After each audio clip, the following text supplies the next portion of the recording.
The Fan. Comes the 2-0. Swinging a hard hit ball. Fair, just inside the left field line, all the way into the corner. Brooks is in to score. Maldonado being waved around. And the throw home is not in time. Safe at home is Maldonado diving in.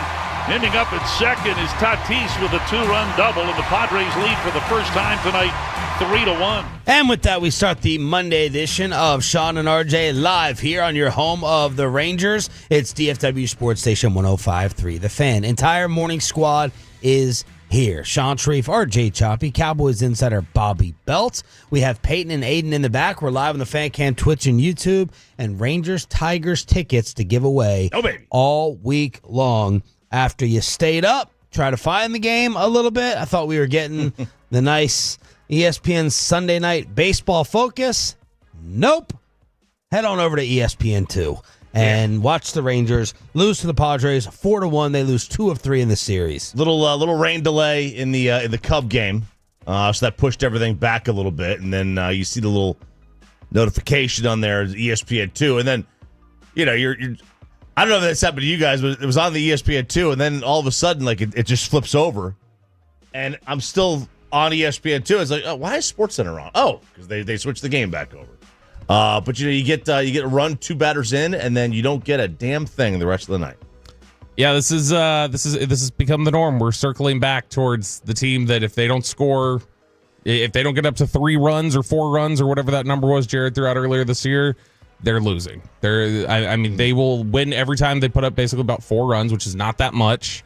And anytime they're under that, which is pretty frequently, it feels like over half their games at this point, then they're going to lose it, and they're going to waste, good pitching efforts like you did on Friday with Kumar Rocker pitching pretty well overall against San Diego. Yeah, and it's not like San Diego's without. I mean, Darvish I think comes back today. He's been out since March. King's been out almost the whole year, so it's not like Musgrove's been out the whole year too. So it's not like you caught them where you caught their best 3 starters. I mean, you caught them at a decent time and still couldn't get the series win. And last night's offensive performance after the first inning, it's like you thought it was going to actually be something to write home about. It was actually not. Monday is just becoming Groundhog's Day for me. It was a nice little change against Baltimore when you took 2 of 3 in the series, but it's just the same old. Okay, floundering, boring, and now trailing by 11 games in the American League West, even though you're in third place. You're in third place, you're trailing by 11, and you're now 4 back in the wild card as you go to the Angels to start that late week series without Ron Washington gone for the rest of the season dealing with the health issues. Now, the good news is that there's only the Red Sox ahead of you before you get into that spot where the next team above you is in the playoffs. So that's the good news. The bad news is, like you said, it's 4 games still. Like 4 games is in the wild card. I mean, we'll go back to last year. I mean, it was so much more jumbled up last year in that wild card. It seemed like now, like if the second team out of the playoffs is 4 back, that seems like it's much more insurmountable than in previous years where it was like, oh, you've got 4 teams by 2 games. By the way, I just looked it up. When they score 4 runs this year, they're 32-6. Oh, so as long as they just get to 4 runs, which is a run and a half below what they averaged the World Series year, then they're winning games at a ridiculous rate. And they struggle to get to that point because they're 12-40 otherwise. When they don't score 4 or more? Yep. You know it's bad when the Rangers official Twitter account, I think it was them, they're like, hey, same record a couple of years ago at this time.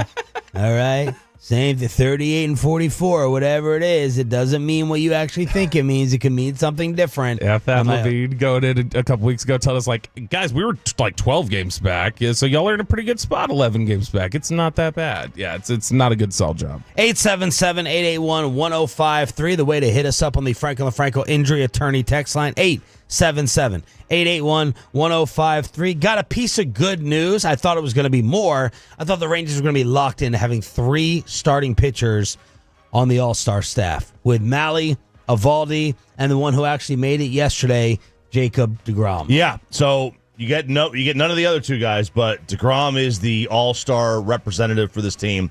The only one now, as it As we get closer to it, you might get guys drop out.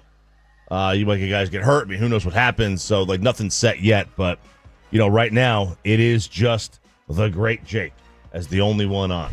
And that's, for me, I'm fine with that. Like, give these guys a week off.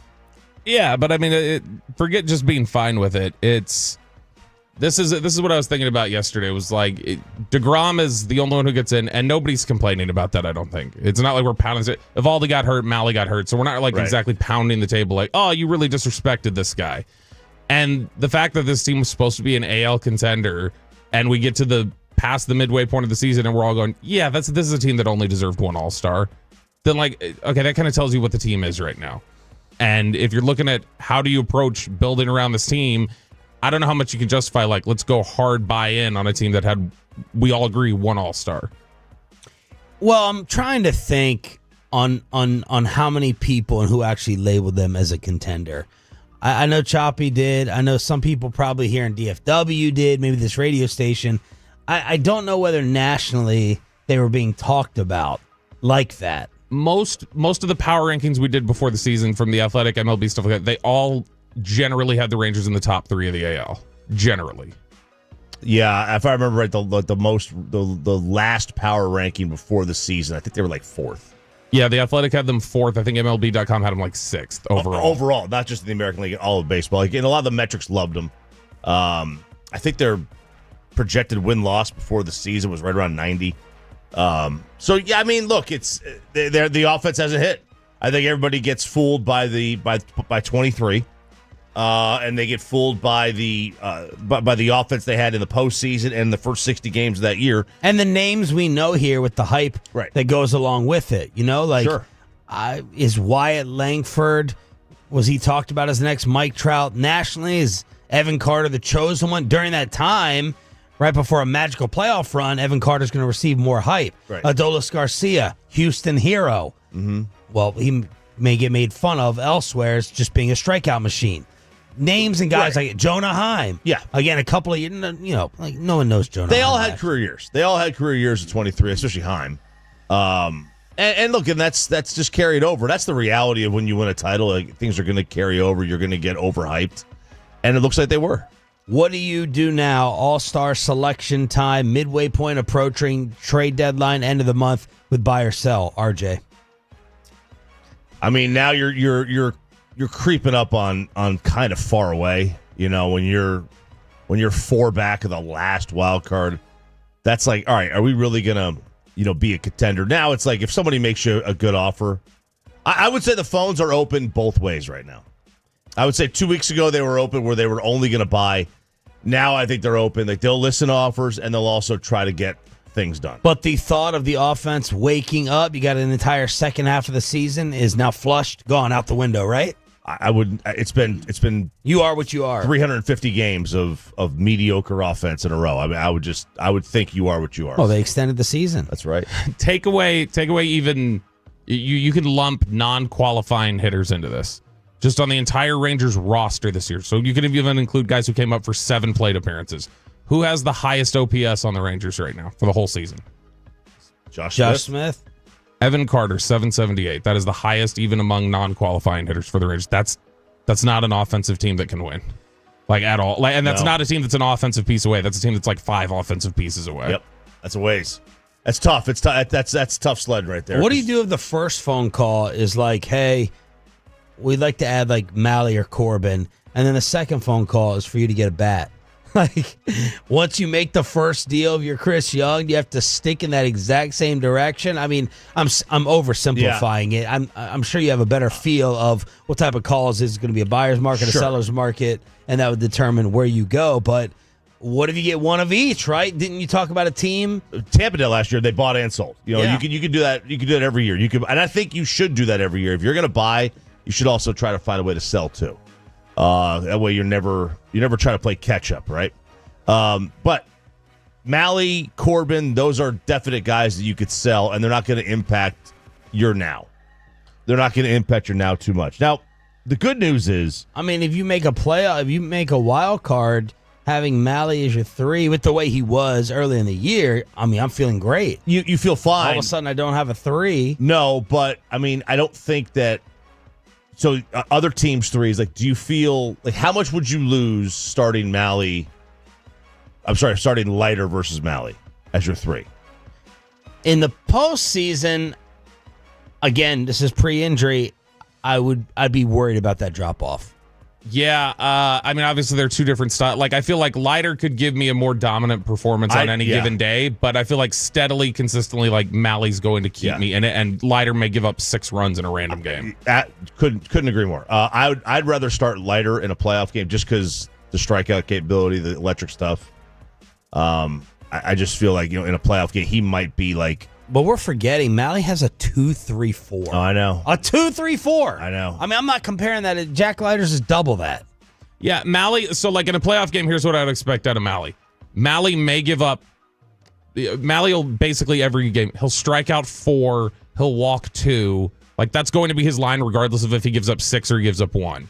But the thing is, he may give up 1 with that. Mm-hmm. Leiter may go out there and strike out 10 and walk nobody. And then Leiter may also go out there and walk 6 and strike out 3 and be out in the second inning. And I just have no idea. No idea. Whereas Malley, I feel like pretty consistently, Malley's not going to give up more than 3 runs, I feel like, in 5 innings regardless. Yeah, I do think that since the wild card is so spread out this year, you're actually going to have more teams in play than you thought.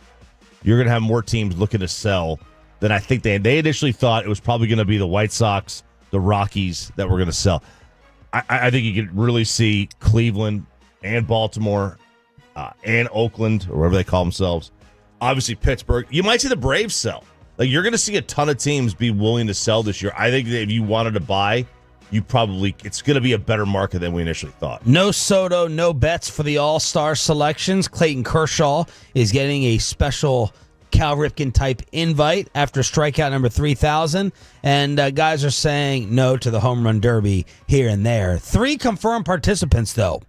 Cal Raleigh, James Wood from the Washington Nationals, just fired some of their leadership. And then Ronald Acuna, 9 home runs in 40 games coming off the ACL injury. So the Nats, they fired Rizzo and Martinez. I mean, those are guys who've been there forever. Rizzo had been there for like 13 years. He's kind of got the same JD trajectory of his time there.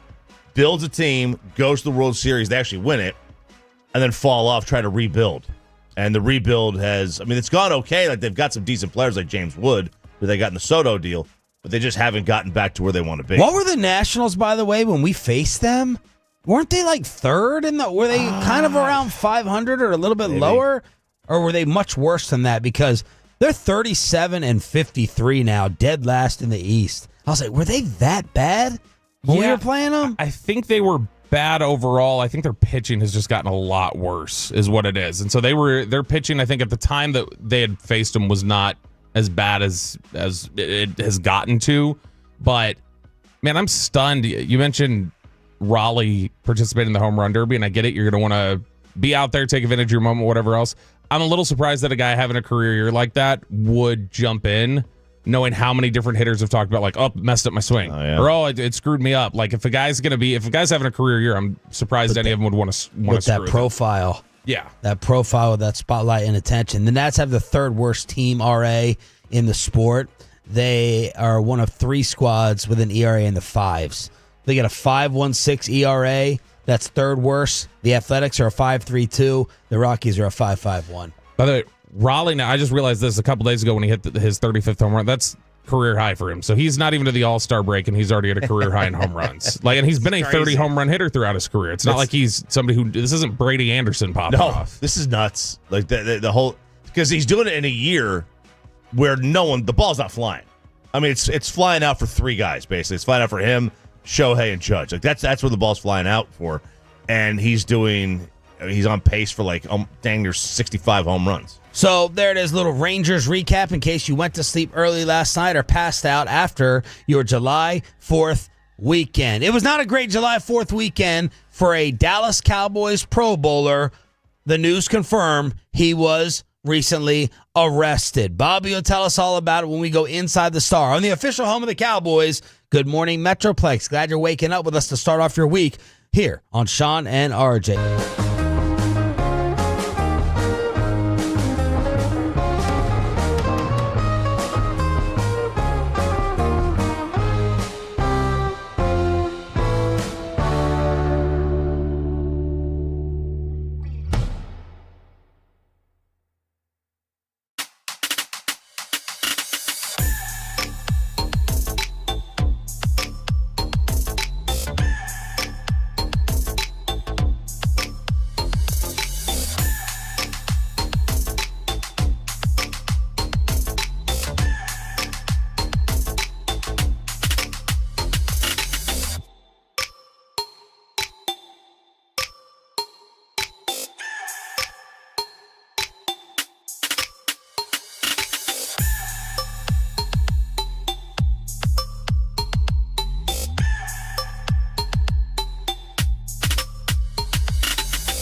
Insurance has lower fee products? I gotta remember that. Well, you know, they say in order to remember something, you have to forget something else. Okay, now that is a very cute haircut. That's like a little shag. I've never seen it before. Well, I mean, of course you have. It's the Rachel. Oh, is that your name? No, I mean, like your name. No, I'm Jen. My name's Jen. Right, but I just mean like this is your haircut. But that's hair on your head. I'm not saying this is your hair. Okay, forgive me a little bit.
By Cars for Kids. Donate today at carsforkids.org. And also brought to you by the personal injury lawyers, Franco and Franco. If you've been injured in a car or truck wreck, call Franco first, 214 or 817-333-3333. With Franco and Franco, there's never an out-of-pocket cost. They only get paid when you win. Franco and Franco, the go-to cars wreck attorneys in Dallas. From news and notes to the coaches and players for America's team, let us go inside the stars on 105.3 The Fan. Thanks to all the Tolos who were tipping me off to this story. I was a little bit too afraid to make it official. I did check in with some people who would know, and it did get confirmed that Kavontae Turpin arrested in Texas for gun and drug charges. As a lawyer texted me, do you know how tough it is to get arrested in Texas for a gun? It's a very, very difficult task, as Kavontae Turpin, for the first time since his TCU days, in trouble with the law. Yeah, I don't know what you're talking about. The number one rule of the RJ Choppy legal advocacy program: only break one law at a time. Yeah, that one will get you. If he just had the gun. Yeah, a lot of people were confused over this and trying to sort it out legally. Just, if you have a gun, you're fine. If you have a gun and you've been drinking, you're not fine. If you have a gun and you have some of the Marihucci on you, you're not fine. Which I don't know if I don't want to dive into this too much, down the legal path. I don't know if I agree with those laws. I don't know if I agree that just Listen, because I don't you agree with have speed limits either. Because you have the firearm, if you have the bong, means you're going to use the firearm. Now, is it more likely you're going to do something stupid with it? But just having it along with something else, I don't agree with that. And I'm not being a cowboy homer here. So the fan text can and will correct me if I'm wrong. But I think it's not just as simple as like, oh, I've got a joint in the car and I've got a gun. It's like if you've got a certain amount and a gun, then it's viewed as intent to sell. And so that, like, because you're carrying a weapon and you've got a certain amount of marijuana, then at that point it's like, well, that's typically only dealers will have guns in that much. And so that is viewed as an intent to sell. I also don't know how much his previous cases limited whether he was allowed to have a gun, because he twice had been he had twice had separate charges years ago related to like domestic violence issues. And so I don't know if those, I don't know what kind of convictions they were and if it was something that then limited him, but I'm guessing that that's what made the firearm illegal, was the fact that he had been convicted previously and probably couldn't have one, is what I'm guessing. But yeah, it's not a good look when you get in the middle of this period right here, which is what teams are always worried about. It's the 6 weeks between the end of minicamp and the start of training camp, when you get the early call that over the weekend, yep, Kavontae Turpin's out there and he's getting popped for 2 different charges after he'd been squeaky clean here for the first 3 years he was here. And they'd given him a new contract. And they're like, all right, look, he's a changed man. He's on top of things. And then it's like the first offseason with the new contract. Then this happened. Less than 2 ounces of the Mary Jane and unlawful carrying of a weapon. $1,500 bond on Sunday was released from Collin County Jail after the incident took place in Allen. Yeah, and this is probably it's probably a big nothing burger for the NFL. Like, I don't think that they're gonna go and they're not going to suspend him for having marijuana on him. Did Rashee Rice get punished yet? I can't even. It's like most criminal cases involving the Kansas City Chiefs and their fans, like the chemist. I can't keep up with the mascot whether they've been punished. Retired. Yeah, whether they've been punished. I don't know what kind of like family the Chiefs have or what kind of like racket they're running, but they got something going on. And here's the update: Rashee Rice will not be suspended until criminal case ends. So Rashee Rice hasn't gotten in trouble. Kavontae Turpin, I don't think, is getting in trouble. So, from some people chiming in on the Franklin Injury Attorneys fan text, 877-881-1053. If you have weed and a gun, it's automatically an arrest. If he has a felony, he's not allowed to have a gun. If you have synthetic in a gun, it's a felony. I guess that could be like a vape pen type. I mean, that's a synthetic, K2, right? something like that. I'm a police detective, unlawful carrying of a weapon. Well, technically it's a law, but officers have a lot of discretion. The amount doesn't matter. Any amount of weed in Texas is Class B. And he got kicked off the TCU squad as a senior after 2 domestic violence allegations against him. Both cases involved the same woman. Yeah, and so this is not a return they want to see. This is something where he had behaved for the most part. I mean, a lot of people don't realize how old he is. Like Kavontae Turpin's going to be 30 next year. Oh, because 22. he had been kicked off the team at TCU. He didn't end up in the NFL for a couple years because of it, and Dallas took a chance, and he'd been clean for the most part. The gun is the bigger problem here. Obviously, this is the one that's going to be an issue. I don't think he's going to get cut. But this is just no. It's a boneheaded thing to do, and the timing's awful. And the Cowboys are probably just sitting there going like, now, like you're doing it now, like after we've paid you, after we've already set things up, after we've set into place all off season how important culture is. You go and do this. Thanks a lot. Well, dude. It's the first question I would ask you guys. I don't know what Brian Schottenheimer will say when he calls him to tell him good night or vice versa. But I would ask you guys, what are you carrying a gun for? What are you driving around with a gun for? Now, maybe you just have it and you're like, I'm legally allowed to have it, but my mind initially always goes to a threat. Like, who are you afraid of? Who are you thinking is coming after you? What gun battle do you think you're getting involved in Allen? You know? Right. Like, what type of shootout are you expecting there? But a lot of people, carry a gun in their vehicle. Because the vehicle is, I guess, legally an extension of your home. And if you have 2 guns, I guess one for the house and one for the car, truck, whatever. So I don't know. I mean, it's a world, man. It's a world we're living in. 575 drugs and guns. We might actually be them boys this year. There you go. That's right. So then you had the national fans. Oh, same old typical Cowboys. The Cowboys season has officially started. And I hate to minimize it, but it's going to be a big fat nothing burger in reality. I think you're right, though. The bigger issue then is them asking, why did you feel the need to have a gun on you? Like regardless, what are you doing? He's just gonna say it's illegal. What kind? But that's like, I don't know that it is because of his previous charges. Like they're going to be like, why are you gun with stuff on you? Why are you, if you gotten in trouble for it? Like, this is clearly like not anything we want you doing. Why are you? Cowboys head of security, personnel, protection. That's the individual who should have the busiest day yesterday or today in asking Kavontae those questions. Yeah, exactly. I mean, and this is the thing that, again, it'll probably be something that by the time we're in training camp, we'll have forgotten about it. It won't have, like, nobody will really, it'll be the first question he gets asked when he's in front of media in California, but then that'll probably be it. And I would imagine we forget about it. For the 972, I've had people pull guns on me on the road out of nowhere because they got butt hurt in traffic and a road rage. Bobby. Also for the 972, if I just signed a multi-million-dollar deal, I'd always have a gun on me. Dallas isn't Disney World. Okay. What type of guy is Kavontae? We don't really hear much about his personality in the locker room.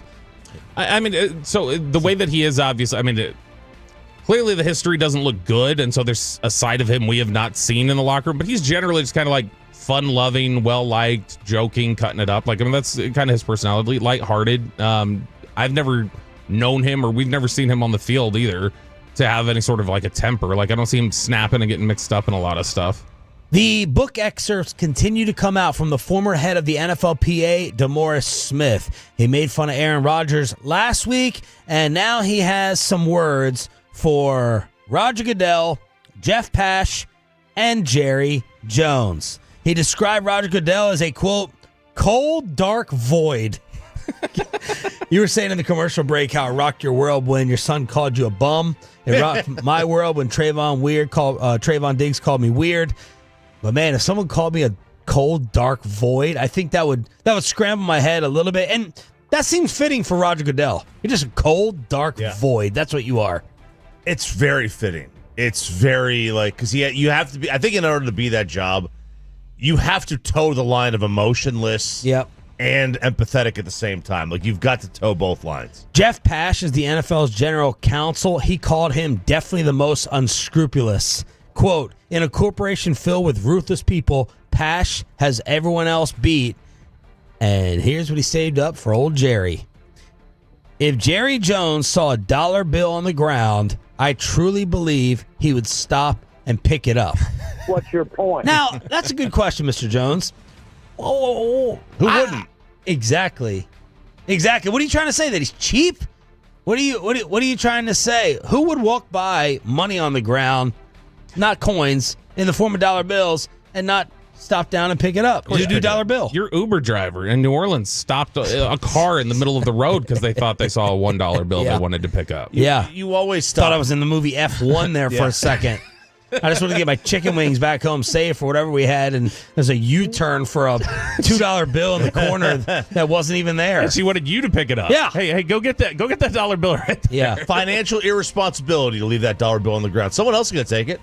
So why not me? I don't think if that's the worst you have to say about Jerry Jones, it sounds like you didn't have very many salacious things to say about him, because it's just that sounds like Jerry, and I think that sounds like most people. They'd stop to pick up a dollar bill. RJ, Travis Kelce is gonna make you happy. They had a funny sit down with Brad Pitt, by the way. You never see Brad Pitt in those types of interviews, and he's talking about eating beans on the set and being a method actor and having made it with his picture in a USA Today, and then he walked in a house and someone had it as the kitty litter underneath with cat turds all over his face. So pretty funny bit there from Brad Pitt. But Travis Kelce has come out and said, how our team's going to deal with Travis Hunter? Go routes. Just going to wear him out when he's playing defense. Why would you attack any other way before he switches to the other side to play offense? I suppose that's what they're going to... Richard Sherman talked about that. That's the concern if he plays both sides of the ball. And if he plays both sides of the ball in a judicious way where it's whatever it is, let's say he's a wide receiver and primarily, and he plays a handful of snaps on the defensive side. Although we haven't seen that, right? We've only seen it the other way. We've only seen a defensive player primarily play the offensive side. Generally, yeah. Troy Brown did a little bit of that, where Troy Brown came in and played some with the Patriots, and that was out of necessity. He would play some receiver and some corner, but generally it's corner coming in because it's the most logical one. Typically, is that a corner can generally be dropped in for a player too. It's harder to just say, "Hey, go play corner for a snap," and just drop them in and have them be as effective. How would you do it in your mind if you had him as a receiver first, 80-20? Yeah, probably something like that. I might, if teams are just going to attack him with go routes, then I'm only giving him red zone snaps on defense. I'll just let him play corner in the red zone, and that'll be it. And then bank on his ability to take away the balls being something to turn the field in the red zone. But otherwise, I would probably, it might be a little bit heavier if I was playing him on defense primarily. But if I'm playing him on offense primarily, I'm just going to give him very narrow snaps on defense. How you doing it? I would play him if I think I would probably play him as a corner. Oh, in terms of how would I attack him? Would I? Nope. Right. Percentage on both. 100% on defense. And then. But if I would give him. Oh, it's I would have him play if 100% of the defensive snaps they have. Okay. And then 15-20% on offense. But now you got to do it the way that they're intending to do it, offense first. What's your percentage? On that spot, I would do probably 75% of the offensive snaps. I don't think you could do 100 and then throw them on the other side. There's, a lot of receivers just generally without playing defense are only playing 75 to 80% of their team snaps. There's still a lot of receivers who don't play even 100% of snaps on offense because of the amount of running back and forth that you got to do. All right, there it is, a little Inside the Star with the Kavontae Turpin arrest and around the NFL Monday edition of Sean and RJ on 105.3 The Fan. Unfortunately, we have to provide an update and discuss the absolute nightmare taking place in the Hill Country, and do not box Jake Paul, otherwise you may be deported. That's next on 105.3.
Do you think it's true that you've got to forget something else to remember that Uber Eats has groceries?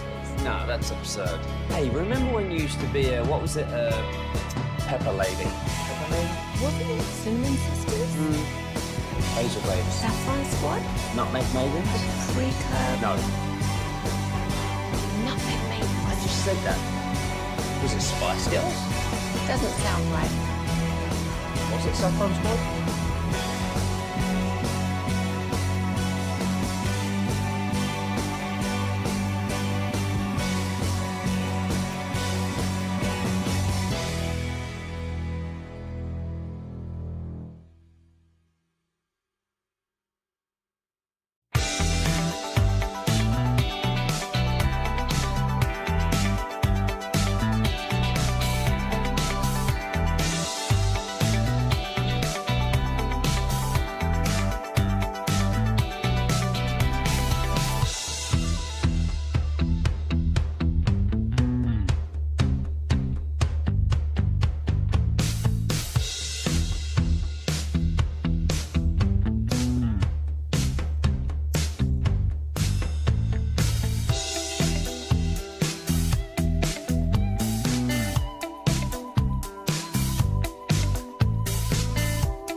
vehicle, get to Classic Chevrolet in Grapevine today, the back-to-back #1 Chevy dealership in the world. More new Chevys than anyone else, all priced to sell. Visit ClassicChevrolet.com. This is Texas. This is Classic Chevrolet. Together, let's drive, relax, enjoy the difference based on new Chevrolet registrations 2023 and 2024. We have a Rangers-Tigers ticket giveaway starting this week at 7:20 in the commercial-free expressway on your home for Rangers baseball. They continue action tonight in Los Angeles against the Angels after losing 2 of 3 against the Padres. 11 games back, third place in the American League West, and you're now 4 back in the wild card. Sean Sharif, RJ Choppy, Cowboys insider Bobby Belt, and we got to talk about what is the lead national story, unfortunately, and that is what has taken place at this camp and all the flooding. Johnny Manziel, hometown, right? Kerrville, Texas Hill Country, all that stuff, with the last number I saw, 80 dead. And there's only so much of this coverage I can watch. As I saw a dad searching for his 4 daughters. I saw a picture of this serviceman with his head in his hands, and basically the title was, we're trained for this, but you're never trained to look for children. As you just think about, all I've been thinking about now with 2 kids and a daughter is you send your kids away to summer camp and they don't come back home after something like this takes place. It's awful. It's awful. What happened, really? Like a foot of rain in 40 minutes in the wrong spot. Like it rose 26 feet. It's like, you get a foot of rain here and a foot of rain here, and then all these little estuaries run right into the Guadalupe, and now all of a sudden it's over. And it was in the middle of the night. Yeah, if it happened in the middle of the day, maybe one thing, but I mean, half these people were sleeping. It's 4 a.m., 5:30 in the 4 to 5:30 in the morning, and you get a flash flood that is in an area that is, I mean, I guess prone to that because it's dry, and then all of a sudden you get raging rapids. This was just an ungodly amount of water. Yeah, I mean that's you'll hear of, okay, there's a flash flood warning, and Aiden's got some of the video on the fan cam of just that water rushing through. It's ridiculous. But you'll hear about flash flood warning or different things like that, and I think a lot of people just hear that and it's like, it's code for like, there's a lot of rain, or it's going to be raining for the next 5 hours is basically what it means to a lot of people. They don't think a lot of times what you're seeing here. And they talk about the wall of water that just like rushes through, and it caught a ton of people off guard. And yeah, they're up to 82 dead now. That's more than Hurricane Andrew. That's more than Hurricane Harvey. Like it's a ton for an individual storm like that. And a lot of these people were sleeping like basically on the banks of the river, and they just flashed the TV and went from 4:03 to like 4:26, and it went from nothing to like it was already at the breaking point that quickly. So you get the 12 inches of rain in the early morning, and then in 45 minutes it rose 26 feet. Like you're in a tough spot. Like you're in an impossible situation to deal with that. I don't want to go too much down this path because inevitably, like all things, it gets political. But people are asking, was there enough of a warning? Was there enough time for a warning? National Weather Service, controversy over that type of stuff. I don't know. Would it have mattered if you're sitting there overnight to be able to do anything in the dark? I don't know. Yeah, if the warning is issued at 4 a.m., I mean, who's awake to hear it? Well, they had plenty of warning in terms of the flash flood warning, the warning of like, hey, floodwaters are coming in. They gave them a few hours notice. The issue is just what time it happened. B, again, I don't know if it was necessarily, and this is up for debate, I guess, how critically was it communicated how bad it was? You know what I mean? Like, I mean, if they say flash flood warning, I get flash.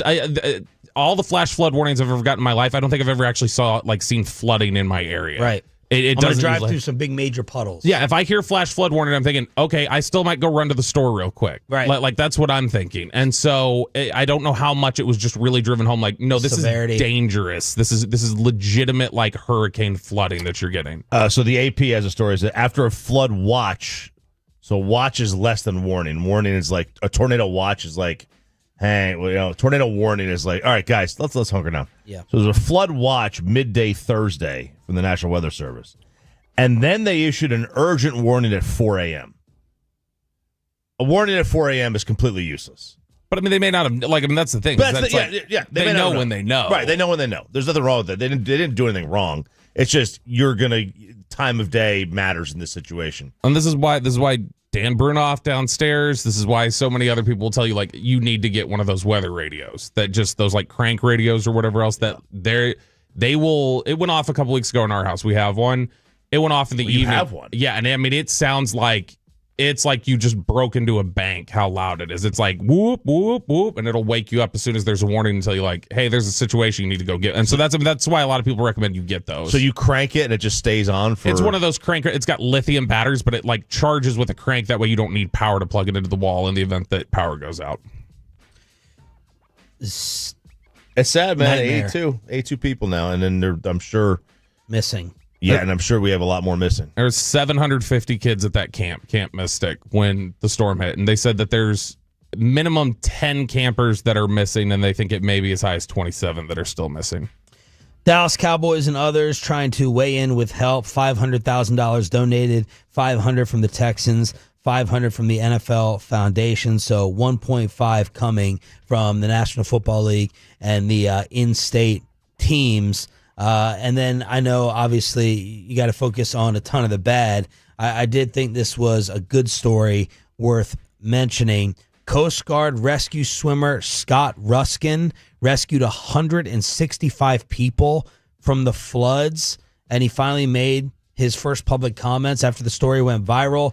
Honestly, I'm just a dude. I'm just doing a job. This is what I signed up for. I think any single Coast Guard rescue swimmer, any single Coast Guard pilot, flight mechanic, whoever it may be, would have done the exact same thing in our situation.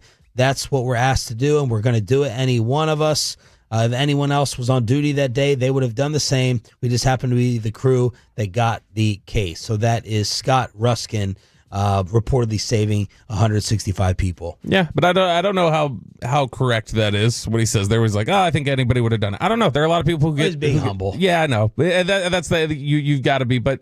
Yeah, that's the thing. A lot of people don't. A lot of people freeze in that moment. A lot of people get, it becomes a life or death situation, and self-preservation kicks in. And so, not necessarily. So, I mean, that's great. You fight Jake Paul, and you may get deported. Just days after fighting and losing to Paul, Julio Cesar Chavez arrested by ICE over a warrant and alleged cartel connections. And apparently it's bye-bye, see you later. You're going to Mexico. Wow. Mexican prosecutors allege he is a cartel henchman. All right. I'm giving Jake Paul more credit now. Well, it wasn't a boxer, but you boxed a cartel henchman, Yeah. so you deserve a little more credit. I'll give it to that. Yeah, did Jake talk as much smack leading up to this one? I don't know. Yeah, I didn't even know this fight was happening.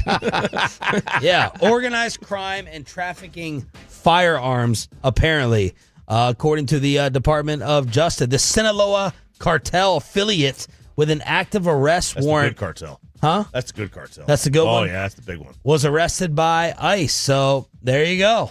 And you also have people crying about Jake Paul after the victory. These losers. This is straight out of the WNBA playbook. That's what this is. That's where you want to just shoot yourself in your own foot. So boxers are upset. So he was ranked. Last week, Jake was ranked 14th. The WBA ranked him. And that means that he can officially get a title shot. Right? So he can go up to the cruiserweight title. Well, that created such criticism and outrage from other ranked contenders that the WBA is going to review his upcoming ranking at their European convention on July 15th. And that's who I'm calling out. I'm calling out the WBA. The WBA? What do you mean you're reviewing it? You already ranked them. You already ranked them. Like you're the college football committee. You put a team at 14. All the talk shows, upheaval, Paul Feinbaum going crazy. Well, you know what? Let's reconvene. No, You ranked them. What's the rankings based off of? I would imagine a point system. I don't know how they do it, but you made the decision. You have the metric. You have the formula. You can't just change it back. You can't just change it back because a couple of your fighters got butthurt that a YouTuber came out here and all of a sudden turned the sport on its heels. If you're so insecure that this guy come out here and he's getting right, then your sport kind of stinks. Do you see a YouTuber going out there and being ranked 14th in the PGA Tour? No, but I think that's the reason why they're upset is because you don't see that. And they believe he doesn't deserve it. And it's like, if I've spent my whole career working towards something and then you just get a YouTuber who's getting a bunch of pub for fighting old UFC fighters and stuff, that would probably make me mad. But that's the thing. I agree with that. I'm mad at the committee. Yeah. You're talking like he's actually Caitlin Clark here. He is. He's bringing attention to the sport. If your sport is so stupid that some YouTuber can go out there, fight nobody, and all of a sudden be ranked 14th, that's not Jake Paul's problem. That's the sport's problem. But again, I think have a standard. But All right, exactly, so you're talking what about the attention, not that he's coming in dominating. No. Yeah, he is doing more for boxing. Yeah. He's done more for boxing than 99% of fighters ever did. But that would be like when you say have a standard, that's I think what the fighters are saying, like have a standard. Like why are we just putting him 14th? That's not right. I get you. That's not, you shouldn't be able to play like that. And I think that's things that it's equal. I agree with the fighters. I also agree that like if they already did this, if the WBA already did this, you've already made the decision. Why are you just now going back? And if you thought this was going to cause an uproar, why didn't you maybe ask around a little bit or just like check the pulse of people like, hey, was this going to cause a big pushback for us? Maybe they wanted an uproar. Maybe it's one of these Dallas Cowboy headlines just to get attention. May as well be a CBS Sports ranking. It's exactly. It's right. Yeah. Do we know if this was our buddy Cody Benjamin? Is he on the WBA? He might be. So will no one? Will no like real legit higher tier ranked fighter fight him because it's beneath them and a joke? Obviously, there's money involved. Or is it Jake like, I want, but no, I really want this bum who's on his last leg? Jake probably doesn't want a lot of the smoke. But I'll tell you, like, boxing is like, all you got to do is run into one punch. Like, there's a risk involved with fighting Jake Paul. No doubt. If you fight Jake and you somehow, it's like the dunk contest. You lose your balance and all of a sudden Jake pops you and you're knocked out. You just got knocked out by a YouTuber who was doing TikTok dances with whoever. What the hell? What was her? Oh God, Peyton, help me out. The girl with the Addison car. Rae. No, it wasn't Addison Rae. It was the Jenna Jameson. It was the Charlie the D'Amelio. young girl. Charlie. What? Charlie D'Amelio? No, the young girl had all the money. Lil Tay. He was doing TikTok dance with Lil Tay a couple years ago. Now all of a sudden he knocks out the cruiserweight champ. Yeah. I don't want any part of that. Yeah, I agree. Yeah, there's a lot to lose there. So there it is. Is he ranked? Is he not ranked? Who knows? The world of boxing. Sean, RJ, and Roberto here on DFW Sports Station. A Rangers Tigers ticket giveaway at 7:20. But all my Dallas Mavericks excitement kind of went bye-bye after Kyrie Irving did a live stream. We'll tell you what he said and why all the Vegas experts may be right about your Mavs, even with Cooper Flagg, next.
Uber Eats has low fee products? I gotta remember that. Well, they say in order to remember something, you have to forget something else. Okay, now that is a very cute haircut. That's like a little shag. I've never seen that before. Well, I mean, of course you have. So Rachel. Oh, is that your name? No, I mean like your name. No, I'm Jen. My name's Jen. Right, but I just mean like this is your haircut. But that's hair on your head. I'm not saying this is your hair. Okay, freaking me out a little bit.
remember that Uber Eats has groceries. No, that's absurd. Hey, remember when you used to be a, what was it, Pepper Lady? Pepper Lady? Wasn't it Cinnamon Sisters?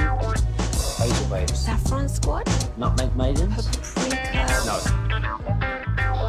Nutmeg Maidens. I just said that. Was it Spice Girls? Doesn't sound right. Was it Saffron Squad? Driven by our D&M Leasing Studio, this is Sean and RJ on 105.3 The Fan. Good morning, Metroplex. Happy Monday to you. Hopefully you had a fun and safe 4th of July. All the stories, good and bad, at 7:40 in Best and Worst of the Weekend when we go commercial free with the Expressway with a brand new Rangers Tigers ticket giveaway. I'm Sean Sharif alongside RJ Choppy and our Cowboys insider, Bobby Belt. Glad you are stopping by, and hopefully you stick around with us to win those Rangers Tigers tickets every single day coming up in the Expressway. Kyrie Irving putting a little scare into me. Last week, I'm like 28-1 to win the title. Disrespect for the Dallas Mavericks in Vegas. RJ Choppy with some power rankings. More disrespect. All right, so I was just curious. I see the power rankings, and I'm like, where are the Mavs? And I'm just going to start scrolling. And, you get to the Thunder at number 1, and then you get to the team that the only team in the history of sports that's ranked number 2 that has zero chance of winning the title. Actually, you know what, Bobby and we should guess the rest, given all the injuries in the Eastern Conference. Okay, so number 1 is the Thunder. Number 2, and this is... I'm going to guess based upon the way you set up your description, the Cavaliers. Cavaliers, too. They're going to win 60 games, and if they win they have zero chance. I have zero chance to win the title. Number 3, Houston. The Knicks. The Knicks. Number 4, Houston at 4. Okay, so we got Thunder, Cavs, Knicks, Rockets. Who's number 5? Denver. Bring them up. Number 6.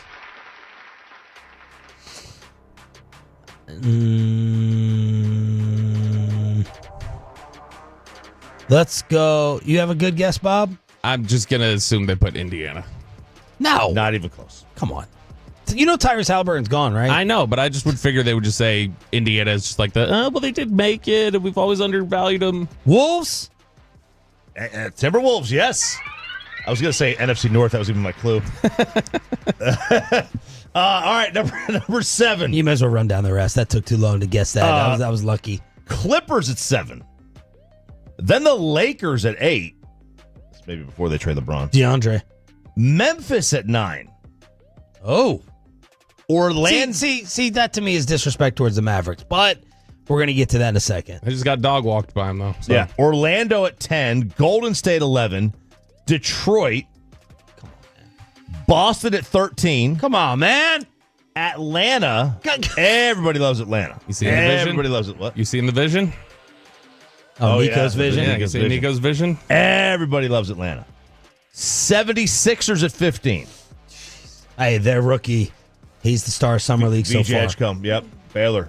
Indiana at 16. And then at 17, now look, one ahead of Milwaukee. I was prepared to go on a tirade and a rant and go nuts and bet all the money. Let's double down, triple down in Vegas. And then Kyrie Irving did a live stream. Will you be back by playoffs? Don't hold your breath on that. You know what I'm saying? It doesn't mean that I won't be back. It's just I don't want to make any predictions on when I'm going to be back. I just want to be back 150,000% better.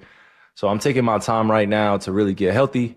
I'm taking my time to really get my body right, other portions of my body right, and really just enjoy this recovery process, man. It's not pretty.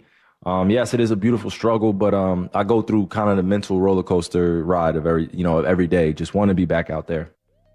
Man, nobody enjoys recovery.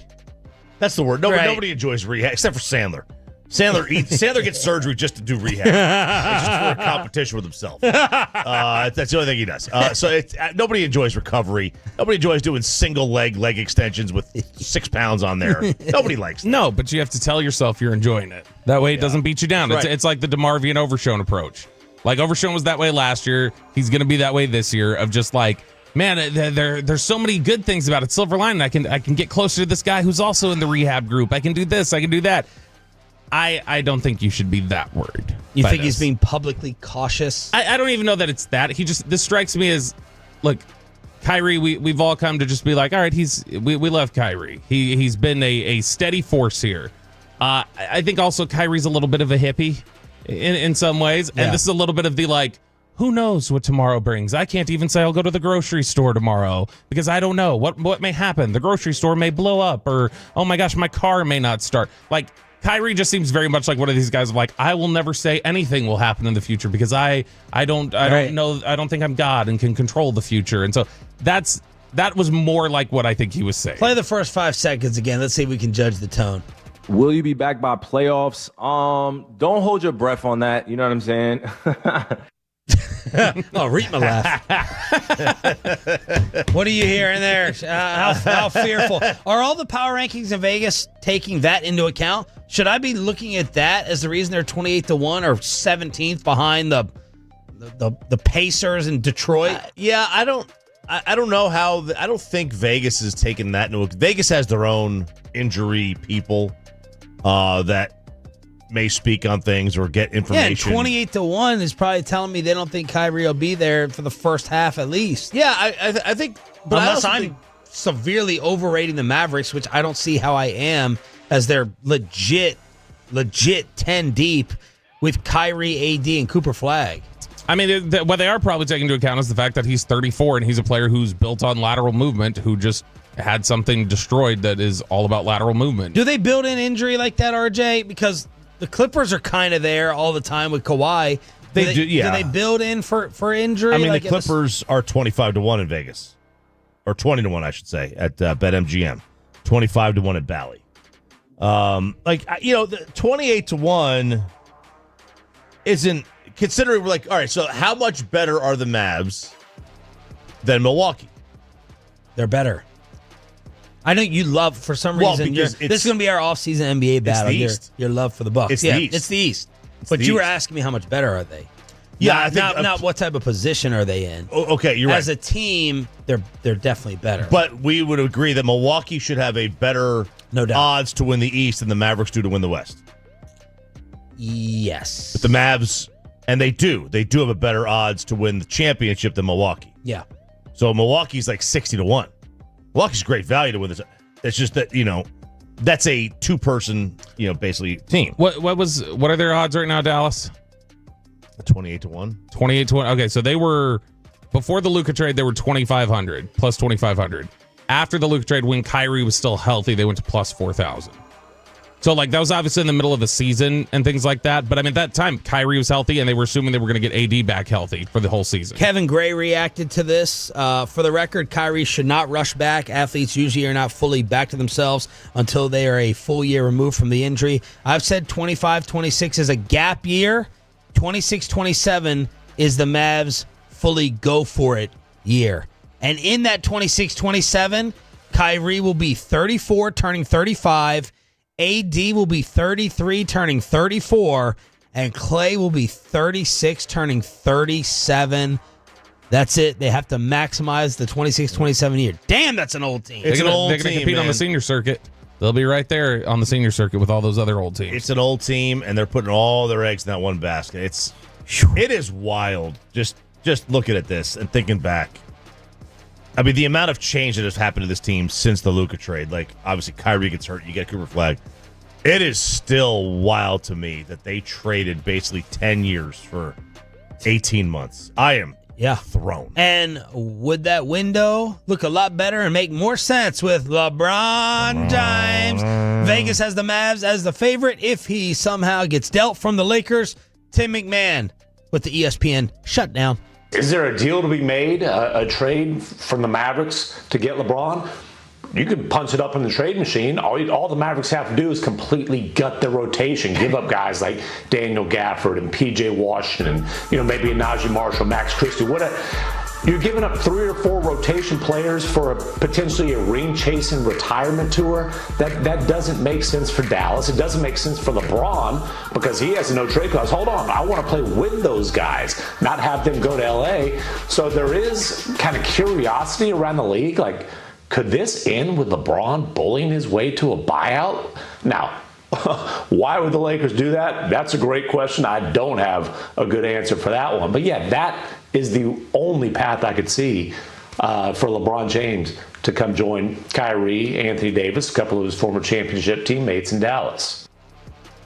Here, the issue also is if they do that, and it's LeBron and AD and Flag and Kyrie, or whatever he is this year, and then nothing else. How good are you? Right. You're the Suns.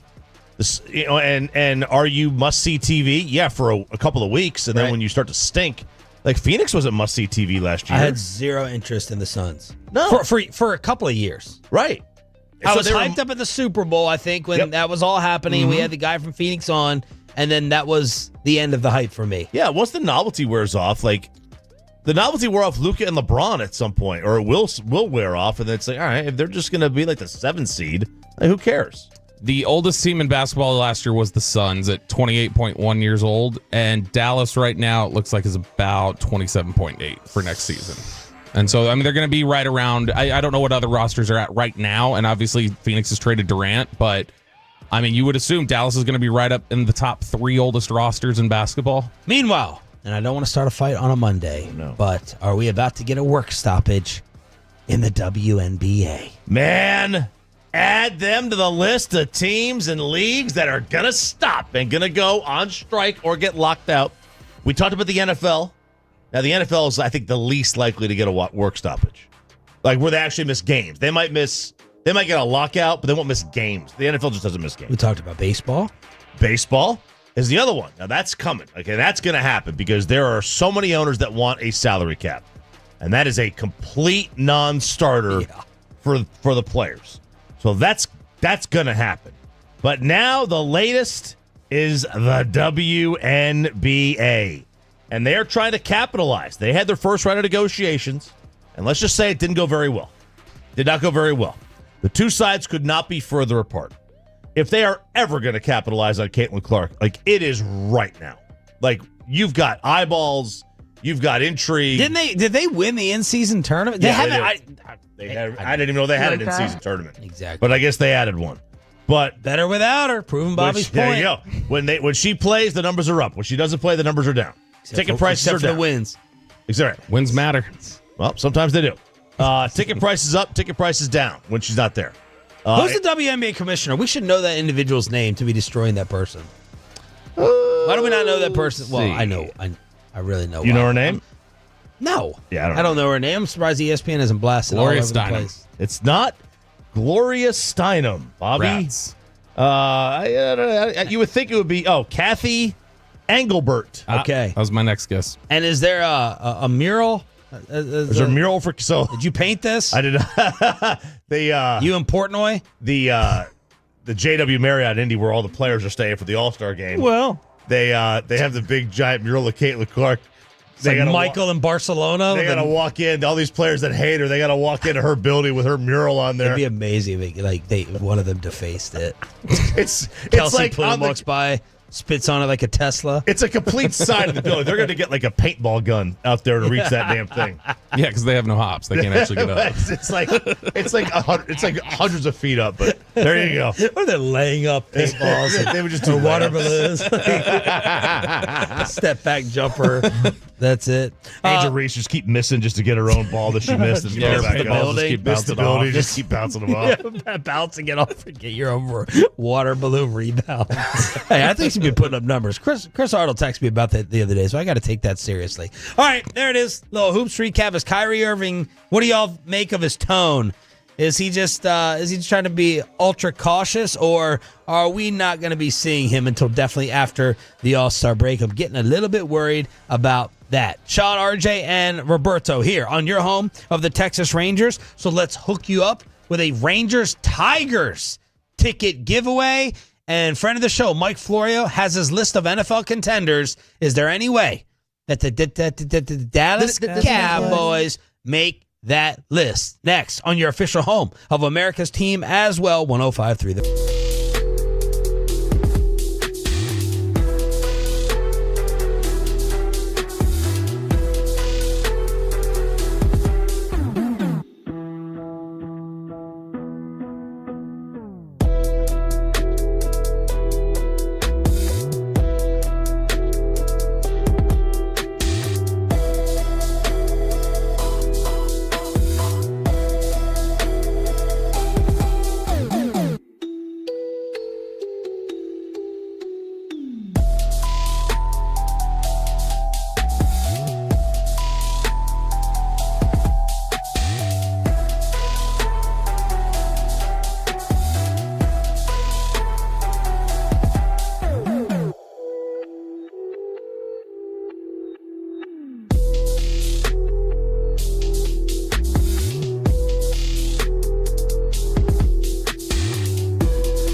lane of the expressway is driven by a Mercedes-Benz of Plano.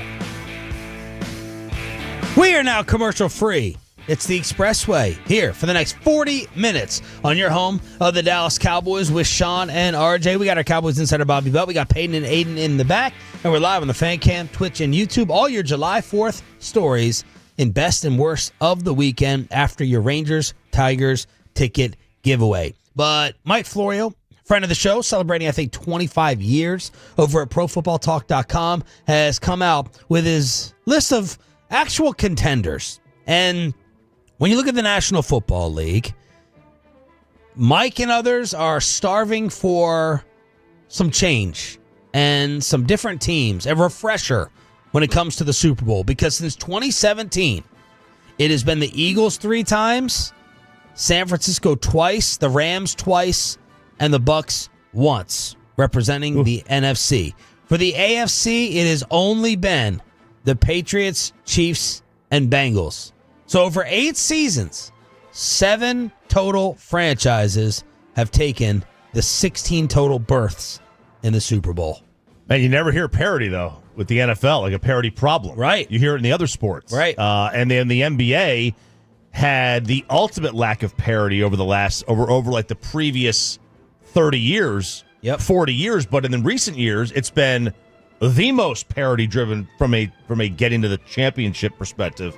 And then baseball's right there. Hockey, I mean, it's been like Florida wins a couple, Tampa won a couple. You've had a lot of the same teams get in, but you never hear the parity word because there's so much turnover at the bottom of the playoffs. We talked about this while you were out. I brought it up during a commercial break because I'd seen it on Reddit, and it was stunning. Yeah, because you think about the NFL is like, oh, that's the parity-driven league. That's the everybody's 500 league, and they've got all this turnover. How many of the 32 NFL teams have never won a Super Bowl? Just off the top of your head. Okay, let's go. I got Houston. No, throw me a number. 11. 16. 13. And you don't think of it like that. I think most people think like, oh, okay, there's the Lions and like the Texans haven't won one. But like generally, I don't think you're thinking, no, more than a third of the league still has not won a title in the Super Bowl era. And it is just, it's become very limited in the AFC, like you say, and there's a little bit more turnover NFC-wise. But as long as like Kansas City is the constant that they've been, the NFL does have a little bit of a repetitive problem. So who's on Florio's list? So he lists the teams that are legitimate contenders, and these are the ones who he thinks these are the teams that can actually perform and compete for a Super Bowl this year. And then he's got 3 more that he has on the outside of just like, we'll see. Maybe they could. We'll see how things go for them. Maybe they can work themselves into contention. So these are the 10 teams he says are ready to compete right now in a Super Bowl window this year. The Chiefs, the Bills, the Ravens, the Bengals, and the Texans. That's the AFC. Chiefs, Bills, Ravens, Texans, and Bengals. Okay. NFC, Eagles, Lions, Rams, 49ers, and Commanders. And the 3 could work their way into the discussion: Broncos, Chargers, Vikings. Dang, so we didn't even make the... We're not even in the maybe. We're not even in the maybe.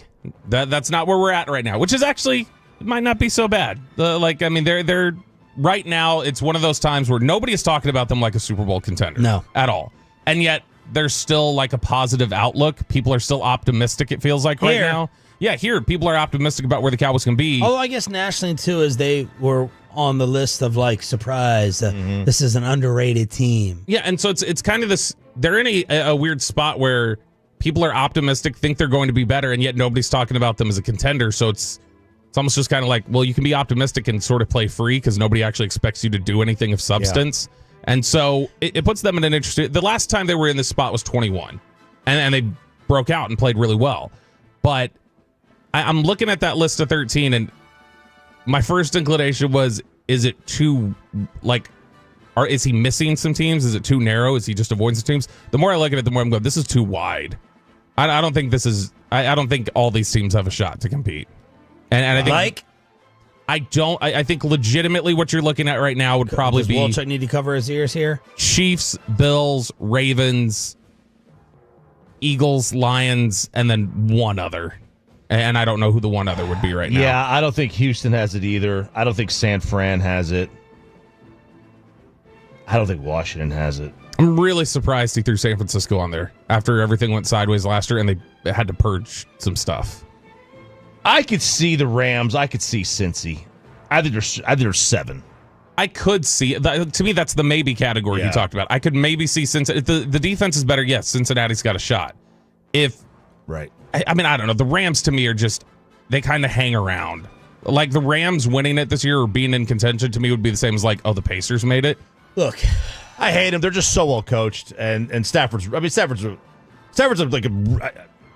the Rams are one of these teams I can't figure out. Yeah. I want to discount them in my own brain, but then they sit there and make noise. That the media loves to put the Rams up there.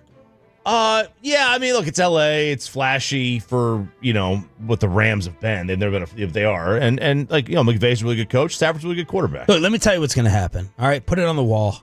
Write it down. Take a picture. IDGAF. The Cowboys, everyone talking about 8 wins. They're going to start off, they're going to be 4-2, and they're going to be hyped up. And oh my gosh, here it is. And it's Stephen A. I'm giving you the exact chronological timeline. Stephen A. will say, just wait, right? Playing the odds, as it's easy to do that a team doesn't win the Super Bowl, and then you can say, I told you so, and you get all your clicks. They'll be 4-2 or 7-3, one of the two. And the hype train will be out of control, and then we'll see what happens in the second half of the season. But 4-2 or 7-3, it's going down, and then first half Cowboys season hype. If they're 7-3, then I'll just say, if you're right about that scenario, then I will add on to that. Brian Schottenheimer is like the Vegas favorite for Coach of the Year at that point. Well, he can be the Vegas favorite for Coach of the Year at that point. Yeah, at that point. But then we get to the second half of the schedule. Because you got Giants, Bears, Jets, Panthers, Commanders, Broncos, Cardinals, Raiders. We mentioned you have to be 7-3 if you want to make the playoffs. If you want to get to 10 wins, you've got to be 7-3. Because after the Raiders, you get Eagles, Chiefs, Lions, Chargers, Commanders, and then you get the Giants and the Vikings sprinkled in. But and obviously that will he's actually putting it up on he's putting it up on the wall. That will change on the wall. That will change. It's a beautiful wall. That will change as we go along. Like for instance, last year. Yeah. Beating San Francisco before the year, we would have been like, what a victory. And then at the end of the year, we're looking at it and go, like, beating San Francisco meant nothing. Like, because San Francisco wasn't anything. Yeah. And Washington, you beat Washington once on the road in November last year. And before the season, if I would have said that, you'd have been like, yeah, you better beat Washington. And then meanwhile, when it actually happens, it's like, oh, no, that's a good win. That's a good football team.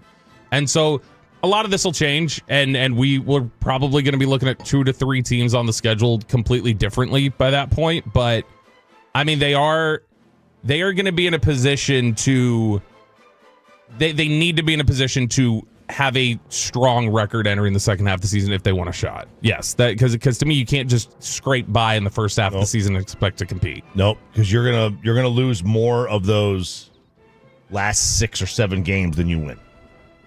You're gonna have a losing record on paper right now. Paper right now, you're just gonna have a losing record.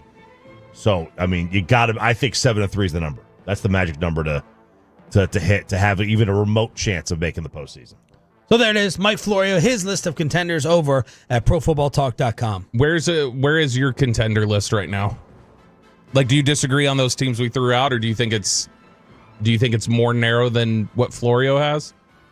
I think it's more narrow. I would probably I want to cut Houston, but I mean, I do think CJ's really good. Yeah. And then I don't think the Rams are going to be some mighty team, but then I'm like, they always are like lingering there, it feels like, at the end. And maybe they can be a dangerous threat. Let's see what Devontae is going to be. How many did he have in the NFC? Like, I don't think Washington is going to. Look, I've seen this many times. Now, I saw it under Dan Snyder. If Dan Snyder was still here, I could guarantee that the Commanders would take a Texans type or larger step back.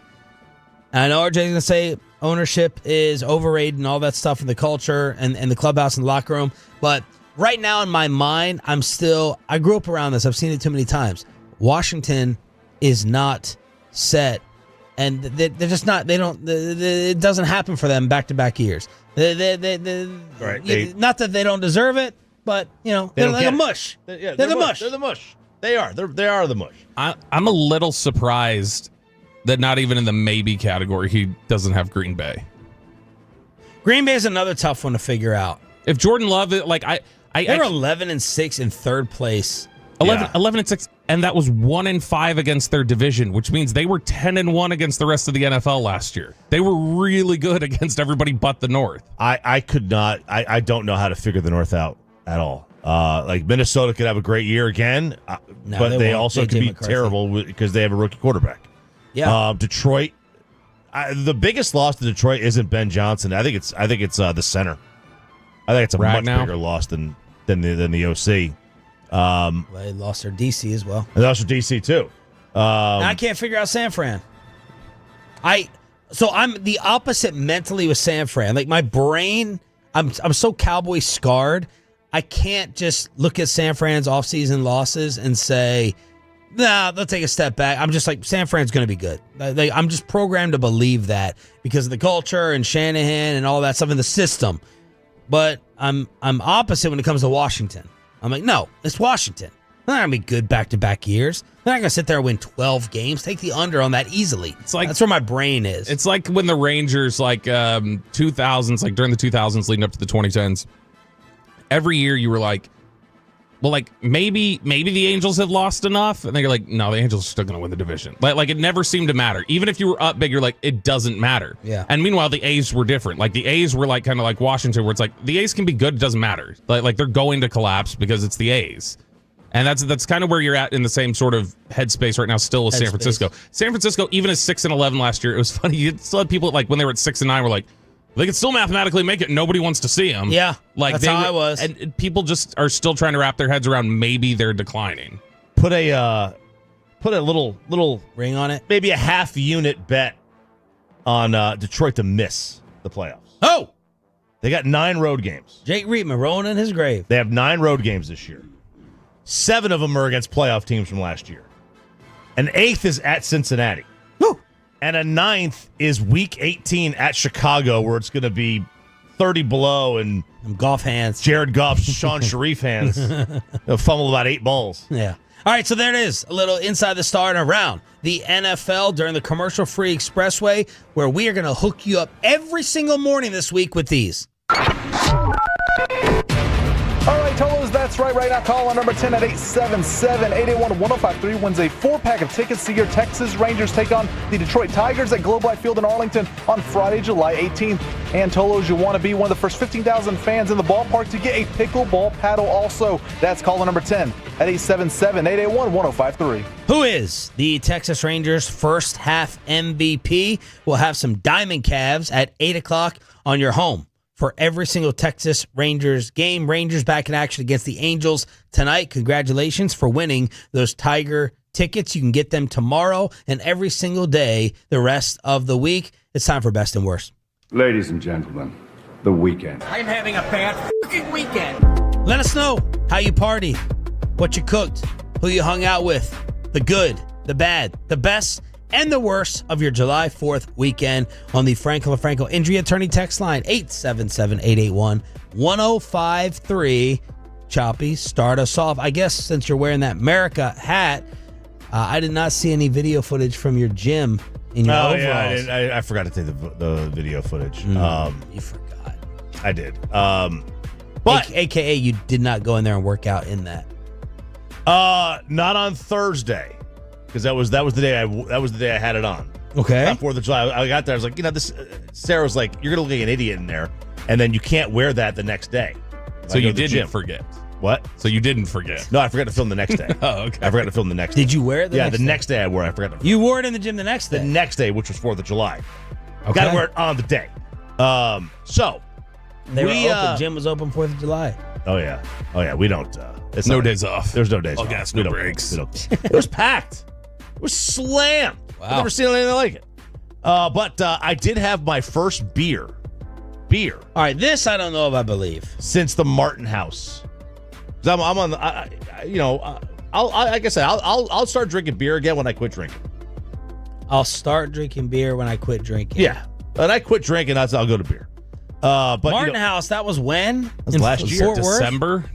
You had not had one beer since? No, I drink liquor. The good stuff. Which, by the way, is another choppy flip. You were always Coors Light. You were never a beer snob.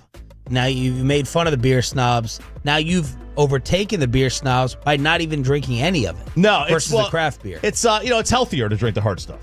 It's better for my fitness. Sure. Less carbs, right? And less carbs. liver. Less, but definitely not better for my liver. That thing's got more spots than I'm not going to go in it.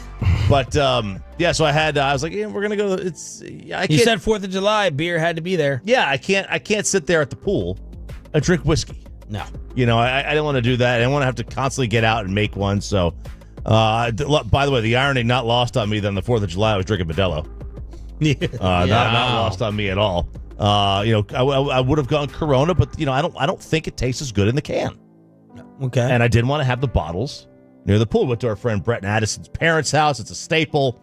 Got to play the horse in the pool. Pool basketball horse. Canceled. Rain. This was awful. This was one of the worst weekend weather-wise I could have possibly gotten. Yep. It is July 7th, and I don't have, I believe, a tan that is commensurate with the 7th of July. And my entire weekends are made up of when can I go watch my kids play baseball and when can I get a tan. And right now, this weekend, I didn't have either because my younger one is not playing anymore. His season's over. My older one, I got major FOMO. He's in Alabama. He's got a game starting in 24 minutes. So you guys have lost me at 8 o'clock. And I don't have a tan. But, that's we're back. It's the weekend's over. That's enough sobriety. We're back on the good stuff today. Okay. So how many beers did you take down? Not many. 6. I wanted pretty good for a sitting. Yeah, not bad. It's but it was an all-day affair. Right? So it was several hours. But yeah, that was the best. I don't know the last time I drank beer. It was last year sometime. It hasn't been this year, I don't think. I mean, it's just because, if we're having drinks, I'm usually I'm having either mixers or shots. I'm not usually doing, because the beer does it just feels heavier. Feels on heavy. your stomach. Feels heavy. It's filling. Definitely filling. So I don't think I've had one since probably before December. It was probably sometime last year, an event. You or too? Something. You wussing out too? No beer? I drank it. Drank it all 4th. That was my choice right there. Dos Equis was my choice of beer. All right, best and wow, just anti-American beer drinkers over here. Cerveza, baby. Cerveza. They're not drinking Bud Light. That's for sure. Go ahead, Bob. All right, so it was a. Is that still a thing? Is Bud Light recovered? No, they're back. Yeah, they're back. They're back. Peyton Brand brought them back. We taught them a lesson, and now they're back. We allowed them back in the house. He rolled up that paper, hit them on the nose, and just they learned. I called that one. There are a few different directions we can go. I can go with Laura's birthday party ruining the future, Ollie's birthday party, and how Kristen, I learned never to turn over details to her, or I can go to T-Mobile and how upset I am with their store. I'll get to the Ollie party with you. Okay, all right. Then let's lead off with let's talk about T-Mobile. You're just going by name. Oh. I mean, this literally applies to applies to all phone stores in general, though. But when you think about it, so I slept until noon on Sunday, which was awesome. It was great. Loved that. College freshman house. That was the best of it. The worst game, we had to go fix Kristen's phone. So, well, wait. You're not gonna skip the family reunion as we're sitting there, and Bobby is like, I gotta leave Ollie's party early to go to my family party. And I was like, you got a big, he's like, yeah, it's 6 or 7 of me's. And I was like, well, I kind of want to leave my party to go see that. Yeah. 6 or 7 Bobbies. And I was just the build up and the anticipation because of the Belt family dynamic. I was dying to know. And then at 9 a.m., when adults are up in the world, I texted Bobby how's the family? Any drama? Nothing back.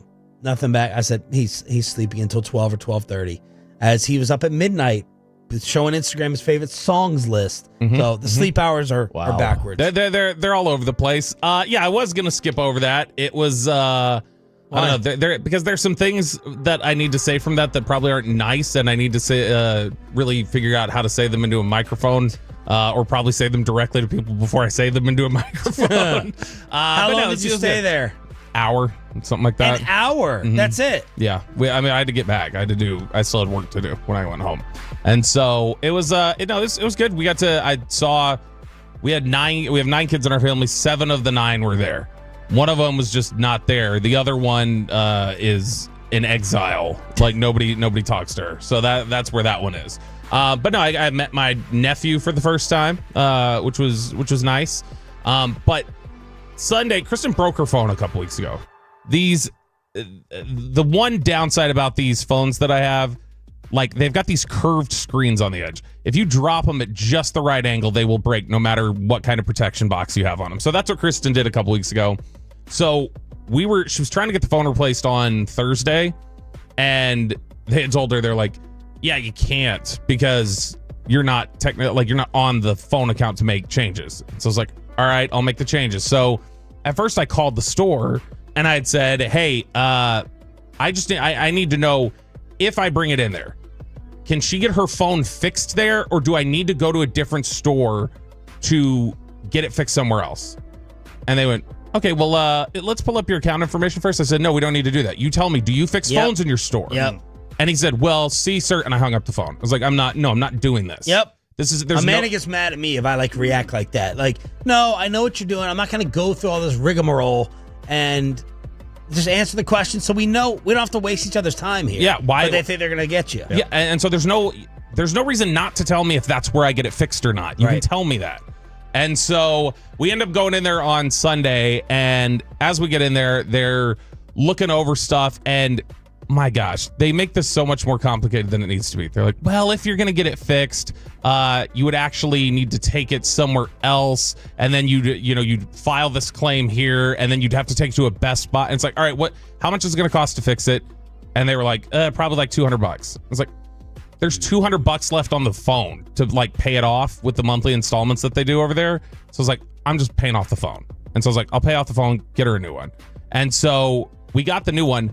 As we're checking out, free upgrade? Are those a thing of the past? No, do those exist? They do. You got to turn it in. No, but it's we not do that for my kids. It's not even really a free upgrade like that though anymore. Like it'll take off some of the cost, but it's not like in the past you used to be able to take your old phone. It's like here's a free complete upgrade. Yeah. Now it's like it takes off some of the cost of what they force you to do these monthly installments. Basically, they're like you can pay it all off at once, but literally it's no interest if you do the monthly payment. So there's no point in paying it all off at once. They really try to push that on you. So when we're checking out, that's why I gotta get an iPhone. You just turn it in, get a new one. When we're checking out, she had told us that, well, okay, where's your phone? I was like, it's in the car. I left it in the car. Why? And she's like, well, in order to check out with the phone, you need to have the T-Life app installed, and you need to make the purchase through your own app here at the store. I'm like, what? I have to bring you my phone, and you have to run the checkout process through my personal app to get the things sold in the store. Like that whole thing, I asked him there. I was like, all right, I've got some old data plan on there that doesn't need to be on there anymore. It's for a tablet. And I had a 5G plan for that tablet that we don't have anymore. Can we take it up? Well, we actually can't take that off in this store. You'll need to go to another store where they could. I'm like, you guys have made this. This literally was never a problem 15 years ago when you went into a phone store. They did everything there.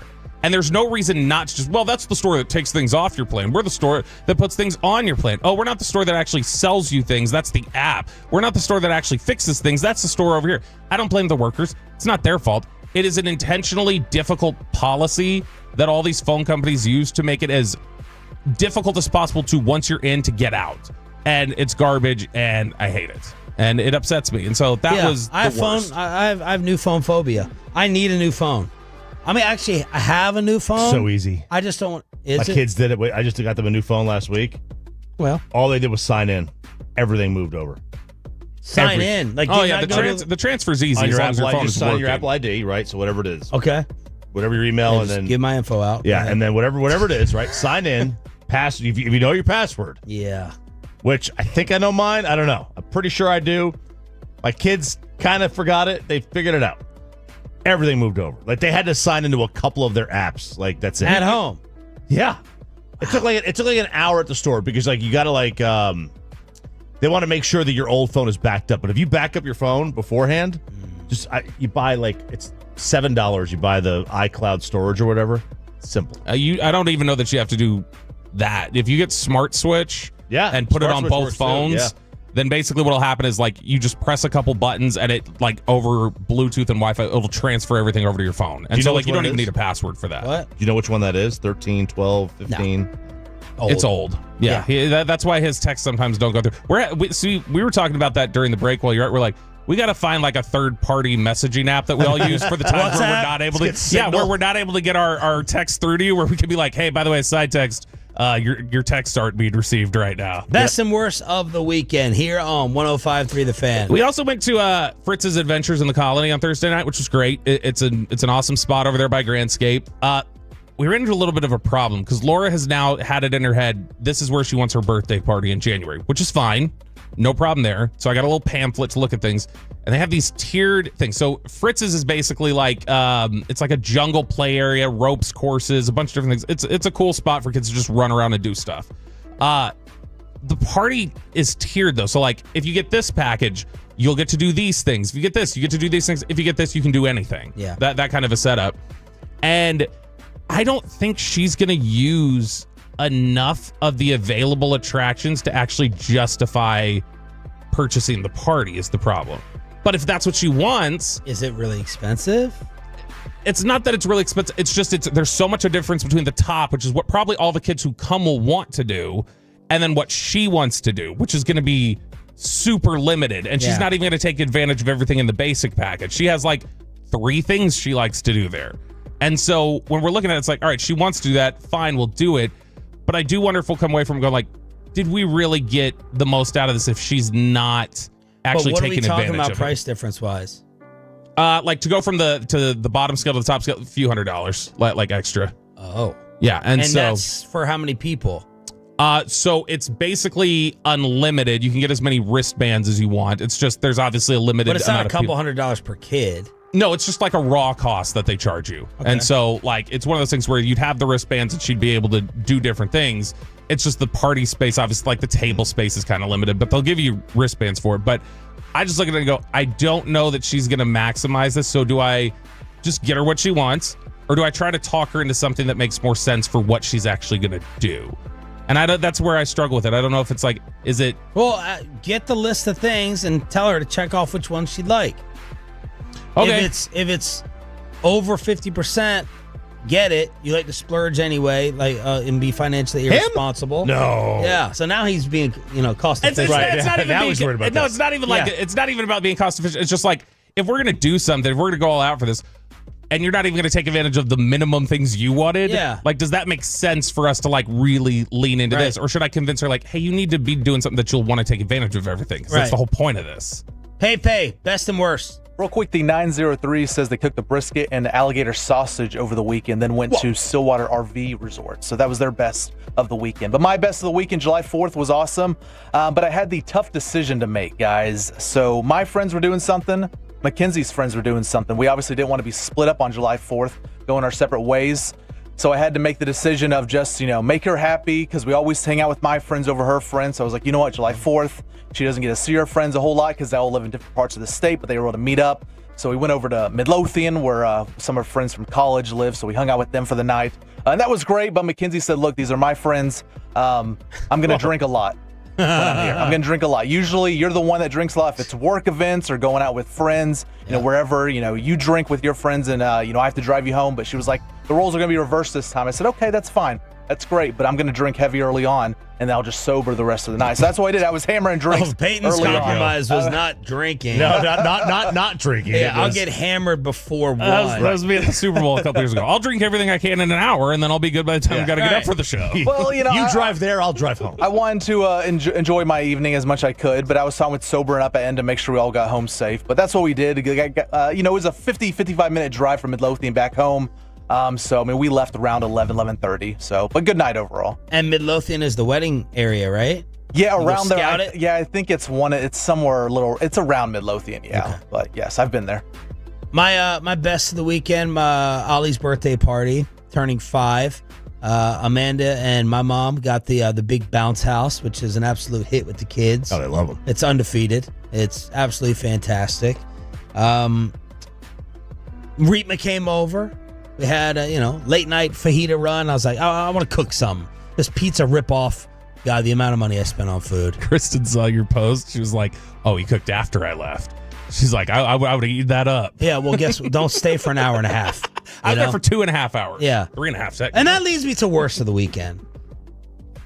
The Belts show up early. I love, one of my pet peeves is people who don't show up at the beginning of the kids' party. Okay, so if the party's at 2, you don't want them there at 2:20? No, I want them there at 2. All right, I'm on a kid's schedule. Yeah. All right, the food is ready. Everything's ready to go. I've been doing all this work. I don't want to sit around for 30 minutes because you want to be fashionably late with your 4-year-old. No. So the Belts always do a good job of showing up. What I learned when I opened the door was that that's the second time they had been to my house that day. Kristen, as I also thought the party started an hour earlier at noon. So the Belts showed up to my house an hour early. Bobby, though, in control, makes the quick U-turn out of the neighborhood and leaves and doesn't come back until the actual start time an hour later. It's rude. It's rude to drop by an hour early. So, but hang on. You got to the door? No, I was told by Kristen she was in control of the details, which normally she's on top of. Uh-huh. She had been so certain, like, it's at noon. We were actually running a little late. It was like 12:05, I think. Oh, no. And so we're driving by. No, but we're a couple minutes, and I'm like, there's no other cars here yet? I was like, this is like, there's no way everybody's like universally late right now. And so I was like, are you sure it's 12? Yeah. And she pulls it up, and I mean, we're pulling up in front of your house, and she goes, up, it's 1. And I immediately turned into the neighbor's driveway, backed out, and left. And I'm like, we're not showing up an hour early. I'm not going in there. They're setting up probably. Now, this isn't the next town over. So where'd you go, Town East Mall? Yeah. I went and got gas. We were going to get, we had not gotten gas on the way there's in. 4 minutes. Right. No. I mean, 52 to go. Not in Sean's neighborhood. Sean's neighborhood, like, you're 10 minutes from every gas station, basically. So we went and got gas. And then after that, I was like, all right, Laura generally has like her gluten sensitivities and stuff. I knew you were doing pizza, so I was like, maybe we can go run by and get her some like chicken strips or something real quick. And so we got in line there. It was funny that we got to like where we were going and we are going to get some. And then the line was so long that it was like, we're not even going to be there by 1 now. And so we ended up just, all right, let's run out of here. We stopped. There's some kids on the street corner that were raising money for their football team to go to Kansas or something. So we stopped, gave them money, talked to them for a sec. I mean, just like literally just doing charitable acts to fill the time. And then finally, I pulled into your neighborhood, and you know when you pull in, you take a left to get to your house. I think he knows. You take a left to get to your house. When I pulled in, I was like, it's 12:58. I was like, I'm turning right, and then I'm going to loop back so that we walk up at 1. And so yeah, I did. I looped, and I walked up, and we knocked on the door. I think at straight up 1 o'clock, and we were on time. Here's why I have so many issues with it. One, and Amanda listed these for me. One, they were not going to stay for a long time anyway. So the hour extra would have 2.5 hours. Would have made up for the early leave. Two, I don't know. They're going to help a little bit. Going to help with the food. All the setup. Your wife is a tremendous helper. We would have helped. Again, I don't know if it's rude to just show up and like walk in. It's not rude when you're like family. All right, other people, it's rude. That guy, his family. Well, your daughters. Your daughters are like family to my son. And he could have been entertained instead of sitting there until 1 p.m., waiting with technology. Exactly. Wearing himself out, burning himself out with the energy. So the Belts were there an hour early, and they went and ran errands. She would have walked in. When you I love you, man. When you die, they're gonna take your brain. They got to study. Teams are gonna not people. Teams are gonna study this. I mean, that's honestly where so much of it comes to. Like, honestly, people, even though it's never actually been officially diagnosed, that's why so many people are like, you're somewhere on that spectrum. Oh, but like, the fact that like those sort of things are like, nope, got to be there directly at 1 o'clock. Can't show up early. I just couldn't. I was like, nope, I'm not doing this. I'm turning around. I'm leaving. That's not the only sign. This is rude. Best and worst of the weekend on your home of the Rangers. It's DFW Sports Station.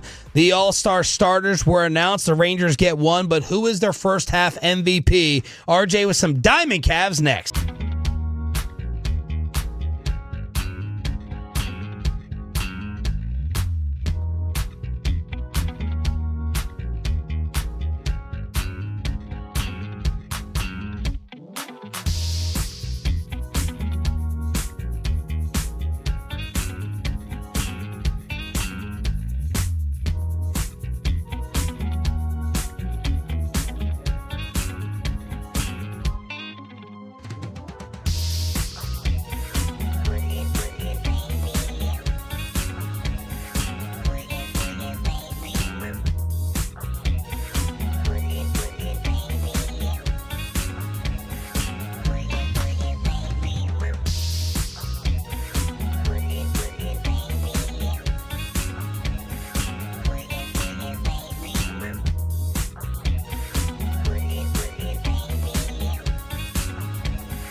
Yes. Doesn't sound right. Was it Self-Harm Squad?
Sean and RJ on 105.3 The Fan. The 0-1. Swinging a ground ball towards the middle, through to center field, a base hit. Johnson rounds 30, comes home and scores. Bogart wheels around to third. RBI single for Jake Cronenworth. Padres leading 4-1 in the bottom of the seventh. You're an idiot and you don't know baseball. Ranger fans, you are not dreaming. How can you not be romantic about baseball? How can you not be romantic about a commissioner's exemption to get a guy into the All-Star game? It is for his 19th season. And that is Clayton Kershaw. That's what Caitlin Clark got, right? She got the commissioner's exemption into the All-Star game. So Kershaw does get the All-Star nod, and he will join the National League team on the commissioner's exemption. The commissioner gets, I guess, to put somebody in. And Kershaw, whether he deserves it or not, he's actually having not a terrible year. For him, it's not a great year because this absolute unit of a pitcher has a 2.52 career ERA, and his ERA this year is a very pedestrian 3.43. It's a very good ERA. That's a tremendous ERA for a guy who's like so old and just hanging on. His elbow's probably hanging on by a thread. And here's this guy going out there just 4-0 with a 3.43 ERA. His ERA is double Paul Skeens. Paul Skeens can't buy a win. And Kershaw's 4-0 because the Dodgers know how to hit. This is going to sound really weird. When Michael Jordan got, all-star exemption, or, he's going to be honored as a wizard. When Cal Ripken is allowed, I'm like, okay, this feels okay. It feels right. I'm not saying this doesn't feel right with Kershaw, but I don't have the same warm, fuzzy feeling. Even though Kershaw is head and shoulders above Cal Ripken as a player and his greatness, all-time great, but I'm just like, really? Like, hey, is this too early? Like, it's not sitting right, but it doesn't feel as automatic for me of even like a Cal Ripken. Yeah, because, Maybe if I knew it was his final year. Yeah, because how old was Ripken? 42 when he quit and he got put in the All-Star game. Like, I mean, Kershaw's 37. Like, if he hasn't said he's not pitching next year, like, somebody will be interested in him pitch. Yeah, the Rangers get shut out. He's our who is that daggone? Goran Dragic. Oh my God! He's the Rangers. Goran. He's. I mean, 37's not that. There's not that old. Scherzer and Verlander pitched like well in like they were continuing to pitch well, like above league average into 40. Yeah. Like there's no reason Kershaw couldn't keep going if he wanted to. He's a 3.43 ERA right now. Like that's pretty decent, man. Last year he was a 4.5. Okay. But prior to that, I mean, he hadn't been above 2.5 in 2 seasons prior to that. His career strikeouts though per 9, he's generally been a 10 guy his whole career. He's 6 this year.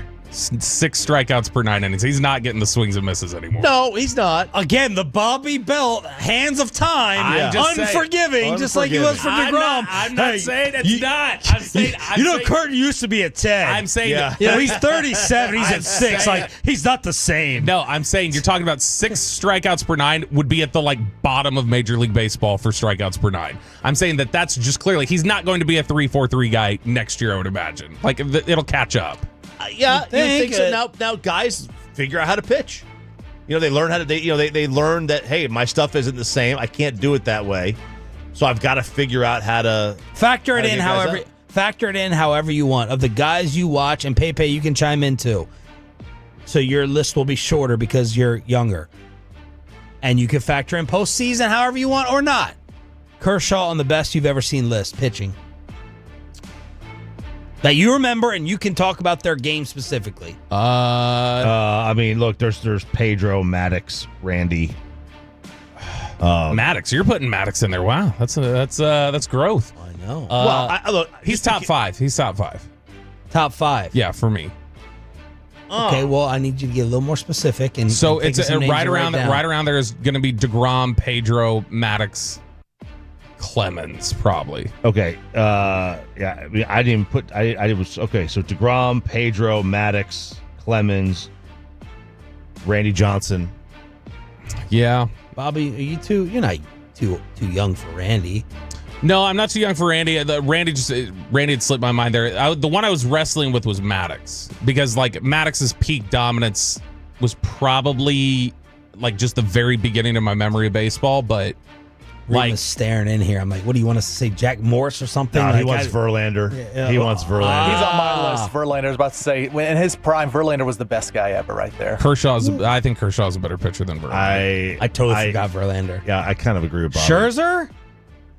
Scherzer's, so peak, if we're talking about just the peak, Scherzer and Verlander are probably better. But, like, to me, like, the fact that Kershaw maintained what he did for as long as it did. Can you have DeGrom over Kershaw?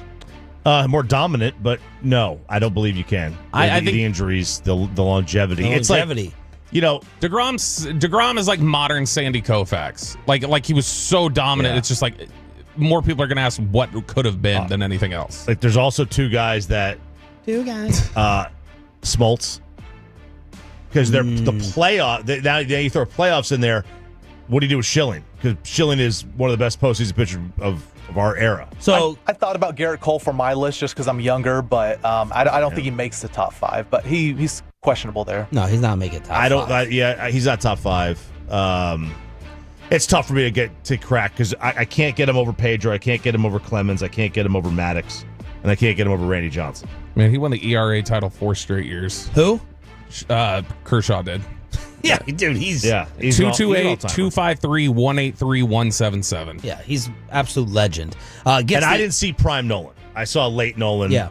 I mean, I guess I saw maybe like 86, but that's still not even prime Nolan. He was, if you go from 2011 to 2017, so we're talking about 7 seasons there for Clayton Kershaw, his ERA was 2.1, and he was averaging 267 strikeouts per 162 game seasons. Like, I mean, that's ridiculous. Like, nobody was doing what he was doing. And so, I mean, especially if you just adjust for era, he's way up at the top. So Kershaw gets the special all-star invite. The Rangers get Jacob deGrom in. Rangers lose to the Padres last night, 4-1. They lose 2 of 3, 11 back now in the West, sitting in third place. People are throwing in Roy Halladay. Forgot about him. Prime Roy Halladay is pretty legit, man. There's a lot of guys out there, but Kershaw is, definitely an all-time Kershaw's over Halladay. Yeah, I think so. Longer. Plus, he did it longer. He did the same thing. He just did it for a little bit longer. But anyway, the All-Star voting, you're going to look at we had the starters for the American League and the National League that came out last week. Like you said, deGrom, the only one for the Rangers that makes it. Now, there's opportunities for more to get on if people drop out. Jared Sandler, of course, not thrilled that Eovaldi did not make it because he missed a few weeks. His AL ranks, minimum 75 innings pitched. ERA first with a 1.75. WHIP second. Batting average fifth. On base percentage second. Slugging third. OPS second. And Nate does not make it. Nope. And I'm okay with that. Selfishly, get him healthy. He just came off an injury. Give him the week. Get him healthy. Let everybody recharge, refresh their bodies, because Nate Eovaldi and Jake deGrom are the reason this team is going to make or miss the playoffs, because they can't hit. And they've got to ride those two guys. So do one of them have to be your Rangers first half MVP? Yeah, it's got to be for sure. It's deGrom. Because the fact that he's been able to be here consistently. Eovaldi missing the time obviously has gotten that. But deGrom, you feel like every 5 days, no matter how bad this offense is, you're going to be in a spot to be competitive and win. The ESPN, because you mentioned that, did give deGrom the first half MVP for the team. They have this AX rating. I don't know what it means. Some nerd stat. He's first on the Rangers, 20th in MLB. Man, you have turned on the nerds. I'm still with him. Okay. I just call them nerds. Okay, I just call them nerds, right? So he's very much becoming Jake deGrom again, even though his velocity might not be 101. He has been a absolute bright spot for this team, this rotation. I think clearly the MVP of the first half. Pepe, do you think deGrom is the Rangers' first half MVP? Yeah, he's got to be. It's definitely not a hitter. Nowhere close to any hitters, but yeah, it's got to be deGrom. All right, next up. It's Josh Smith on offense. Yeah, on offense, it would have to be Josh Smith. 283, 8 home runs, 22 runs batted in. The Rangers' first half MVP has 22 runs batted in and a 2.5 WAR. Ooh. First half batting MVP is Omar Vizquel. Do you want Oral Hershiser making fun of Houston, or do you want the dumbest gambler this side of Malik Beasley? Ooh. Oral. Always pick Oral. All right, yes, let's go Oral. Oral Hershiser is on the Dodgers broadcast, and the Dodgers are playing the Astros. And the Dodgers, obviously the Astros were in this one inning kind of really getting at the Dodger pitchers. They were already up 4-1 in the game. And Oral makes this backhanded comment right at Houston. Hit hard to deep center field. Pages on the run. Will turn and watch this one wedge itself in the bottom of the wall. And Cam Smith flying into second, anchoring there with another extra base hit for the Astros. Double homer double to open third against Casparius. I don't want to open an old wound, but in some ways they're swinging at these breaking balls like they know what it's coming. That is not a bad pitch. It's really a very good pitch.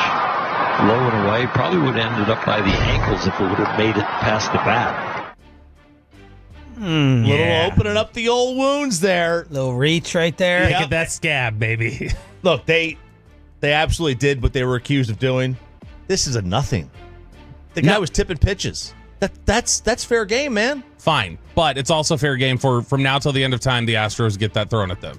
Like whether it's legitimate or not, you can bring it up whatever you want. Well, they do have a history of cheating. You can make that joke whenever you want. It has to end after the era's done. Right. Yeah. The era's done. I can't make fun of the Patriots for cheating right now. Altuve's the one. When Altuve's gone, you get. But as long as only one left, right? But he's like the poster boy of it in a lot of ways. Him and his bad tattoo. Oh, I don't want people to see my prison tat or whatever I got. I get you.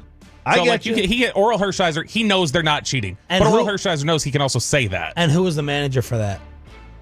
AJ Hinch, and he's with Detroit. That gets brought up. Nothing about AJ in Detroit. It's a good thing Rima left the studio. He would have had Well, he left because he saw the sky outside. What in the hell? Yeah, what's going on? We got a little thunderstorm popping up south of Dallas right now. In fact, it's funny you mentioned Hinch. More than Hinch, I've heard that about Cora. Like, Cora got it thrown at him more frequently, I felt like. I'm just like, well, he was the mastermind of their cheating. All right, so this gambling scandal real quick. Speaking of cheating, this isn't really cheating. So Luis Ortiz, he has officially now been placed on leave. By the way, has there been another stature-type guy that has been as disliked as Altuve? I'm not trying to make fun of him here, but Muggsy, no one dislikes Muggsy Bogues. Right. Like, no one dislikes Darren Sproles or someone better, because obviously Altuve is probably a Hall of Famer. Webb, yeah. Yeah, you have to work really hard to be just a jackass for people to hate you at that height. Yeah, to hate you at that height. You got a height advantage. You got a height advantage. You got a height likability advantage. Who are the most? That's a good. The most hated Doug Flutie? short players. Everyone loves Doug Flutie. Yeah. Some people got tired of the Grammaticas. Maybe they were some of the more hateable short guys. Were they that short to be kickers? They were small. They were little soccer players. They were like 5'6". Anyway, all right. So Luis Ortiz, he's a pitcher for the Guardians. And just go put into Twitter his name. They found unusual betting activity on 2 pitches. It was going to be first pitch of the inning. Is it a ball or a strike? Very random bets. And this dope goes out there, apparently places bets, big-time bets on the first pitch is going to be a ball, and he proceeds to throw both of these pitches about 40 feet right into the dirt. This is so bad. It's so bad. It's so bad. Is it worse than Beasley rushing down with the layup? Yeah. It's so obvious. I think Beasley's is worse. Beasley, no one in an 9-point game with 4 seconds left gets the made free throw and sprints down as the losing team to make the layup. Beasley's is bad. They're both awful. Beasley, at least, he could have plausible deniability of, I'm running out the ground ball. I'm doing that. Yeah. Whereas Ortiz, it's Ortiz just threw that the way, we see football players throw out first pitches. That was so bad. And it was just, that's a 40-foot fastball. But they know that was tied to it? They know, well, they don't know that his pitch was tied to it. They just know that those 2 pitches, first inning, got unusual betting activity on them. Yeah, got to get that on FanCam 8 and send that to him for next time we do a story like that with the obvious betting cover. Tolo Trey says Hershiser's Dodgers were the ones that got the title stolen, so he's probably never going to let that die. Good point on that. It's a new Music Monday that you can listen to while driving through this stormy weather. Bobby has the latest hits from the night. No, it's all from today. That's next with a new Music Monday, 105.3 The Fan.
They say in order to remember something, you have to forget something else. Okay, now that is a very cute haircut. That's like a little shag. I've never seen it before. Well, I mean, of course you have. It's the Rachel. Oh, is that your name? No, I mean, what's your name? No, I'm Jen. My name's Jen. Right, but I just mean like this is your haircut. But that's hair on your head. I'm not saying this is your hair. Okay.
Kids.org, and also brought to you by the Personal and Jewelers Frankel and Frankel. If you've been injured in a car or truck wreck, call Frankel first, 214-4817-3333. With Frankel and Frankel, there's never an out-of-pocket cost. They only get paid when you win. Frankel and Frankel, the go-to car and truck attorneys in Dallas. I'm Casey Kasem. Coming up next are the 3 biggest hits of the year. All right, this segment has been turned over to my daughter, per Sean. After last week, she picked better songs than I did, is how Sean felt. Sean feels like she's a better DJ than I am, so. Yeah. Well, the Tolos, this segment has been on the fence. Bobby gets the credit for coming up with many of our brand new segments here on the show, so you know the time and the day and everything's locked in, like the Red Zone at 9:20. But it's just funny that his segment has kind of been the one put on the chopping block from the Tolos. Yeah. So, TBD. TBD. Yeah, it remains to be seen. It's a little better the last few weeks in terms of general. Not Says who? I'm saying the fan text in general has been better on it the last few weeks. Maybe it's because I didn't pick the songs and Laura did. So I went and found you're too. You're not KT, but you're too I'm not questioning your music knowledge. You know what I mean? Yeah. You know, there's some people have whatever he put on Instagram at midnight. I guarantee it was some weird kind of. No, there were big artists in there. Okay, like who? Yeah, what's his name? Noah Khan, who is massive right now. Like the 1975 thing. 1975. That 1975. I have no idea who they are. That's a year. I have no idea. What kind of music are they? They're kind of they're very unique. They're very alternative rock with some they're like synth rock. Yeah, that's fine. There's nothing wrong with it. They're just unique. Well, so I went and grabbed basically the biggest names out there. You go. And then I showed them to Laura. Even your daughter knows play the hits more than you. And Laura listened through them and she said, all right, these are the 3 best songs this week through her little 9-year-old lens, which last week she was apparently right. So we're going to start off with what was her favorite song from this week. Ava Max, who's kind of like a Lady Gaga, poppy Lady Gaga type. Yes, that's Ava Max. This is her newest song, Wet Hot American Dream. Oh, baby.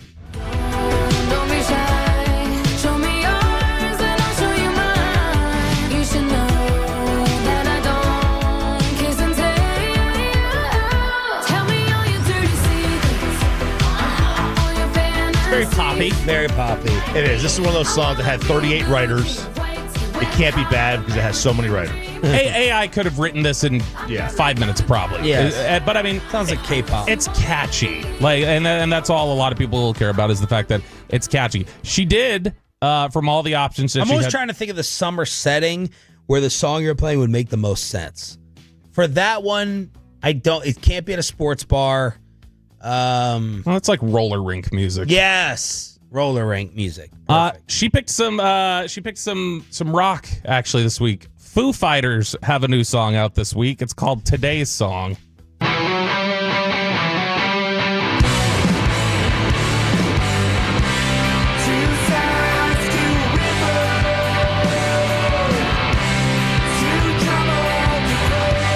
RJ Choppy, your thoughts as you have recently decided you hate this music?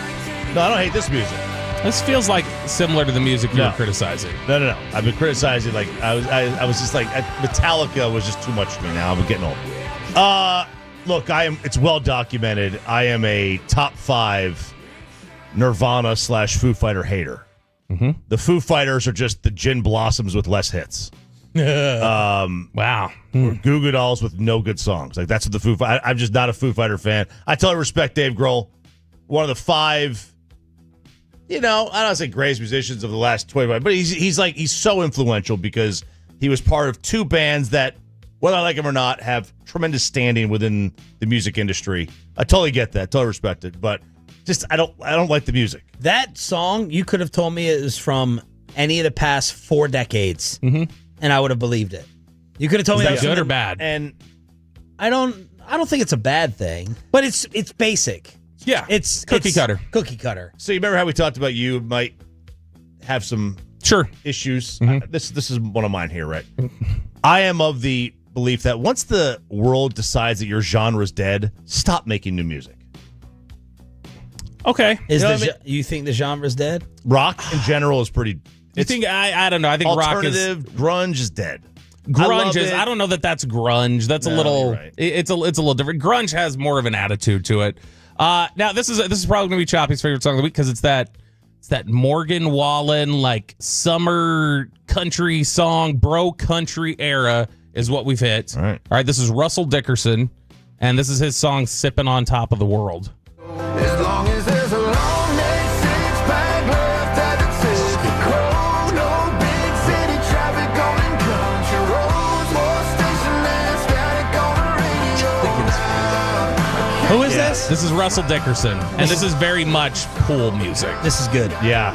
This is the winner. I don't know that I've ever heard of him. I don't think I've ever heard of him. I think you have. He's got that song. I'll play for you during the break. It's "Happened to Me" was his big song last year, and so I'll play that for you during the break. That's not bad. I can get down with that. That's definitely sitting by the pool music. Yeah, that's the winner.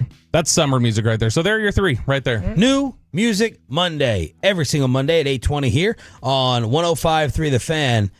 I sent you guys the breaking news yesterday that the Department of Justice and the FBI concluded that Jeffrey Epstein had no client list and also committed suicide.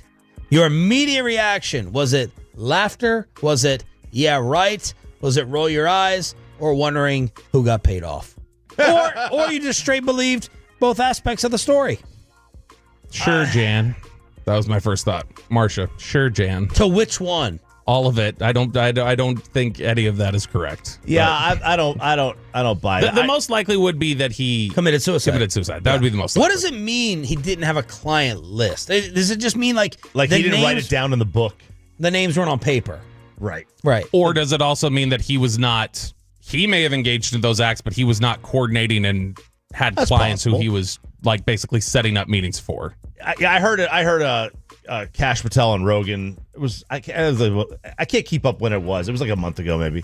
But I'm just listening to it now. And Cash Patel is? I know I should know. FBI director. Okay. FBI director. And he said basically like, I don't know what to tell you. Like I can't go into detail, but he killed himself. But he also talked about how there was like, as soon as the death happened, at the time it was happening, there was a bunch of like missing video, like the CCTV camera. Just happened to shut off. They just got a big storm like we have here in the Metroplex, and the DirecTV cut out. Right. So like just so happened. It's very possible that he didn't kill himself, but they have no proof. Maybe Florio knows where that tape is too. Maybe. Old school callback. I get it. A lot of Tolos will get it. Yeah. So that could be. I have no idea. My first thought was like, come on, guys. Like, it just lie to me. Lie to me. Tell me he didn't. And this set off Elon again. I can't keep track of Trump versus Elon. I don't know. Elon is outraged, I think, over the big, beautiful bill. It's a wonderful bill. Adding the trillions of debt, but then he's like, so just no one did anything. There's no accountability whatsoever. And, of course, he had called out President Trump beforehand for this. If he knew, let's say Elon, let's say this is all exactly the way it's been presented, and Elon being in government, knew what it was, then it's even more hilarious that he then tweeted, by the way, DJT is in those files. Happy Monday, knowing that it was going to come out that they were going to say there's nothing. That was a heady play if he knew that was what the result was. He might have. That was smart. If that's what it is, that's pretty smart. All right, RJ Choppy, bitter at anyone who gets a hole-in-one and lottery winners. Yeah, lottery winners. The hole-in-one, don't get me started on that. There was a kid that hit two of them in the same round in Kentucky, like a teenager. We'll get you there, buddy. Just a little pipsqueak. Just can't stand him. But so this came out over the weekend. Now this happened several weeks ago, but they didn't just announce who won it until recently because you got a little grace period there. But this guy won in Kentucky $167 million lotto jackpot. He had purchased it on a $2 ticket at a convenience store. Not the $20 that we usually go in. I mean, he bought a single $2 ticket, and he wins $167 million. However, this guy has been in 25 different prisons. And has 40-plus mugshots. Oh, man. This is I'm convinced I'm never going to win this thing. Oh, that convinced you? That's it. You've become convinced? He lived 50 years. I'm convinced. It's never going to happen. I'm never going to win this thing. I've convinced myself now. He is 50 years old. He has been in jail in half of his living years. 25 different jails this guy has been locked up in. And here he is winning the freaking lottery, $167 million. So obviously one of the most troubled players, and he turned things around. But obviously one of the most troubled players in the history of the Cowboys is Hollywood Henderson. And he won twice. Hollywood has won it twice. And so, I mean, I wish someone would do an update show on lotto winners. I know a lot want to be anonymous, but I want to see what they're like, how they're doing. Are they a big dog in their community? Are they like sleeping around with everyone? Are they spending it big? Are they bankrupt? I would watch a 1 hour weekly update on lotto winners. You've really got to. I think you got to have a documentary on that because I can't imagine how that changes. Not only it just changes your life, but ruins it too, because like the amount of people that go bankrupt after that, the amount of people that like lose their family. My mom, she always says, like, you give me the option, I would not want to win the lottery. That's my mother. See, so the commonly cited statistic has always been 70% of lottery winners go broke within 5 years or something. That's not a legitimate stat, apparently. Apparently, it's like one of those little like, oh, we only use 10% of our brains, which is not true either. And so it's something where like Forbes did a breakdown of it. Basically, no, that's not true. Most people win the lottery, they stay rich for the rest of their lives. Would you quit working, Bobby? Probably not. This show. Or no, probably not. I wouldn't think so. You guys would be doing the show yourselves. You would be the two suckers that keep working. I'd be gone. 10 years ago, I would have said I'd be gone. After seeing my dad decline the moment he retired, like he had nothing to do, his brain stopped working, and all he did was watch Maury. I think I'm going to work till I die.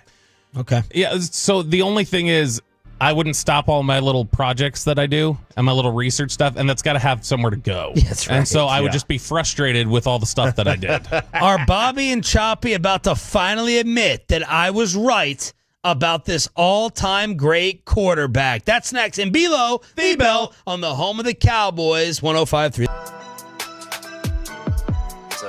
Hey, remember when you used to be what was it, Pepper Lady? Pepper Lady? Wasn't it Cinnamon Sisters? Basil Babes. Saffron Squad? Nutmeg Maidens? Paprika? No. Nutmeg Maidens. I just said that.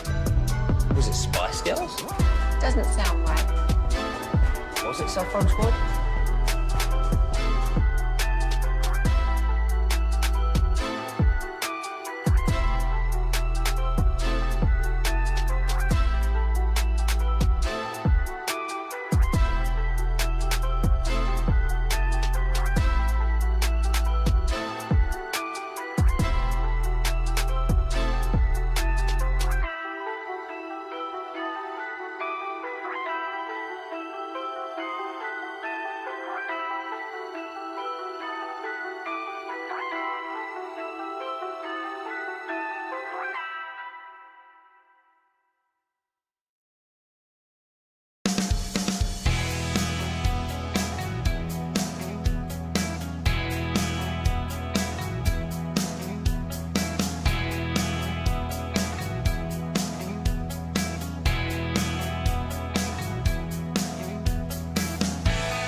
has lower fee products? I gotta remember that. You know, they say in order to remember something, you have to forget something else.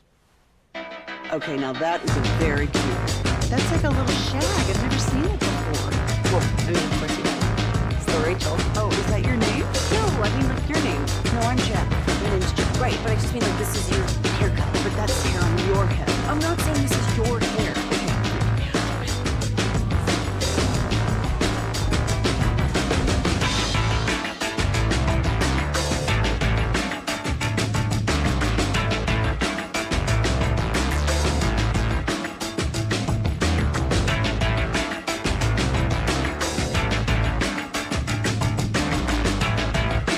The back-to-back #1 Chevy dealership in the world. More new Chevys than anyone else, all priced to sell. Visit ClassicChevrolet.com. This is Texas. This is Classic Chevrolet. Together, let's drive, relax, enjoy the difference. Based on new Chevrolet registrations 2023 and 2024. The great Bobby Belt. Bobby Belt is an idiot. Don't make me take off my belt. Don't make me take off my belt. We're not. Over to you, Bobby. Are Bobby and Choppy about to finally admit that I was right about this all-time great quarterback? Nope, that's not what we're going to do in this segment. We're going to talk about how right I was. Actually, we're not going to do that. We're going to talk about how it's not defined yet, or at least we're getting a closer answer. All right, so what we're doing in this segment here, which is Below the Belt, which is sponsored by D&M Leasing. You can check them out at dmautoleasing.com. One of the things I've struggled with for a long time, ever since I really became obsessed with the NFL when I was a teenager and I started trading classic games and getting a glimpse of things, I was struck by like how great Roger Staubach was, like relative to other people in his era. And it's impossible, it feels like, to try and communicate that to people today. Of just saying like, hey, Staubach was great. You go, well, his numbers don't look like it. Or like the guy that you anticipated Choppy would be a hater of last week, Art Monk. It's hard to like communicate to people who Art Monk was. It's hard to communicate to people who don't know it, how good Aikman was or Irvin was. Like you just Steve Young. Anybody. Steve Young is another great example. In some ways, it's hard to communicate to people how bad John Elway was, for instance. It really is. But no, something that's bugged me for a long time, something that I've talked about with you guys a couple different times during breaks or whatever else is like, I want to try and find some standard metric that can be applied to eras. So you can say, all right, somebody throwing 16 touchdowns and 9 interceptions in 1971 is equivalent to what Burrow may have done last year. Like it's 32 touchdowns and 7 picks or something like that. Because within the era, it matters. You're trying to capture rule differences, player differences, different things like that. So in trying to figure out how to place people above or below and come up with a way to compare eras, I started looking into a couple different aspects, and I was trying to figure out how do I make something that's like OPS or OPS plus, which OPS plus, Chop, reset it for everybody. What is OPS plus? It's I don't know how the formula is, but the explanation for the explanation is 100 is league average. So if you're 150 on OPS plus, you're 50% better than the league average player. So that's something that translates across eras. You can look at Babe Ruth and see Babe Ruth his OPS plus was 222 or something like that. You can tell, all right, that translates no matter what. You're saying that he is that much better than everybody else. And Bond, similarly, was that much better than everybody else.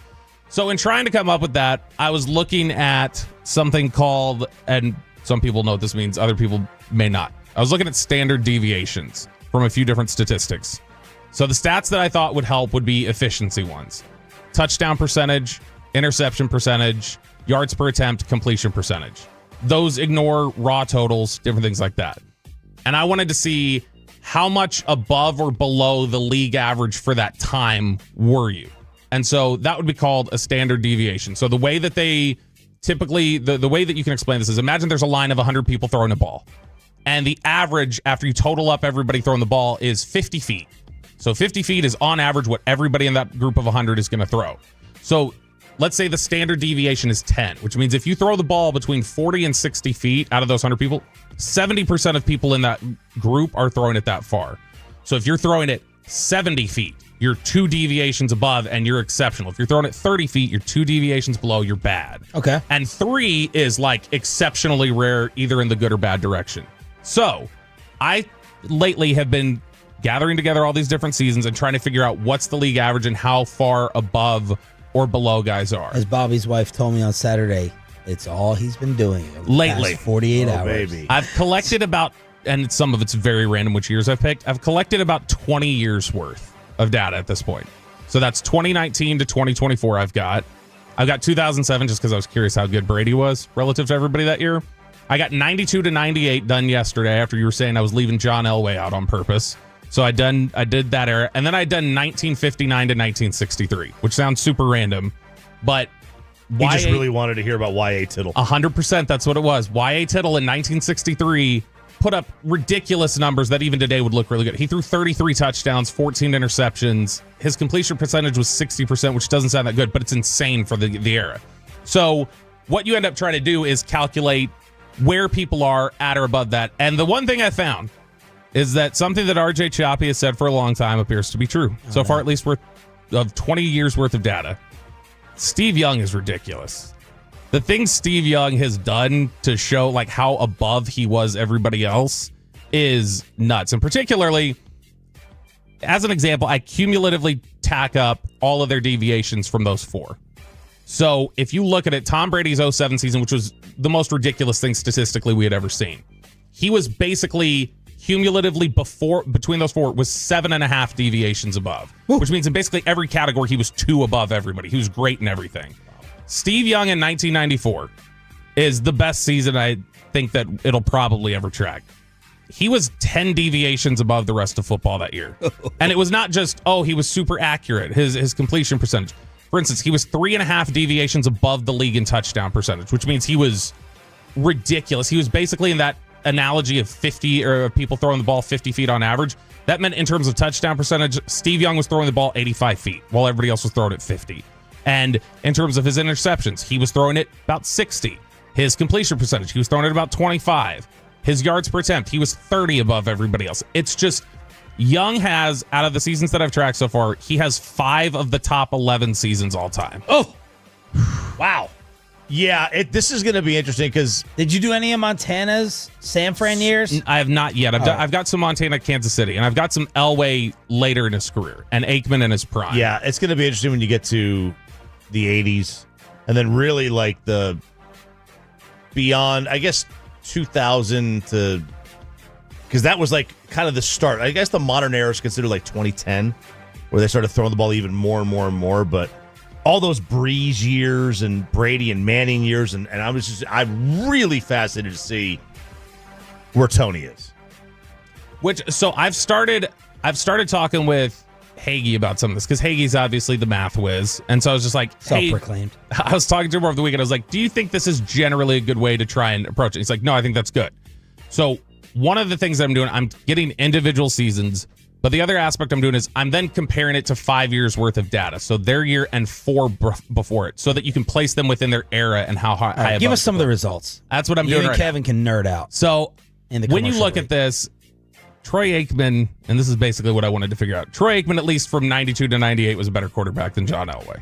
So we know that much of it. So Elway generally, in the years that I've tracked, which that was the last 7 years of his career, he was not in his prime anymore. Maybe the early part of that era he was. 92. He was generally, these were his placements from 92 up to 98. These were his placements in the entire Elway NFL. or Aikman? This is Elway. These were his placements. 20th in 1992 among all quarterbacks.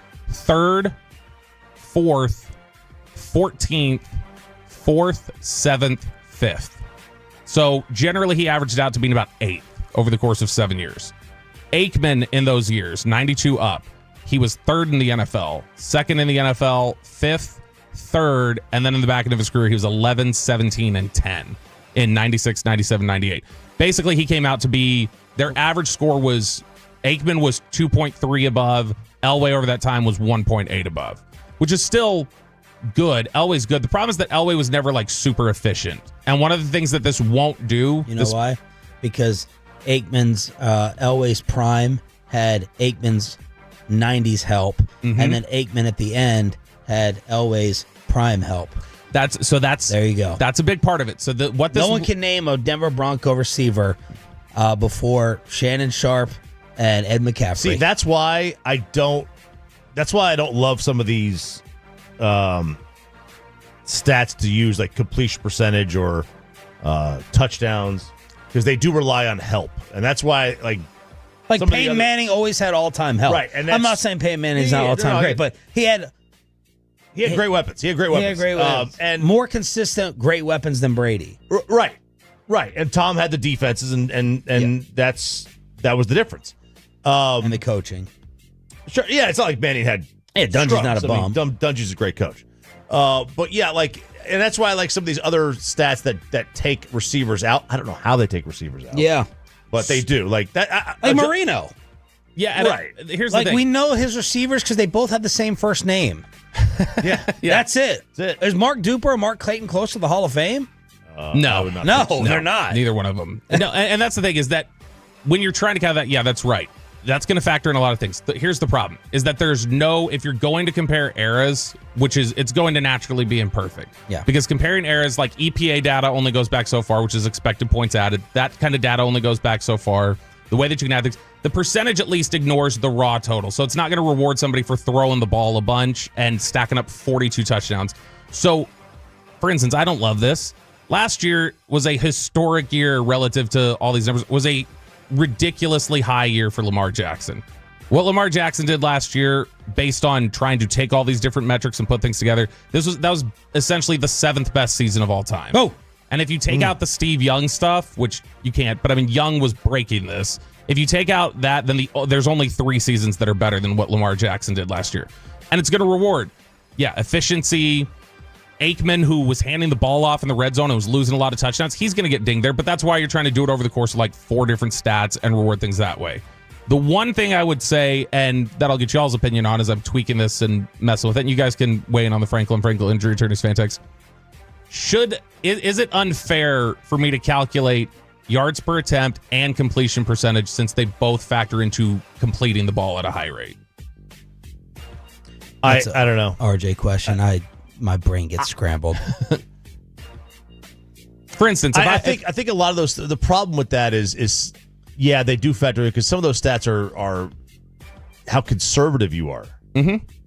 And I don't know that that's a sign of a great quarterback. So I'm more interested in the names. So far, Steve Young and Lamar are the big winners. Yep. Is there anyone else that's a big winner or a big loser so far? Josh Allen, his numbers do not add up to his reputation in these years that I've tracked so far. Josh Allen so far, last year, for instance, when Josh Allen won the MVP, he finished 9th in this metric. 2023, when we were all talking about Lamar winning the MVP and different things like that, Brock Purdy had by this metric here, and that was a ridiculously historic season. It was similar to what Lamar did last year. But Josh Allen generally does not finish higher than most of these. He's finishing either the back end of the top 10 or he's finishing back half of the league earlier in his career. So it's not really friendly to him. Dak is about what you would expect. Dak ends up stacking up similarly to the years that you would think he would. So in 23, when he was having a borderline MVP season, he was second in the NFL that year behind Purdy. And so, you put that together, that makes sense. Last year, he was bad. He was back half of the league. He was under 100. He was below league average quarterback. So one stat I love is adjusted net yards per attempt, which the problem with it is because the way the league has gone, if you look at the top 20 in career, 19 of them played after 1998, except for Steve Young. He's the only one that played a majority or all of their career before 1998. That just shows how crazy good he was. And by comparing eras here, Young is obviously in there, but then you've also got in the top 10 all time, you've got a season from 1960 and 1963. So you're able to then say what those guys did in their era is as special as what guys are doing today. Below the belt every day at this time. More on the Kavontae Turpin arrest at 9:20 in the red zone for your football fix. But now that this NBA all-timer is getting ready to step away, RJ Choppy needs a new biggest loser in all of sports. Final hour of the Monday edition after this. But guys, fight back against low energy with TRT and Synergen X with the low T center.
you've got to forget something else to remember that Uber Eats has groceries. No, that's absurd. Hey, remember when you used to be what was it, Pepper Lady? Pepper Lady? Wasn't it Cinnamon Sisters? Hazel Babes. Saffron Squad? Nutmeg Maidens? Pre-curb? No. Nutmeg Maidens? I just said that. Was it Spice Girls? Doesn't sound right. Was it Saffron Squad?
Studios, this is Sean and RJ on 105.3 The Fan.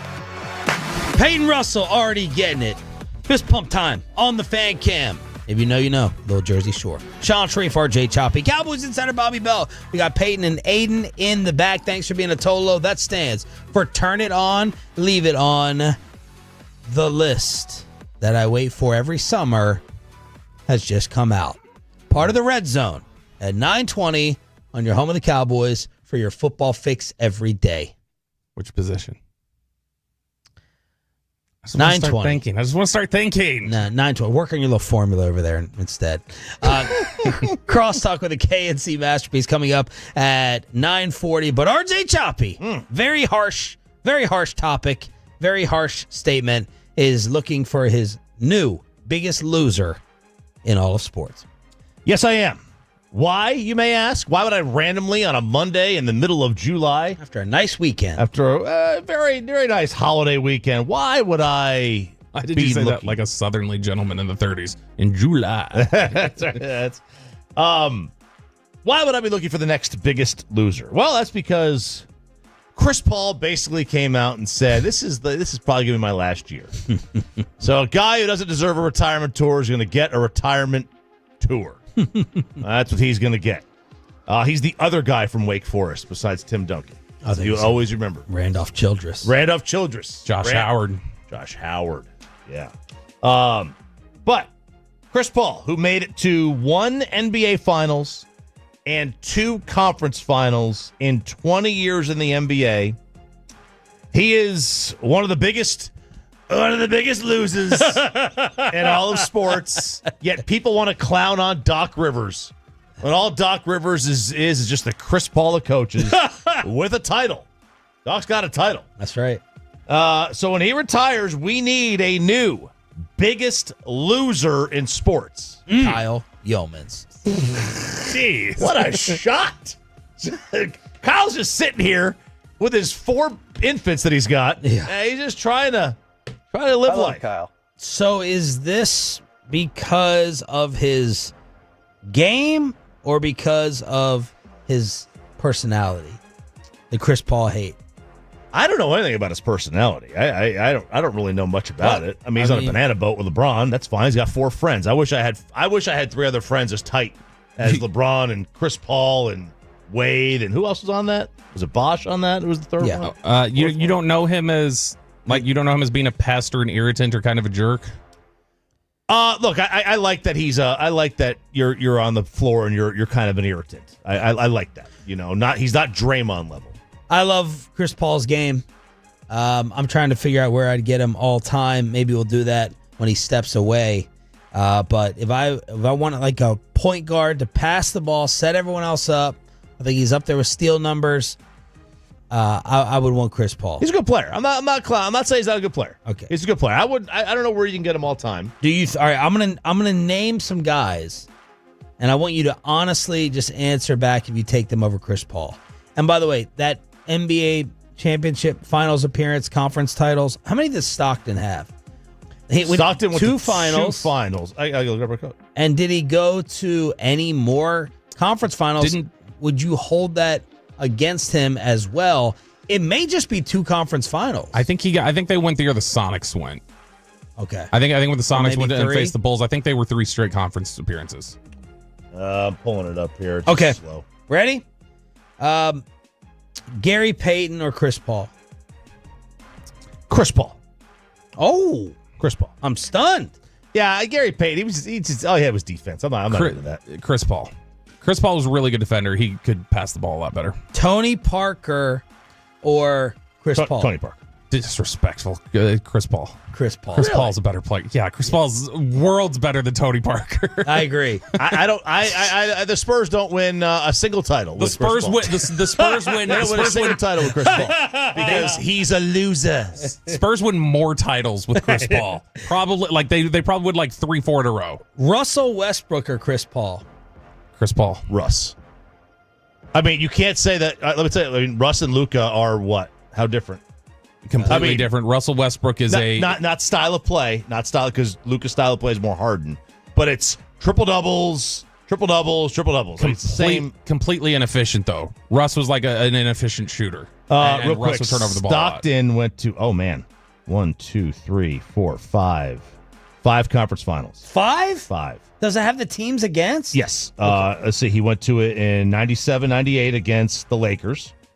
96, 97 against the Rockets. 95, 96 against Seattle. Okay. 93, 94 against the Rockets. All right. And 91, 92 against Portland. I forgot about that. All right. I want RJ to name these first, Bobby. Okay? Okay. Nash or Chris Paul? Oh, Nash. Prime. Like peak. Right? Like Chris did more consistent for longer. But I think Nash. Bobby? Depending on how much you value defense. I don't. Yeah. I'm going to say Nash by a little bit, but I mean, Paul was the definitively better defender. Okay. Chauncey Billups or Chris Paul, RJ? Chris Paul. Okay. I was just testing. That was one of my tests right there. I was seeing how far you would go. Derrick Rose or Chris Paul? That's a tough one because Rose was so fleeting his time. Peak. I think Derrick Rose was a better player, but longevity, you've got to, you have to factor that in. So I'll say Chris. Chris Paul. Any randoms like Rondo, Darren Williams you would take over Chris Paul? No. Mm-hmm. Okay. No. All right. Iverson or Chris Paul? Iverson. Chris Paul. Ooh. Man, are you a family member? Is he the brother, like a brother that you don't talk to? Choppy, he was 18-10 automatic with probably 2 steals a game. Yeah, how many times did he lead the league in assists? He led the league in assists and steals, I think, 5 times each. Let me look. Assists, he led the NFL 5 times. NBA 5 times. Steals, he led 6 times. Yeah, I'm sorry, I'm disrespecting. He's 20 and 11. Hang on, you all 20 and 10. Y'all gonna say you really think he's better than Iverson? I'm not saying that. I think Iverson's more skilled. Chris Paul's a better basketball player. It depends if I need a score or pass. Like if I need a true point guard, I might go Chris Paul, but I'm probably going Iverson. But again, Allen Iverson is in that Westbrook category too, that Carmelo category of get your score and not necessarily pass to make everyone better. Right. So Chris Paul made a lot of people better and then they never. He made them so much better that they got to the second round of the playoffs. If I'm playing in Rucker Park, I want Allen Iverson. If I'm playing an NBA game and I need to win, I'm playing with Chris Paul. Except for Chris Paul doesn't win. Like that's the problem with Chris Paul. Chris Paul and does David all West. these things to help you win, except actually win. He had David West he was playing with the whole time. Hey, he's like the John Elway of the NBA. Yeah. All right, so that leads to what now? That leads to we need a new biggest loser. New biggest loser in sports. So I got some candidates. Okay. All right. Now he may already be the biggest loser in the NBA, but James Harden is the biggest loser. You know, he could be one. He's got 1 NBA Finals and 2 Conference Finals appearances. My guy, but he's a loser.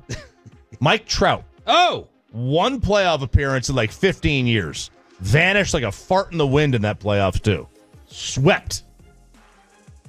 Connor McDavid. Oh. He makes the finals like every year, and then he vanishes.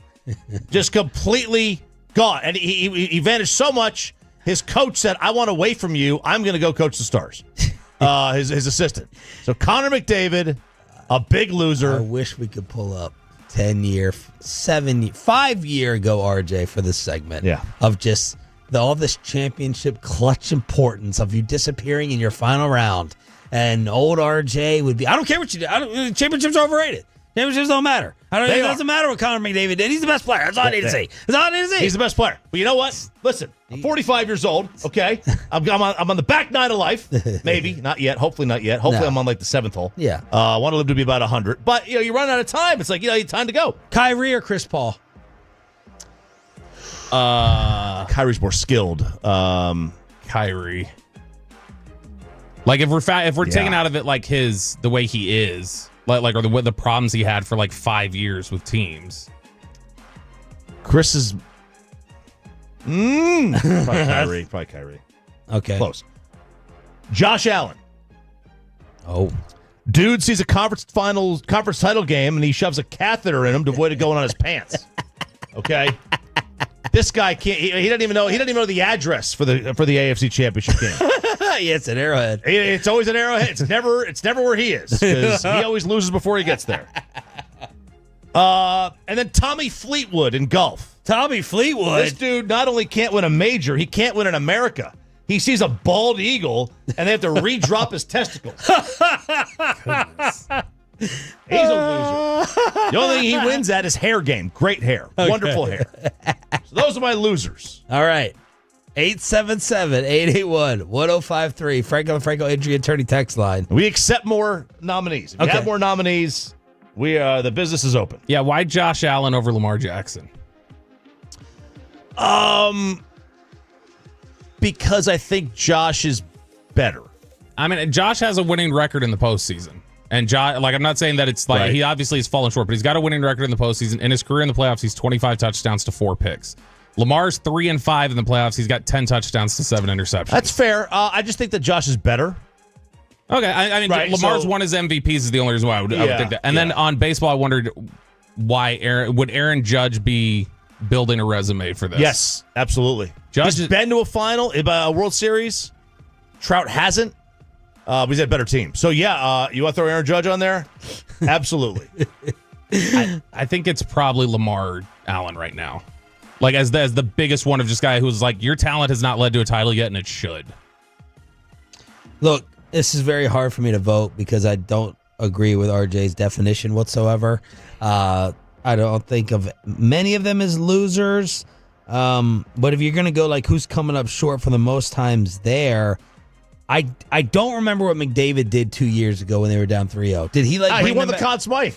He won the playoff MVP. Okay, all right. He's so good, he still lost. All right, I'm going to cross him off. I don't know if Tommy Fleetwood walked in here and smacked me with a sand iron. Well, he wouldn't be able to see over this tape. So I wouldn't know right there. I'm going to say it's either Harden. Well, Harden's old now. I would probably go Lamar. I'd probably go Lamar. I can't hold it against Mike Trout that he plays on horrific teams. How far do we have to get before Luka's this name? Ooh. Well, no. You got to get really far because he just took the Mavs to the finals. Right, no, I know, but that's what I'm saying. Like, if he gets 3 years down the road here in LA and he still hasn't done anything, and especially in a league where you're thought to, you can be all by yourself and take it there and still come up short. I would just think that he would be the next in line if he doesn't win one in a couple of years. Who's the fan text have on here? A lot of them asking why isn't Dak on here. I don't think Dak is in the. He's not on the category. Yeah, he's not on that tier. He's on that tier, come right? On now, come on. So who is being voted on amongst the nominees? We're seeing a lot of Mike Trout on here. Somebody else pushing back on the Connor McDavid thing. We're seeing Kershaw was once this guy. James Harden, Devin Booker is getting suggested here. Durant, so some of the names that we're getting here: Josh is a better QB, Lamar a better athlete. I think it's Durant. I'm putting Durant as my new number one, and he's won. Yeah, he's won, and he's won too. Yep. But loser. Yeah, I'm putting Kevin Durant. Kevin Durant or Lamar. It's tough for me. Man, it's Durant. Like, I mean, yeah, he went and took the legacy shortcut, but he did ultimately win.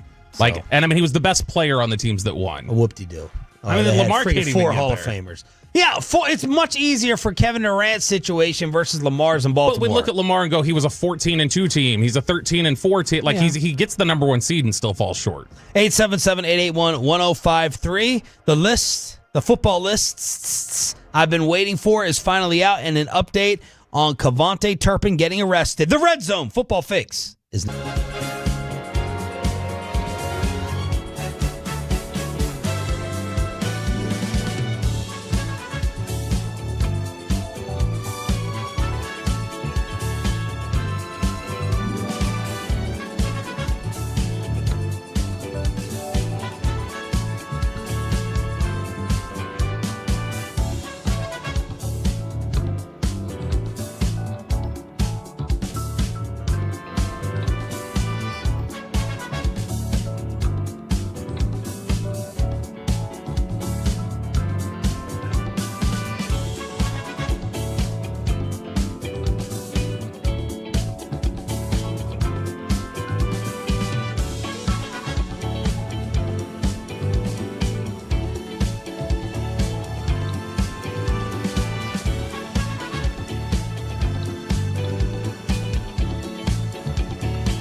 has lower fee products? I got to remember that. Well, you know, they say in order to remember something, you have to forget something else. Okay, now that is a very cute haircut. That's like a little shag. I've never seen it before. Well, I mean, of course you have. So Rachel. Oh, is that your name? No, I mean, what's your name? No, I'm Jen. My name's Jen. Right, but I just mean like this is your haircut. But that's hair on your head. I'm not saying this is your hair. Okay.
Brought to you by Cars for Kids. Donate today at carsforkids.org. And also brought to you by the personal injury lawyers, Franco and Franco. If you've been injured in a car or truck wreck, call Franco first, 214-4817-3333. With Franco and Franco, there's never an out-of-pocket cost. They only get paid when you win. Franco and Franco, the go-to cards wrecking attorneys in Dallas. How many people want to eat a W tonight? You know what I like about the media? They think you can just dial 1-800 and get a quarterback. Yeah,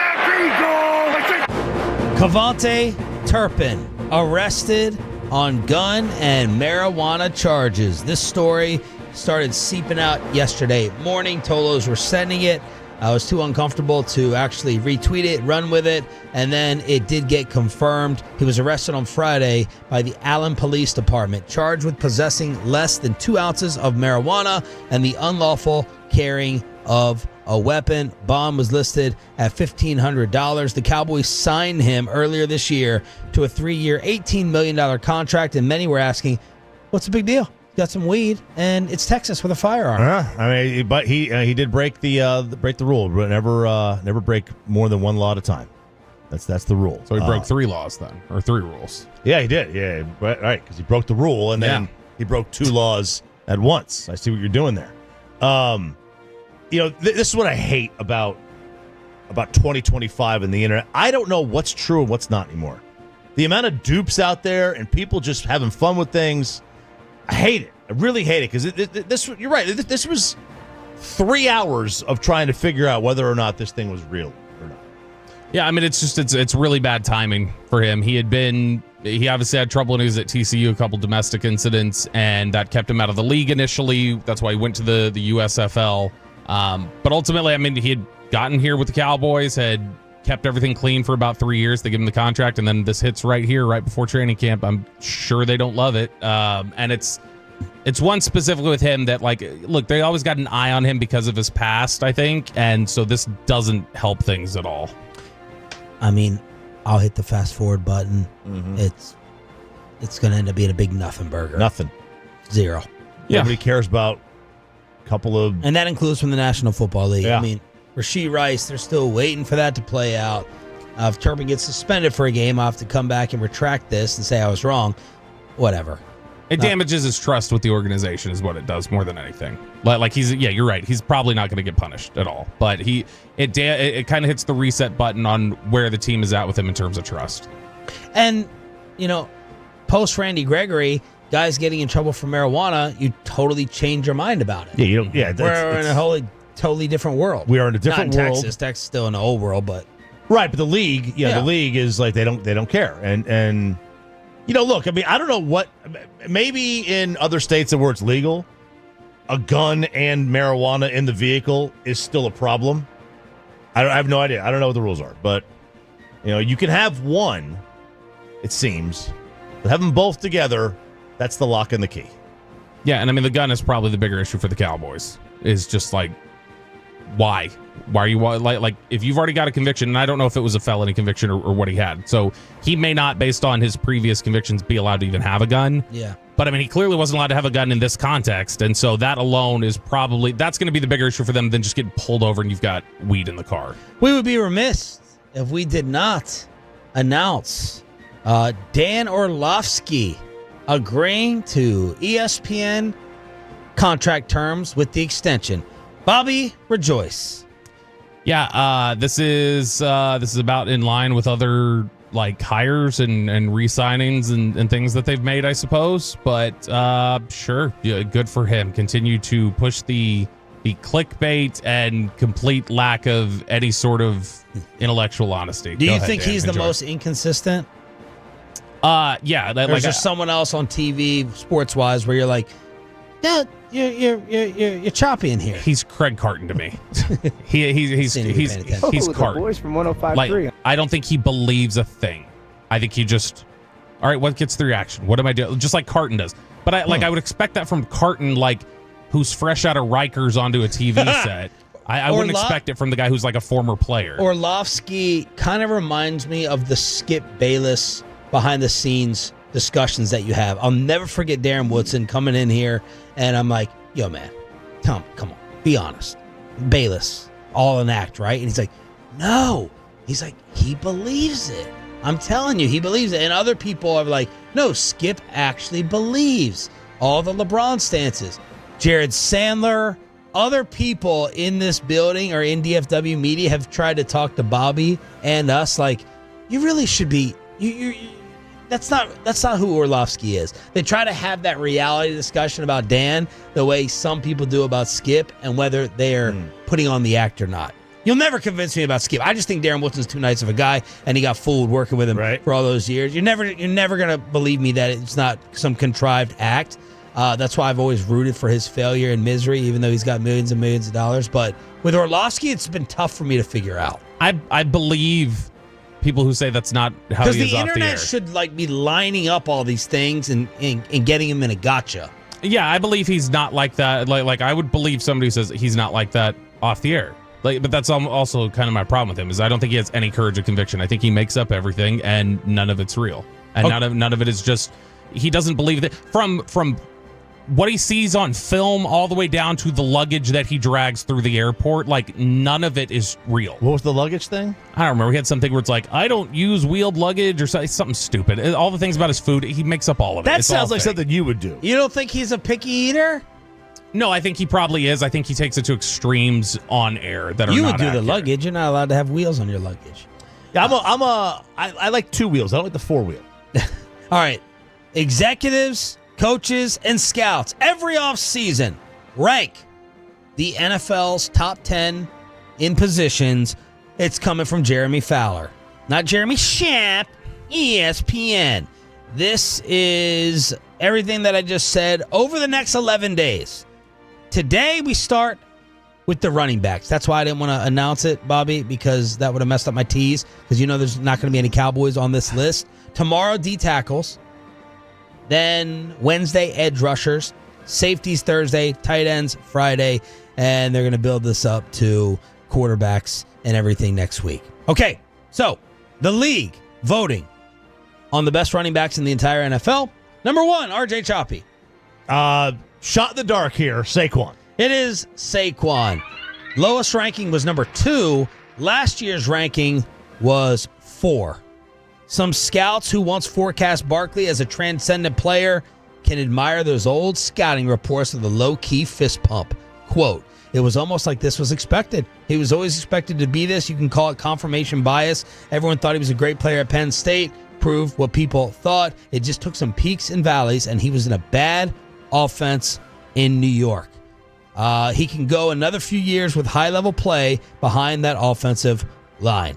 Okay, number 2, Bobby Bell. Are you looking at the list? No, I'm writing down names. I was looking at league leaders last year, trying to refresh myself. Derrick Henry.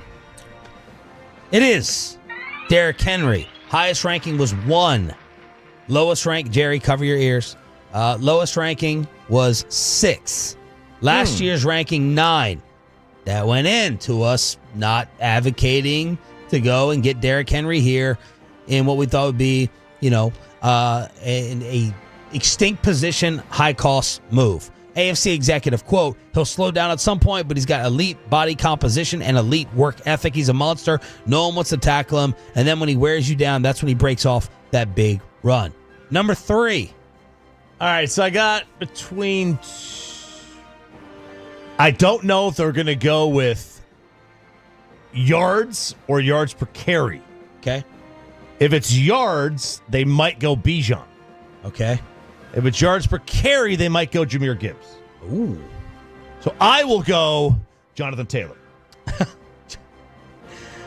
Who's your guess, Peyton? Jahmyr Gibbs. It is Jahmyr Gibbs. That's right. It should be Jahmyr Gibbs. Highest ranking 2. Lowest ranking 9. 9. Last year's ranking 8.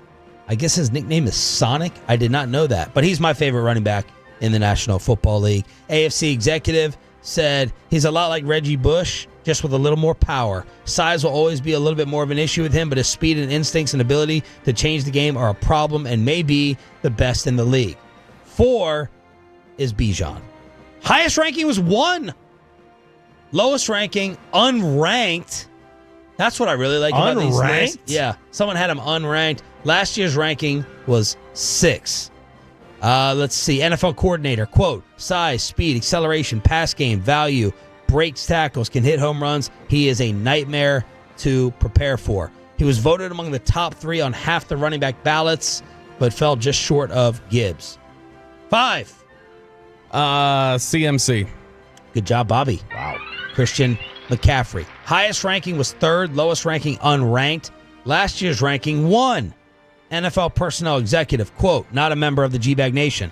He's a great player, but he's always had durability issues even in college. He's an elite trainer, takes great care of himself. He's just not a big body and will lose a step eventually. He's still the prototype and the best player on the field at times. I would have guessed. If I would have had to guess at 3, that's who I would have guessed they would have put. I just figured the league was still in love with him. 5's lower than I was expecting. Number 6, RJ, and then maybe Peyton. You're not going to get 6. Josh Jacobs? Whoa! Well done. All right. Josh Jacobs. Highest ranking 3, lowest ranking 10. Last year's ranking was 7. Number 7. I'm surprised Taylor's not up there yet. He was like 4th in yards last year. Was he 4th? Yeah. At 4.7 a carry. Number 7, Taylor. Taylor. It is Jonathan Taylor. 1,432 yards? What? Yeah. I was surprised by that. I'm very surprised. He turned 26 in January. He feels older to me as well. AFC executive. He's underrated. Highly productive, can wear you down before breaking off a big run. His 24 career games of 100 rushing yards since 2020 trail only Henry's 37. Number 8. Joe Mixon. No. Is it Bobby's turn? No, go ahead. I love this dude. Oh, Is it Chuba? I know who it is then. Chuba Hubbard? Aaron Jones? No. Damn. Kyron? Nope. Who? Kyron Williams? No. Bucky Irving. Good guess. Tony Pollard? No. Oh! Buffalo. James Cook. Yes. Highest ranking 4, lowest rank. Why do I love him, Peyton? Because he won you fantasy. Oh, man. I'm glad. I thought you forgot. I thought you forgot. He was 16th in total yards. The last guy to get to 1,000 this year. Highest ranking 4, lowest ranking unranked. Last year, honorable mention. 16 touchdowns last year. Dangerous and explosive, quote, executive. He's perfect for that offense with a quarterback that spreads things out. He's good in the passing game, catches the ball really well, good in open space. Not sure he's elite yet, but he's really, really good. 9 is Mixon. 10 is Kamara. Wow. Honorable mention, Bucky Irving. Aaron Jones. A-Chain. Is it A-Chain or A-Chan? A-Chan. Man, talk about explosive. And then, I thought the Cowboys may show more interest in, Breece Hall, honorable mention. And then the other guy I'm in love with is the machine, James Conner in Arizona. So that is your running back list, top 10 unveiling from Jeremy Fowler, from the execs, the coaches, and the scouts. All right. Surprised Kyron Williams is not in the top 15. That would be, or 14, or however many names they listed. That's interesting. The league likes him. He was 7th in yards rushing, only at 4.1 a carry, which back in our day was big. Now it's, Saquon was 5'8", Henry was 5'9", Bijan 4'8", Jahmyr Gibbs 5'6", Taylor 4'7". You got a ton of guys. Bucky Irving was 5'4", Chuba was 4'8", Cook 4'9". Yikes. That's the Red Zone, your football fix every day at 9:20 on your official home of the Dallas Cowboys. We crosstalk and get some July 4th stories from the KNC Masterpiece next. But give me the video.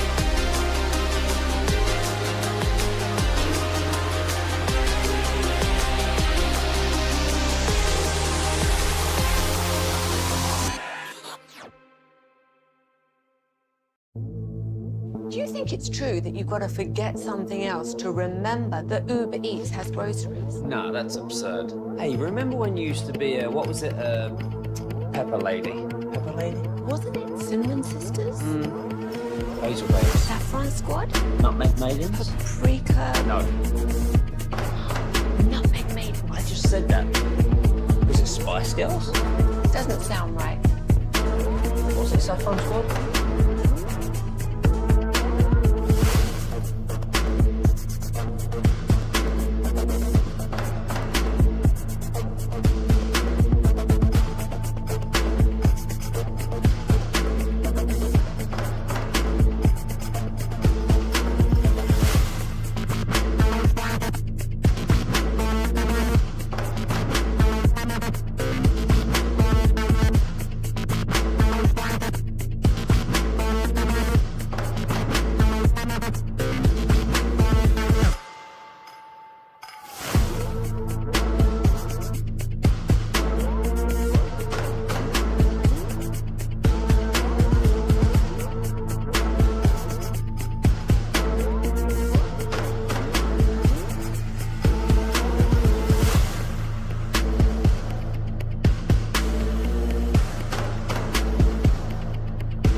Uber Eats has Lola V products? I gotta remember that. Well, you know, they say in order to remember something, you have to forget something else. Okay, now that is a very cute haircut. That's like a little shag. I've never seen that before.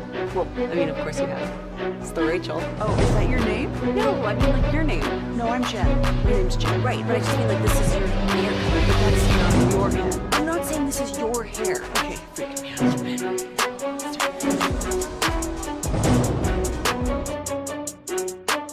Classic Chevrolet. Together, let's drive, relax, enjoy the difference based on new Chevrolet registrations 2023 and 2024. It is time to crosstalk with the KNC masterpiece with an early look from Kevin Hagelin. Can I ask you a question that is not tennis related about your high school? So I see these commercials all the time where they have stairs, you know, to go to the next level, and it's kind of like this open floor plan. I don't remember my high school being like that. I remember the stairs being like walled off and it feeling very small, but every commercial, they're like, it's part of this open plan and you could see everybody. And I'm like, did a lot of people have high schools like that? I didn't have a second level to my high school. There was no steps. Yeah, I see, because in Cobra Kai, they have that. Oh, yeah. And the high school's like 8 stories high. Is that or where the kid fell off the railing? Spoiler alert. You're going to ask Bobby. Yep. No, we were a first floor house. We were we were a walled off. Okay, staircase. yeah. Yeah. Just every commercial I see, I'm like, man, what percentage of schools were like that? How big was your school, your high school? Because you grew up in like a smaller area of Maryland. Yeah, didn't 10,000 people in the town. I don't remember the size. Yours, Choppy? How many graduating class? I guess graduating class was 121. And you were 116. How would you remember 120? Oh, because you were like near the bottom? Yeah, I was 116. Were you? Yeah. Oh, yeah. With like a 3.0, the 84 average. 3 who? Oh. 3.0. School smart as hell. Yeah, we had like the top like 50. Like most of them went to like those weird schools in New England where like you can major in puppet making and you just they're in PCU. What was everyone's? Those like Bowdens and Bates and college that you don't think exist, but they're there. What was everyone's dream school? Carolina. American University. Shut up, Bobby. Carolina? Did you apply? And I was rejected from all of them. Yeah. UNC, Carolina, Chapel Hill, Syracuse, Charlotte, Greensboro, Wilmington. Like everyone. They all said, get the hell out of here. Carolina. I know Elon took you. Elon took me. I got into Elon. Elon Point. was the backup. Campbell's. 789 students in your high school as of today. 789. Oh, that's not bad. So did you get into Duke? Yes. Dang! But I couldn't afford it. I don't have enough scholarship money. Wow. My nephew just is going to be applying to Duke. He just scored 99 percentile on his LSATs or whatever. Wow. What was your GPA and SAT? Because I can talk that with you. I don't know Peyton's grading, how they changed it.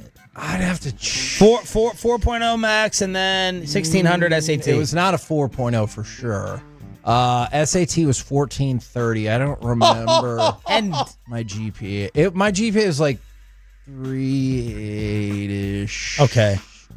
Is that automatic Duke entry? 1400, 3.8? 14's high. 14's high. 14's high, man. Yeah. I couldn't even see 1400 from where I was. Me neither. Corey, dream school. OU, Florida State. Because Florida State was kind of that time that they were the hot college football team. Yeah. So And did you get in? I never replied. Way to go for your dreams. I'm the Corey. first person to ever, I'm the first person in my family to ever graduate college.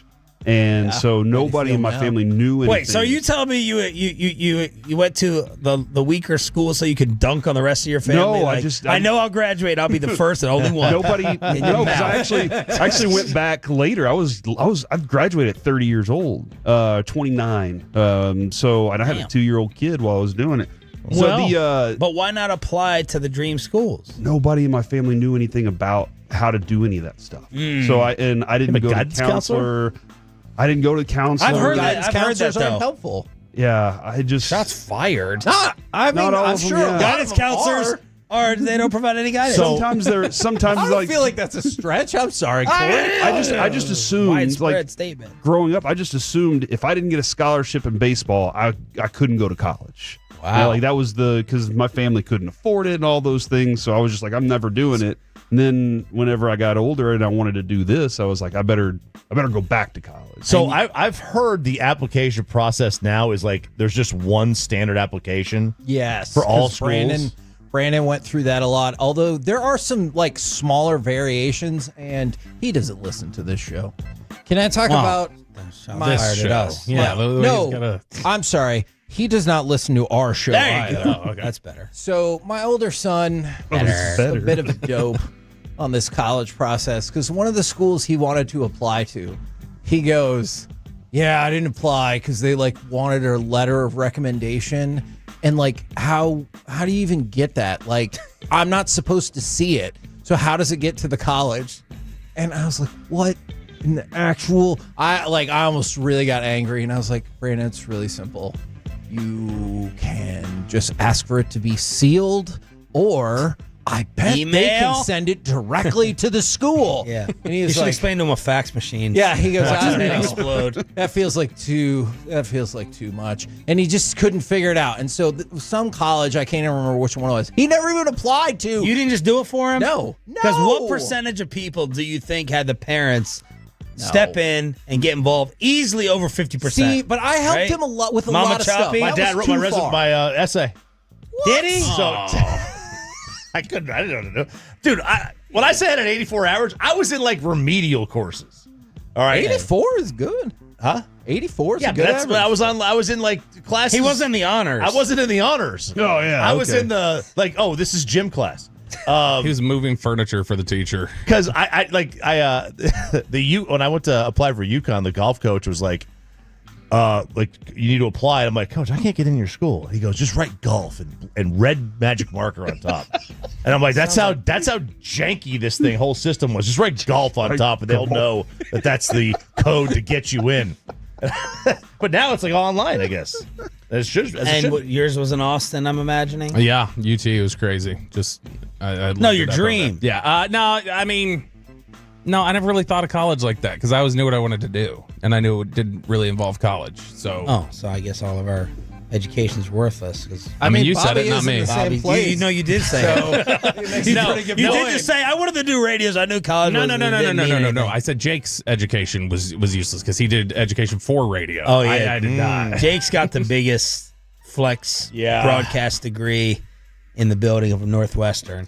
Oh, yeah. Which he'll immediately downplay to you like that. If you talk about it, he's like, yeah, it's nothing. It's he tries to be all humble about it. Well, we'll talk off air. No. What's coming up on the show? Now whatever's off air is what I want to know more of. Getting to the Rangers. Can we tell them what was going to be on the show? Guys, please. We were supposed to have Cooper Flagg on the show today. However, Cooper Flagg's very busy. What percent did you actually believe you were getting Cooper Flagg? No. 100%. Got y'all again. We Cooper Flagg. That actually would have been so crazy. Anthony Cordy booking for you. No, it was. By the way, I logged into the computer over there the other day, and Bobby has like 8 or 9 different profiles for Gmail over there, and that's a little concerning. Yeah, because one of them, catfishing. he's gonna. How do you remember the passwords? I mean, I don't know. I know it's one of. I know it's like one of 5, Or is and I it get the 5 same? attempts. No, I get 5. Could you do the same password for 9 accounts? Probably. I suppose you could, yeah. Why do you have Password, 8 or 9 emails? So they're for different reasons. The first one that I did years Good ago was just Lord. the Gmail that I had signed up for like regular stuff. The second one I did was because I had gotten locked out of the other one initially, and then when I got into it again, I stopped using this one. And then the other ones are for like. Why don't you just reset the Anthony password? Cordy Because the other. Why do you have to set up a new email account? You reset the password. No. Because that's the thing. Like the fail safe behind it, I didn't have. Like it was like supposed to send a prompt to a phone. I didn't have anymore. Okay. How many phones? Yeah, how many phone numbers do you have? I have one, but I have the other one was for like the girls' YouTube browsing because I didn't want it to pollute my my stuff, and then set up the account for that. Then we got another one that is the Cordy Communications at gmail.com, which is used to screw with them. And then other times where it's like, I want to sign up for a free trial for something, but I don't want to give them my actual email, so I'll go create a throwaway Gmail email and then sign up for the free trial and then just never use that email again. Or in some instances, I'll send phony info to certain people and pretend like I'm an LSU Tiger. So many inside jokes right now. Oh my God. Corey, And sometimes those things get spat out without any vetting either. When did you find out Cooper was not coming on? This morning? Last night. As we were doing work to prepare for the show today, Kevin texted with lots of sad face emojis. Now, is it a reschedule? What's your hope? Fingers crossed. I don't know. They said, "Oh, you got into Duke. You didn't go to Duke." Yeah, that's a good point. I guess you don't have any basketball talent. I was like, but we'll keep pursuing Cooper Flagg because I was more excited for Kevin for the interview because that's his guy, it's the school and everything. So I was very excited for him. But we'll keep pursuing him because the fans, the Tolos, deserve it. Yeah, Cooper's looking like one of these guys that doesn't want to allow their kid to win anything. Sure. You do that? I mean, if they show any disrespect, you got to put them in their place. No, but I mean, like, Brandon wants to play checkers at the age of 9. I think you don't get that. I think at that age, he deserves a fair game. Mm-hmm. A checker, sure, not chess. But every time, Yep. Until they learn how to do it themselves. That's what motivates them. You beat your kid. I defeat them in games. Yeah, don't yes. say it like that. Every time? Yes. Yeah, I don't want Keith Olbermann come after me. Unless they're good enough to defeat me. Worst If they're person good in the enough- world. Another inside joke. Wow. So, you think this is over 50% of not allowing your kid to win? I don't think it's over 50%. I mean, but again, yeah. If you age played them in matters. tic-tac-toe at 6, at 5, at 7. At 5, I think this is a different story Still, than 9. At 5, Okay, at 5 yeah, you destroy them and laugh Oh, in my their gosh. face. It depends on I what it don't is. Like, if believe I'm like, all right, so like if You I should was not playing, be in charge of a children's charity. if I'm playing basketball against my 12-year-old, we're playing basketball against my 12-year-old. If I really wanted to like try, he would never get a shot off, right? Like you just swat him everywhere, Right. So you have to let him get a shot off, otherwise he's just not gonna. Yeah. He's not gonna get any better. He's gonna lose interest. Yeah. But if you were playing like a game to 3, you'd be okay if he won the game? I don't care if he wins the game. Yeah. Like you can't if you go hard at him as a 12-year-old. How about video games? No, at 12, first of all, if you're a 45-year-old man, you have no chance of being a 12-year-old in a video game. Right. Unless it it's depends on the Super era. Tecmo Bowl, something that you play, Right. Because they don't have a clue what They don't have a 8-bit clue. means. I don't know what those buttons do. There's too many buttons. I need A and B. That's you also kind of need to know your kid, right? Like you need to know whether or not they are competitive. Like if your kid is one of those where you're just like, I beat you, and he's like, oh.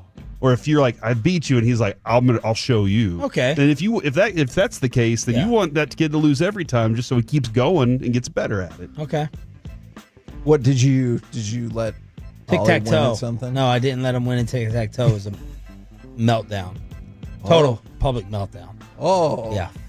But I didn't beat him even. I just wanted to. Was this a tie? I wanted to show him that you could tie. Oh. And I wasn't going to when he goes, put the X there. I wanted to show him, no, I'm not going to put it like there on the piece of paper exactly. Remember we did the tic-tac-toe in here? Yeah. I like the idea that like he didn't think you could fathom his strategy. He's like, put the X right there, and he's like, you got no idea what's about to happen. We're back tomorrow morning. It's the KNC Masterpiece next on 105.3.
Well, you know, they say in order to remember something, you have to forget something else. Okay, now that is a very cute haircut. That's like a little shag. I've never seen it before. Well, I mean, of course you have. It's the Rachel. Oh, is that your name? No, I mean like your name. No, I'm Chad. My name's Jen. Right, but I just mean like this is your haircut, but that's hair on your head. I'm not saying this is your hair.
it's true that you've got to forget something else to remember that Uber Eats has groceries? No, that's absurd. Hey, remember when you used to be a, what was it, Pepper Lady? Pepper Lady? Wasn't it Cinnamon Sisters?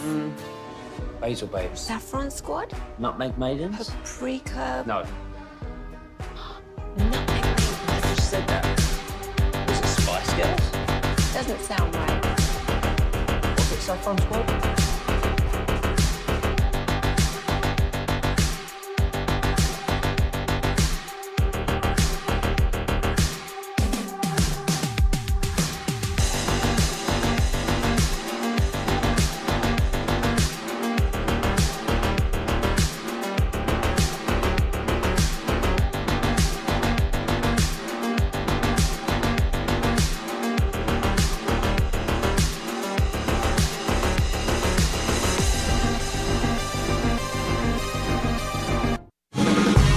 By our D&M Leasing Studios, it's the KNC Masterpiece on 105.3 The Fan. KNC Masterpiece right here on 105.3 The Fan. You got me, Kevin Hageland. You got, oh man, Corey Majors. And of course, the famous Alec Medford. Gentlemen, welcome to the program. How the heck you doing today? Well, it's a Monday. Man, it feels like a G-bag tease. That's where I got it from. I'm just kidding, guys. I love you. I don't know, man. You got to work a full week. Everybody else out there have to work a full week too. Probably most people, right? This is different, you know. Mm-hmm. Last week, 4 days. Week before that, I was off. I think. I don't know. Same. Yeah. Yes, exactly. Alec knows what I'm talking about right now. No. What do you think about the fact that Oh crap. we just got, I don't know if you got the invitation for an easy and effective show prep seminar from Odyssey. It starts at noon to 1 p.m. Do you think I should reply and say, I want you guys to prep better to send this email because that's in the middle of our show? I don't know that they'd be okay with that, Kevin. Oh, okay. And do reply all. Then I won't do Okay. that. But other than that, everything's great, man. Probably. Like we're rocking along already, getting started today because we all have things that we want to discuss from the weekend, like Kevin's boat parade. If you didn't see the boat parade, you missed out. I don't It's think special. Alec got I don't know if my wife has your phone number so we were on the boat watching the boat parade because to me, that's as fancy as it gets except for this. When we take the boat and go to another person's house and just get off at their dock and then go eat dinner there, I'm not going to lie. I think that's the fanciest thing that's ever been done. Pretty cool, isn't it? Save your private jets and everything like that. To me, You want to get around by boat? yeah, exactly. You want to move to Venice? Maybe not that far, but I thought it was super duper fun. But yes, we were on the boat and Jess goes, "Oh, do you want me to send these videos and pictures to Corey?" And I was like, "Hell yeah, I do." Because the boat parade is awesome. Yeah, it was. It's not my lake house. It looked amazing. So Adrian's parents, they lived in like the over by White Rock Lake area. Okay. And their neighborhood would have a 4th of July parade, and that was on the street. They would have kids, set up with guitars, and they'd play, and they'd have all the high schools, Woodrow Wilson, and all that stuff doing their thing. And I thought that was cool. I really always thought it was cool. The kids miss going over there for that. Yeah. This one is the same thing on water, and that's 10,000 times cooler. Sorry for the people that live on land, but when you're on water, it just makes it cooler for A, because water is cool, like the air flow and all. But B, also, it just looks cooler. Being on water is awesome. I love water. Alec, always have. I've always said this. I've always said I love water for one, okay? Mm-hmm. And for two, I know y'all are laughing because it sounds so simple, but for two, B or whatever, I've always said I just want to be done with work and for my career and be near water. Like Broadus is always like, I'm just trying to get to the lake, right? Isn't that his saying? I'm just trying to get to the lake, man. And that's exactly the same way. Just kind of want to be at the lake. It's so amazing. Now, Alec, I'm going to give you the forum if you would like to respond to any of the water talk, but also, that's up to you. I love water. But also, what I thought was probably more relevant, and from the 214, it is all in week. Alec Medford, Do we need to have Bobby Lashley on? And I believe we're going to have Garland's own Athena in studio on Wednesday, and then perhaps the Costco guys on Friday. We will get you ready for All In this weekend at Globe Life Field. I'm so excited for this, man. I saw somebody tweeted out like the full pro wrestling lineup this week. We have wrestling every single day this week because of that, and it's amazing, but All In is going to be incredible. I love driving by Globe Life Field and seeing the big artwork on the front entrance and the glass. It's like, it's here. The week is here. We're going to have StarCast coming up. Like, there's going to be so many different things. And as you mentioned, some great guests to go along with it. I'm actually excited for the Costco guys now.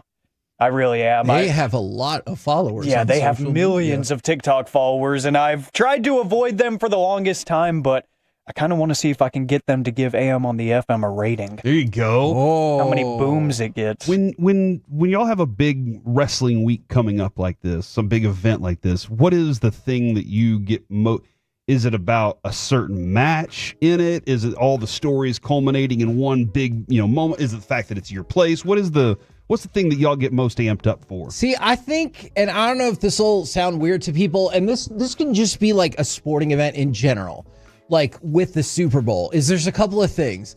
I think it's the fact that like you feel like you might just see somebody you know, or like somebody you watch on TV just walking around. Like this was years ago before they really took off in NXT. There's this tag team, Blake and Murphy, which was managed by Alexa Bliss before she became huge. Yeah. Me and a couple of other people were walking down the Riverwalk because we were in San Antonio to see a friend, and we just saw them. And they just, like, nobody was bothering them, and I feel bad. I was like, oh my gosh. I was like, Alexa Bliss? And she goes, how's it going? And, like, she was so excited because they were still at that stage where they were, like, trying to move up in the world. And so they were super nice and took a picture with us and everything, and that was just really cool.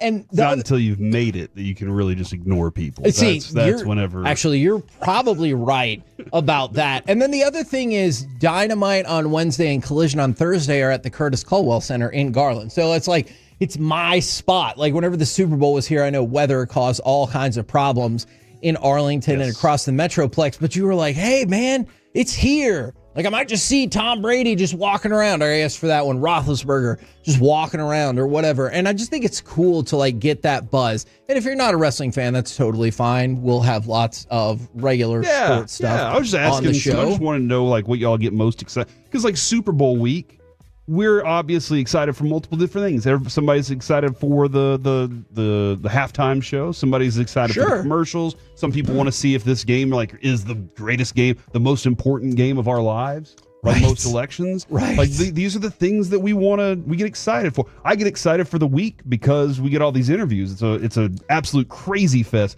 Okay, real quick. Adrian was watching a Dancing for the Devil. Okay. One of the women on the show is Austin Eckler's wife. Her sister was involved in all this. Yeah, I and saw so that. Adrian was like, "Oh yeah, do you know who Austin Eckler is?" And I was like, "Actually, he was having dinner right next to us at Antoine's, and we got to talk to him the next day about it." And so, like, that's always a fun event. So I didn't know if that was kind of the same thing leading up the week is that much exciting for you guys. I think probably so, and I'll let you speak to that, Alec. I know you also pre-gamed by going to the Dallas Card Show and getting wrestling cards for a different promotion, though. Yeah, I know. And I think this is going to be different for me, Kevin, because I've never been to an AEW show.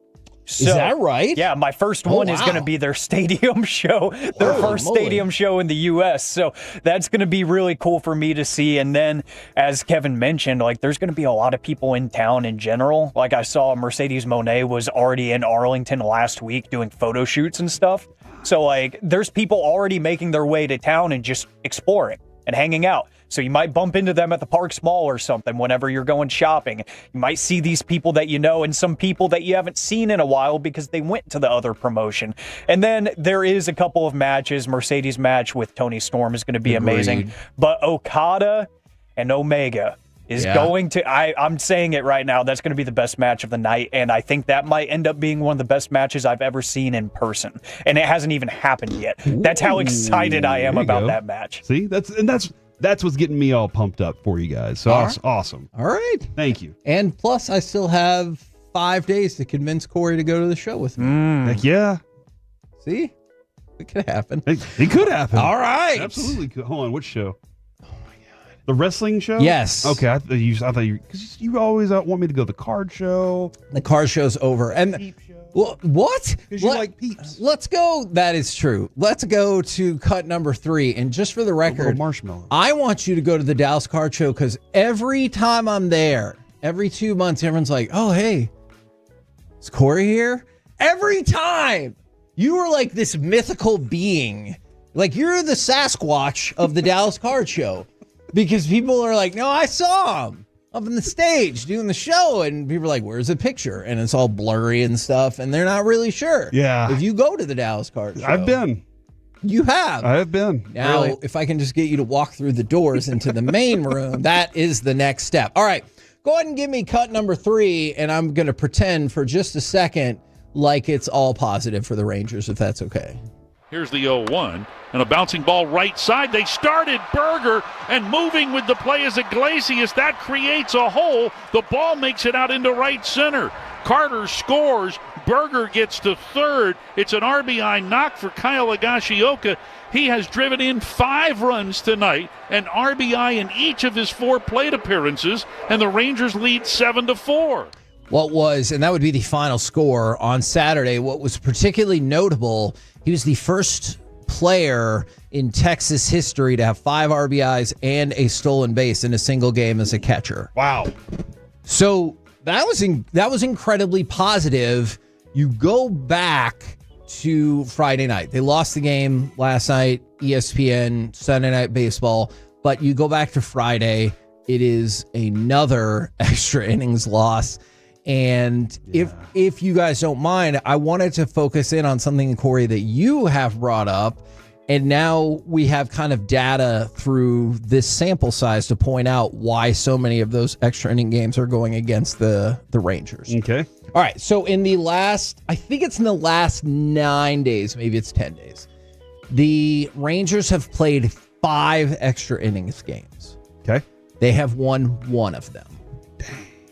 Now, something that I think you can focus in on is they don't score many runs. That is actually okay. So that's true. But believe it or not, even with their shortcomings as an offense in general, they're still close enough to, I think, be able to overcome it. So the Rangers have played 29 one-run games this year.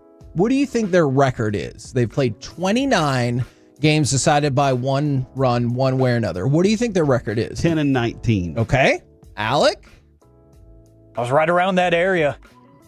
I'll say 9 wins though. Just to undercut. Okay. They're 14-15. Oh. Okay. So on the surface, you're like, okay, so just about as, you know. 500. Exactly. But consider this. They started 6-0 in 1-run games. So. Which at that time, I do remember us saying that's not going to last. Sustainable for sure. So while you guys weren't correct in the bigger picture, your trends it's heading in that direction, unfortunately. And now since then, they've gone 8-15 in 1-run games. Here is one of the reasons.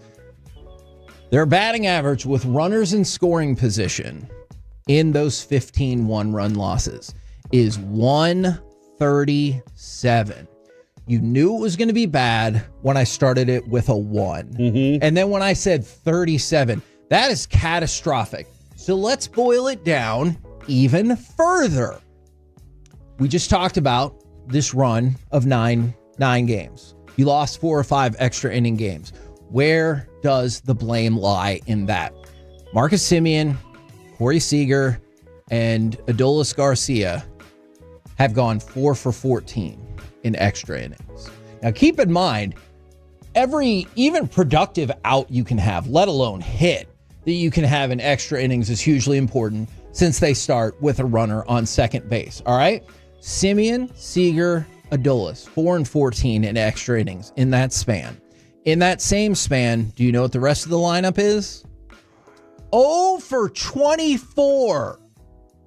Think about that. That's pathetic. It is pathetic. And I hate saying that for a bunch of dudes that I like. I like this team. For sure. I don't like their record. I don't like some of the things that are going on, but I do like this team. But that is a pathetic number. And think about this. Only 2 of those 5 extra inning games were decided in the first extra inning. Because you have a 12-inning loss to Seattle, another 12-inning loss to Seattle, and an 11-inning loss to Baltimore. And the reason why I bring that up is, can you imagine you go back to the 10th inning in those? If you could turn one of those, 1 of 24, 2 of 24, 3 of 24, would that have been the difference between 1, 2, maybe 3 wins? Because then all of a sudden you're sitting at 47 and 43. And the first text we got, I think like right when we were going on air, is time to pretend like the Rangers don't exist again because they're not struggling. Well, that's never been the MO of this show, but it's certainly easier to talk about them more when they're winning. And if you could flip even those 3 games, which is not a crazy amount, that would make you feel a lot more positive about this team. There's a lot of small things, small details about this team that if you could just change this one little thing, their record, I mean, they could be 10 games up just based on a few different areas. There are some not as big as you think tweaks that could make that happen. Where they're not quite getting that done. And the patience of Boch and Chris Young is something that we love and admire, because when you're patient and it ends up working out, then you're the guy that just knew that it would eventually come together. Yeah. When you're patient and it doesn't work out and it's not working out and you're still waiting, then you're like, okay, guys, when are y'all going to do something? And they're like, well, we still are being patient with it because we think it can. Yeah. And I'm not here to argue that the hitting is even average across the board. It's not good enough. We all know it's not. But when you talk about making these certain like offensive adjustments or whatever, all I really want to know right now is how do they hit with runners in scoring position? Because you're getting the setups necessary. Like you're getting hits. You're getting more hits than early in the season. Kevin, you would walk away and go, "You got 2 hits tonight." But right now, it seems like you're getting on base throughout the game. You're not able to get them over. And here's a couple of reasons why. Overall, this isn't runners in scoring position. Your number 4 hole hitters hitting 211. Your number 5 hole hitters hitting 178. Good. That heart of your order, so right not there. 8 and 9. You said 4 and 5? Yeah, 4 and 5, 211 and 178. Actually, 8 and 9 are hitting 233 and 203. That's better by far than your 5 hole hitter. And then you go down to your DH.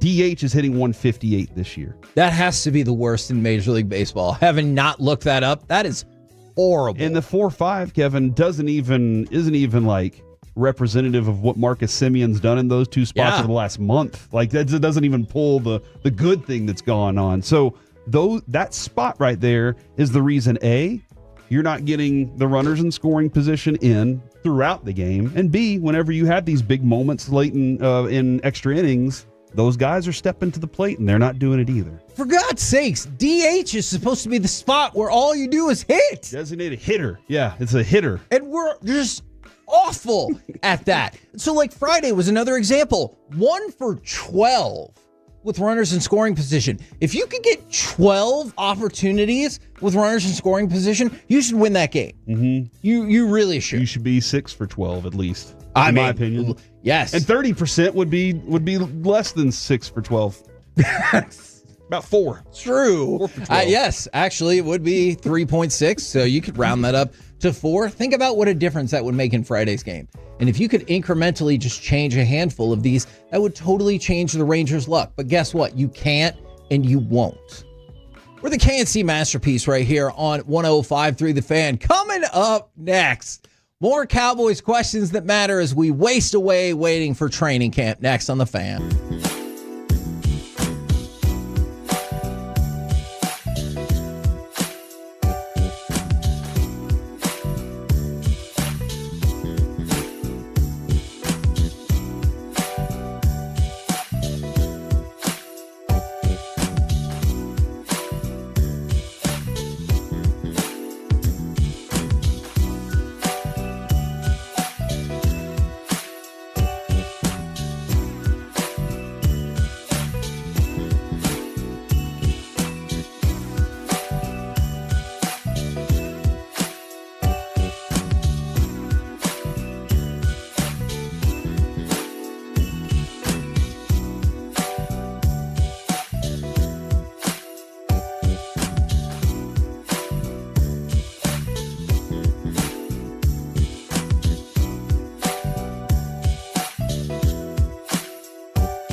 This segment of the KNC Masterpiece is brought to you by Cars for Kids. Donate today at carsforkids.org and by the personal injury lawyers Frankel & Frankel. If you've been injured in a car or truck wreck, call Frankel first, 214 or 817-333-3333. With Frankel & Frankel, there's never an out-of-pocket cost. They only get paid when you win. Frankel & Frankel, the go-to car and truck wreck attorneys in Dallas. On second down, they will run it and run it. They will to Sanders. Big run. He's still on his feet. Miles Sanders. It's a foot race to the 30. Can he go all the way? The answer is yes. 82-yard touchdown. We will ask about the Cowboys running backs in just one moment. But first, the executives, the coaches, the scouts, perhaps Corey as well. They ranked the NFL's top running backs for 2025. Guys, tell me in order your top 3 running backs in all of football. Just in your opinion. In my opinion, I mean, Derrick Henry is there. Saquon Barkley's there. And I'm probably going to go with Bijan. I could see that. What would your order be then? Probably Saquon, and then Derrick Henry, and then Bijan. Okay. Now, I definitely could throw Jahmyr Gibbs in that conversation. It's just that he splits so much time. Yeah. That I guess Bijan does too, because Bijan has had a couple of different backs in that backfield that have kind of been utilized the same way. But Jahmyr Gibbs, he just seems like he's the explosive Reggie Bush to, was it Lindale White back in the day? It just seems like that's the combination. Him and David Montgomery. If you're going to score a touchdown, it's probably going to be from 20-plus out. Yeah. And David, if you're going to score a touchdown, it's going to be within 3 yards. And that just kind of is the feeling with those. So I would say those are my top 4, but I would still probably have Bijan above Jahmyr right now.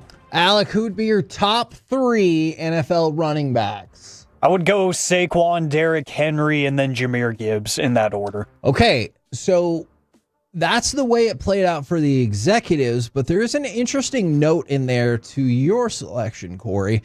So Saquon Barkley, number 1. The lowest anybody had him ranked was 2nd, which... I mean, he put together an MVP type season. Unbelievable. He won the Super Bowl. He was already well respected as one of the best running backs in the league when he was on the terrible Giants. Yes. And then he goes to a good football team and they win. So, and then he also had the highlight of the year, maybe of a career. And some of these votes, I don't have an issue with the way they put it all together. I think it's really well done, and I appreciate that ESPN does this. But I'm going to go ahead and Derrick Henry is 2nd, Jahmyr Gibbs is 3rd, Bijan Robinson is 4th. Here's what I wanted to touch on with Bijan Robinson. He was one of only 3 running backs to get at least one first place vote. Saquon got first place votes, so did Derrick Henry, so did Bijan Robinson. But at least one person did not rank Bijan Robinson in the top 10 of running backs. Coming off a season in which he had 1,456 yards rushing and 14 touchdowns, there's somebody who said... He's a Tampa writer. If you don't want to say he's top 5, I feel like reasonable people could have that discussion. I would have him. I think I would also have him at 3. But I would listen to that conversation, if you think Christian McCaffrey's coming back and he's going to take over, and I get that. But you don't have him in the top 10? What? That doesn't make any sense at all. I hate it. I don't know. I would love to see that person's entire list. Me too. So that I can destroy it. Okay. Not for constructive criticism. You're like, here are all the reasons that you're dumb. I throw found it in 6. the ocean and the hope it melts, and then bring it back and then rebuild it and then destroy it again. Christian McCaffrey, I like it. That's a man who's focused. Mm-hmm. Christian McCaffrey is 5th.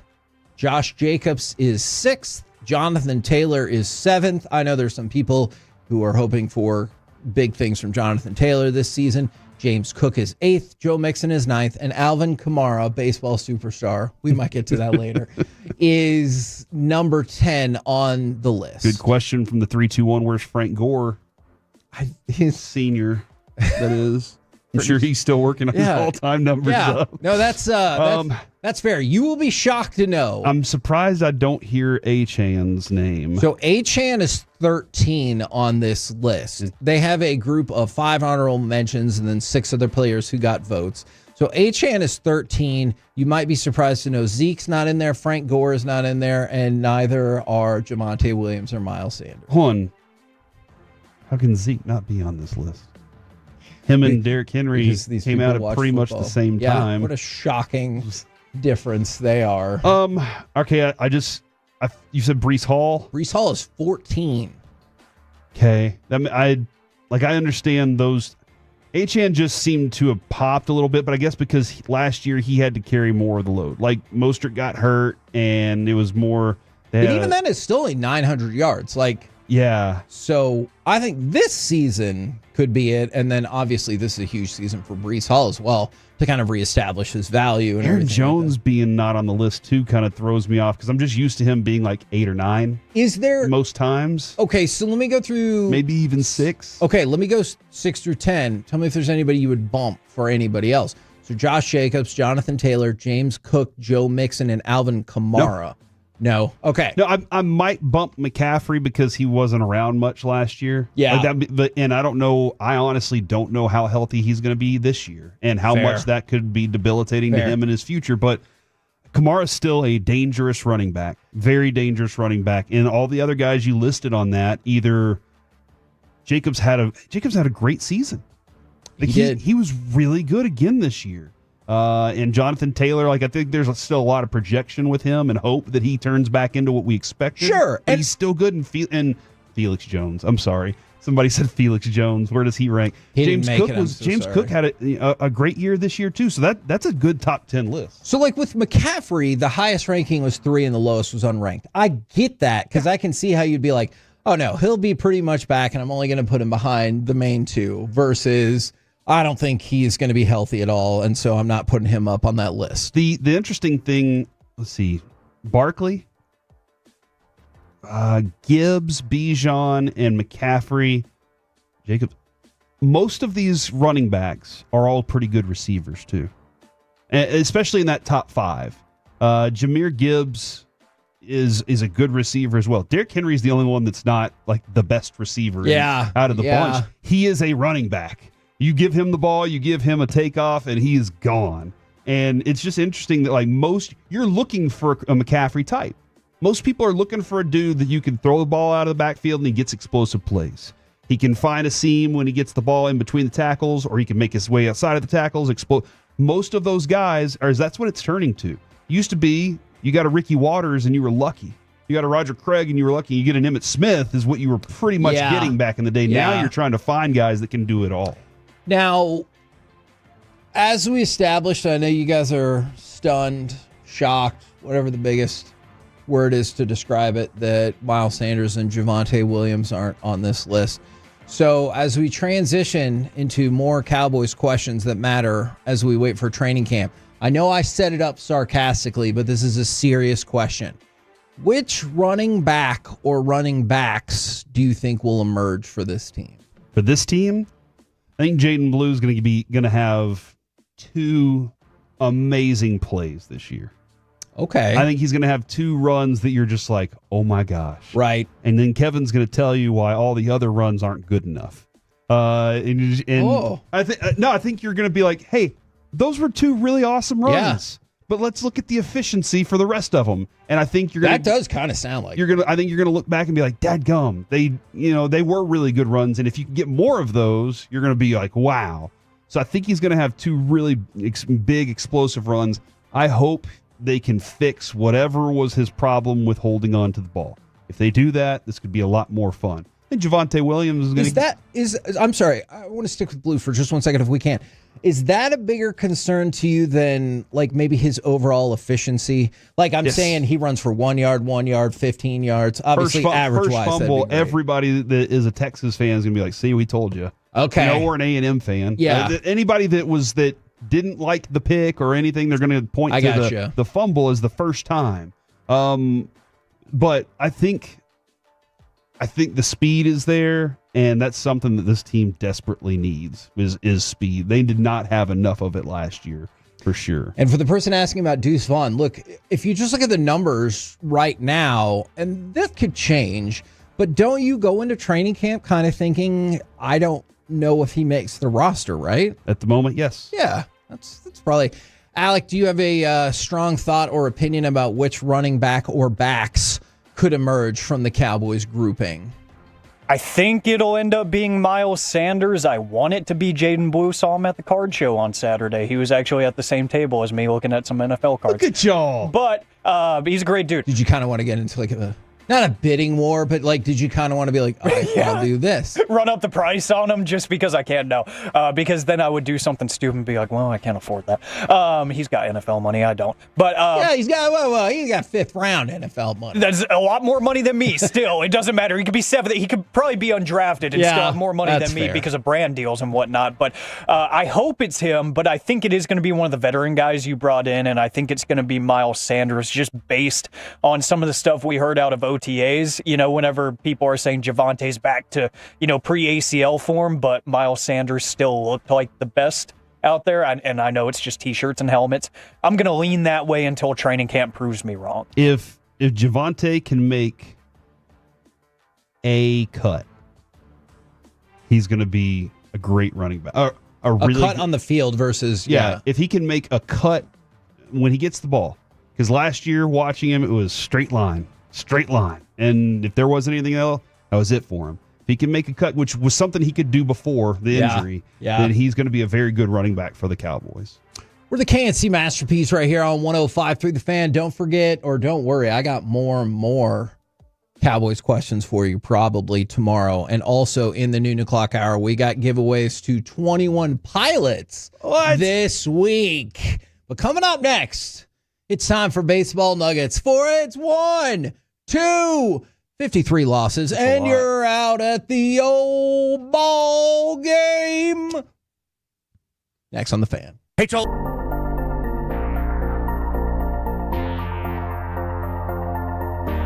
Uber Eats has low fee products? I gotta remember that. Well, they say in order to remember something, you have to forget something else. Okay, now that is a very cute haircut. That's like a little shag. I've never seen this before. Well, of course you have. It's the Rachel. Oh, is that your name? No, what's your name? No, I'm Jen. My name's Jen. Right, but I just mean like this is your haircut. But that's hair on your head. I'm not saying this is your hair. Okay.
else to remember that Uber Eats has groceries.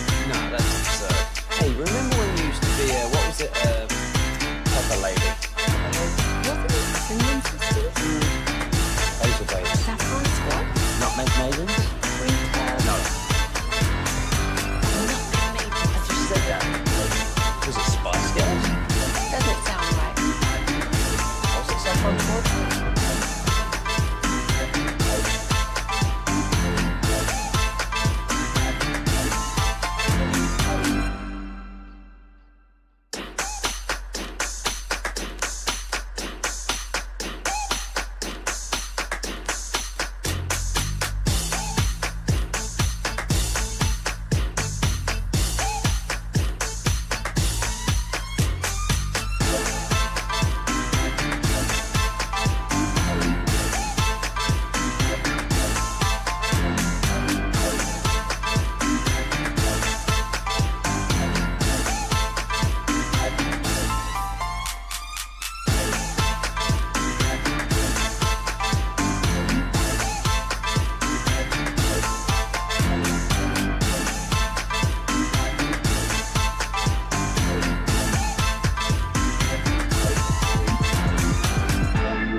This segment is brought to you by Classic Chevrolet. If you're in the market to upgrade your vehicle, get to Classic Chevrolet in Grapevine. Back-to-back #1 Chevy dealership in the world. They've got more new Chevys than anyone, all priced to sell. Visit ClassicChevrolet.com. This is Texas. This is Classic Chevrolet. Together, let's drive. Based on new Chevy registrations 2023 and 2024. He's 14 for 28. The swing and a high drive into left field. That's deep. That is way, way back. She is gone. Man, is he cooking. Home run number 14, a two-run shot. Red Sox with a 4-0 lead. Mercy. Because the Nationals are terrible. We'll get to that in just a minute. But first of all, not cool, ESPN. Headline, sources. Powell to the Heat, Collins to the Clippers in 3-team trade. I know. Well, that's only 2 teams. There's other less significant parts. In my opinion here, the third team is the Mavericks, and that's Dwight Powell to the Heat. So unfortunately, you know what? Actually, in what you just said, there is wise logic. It was Norman Powell, but I should have known if there was 3 teams and one of your headliners was Dwight Powell. That's not a thing that exists. But shame on ESPN for making me think we had gotten a useful asset from that. Shame on them. Yeah. Thanks a lot, Espen. Now, brought to you by Reliant Air Conditioning, gimmick-free AC repair and replacement. It's time for Baseball Nuggets. So, the Washington Nationals are terrible. I don't know if you guys have been keeping track of this story. Feels like we've discussed it a few different times. They are just the drizzling S. And because of that, they decide, I didn't say the other word. Because of that, they decided to fire their general manager and their manager yesterday. I can't say I'm particularly surprised. Are you guys surprised at all? What was the moment that you thought that Dave Martinez would be moved from his post? Probably the 3rd week of the season. Now, they decided to stretch it out a little bit more because otherwise they look dumb. That's what I never understand when hockey front offices fire their head coaches so early and the GM makes the move. I'm like, you should be fired. Mm-hmm. You're the person who thought this coach was the guy, and then 10 games into the season, 11 games into the season, you're done? That's your fault. Yeah, I think it was that moment where Martinez was like, it's never the coach's fault.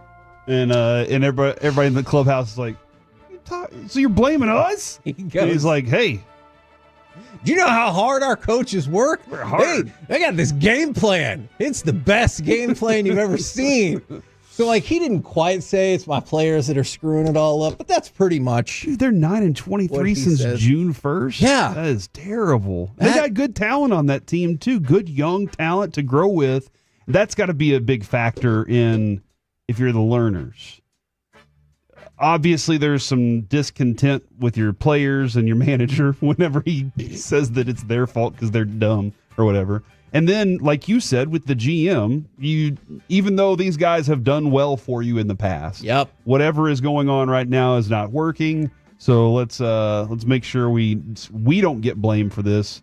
Let's move on from that, and hopefully, these young players that we have here will be whoever the manager is will take them to another World Series, and this generation will be the one that all the fans remember the most. As long as you don't have Bryce Harper on your team, you got a shot. All right, let's go from that to the All-Stars.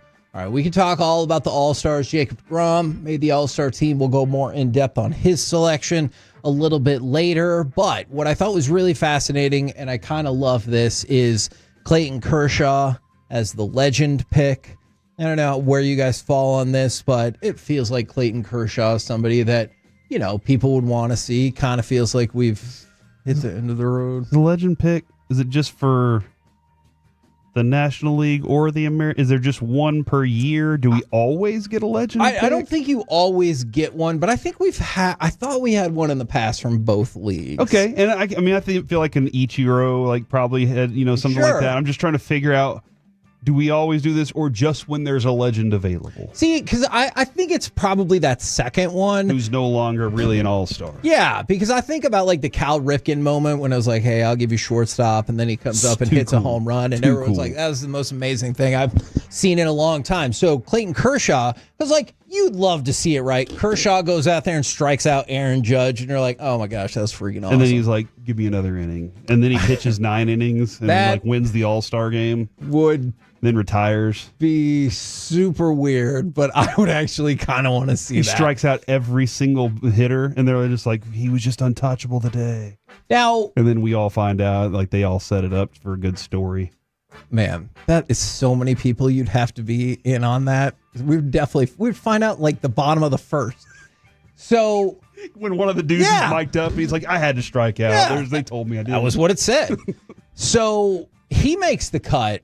Juan Soto and Mookie Betts do not make the cut. Mookie Betts had been on the All-Star roster 8 straight times.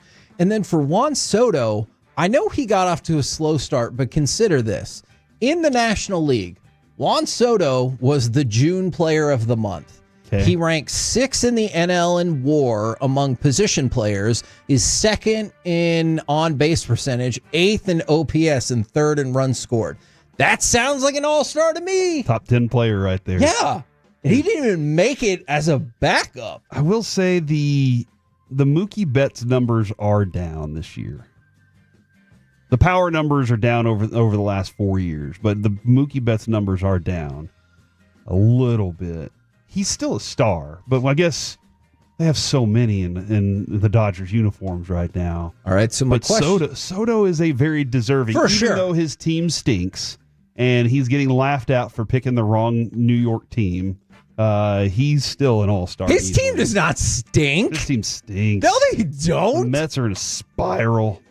They're never going to make it. They don't stink. Okay, what does that mean the Rangers are? The Rangers stink right now. No, you can't. They're never going to make it. You can't use the same superlative for both of them. Oh, one has way better The record. Rangers are miserable right now. Okay. Miserable and, well, I guess they're not as miserable as the Guardians. They've lost 10 in a row. And they got somebody being investigated for 2 crooked pitches. Look at that. They've lost 1 in a row. They're 5-5 in their last 10. What's their overall record? Their away record's 19-25. What is their overall record? 2nd in their division. God, you're such a jerk about this. They're 52-39, so they're better than some teams. They're better than most teams, would you not say? 34. They're not better than the Astros. That's what makes it. God. You know Corey's in trouble in an argument where he pulls out the Astros as a defense. Yeah. Yeah. No, well, hold on. Are the Mets, are they as good as you expected them to be? I think they are. Okay. That's fair. That's a fair answer to that question. Now, they're better than the Yankees, I guess. As long as I get, which is really, that goes against everything you just freaking said. The Yankees are 3-7 in their last 10. You just said people are making fun of him for picking the wrong New York team. Have you not seen the people in New York making fun of him for picking the wrong New York team? Okay, well, his team has a better record. They're the worst. They're worse than Astros fans by far. His team has a better record. And I'd be like, whoa, good job. Like, it's like if you ever went to like a high school basketball game and people would throw out this fancy chant, and you're like, good for you, and then just go, scoreboard. Okay, Kevin. Scoreboard. I'm going based on what happened about a week and a half ago. That's true. They did have a spiral. Got swept by the Rays, swept by the Braves, 1-1 against the Phillies, and then got almost swept by the Braves again. And then lost 2 to the Pirates. Sure. Was 1 on a Wednesday? Probably. And even with all of that, they still have a better record than the Yankees. They got swept by the Pirates, Kevin, and you pointed out that Paul Skeens was not pitching in any of those games. Paul Skeens, by the way, maybe we'll dive into this tomorrow, could go 8-14 and win the Cy Young. But they're back. The Mets are back. They're back at 5-5 in the last 10. They're back. All right. Well, as long as Corey, for some reason, is bashing the Mets, Pete Alonso is not going to participate in the home run derby for the first time in his career.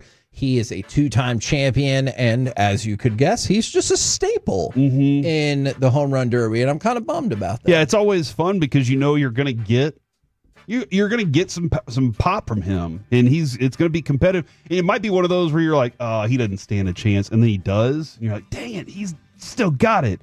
Why is there a reason he just decided not to this year? Yeah, actually, do you want to hear his actual quote because of that?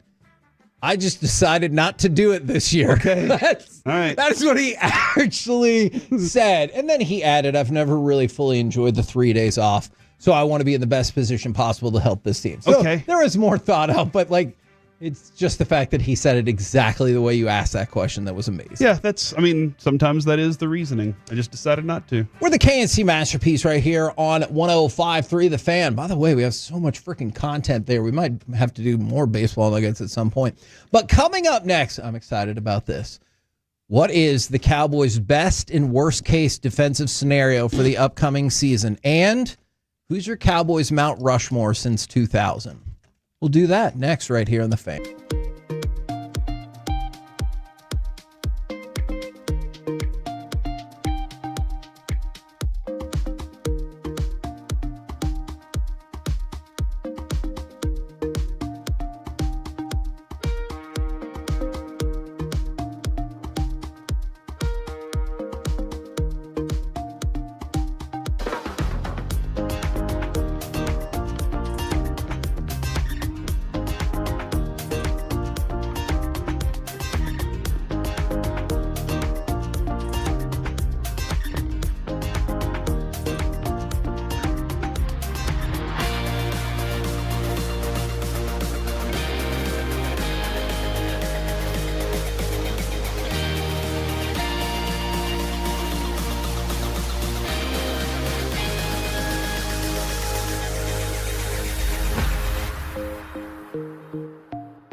Products? I gotta remember that. Well, you know, they say in order to remember something, you have to forget something else.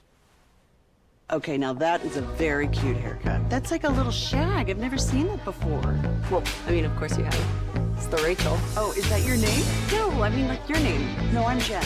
My name's Jen. Right, but I just mean like this is your haircut. But that's hair on your head. I'm not saying this is your hair. Okay.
else to remember that Uber Eats has groceries. No, that's absurd.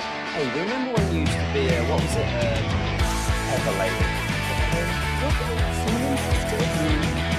Asia Bowls. Saffron Squad? Nutmeg maidens? No. I just said that. Was it Spice Girls? Doesn't sound right. Was it Saffron Squad?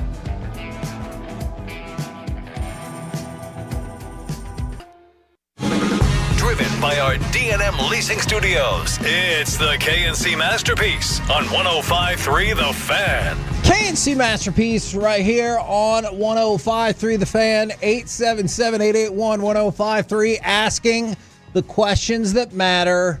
Like, have you ever had a vacation romance? Not sure what that is. 877-881-1053. Like, you meet somebody on a trip, and depending on what stage you are at in life, you hold hands and go up from there, depending on how old you are and all that good stuff. And, like, maybe you text back and forth, or, like, you send them a postcard or whatever in the future, or something less old sounding. And then, like, but that was it. Dude, postcards are dope. Don't worry about that. Yeah, postcards are still cool.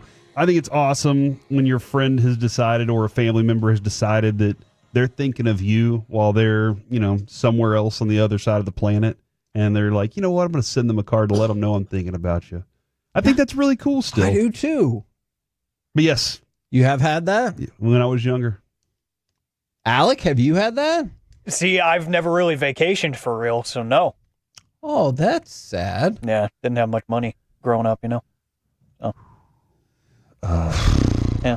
I just went to see family in New Mexico. That was where... You didn't hook up with a family member, did you? No. Oh, no. Okay. That felt like a logical follow-up question. Well. Hot 5-on-5 action. Okay. So I was just curious. I do have 5 people in my direct family. That's weird. Oh, no. Because I always wanted to have a vacation romance, but it feels like now, since I'm married, that's probably... 940, I married my vacation romance. What? Just celebrated 15 years. From the 858, had forbidden Vegas romance. Found out she was married. Felt horrible. I get it. From the 903, nope, never happened. And from the 817... Yep. I met a girl on vacation once, and we actually decided not to exchange information. It said he tapped this girl. Call it a one-hit wonder. Wow. Jeez. Dude, can I tell this story? I have no idea what you're about to say. When we went to Mexico a couple years ago, we're sitting there, and Avery he got dark. He was in shape, and he's looking handsome and everything. And he's in the big pool playing the water volleyball. All right. And I see this girl just puppy dogging him. I mean, anywhere he goes, she's kind of right around, just her and her friend are chatting and everything. And the next thing I know, he comes over to me and he's like, Dad, I think this girl wants to hang out. And I was like, yeah, that's fine. It was my birthday. And he asked if he could go hang out with her on my birthday night. And I was like, it's fine. Because I had COVID and I was sick and I didn't know. And so I told him, I was like, go have fun. Turns out he was 14. She was like 17. And she looked younger than him, honestly. And then he texted her and said, hey, I need to block you, because she lived in like El Paso. He said, I need to block you, and I will text you back whenever I'm 18. So he told her whenever he turned 18, he would reach back out to her. And so he wished her a happy birthday. She wanted him to go to her prom and all this stuff. And I was like, dude, it's El Paso. It's so far away. Okay. So that was Avery's story. Wow. I should have let him tell. But I was proud of him, Okay. There's a lot of people that have experienced this. Okay. Look, we're going to intertwine some of those experiences. J-Met had a Titanic-style encounter on his first cruise. What does that mean? Ship went down. And you're dead? Maybe Did you get the point of that movie? That he painted a girl, obviously, or drew her. Isn't that how what happened? They went down to the car, and Kevin, what's going on? If you keep talking, I don't think I'm going to be able to make it through this segment without laughing. That story you told was just the beginning of it was amazing. All right, go ahead and give me cut number 10, if you will, please, Alec, because I want to talk a little bit more baseball. We have so much to get to right there, and I want to talk about Jacob deGrom. Here's the 1-2. Swing and a miss. DeGrom with a heater at 98. That in the top third of the zone, and he strikes out Laureano. So Jacob deGrom back on the All-Star team, and I know we're going to talk about the Rangers' bigger picture in a little bit, but how pumped were you to see this for deGrom, especially when you go back to G-Bag's conversation with CY and saying like, hey, they were going to go for it on the no-hitter, and he was like, I really wanted this, and then deGrom himself is like, just being back around the game's amazing, and like to be getting All-Star is really cool. Like to see how excited he is to go for these things and get these things, I just think it's super cool. Yeah, it's been 3.5 years since he's been an All-Star. Kevin, I'm not personally connected to deGrom. Okay. I feel like I have a personal connection to Eovaldi. Sure. And deGrom, and I don't know if it's because he keeps his distance. It just doesn't feel like we know a lot about him. And there's a lot going on here, but I just don't feel like I know enough about him personally. Right. But I know whenever he walks to the mound, I might be able to see something special happen. Right. And when I say something special, I mean, I'm talking like it could be perfect game day. He has that kind of dominant stuff, and he still does, which is really fun. So yeah, it is. I'm excited for him. I do think that Eovaldi had some really good numbers, comparatively. Like if he would have missed time, I think they both would have been All-Stars for sure. Jared may have thrown these out there for like 75 innings. If anybody that's done that, he's like top 5 in every category. Like he's had that. But it is the thing that I love about deGrom is this is the first time I will say in my entire history of being a Rangers fan that a pitcher chose Texas and is considered the best pitcher in the game. Because I don't know how I don't know how that all worked out, but it just feels like deGrom said, I will choose Texas and I will bring the best pitching you've ever seen. And he is looking like that pitcher that we expected him to be. So I'm very excited for him. Now, former Texas Rangers pitcher who had consistently flirted with being the best in the game or one of the best in the game, Yu Darvish, is going to make his season debut today. You just said you weren't connected with Jacob deGrom. I realize Yu Darvish hasn't been here in some time, but do you still feel any level of connection? Do y'all still feel any level of connection with Jacob deGrom? Yeah, with Yu Darvish. I'm sorry. Yeah, because I got deGrom on the brain last night. And by the way, I don't think that any team should have to play out of their time zone on the 4th of July. I think they should all be in their own time zones. Oh, it's just my suggestion. And also last night was it was a late game. But in the manager, they were asking him, hey, Yu Darvish is set to come back. He said he brings a great energy to the clubhouse. They get excited for it. We did too, right? Yeah. Didn't anytime we knew Yu Darvish was healthy and available, man, we knew that we were going to watch something fun that night. So yeah, I always have.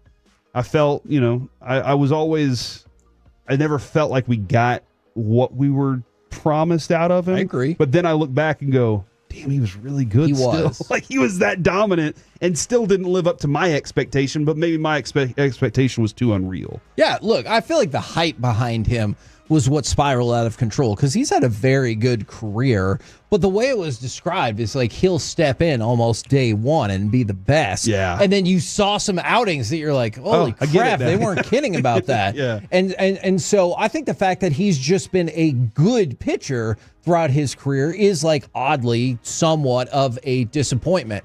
All right, one of the players that we've talked about again and again and again throughout the first half of the season is Cal Raleigh. And I'm going to bring it up again because if you're in a category where you're lining up with some of the best that Ken Griffey Jr. ever had, you've had a hell of a start. So he had a couple of home runs. I believe it was on Friday night that got him up to 35 home runs before the All-Star break, which is tied for the 5th most in MLB history before the All-Star break, going back to 1933. Oh, wow, that's before Milt Plum. That is a football player, but yes. It ties him with Griffey in 1998 and Luis Gonzalez in 2001. Wonder why that was. And then Barry Bonds holds the record with 39 home runs at the break in 2001. Now, you look at where Raleigh is, and the fact that he's a catcher, I think makes this even more unbelievable. He could potentially break Bond's pre-All-Star break record as a catcher is wild. Yeah, that is really wild, really cool. Then also makes me sad. I'm sorry. Why? Because it brings he plays me back for another AL West team. Yeah, and Kevin, do you know who leads our team in RSBI right now? Not Wyatt. I believe that I heard Sean and RJ this morning say it's Josh Smith. Do you happen to know, Cal Riley, do you have his numbers pulled up right now? How many RSBI does he have right now? 74. The leader for our team, I believe, is Josh Smith at 22. Holy moly. Does that, oh no, hold on. Simeon Adolis has 49. What did I hear this morning? Yeah. I don't know what I was hearing this morning. But You yeah, think they just 49. gave you inaccurate Maybe, information? I don't know. Maybe All right, so do you feel better now? I do feel a little better. Yeah, he has 22. That's what he was saying. He's the MVP of our team, and he has 22 RBI. Okay, right now. I got. Now I get where they were going. But still, that's your best player has 22. Cal Raleigh has 79,000. It feels like 74. That's amazing. All right, we're gonna make catcher. We're gonna make sure only you. And then Kyle Higashioka almost matched him this weekend. He had an incredible weekend, to be sure. All right, a couple more things for you, and I wanted to see what y'all thought about this concept. Zach Gallen from the Diamondbacks, he said, I would like not to be in the trade conversations. He has 3 top 10 Cy Young finishes in the last 5 years. And he said, I would like for us, being the Diamondbacks, and it starts with me, to put us in a position where the front office believes this is a team that can add, where we can finish this thing out and see what happens come October. Let's see what happens. I get all of that. But at some point, no matter how good you are, you might be on a team that they're not doing anything to go anywhere. Look, you don't have to try hard to look at the Rangers to see some of the parallels. They have the exact same record. Yes. And so there might be some players on this team that, like, I don't really want to go, or I don't want us to trade away. But if the rest of the team is not carrying its weight, then you kind of have no choice, right? Dude, this is what. So they have the exact same record. Rangers are 11 games out of their division. Diamondbacks are 11 and a half games out. Okay. The other parallels are very different. Diamondbacks have scored and given up 461 runs this year. Oh, so they're dead even? Dead even. Oh. Rangers are at 340. So they've given up and scored, like the Rangers at 340 and 315. The Diamondbacks are producing. They aren't keeping people from scoring. But then you look at that division and you're like, that division's you're not going to be able to win it. When you're talking about there, that division, you got the Dodgers, Padres, and Giants all ahead of you right now, and you're not going to be able to catch up with them. What can you do? Keeping this group around or saying we need to add to this? That's one of those where you look at it and say that might be too difficult to overcome. The Rangers are kind of in that same boat, but doesn't it feel like only the Astros are the problem in front of you? The Mariners, you mention this all the time. The Mariners, you don't believe it until it happens. Yeah. The Angels, or whoever else is ahead of you, that's you just feel like the Astros are the only thing in your way. With them, it's 3 different teams with Gallen. We're the KNC Masterpiece right here on 105.3 The Fan. Coming up next, are you concerned about Kyrie? Plus, feel like we need to do the random sports report next right here on The Fan. They say this.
This segment of the KNC Masterpiece is brought to you by Cars for Kids. Donate today at carsforkids.org and by the personal injury lawyers Frankel and Frankel. If you've been injured in a car or truck wreck, call Frankel first, 214 or 817-333-3333. With Frankel and Frankel, there's never an out-of-pocket cost. They only get paid when you win. Frankel and Frankel, the go-to car and truck wreck attorneys in Dallas. Kyrie 3. Book it. Nice rainbow triple by Kyrie Irving. KNC Masterpiece right here on 105.3 The Fan. Want to talk about Kyrie Irving to start off here, plus a little note on the Mavs, and then hopefully we will get to move to the random sports report. Now, I know a lot of people have gotten concerned about this statement. I don't know. It hasn't bothered me quite as much, but I understand why some folks were worried about it. On his live stream, Kyrie was asked about being back for the playoffs and helping this Mavericks team out and everything like that. And he said, quote, "Don't hold your breath on that. It doesn't mean that I won't be back. It's just I don't want to make any predictions on when I'm going to go be back. I want to make sure I'm back at 150,000%. I do believe better.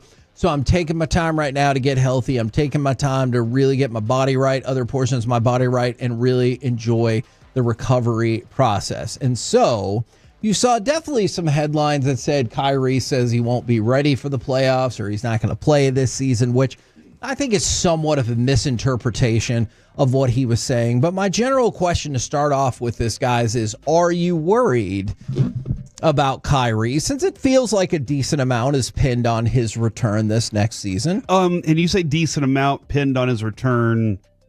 I think all of us are feeling playoff wise, right? Sure. Because I don't expect anything out of him during the regular season. Maybe a ramp up late in the season if he's healthy enough. But when he said this, it just sounds like him being realistic to me. Sure. And a lot of times, hell, let's put the Rangers in this discussion. Although I know I've had some problems with baseball talk this morning. I believe in you. The Rangers, what do we hear about Mahle initially? It could be a couple days. Yeah. It might be a little bit longer than that. And it was going to be a month. couple more weeks. Now it's 2 months. Yeah, and we frequently get that from an organization. Sure. In that they want to keep you holding on as long as possible. Right. Please put the injection into your elbow and let it stay there as long as you can. Kyrie's just being realistic about, look, something could happen. I don't want to say this and y'all go, you told me that it was gonna happen this way. So he's just being realistic. And honestly, at his age, isn't that another factor that you have to take in, that it's just going to take longer to recover? Absolutely. And in order to do it at your age, at that time, you need to do it right. You can't shortcut anything. You got to make sure everything's done right so that you can be 150,000%. Right. That's a tall task to ask. Now, so not just in sports, but in life in general, I feel like we all at times hear the potential for a best case scenario and then start planning around that. I know I'm guilty of that all of the time. But obviously in sports, you want to plan around your worst case scenario. All right, so worst case scenario, Kyrie's not even back and ready for the playoffs. How do you plan going ahead with the Mavericks? But I can also tell you, as soon as I heard, hey, they think maybe he could be ready by January, I was already like, all right, if he's going to miss this number of games, if he can hold up at this record, then you can clearly make a push, still be top 3 seed, even though we just saw a couple years ago. Can they do any of that without him? I think they can be a good team without him. Okay. But to beat great teams, he is a piece you have to have, because I don't think anybody else on this team has proven that whenever the fourth quarter comes around, I need 25 points. I need 15 points. A lot. Yeah. give me 15. I think Kyrie can give me 25. I need something big to happen, and whenever they make a big run, I need somebody to answer back, and he's the only guy on this team I know can. Okay. So let me ask you guys this then. I want both of y'all's predictions. Kyrie will be back whenever he will be back. What do you think Vegas has as their early number on the Mavs, number of wins next year? So maybe Kyrie's back in January. Maybe it's March. Not knowing when he'll be back. Maybe he's not back. What number they have for him for the Mavericks? 35? Okay. 38?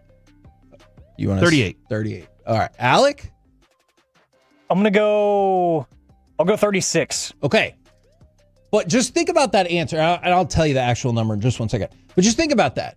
So both of you guys with the same level of uncertainty, you have the Mavericks finishing below 500. That is not going to put them in the playoffs. No. Vegas has it at 39.5. Now, part of the reason is last year they finished at 39 wins. I'm sure that doesn't hurt. But Vegas also has them theoretically at 39.5 and 42.5. And so the key is, you said it, Corey, you said it, Alec, and Vegas says it right now. With the uncertainty of Kyrie, we have this as an under 500 basketball team. Mm-hmm.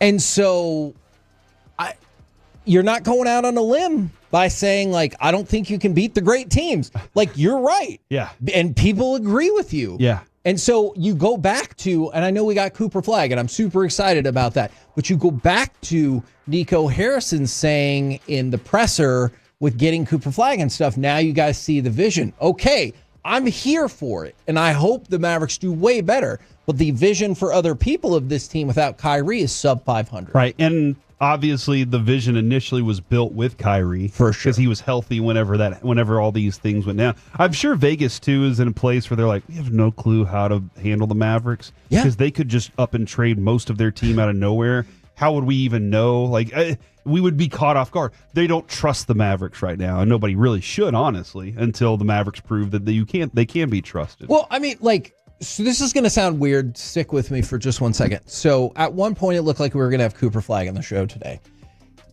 One of the things I was fascinated by is he watched a lot of DVDs of the 85-86 Celtics season. He's from the Northeast. He's a Celtics fan. I get all of that. One of the reasons that team was so badass is Bill Walton was like totally healthy that season. And as a reserve big, he was just unbelievable, helping them out in the regular season, helping them out defensively with blocks in the playoffs and everything like that. And so, like, that's where my mind starts to wander if I'm like, what if Anthony Davis really was, like, pretty healthy? And I know the counter argument is like, oh, when's that going to happen? I hear you. But, like, that's why I brought up Bill Walton. Because nobody was like, oh, Bill Walton's. And look, the next 2 years, guess what? He didn't really play a whole lot. And so, like, that's where my mind starts to wander. He was that great of a player, huh? Look, think about it. 10 years earlier, he was the MVP of the actual league.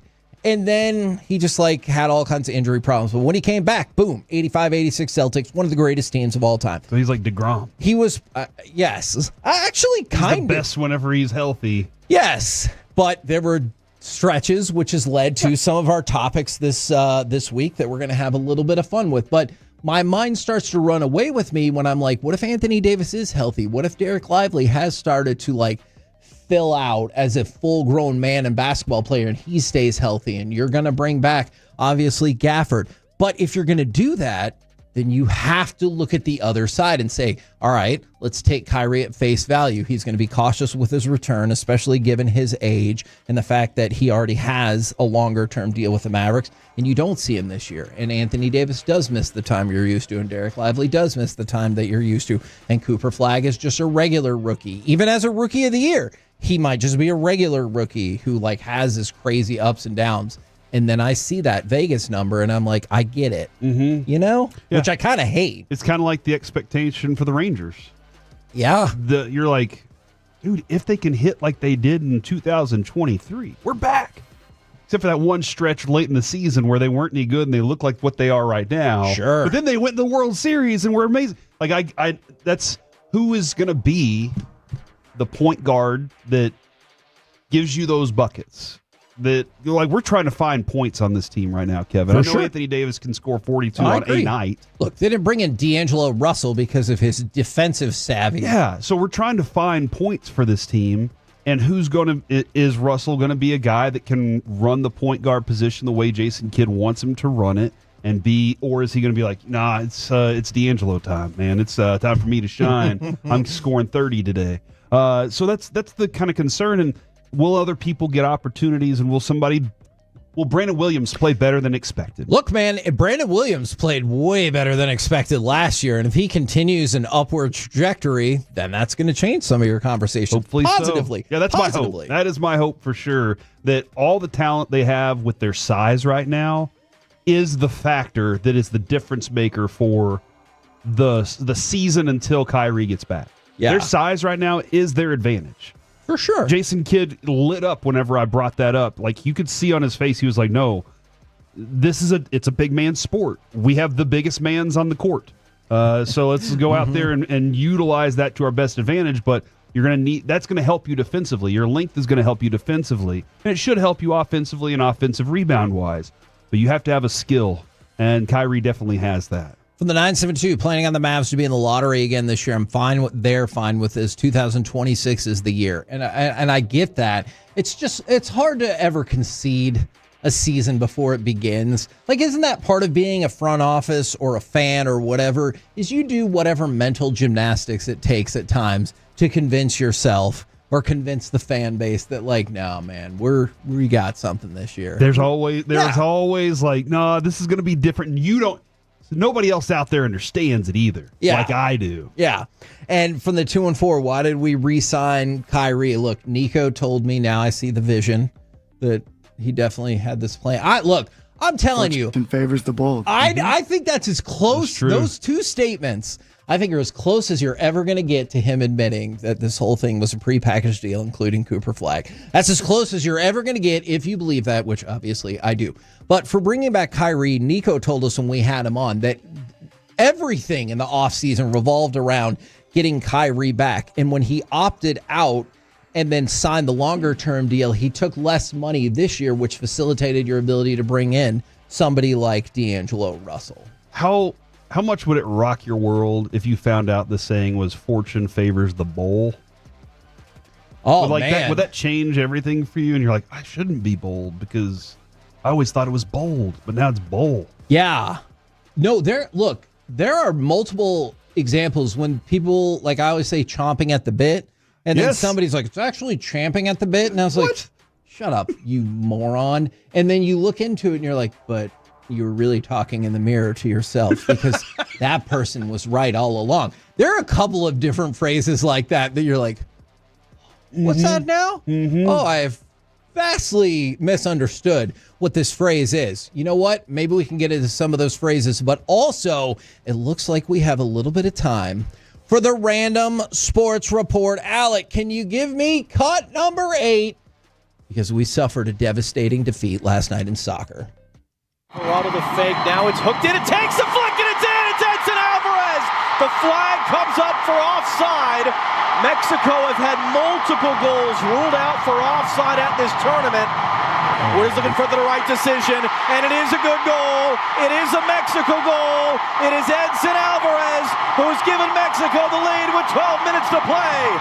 So the United States would score a goal in the 4th minute to take a 1-0 lead. This is the 8th time these two teams played each other in the Gold Cup final. Corey, I know you talked about, as opposed to Club World Cup, you were more interested in this.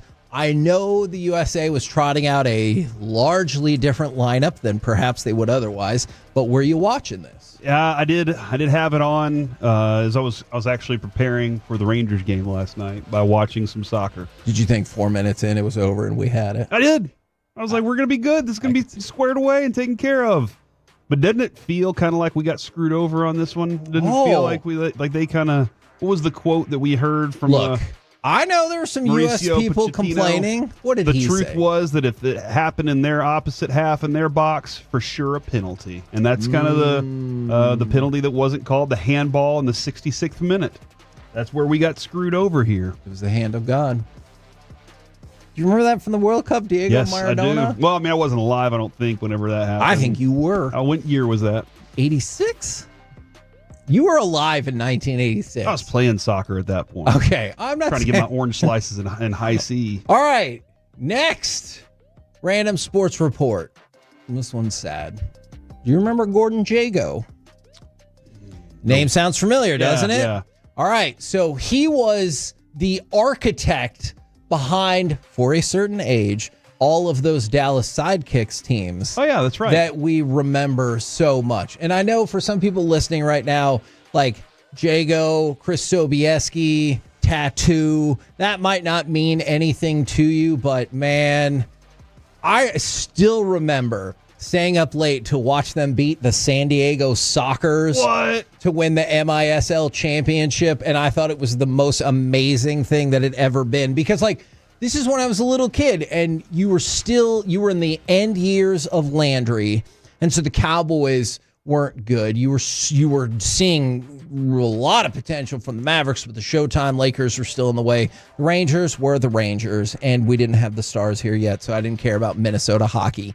And so the Dallas Sidekicks, man, that's where it was at. And so just wanted to shout him out. He passed away at the age of 92, a huge part of building that team and running that team in my childhood. Did you say the San Diego Sockers? I believe that is correct. Is that the biggest give-up name in the history of give-up names? That's literally the name of the sport. And they were just like, let's call it the Sockers, I guess. San Diego Sockers. I know, sometimes I think the Miami Heat are kind of a give-up. Because it's hot. Yeah, you're like, it's hot. Yeah. It's called the Miami Heat. And you're like, okay, good job. And then one of my favorite things about the 4th of July, the hot dog eating contest, guys. Did you watch the hot dog eating contest and watch Joey Chestnut come back and win the title? Alec, it was too late that I found out Joey had already won. What? I don't know when it was. I didn't schedule it or put it on my calendar. Come on, man. I just kind Starts of at 11 o'clock. Okay, thanks. You could have told me that Friday. It always starts at 11 o'clock, or at least for a while. And then I looked at the internet, and they were like, Joey Chestnut wins. And I was like, dang it. And there was no way for me to go back and watch it either. So You can definitely go back and watch it. That's like all ESPN had was tennis and hot dogs. Those are like the only things that were happening on their network that day, it felt like. All right. One of the things I tell people again and again about why to watch the hot dog eating contest. And the introduction is one of my favorite parts. It is. But the people who run it, I think they're brothers. I used to think they were father and son, but apparently they might be brothers. They talk in the most amazing hyperbole you've ever seen. So Joey Chestnut won his 17th mustard yellow belt, and they started comparing him to almost having as many titles as the Lakers, maybe one more, and now he's closing in on the Celtics and how he's single-handedly going to have more championships than any franchise or person in the history of all sports. And they talk about it dead seriously like those things are the same. They are. Okay. Championships in a sport. Isn't that what we're talking about here? Okay. You know what? If that's the case, then, Alec, are you more impressed by Joey Chestnut's 17 titles or John Cena's 17 titles? No, don't do that to me. I'd say Joey. Wow. Oh. Yeah. And John Cena's his favorite wrestler of all time. So that's wild. Not at AEW week. He's not. And also after that Heads of State movie, you know. Did you watch that? I did. It wasn't bad. Oh. Okay. Well, you made it sound like it was awful. It was also not very good. We're the KNC masterpiece right here on 105.3 The Fan. Idris Coming up Elba was next. fantastic. I'll say that. Look, I wasn't guessing that he was the weakest link in that duo. Coming up next, it's time for Gridiron Gravy. What would it take for this position to win another NFL MVP? Next on The Fan.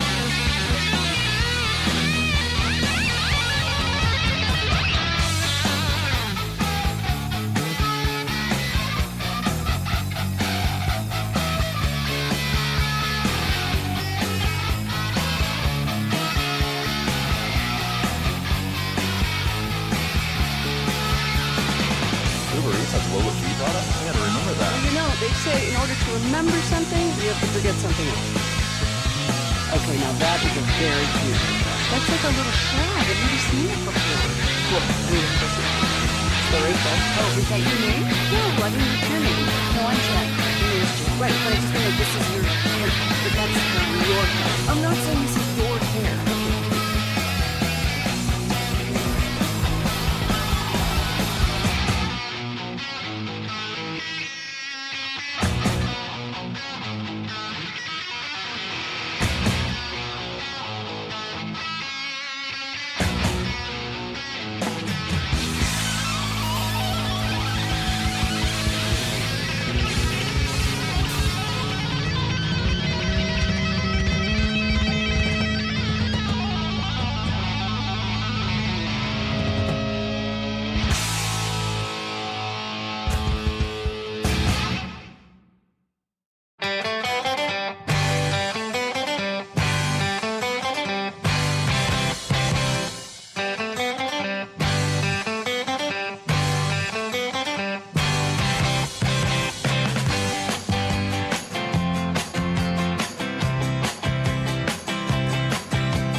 This segment is brought to you by Classic Chevrolet. If you're in the market to upgrade your vehicle, get to Classic Chevrolet in Grapevine. Back-to-back #1 Chevy dealership in the world. They've got more new Chevys than anyone, all priced to sell. Visit ClassicChevrolet.com. This is Texas. This is Classic Chevrolet. Together, let's drive. Based on new Chevy registrations 2023 and 2024.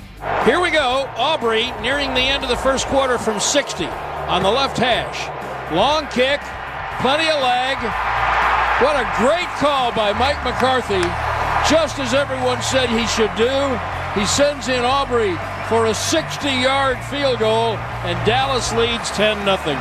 K&C Masterpiece right here on 105.3 The Fan right now. Time to go around the entire NFL and dip into some gridiron gravy. Dip. So, something I saw from DraftKings intrigued me. Going back to the 1982 NFL MVP voting, where Mark Mosley, I think used to cover the Cowboys too, defeated Dan Fouts for the MVP. Mark Mosley, the kicker for Washington, defeated a quarterback to win MVP. And so, what would a kicker have to do in today's NFL? What did he do the year that he won it? Like, let's hold on. All right, I got it right here, Kevin. AP MVP 1982 field goal percentage 95.2%. How's it not 100? Extra points attempted 19, made 16. What? The year before he had better. He was 42 and 38 when it came, and the next year he was 62 and 63. 62 of 63. Now his field goal percentage was 70. His career field goal percentage is 65. 1 year he has 95%. That's it. I mean, like as far as numbers go, that's all he did was make 95%. Did he hit some big ones? Is that what it was? Did he hit like significant, important? It must have been, but also that was a strike season, right? So they didn't even play the whole season. That was them basically giving the finger to the regular players. Everybody, they were just like, screw you guys. So that's what we're discovering. First thing, work stoppage. Yeah. You'd only play like half the season. You want an MVP and you're not a quarterback? Hope for a work stoppage. Well, like, okay. Brandon Aubrey kicks 50 for 50. I'm dead serious about this. He goes 50 for 50 on field goals. He makes 8 from 60-plus yards. He's going to even need to make a 70-yarder. And he hits a 68-yarder. He's going to have to breaks the record. He's going to have to make a 70-yarder. And has 5 game winners. Does he even get in the top 5 of MVP voting? He's number 5. And that's as close as he gets. Okay. Like that's got to be it.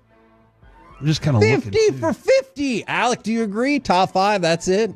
Yeah, I think he gets 5, and then he ends up being talked about more than the actual MVP winner because it's like, wow, he got MVP votes. That's incredible. Okay. Because I was just curious, because when I saw that, I was like, I cannot envision an actual season in which a kicker wins, although I guess 82, obviously, essentially even less than half of a season. So just wanted to throw that out there. Let's go from that to an update on the top 100 players in the NFL. I take you to number 92, and that is, number 91. That is Tua. Tua's on the list at number 91, and Jesse Bates on the list at number 92. Now we move to 90 and beyond. You know what, Corey? I'm going to give you a shot. Take a wild guess. Who's the 90th best player in the NFL? Because if you get one of these right, I'll flip out. Unless you already saw it. I've not seen it. The 90th, this low is very, difficult. For sure. Exactly. I believe you can guess the 5th best player in the NFL. Who can guess the 90th best player in the NFL? Yeah, because I'm just trying to figure out positions. Let's go with St. Brown from Detroit. I don't think that's even anywhere close. Disrespectful. Alec, and he would think if you get shot in the dark, who is the 90th best player in the NFL? Oh, man. David Montgomery? I don't know. We both went with Lions players. You know what? You're both wrong. It's Zach Allen, the defensive end for the Broncos. And number 89 on the list is James Cook or something? Yes, it is James Cook. So I knew that one.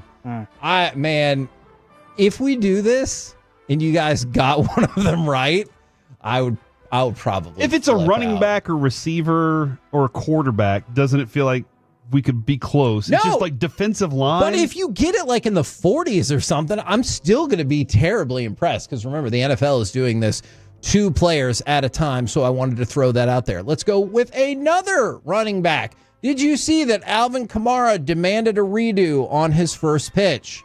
I did. So I love it.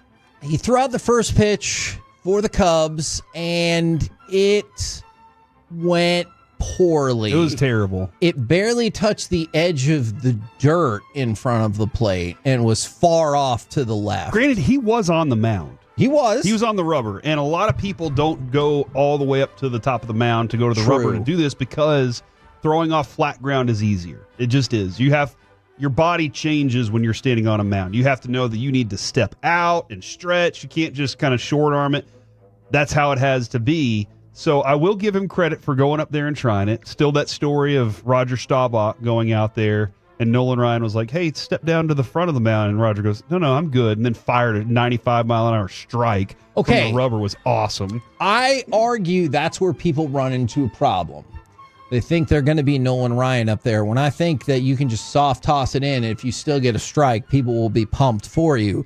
Because Kamara demanded another attempt. He did. This attempt was better in that it reached the giant mascot. Yep. Which is a weird thing. You're like, hey, this person doesn't play for the team. They're going to throw a pitch to a furry at home plate, and it's a thing. But anyways, the pitch went outside to the left again, but it did reach the plate. I don't know if you think that counts. It was better. You don't get another shot at the first pitch. But I think people need to not think they got to dial it up so much for this first pitch. Just get it to the glove, and I think you're going to be okay. Dude, didn't Jack Leiter have one of those pitches last night that almost hit Tatis in the face? Yes. Yes, he did. All right. Unfortunately, I mean, it's for good. I appreciate they're doing good things, but this is for the crushingly sad story of the weekend, the holiday, maybe the entire year. The Dallas Cowboys and the Houston Texans both announced that they were donating $500,000 apiece. I believe that was matched by the NFL Cares organization as well, bringing the total to $1.5 million being donated in support and resources to those impacted by the flooding in the Texas Hill Country. I think for the flooding in general, the death toll is up to 90 now. And obviously, just hearing the stories about the hotline for people whose little girls were missing and stuff, it's almost hard to talk about. It's brutal, man. Yeah. I don't know what to say. And it's got to be the longest days and weekends for the people that are involved, that are concerned and terrified and sad and hurt. and lost at the moment. Kevin, I always say this, I appreciate the people who are doing something like that. And we talk about a lot of things with the Cowboys organization. And one of the things I do think it is important to talk about is they do some good work in the community. I agree. That is something that, I mean, hell, they've donated to Peace-a-thon multiple times. Yes. Since we started this thing. So they've always been very helpful in the community, and I do appreciate that. I hate the circumstance that this has to come under, and that anybody had to go through this at all. The whole thing's just so I can't the compassion For as sure. a regular human. Yeah. I can't fathom what some people are going through right now. Agreed. All right. You need something to pick you up, or do you want me to tell you about Terry McLaurin? You choose. DeMaurice Smith, one of the most incompetent sports figures probably of the last 30 years, is writing a book where he critiques other people. What a fun exercise this should be. So DeMaurice Smith, who hasn't been the NFL Players Association executive director for more than 2 years, but as I said, was one of the worst in the history of sports. And I don't just mean the NFL. I mean in all of organized sports labor, one of the most ineffective leaders in any position of power at any major North American sport. They're still getting beat. Yes. The players are still getting beat to this point. Yeah, because that's what DeMaurice Smith taught them to do.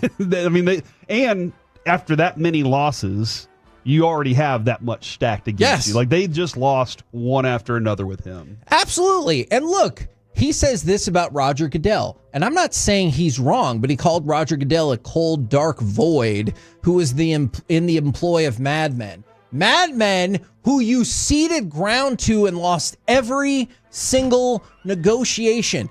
I'm not saying that's not true about Roger Goodell, but clearly DeMaurice Smith is just pissed that he got beat by this guy every single time like a freaking drum. Cold, dark void is what it takes business-wise. Probably. That heartless thing to be able to be like, no, that's not what we're going. And the employment of madmen, we've always known that. All of these owners are extremely competitive, extremely rich, extremely pampered. All those things in one, and they're going to get what they want. And, hey, Roger Goodell, it's your job to ensure we get it. You figure out how to defeat the guy across from you. And DeMaurice Smith never could win. And then he said about Jerry Jones, if Jerry saw a dollar bill on the ground, I truly believe he'd stop and pick it up. That's saying, I feel like we've talked. One of the richest men, around. I don't think he's wrong is cheap, is what he says essentially, because he would pick up $1, which I think I'd still pick up $1 too. I'd be like, oh, definitely heard some behind the scenes stories that, regardless of how much money they have, they might be a little stingy on some certain and that's things. how rich people get and stay For rich. sure. I agree. I'm not defending it. I mean, I'm just pointing out those facts. We're the KNC Masterpiece right here on 105.3 The Fan. Coming up next, let's go back to Jacob deGrom. Does his all-star selection confirm his status as this season's Rangers MVP? Next on The Fan.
they say in order to remember something, you have to forget something else. Okay, now that is a very cute haircut. That's like a little shag. I've never seen it before. Well, I mean, of course you have. It's the Rachel. Oh, is that your name? No, I mean, like, your name. No, I'm Jen. My name's Jen. Right, but I just mean, like, this is your haircut. But that's hair on your head. I'm not saying this is your hair. Okay, freak me out a little bit.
D&M Leasing Studios. It's the KNC Masterpiece on 105.3 The Fan. KNC Masterpiece right here on 105.3 The Fan. I go back to Jacob deGrom, and this was going to be, one of my questions, but it kind of feels like maybe the All-Star selection answered it.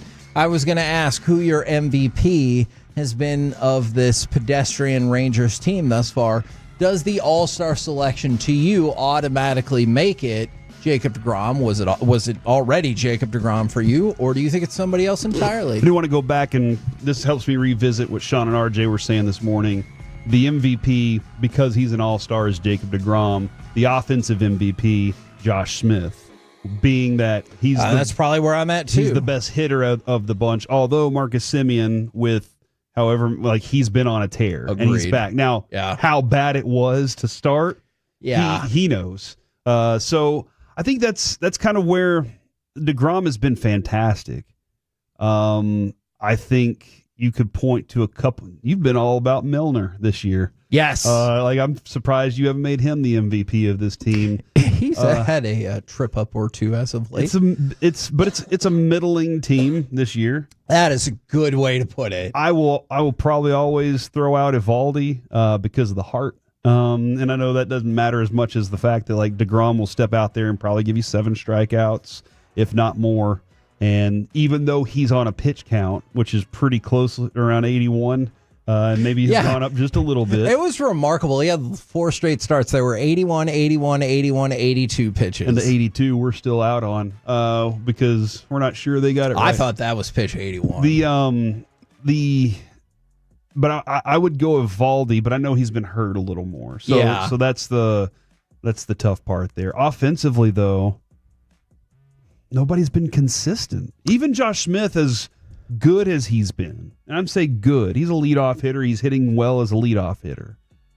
Nobody's been truly consistent or clutch when it matters the most. Okay, so let's talk about Josh Smith for just a second, because that is one of my candidates. But by the way, just so you know, on my list, Outside of DeGrom, it was Josh Smith, who we're about to talk to, Tyler Malley before he got hurt, and Hobie Milner before he had a couple of trip-ups. So the fact that, like, the biggest disappointment, we had so many candidates. But for MVP, it feels like it would be this person except. Like, that's not good. And so let's talk about Josh Smith. He's the offensive MVP of the Texas Rangers, which is what I think as well. He's hitting .283 with an OPS of 774.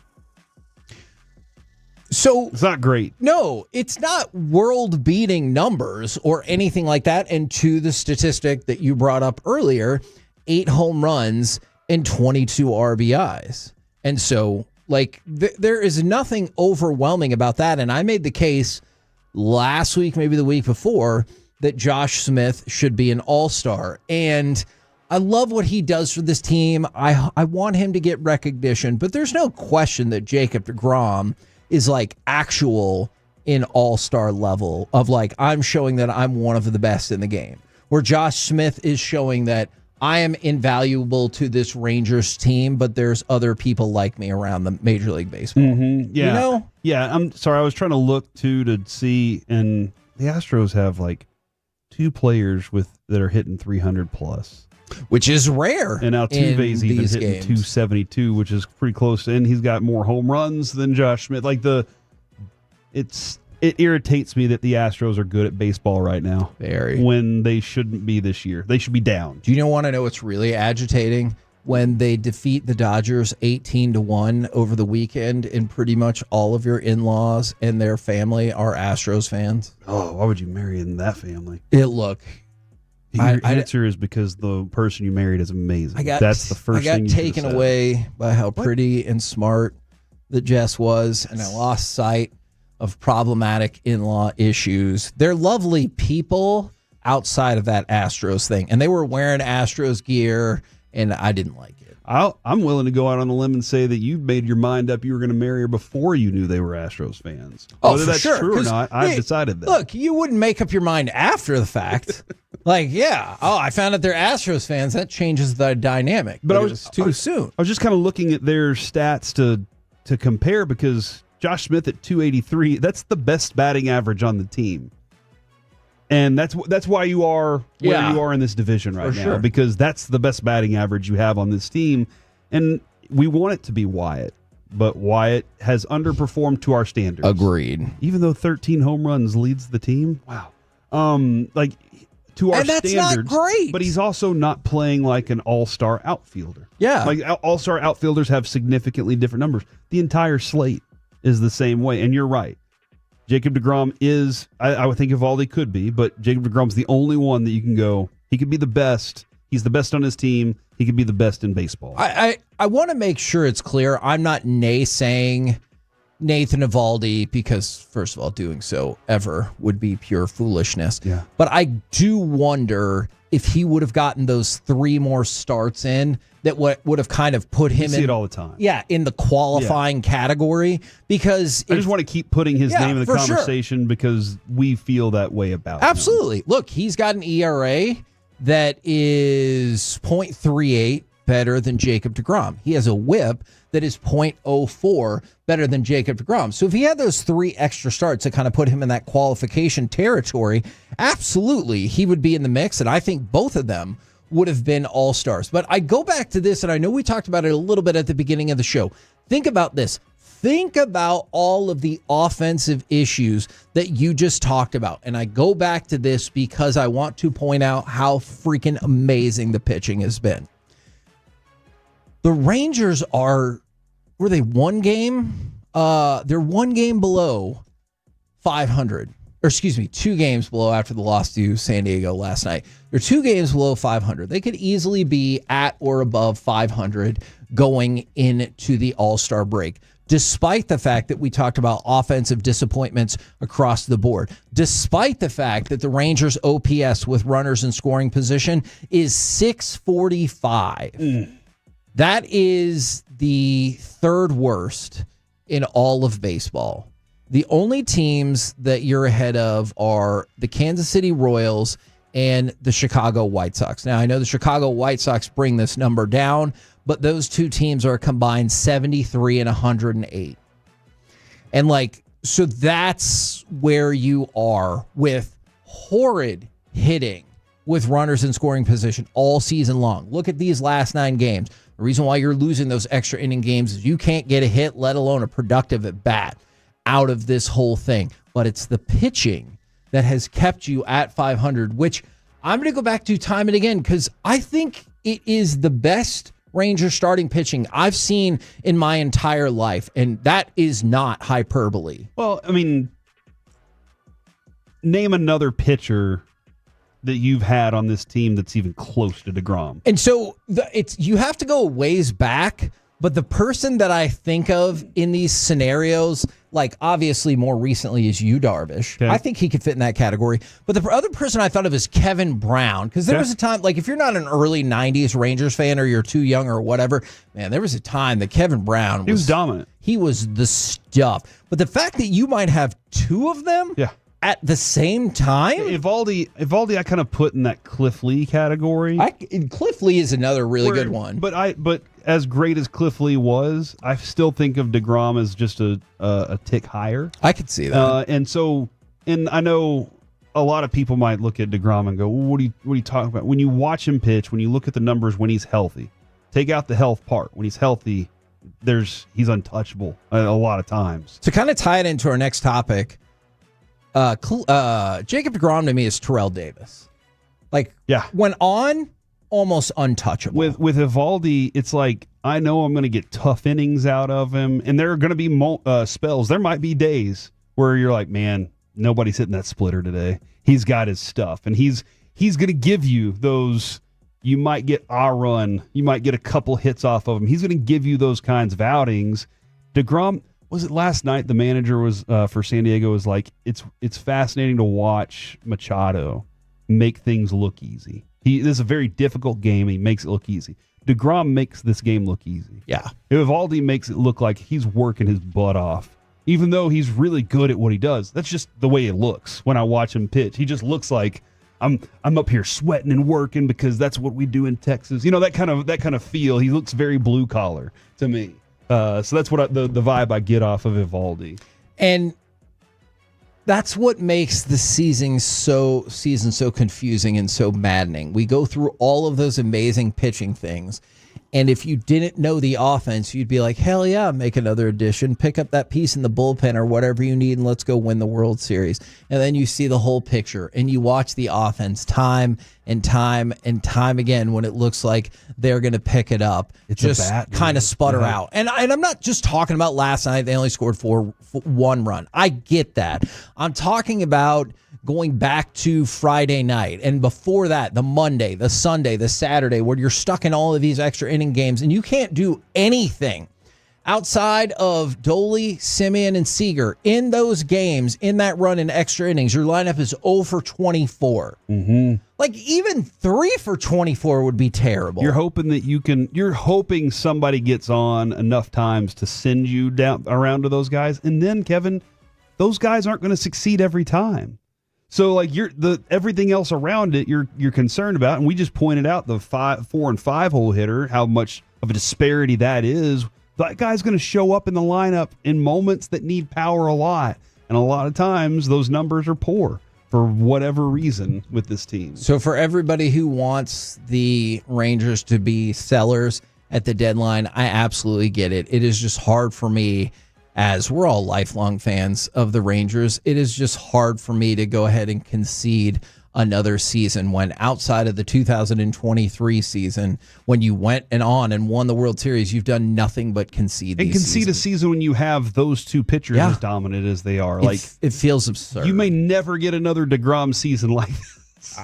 And I don't say that. No, I get it because I don't think you're wrong. We don't know how often he will be healthy. You get him this year, and it could be a waste. We're the KNC Masterpiece right here on 105.3 The Fan. Coming up next, we're going to move into the Expressway. We got AM on the FM. We're going to do our 21 Pilots ticket giveaway, but also, if you could have magically granted an NFL player, past or present, health throughout their career, who would you pick? 877-881-1053. We'll do it next right here on The Fan.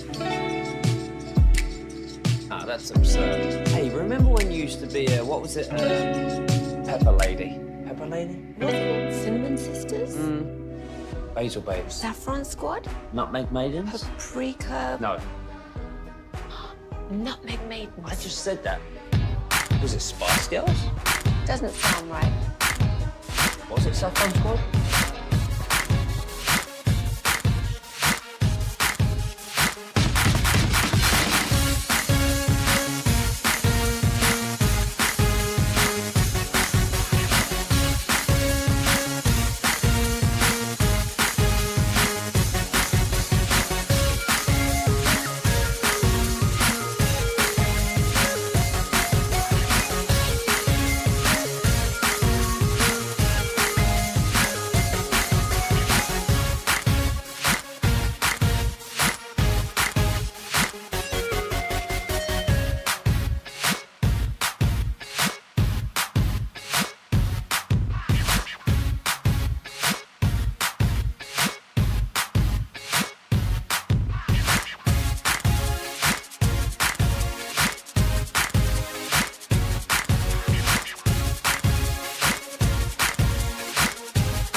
has lower fee products? I gotta remember that. Well, you know, they say in order to remember something, you have to forget something else.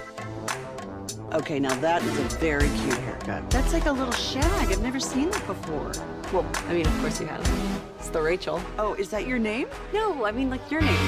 No, I'm Jen. My name's Jen. Right, but I just mean like this is your haircut. But that's hair on your head. I'm not saying this is your hair. Okay.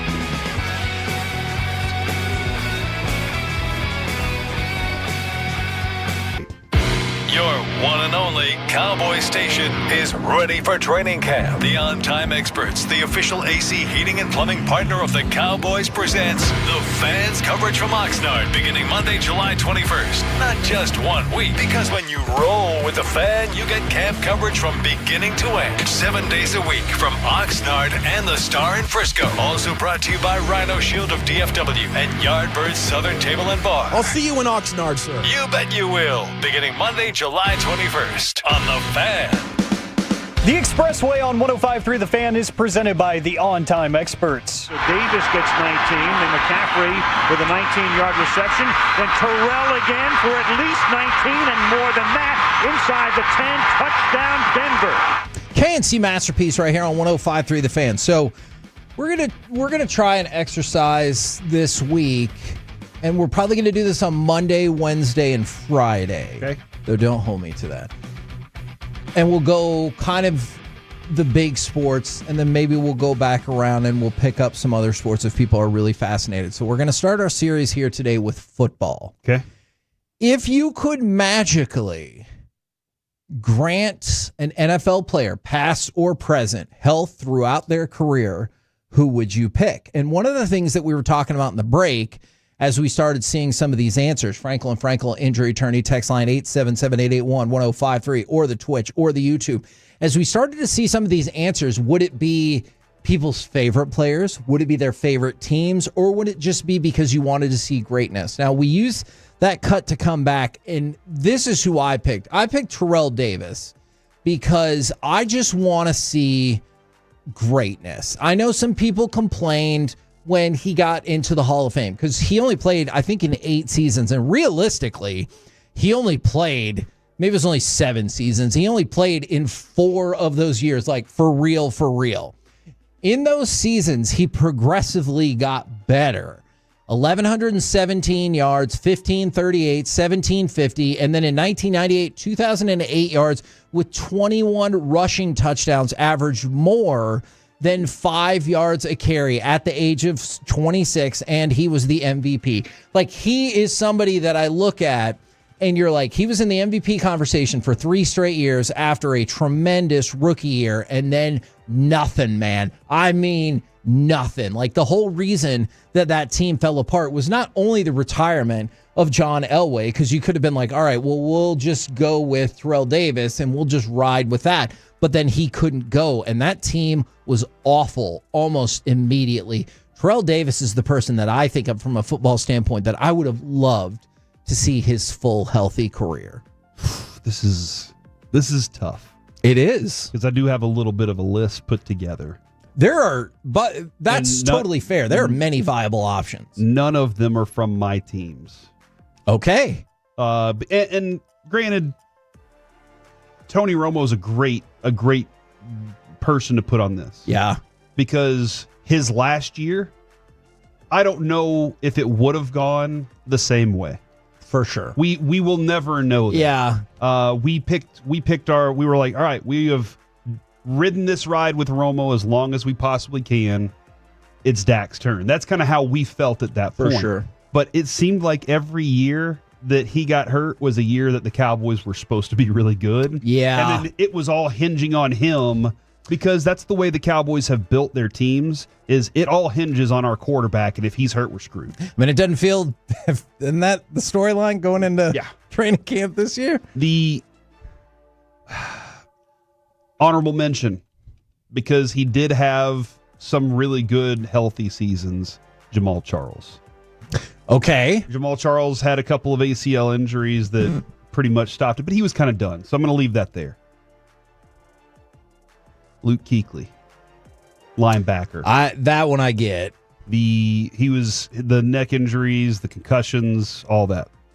One I've seen a lot of, and we know Bo Jackson, Andrew Luck, because we never got the ultimate of what Andrew Luck should be. Priest Holmes. Priest Holmes was a dominant running back for 3 seasons, and knee injuries just killed it. But the person for me, this is, again, I want to see greatness, Sterling Sharp.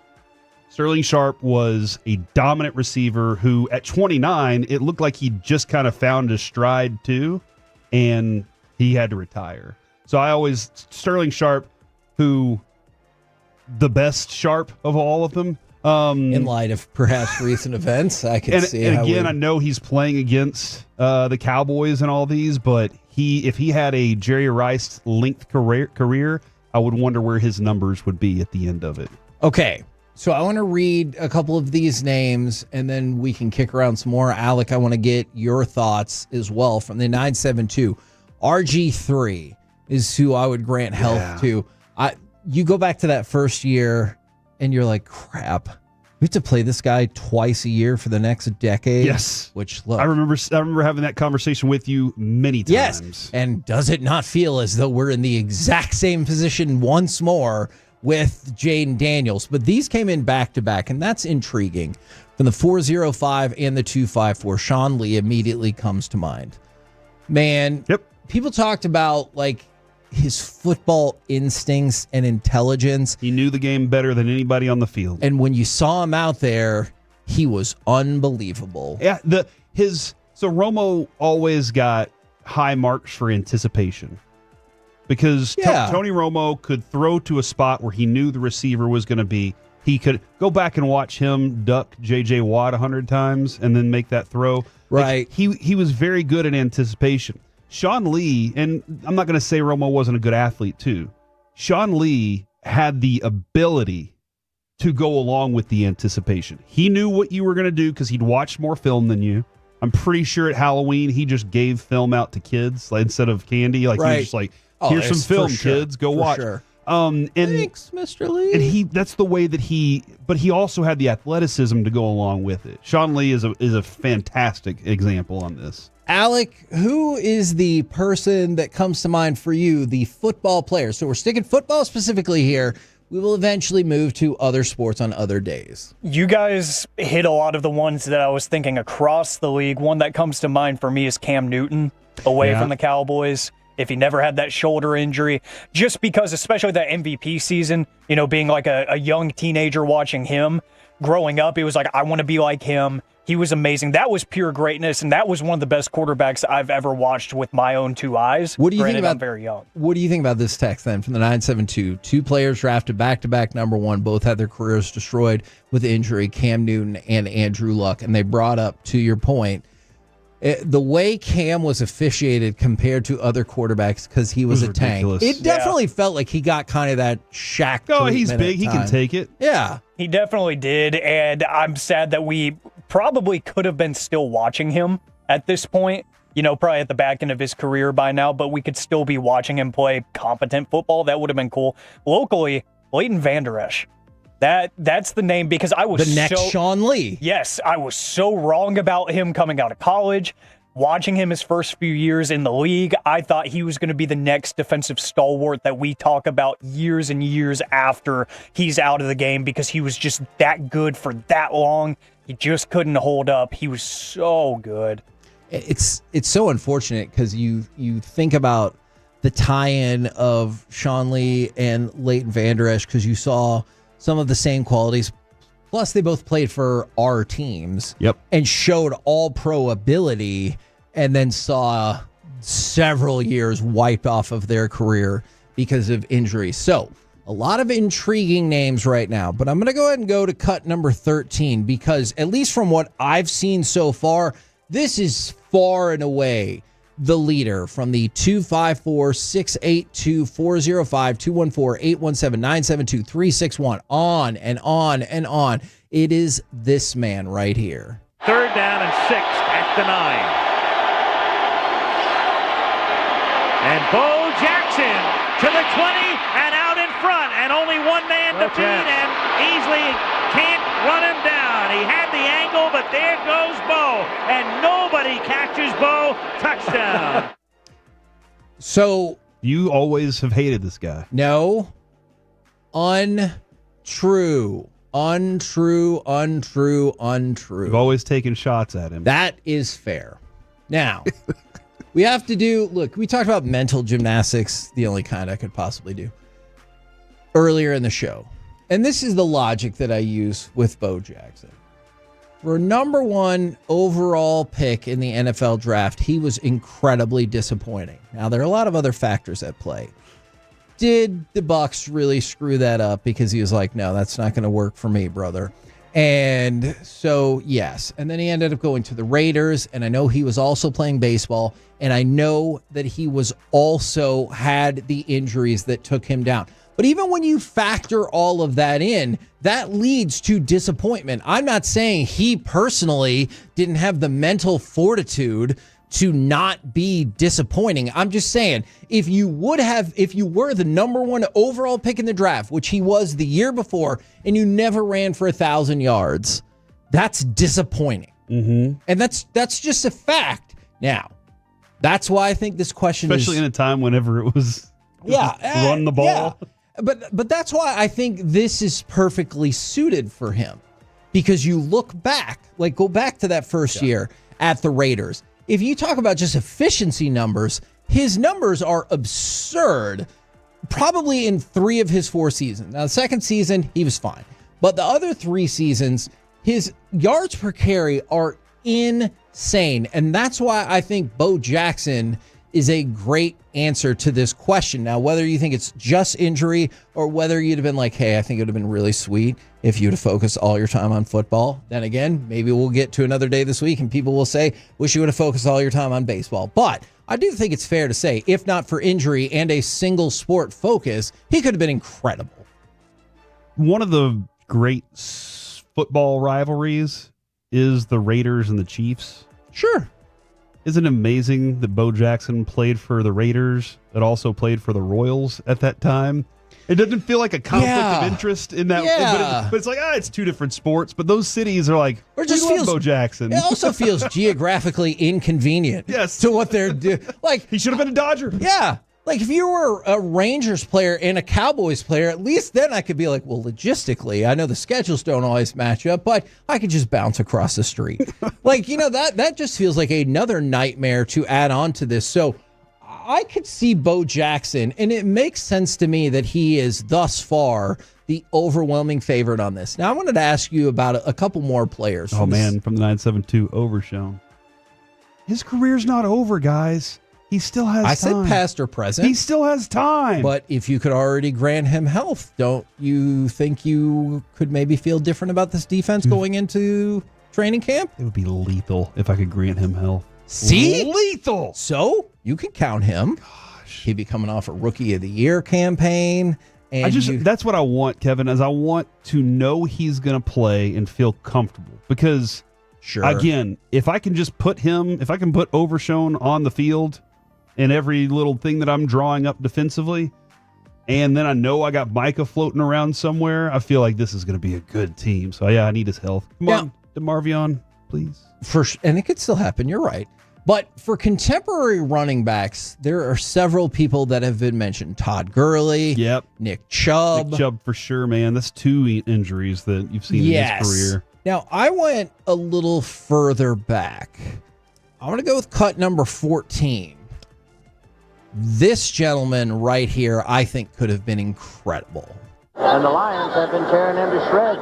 Over 200 yards rushing. And Billy Sims wide open. There he goes. Cromwell can't catch him. You talk about the best that never was. Look at... Good God. I know. Look at the start. Holy crap. Do you want to... I never knew this. Yeah. And somebody said Arian Foster. I never knew this about Billy Sims. I always knew he was dominant at Oklahoma. I didn't know this about him, though. Yeah. Wow. Yeah. And that was in Detroit.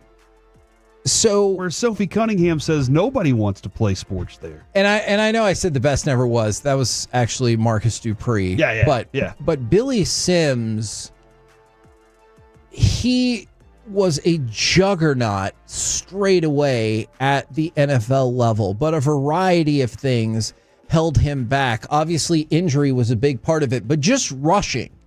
His first 2 seasons in the NFL, he had 2,740 yards and 26 touchdowns. That's not even including his receiving stuff. Jeez. Correct. And by the way, to that point, he had 79 catches and more than 1,000 yards receiving total in those 2 years. And he should have been yes, the best to ever play the game. And so he's one of them. And then the other person that I thought of, and again, I'm going way back, and we'll get to more current players as well. And maybe it's because I've seen Brian's song too many times. It's Gale Sayers. Gale Sayers was another unbelievable player, and injuries took him down. First 4 years in the league, he didn't win MVP, but he was top 5 every single season. He was AP first team All-Pro his first 5 years, and then that was it. Like, injuries destroyed his career after that. Dude, his rookie season, he averaged 17 yards per reception on 29 catches. 17 yards is what you're expecting to pick up 10 yards, maybe. Right. And he's like, I got you 17, guys. Don't worry about it. Every time I touch the ball, and I'm going to score 6 touchdowns. That was a special. I didn't get to see him play. Also, more than 5 yards per carry and 14 rushing touchdowns. And look, I didn't get to see him play either, but I definitely, like, if you've ever seen the movie Brian's Song, the James Caan version, it is, because I think they made a new one. It's phenomenal. It is sad, but that definitely made me more interested in Gale Sayers and Brian Piccolo and all of that. So if you ever feel like going back and checking that out, so that's somebody who jumped to mind. Obviously, a lot of people are using more contemporary ones. This one is interesting because he's at a high right now. Saquon Barkley.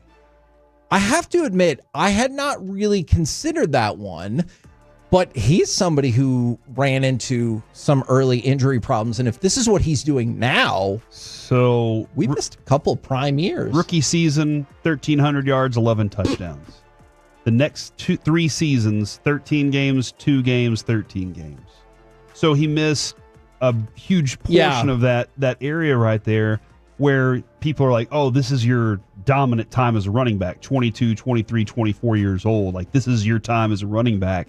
But then he comes back from it, and he's just as good. I think that's the difference right now is we're seeing this version, dude, that just ran for 2,000 yards. Yeah. Like, we're just seeing this version. We're like, how much better can he be? He's already 27.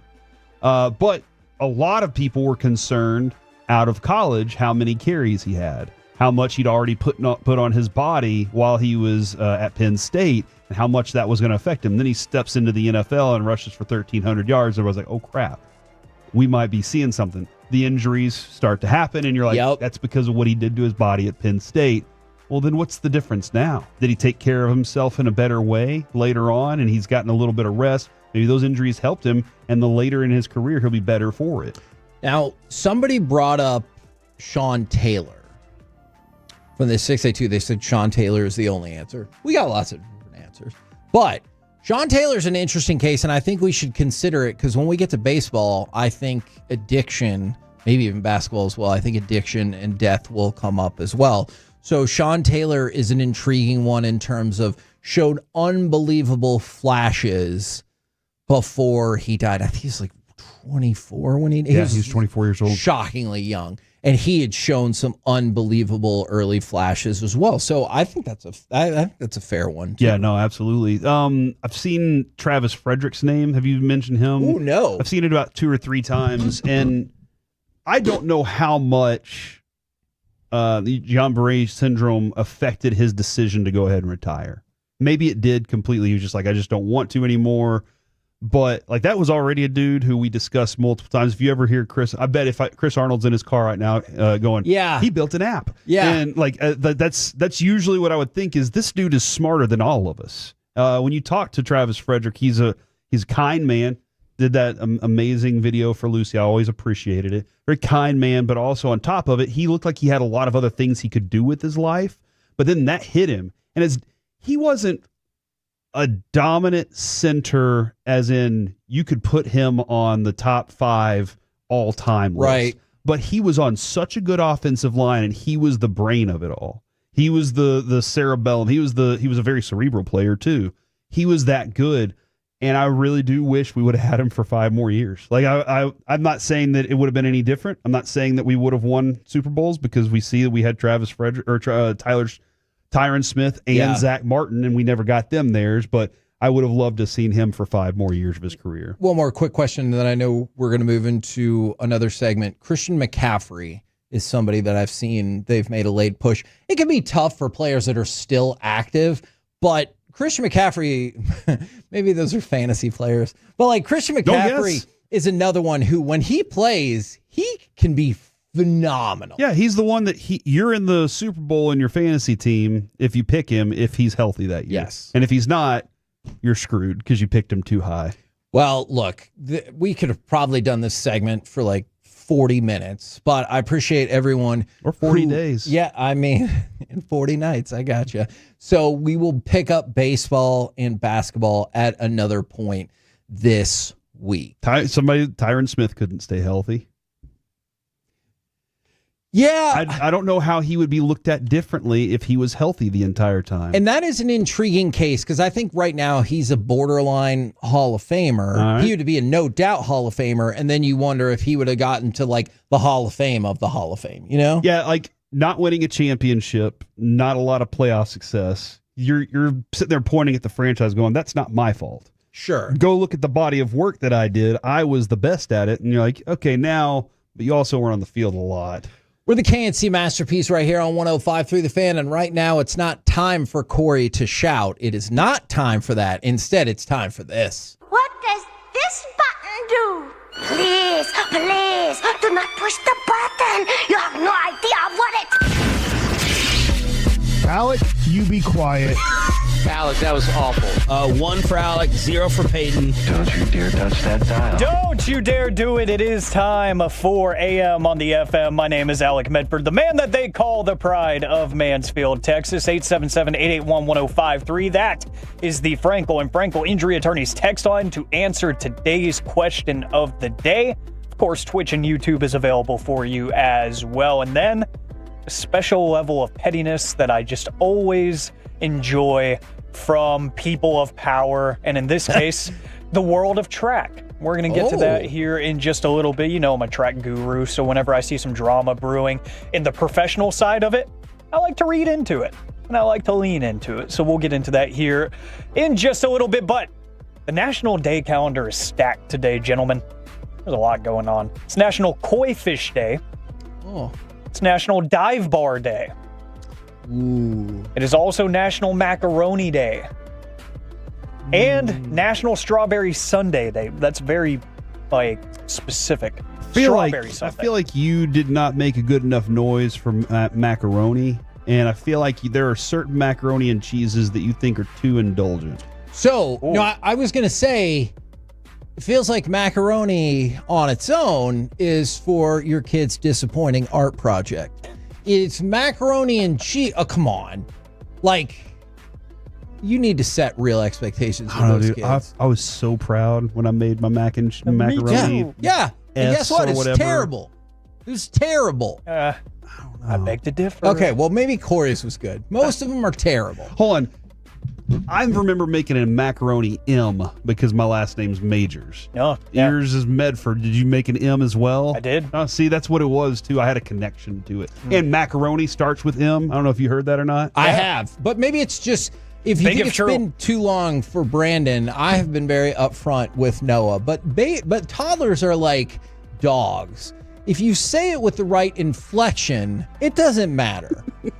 So I can definitely tell Noah's like, wow, buddy, this is awful. And he'll think he did a good job. But you're like, I don't think that was your best work. So the reason why I didn't show out for that is it's macaroni and cheese. Macaroni, it's fine. It's cheese, that makes it work. I just want you to know I'm totally isolating you saying children are like dogs. Dude, I cannot tell you how many conversations happened this weekend at the lake retelling the drop of me from Masterpiece of the Week, which was interpreting Corey's mom's take on if she dies, they all die together. I was at the house thinking about that and laughing about Jess hearing that and just like what's going on conversations. in her mind. That'll probably be one of those that makes it to Masterpiece of the Week-a-thon. I like it. I like that idea. Here in a handful of months, that'll be fun. But the best day, in my opinion, on the calendar today, National Day of Rock and Roll. Let's go. Ooh, I love rock and roll. Yeah, it gets its own holiday today on June 7th. But I know that might not be everybody's cup of tea, so I'm going to expand this a little bit. Your favorite band or music group of all time? 877-881-1053. Queen. And that's a solid I answer. think Queen is the greatest rock and roll band of all time. I wouldn't fight you on that. This is interesting, especially with the Oasis concert that just happened. That looked awesome. Yeah, everybody losing their minds. Awesome. We haven't seen them in 15 years. You know anybody who didn't have that album in 95? No, I don't. Exactly. I think I'm going to go with Tom Petty and the Heartbreakers. That is the top of my list, man. I love Tom Petty. All right. Always have. There's going to be a lot of people that agree with you on this. I just remember the day that one of her bosses was so mad at me. He took me into one of the side studios and he was like, you know, lots of Tom Petty songs. And I was like, couldn't tell you more than 3 or 4. And he was like, you know, at least 10, I guarantee it. He started playing like these, what I knew were big hits. And he was so mad / disappointed in me for numerous songs. And I was like, it's okay. I'm sorry. You have not been as connected to some musics. Some music is correct. And like, I just didn't know. And I felt I could see his level of anger and disappointment all in one. I'll say this, though. I rolled out some Dire Straits for my kids the other day, and they had not ever heard Dire Straits. And they were like, oh, hold on. These guitar licks are insane. And I was like, I get know, money man. for nothing Yeah, and chicks for free? This is so good. It's one of those. This is what I expected from this segment. Thank you, gentlemen. 877-881-1053, your favorite band or music group of all time from the 817 Black Sabbath, which I saw the big extravaganza that was Ozzy's final concert. That was cool. Alec. Yes. You know what song Noah loves now? What does he love? Judas by Fozzy. Are you serious? We definitely have a video of him going, Judas in. That is Jericho's band for people who don't know who Fozzy I'm is. sorry. That was a good clarification. I think he says Judas in my life instead of Judas in my mind, maybe. But like, he loves that song. It's the thought that counts, and we got to get that video to Chris Jericho because we're buddies with him. Yes. But let's see. From the 480, Journey is their greatest of all time, which that's definitely one that's up there for me. As a kid, I listened to a lot of that. Like, I grew up, being driven around by my mom to and from school and whatnot, so it was always like hard rock radio and that's really how I got into radio, period, was listening to like Russ Martin and company.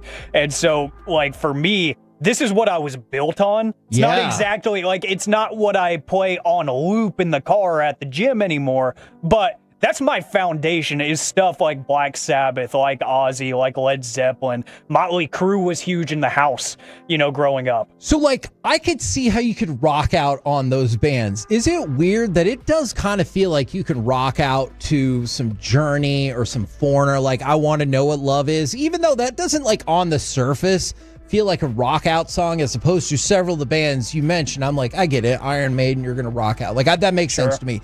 You can rock out on some of those 80s ballads for sure. Oh, you can. Yeah, it feels like some of the songs that get me the most amped are those ballads that do stray away from the aggressive in-your-face nature, but they're just so high energy and so catchy. That's why I love Queen. It's just like, it doesn't have to be super in your face, but it has this grand feeling that it's so much bigger than just a music track. Like, it feels like you're in a soundscape. Feels like they're making some sort of like universe for you to just plant your feet in for 3.5 minutes, 4 minutes, whatever it may be. My middle son Carter has picked up the guitar, and he is playing. He's like by ear learning a lot of Metallica songs. He's not a jerk about it, though, is he? I can't tell you whether he is or not yet, but he's learning a lot of Metallica songs kind of on his own. And I was like, hey man, have you ever heard of Tool? And he was like, no. And I said, well, let's sit down and go through this real quick. And we went through some, and he was like, I don't want it. dude, I just need it. he was blown away. Now, he was also very concerned about all the videos, because those were, I'd admit, those videos were terrifying. But sure. He was, I'd be terrified if they ever wrote a song that was less than 6 minutes long, too. But that being said, like that is a strong rock band right there. And then we haven't mentioned Zeppelin. I know we probably should, because, Hammer of the God and everything. Somebody said the band Baltimora. I'm Awesome. sure they have a huge and expansive catalog. All I know of theirs is they did the song Tarzan Boy. That's right. From the Teenage Mutant Ninja Turtles 3 soundtrack later. Like a boy band? For Jungle Boy. I thought that song was awesome. I'm not going to lie. I still kind of like it. Kind of like it a lot. And then, guys, I told you I love special levels of pettiness from people of power. Grand Slam Track is a track promotion that was put on by Michael Johnson, the 4-time Olympic gold medalist. His goal was to elevate the sport of track because, let's be honest, outside of the Olympics, does it get a lot of coverage? Does it get a lot of conversation? Not really. So he had this great idea of using a lot of social media and using some of the biggest names in track away from the Olympics to try to build up the sport. And there was a series of events that was promised a prize pool of more than $12.5 million. Well, none of the athletes that have participated in this series have been paid yet. And it is a very big problem. They had to issue a statement saying, hey, by September, we should have all of our money and give it all out to you. And everybody's really, really mad about it. And they're still promoting the product and trying to put the product on. So on their TikTok page, they posted like a highlight reel from one of their events of Gabby Thomas, very successful runner. And it just said Aura, and they tagged her. Cool promotional piece. She responded. She went in the comments, and she said, this is awesome. Pay me. Oh. It's just in front of everyone. So there's been the rumors of like, hey, they're not paying some of these people what they're due or whatever. She just flat out goes to the TikTok comments on a video of her and says, this is awesome. Thanks, guys. Pay me. Pay me. Wow. So, money is a real issue for this thing. So, Grand Slam Track, if you get a letter in the mail from them, either asking for donations or asking to run for them, I would say run away. With a KNC masterpiece right here on 105.3 The Fan, and let's give something away! 877-881-1053, caller number 10 will win a pair of tickets to go see 21 Pilots when they come to the Dos Equis Pavilion on October 20th, courtesy of Live Nation. But I don't want you to be stressed out. You can, of course, go buy tickets, or you can win them for free all week long. 877-881-1053. Coming up next, it's a C Block. Man, I got the trivia question of the day because I'll remember it this time. And what Earl Hershiser said that we all will continue to believe forever. Next on The Fan.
No, that's absurd. Hey, remember when you used to be a, what was it, Pepper Lady? Pepper Lady? Wasn't it Cinnamon Sisters? Razor Babes. Saffron Squad? Nutmeg Maidens? Pre-curve? No. Nutmeg Maidens. I just said that. Was it Spice Girls? Doesn't sound right. Was it Saffron Squad?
by our D&M Leasing Studios. It's the KNC Masterpiece on 105.3 The Fan. KNC Masterpiece right here on 105.3 The Fan, where I want you to text in and ask Alec about the joke I just made that has him...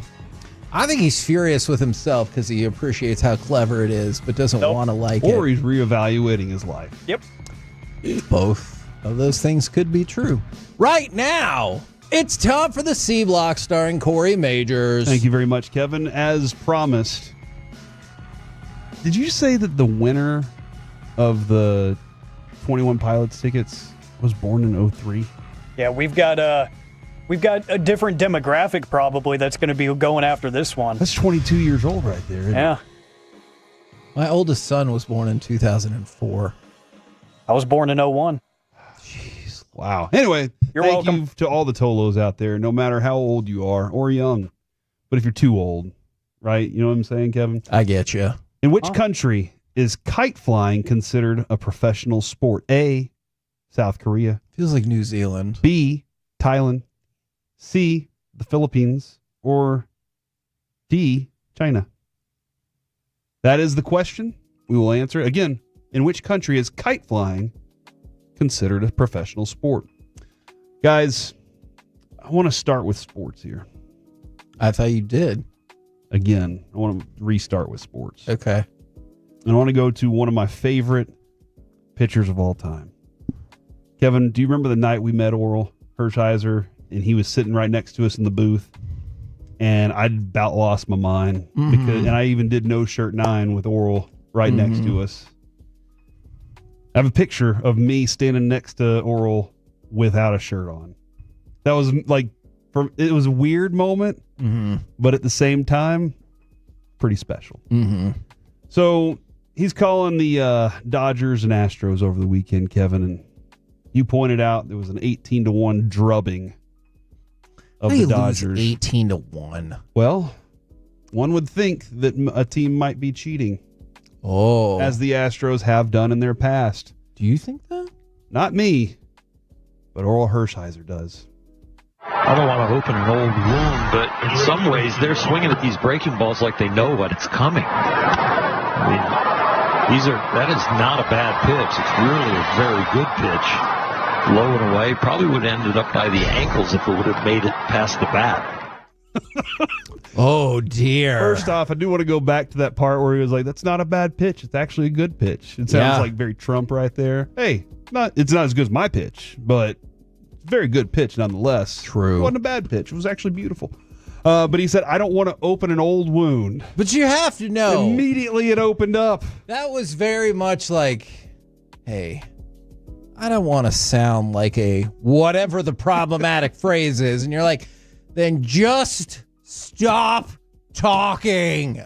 He wanted to open up that But in some ways, they're swinging at these breaking balls like they know what is coming. And here's where he brings it up because he's calling a Dodgers game. The Dodgers lost to the Astros in the World Series. They should have won that They feel like they should have won that World Series and that the Astros shouldn't have it. So there's always going to be some bitterness there. And I get it for a team like the Dodgers, for any fan of the Dodgers, for anybody who ever played for the Dodgers, and now like Oral Hershiser won a World Series with them and now is connected to them again. He is hurt by it. When does the world stop bringing up the trash cans? When does the world stop calling the Houston Astros cheaters? Or the Trashros. If they're doing sports fandom right, never. All right? Never. If you have that level of sports beef and you think it cost you a championship, like, oh, Dwayne Wade didn't need a whistle to get you up for the Hall of Fame speech. Like, never you let that go. Look, man, they were found guilty. They cheated and won a world title. Did they have to give that world title back? No. For some reason. So you can be bitter about that until they strip them of the title. Yeah. So this morning I heard Sean and RJ and Bobby and Peyton show discussing this. And they said, well, at least until Altuve's gone, because he's the only one that would be left of the group that was there for it. Like the Bregman, Correa, him, like that group right there. And in my mind, I was like, no, it has to go further than that because that is an organizational thing. It wasn't something that Altuve did on his own and nobody else was part of. The entire organization, AJ Hinch knew. He just turned a blind eye to it, he says. And it was like, look, I didn't tell him not to, and that's where I screwed up. I should have said we don't do this. That's what he's basically said. But he said they were doing it. I kind of knew it was going on. I didn't do anything to help. I just kind of went about my business on it. But that's an organizational thing. So I think that gets attached to the logo. That gets attached to the franchise forever. Yeah. And because at any point down the road, and I'm not saying, look, the entire organization could be gone. All the people in the organization could be turned over at some point. And I still think it's attached to them because they're the ones that got caught. The White Sox.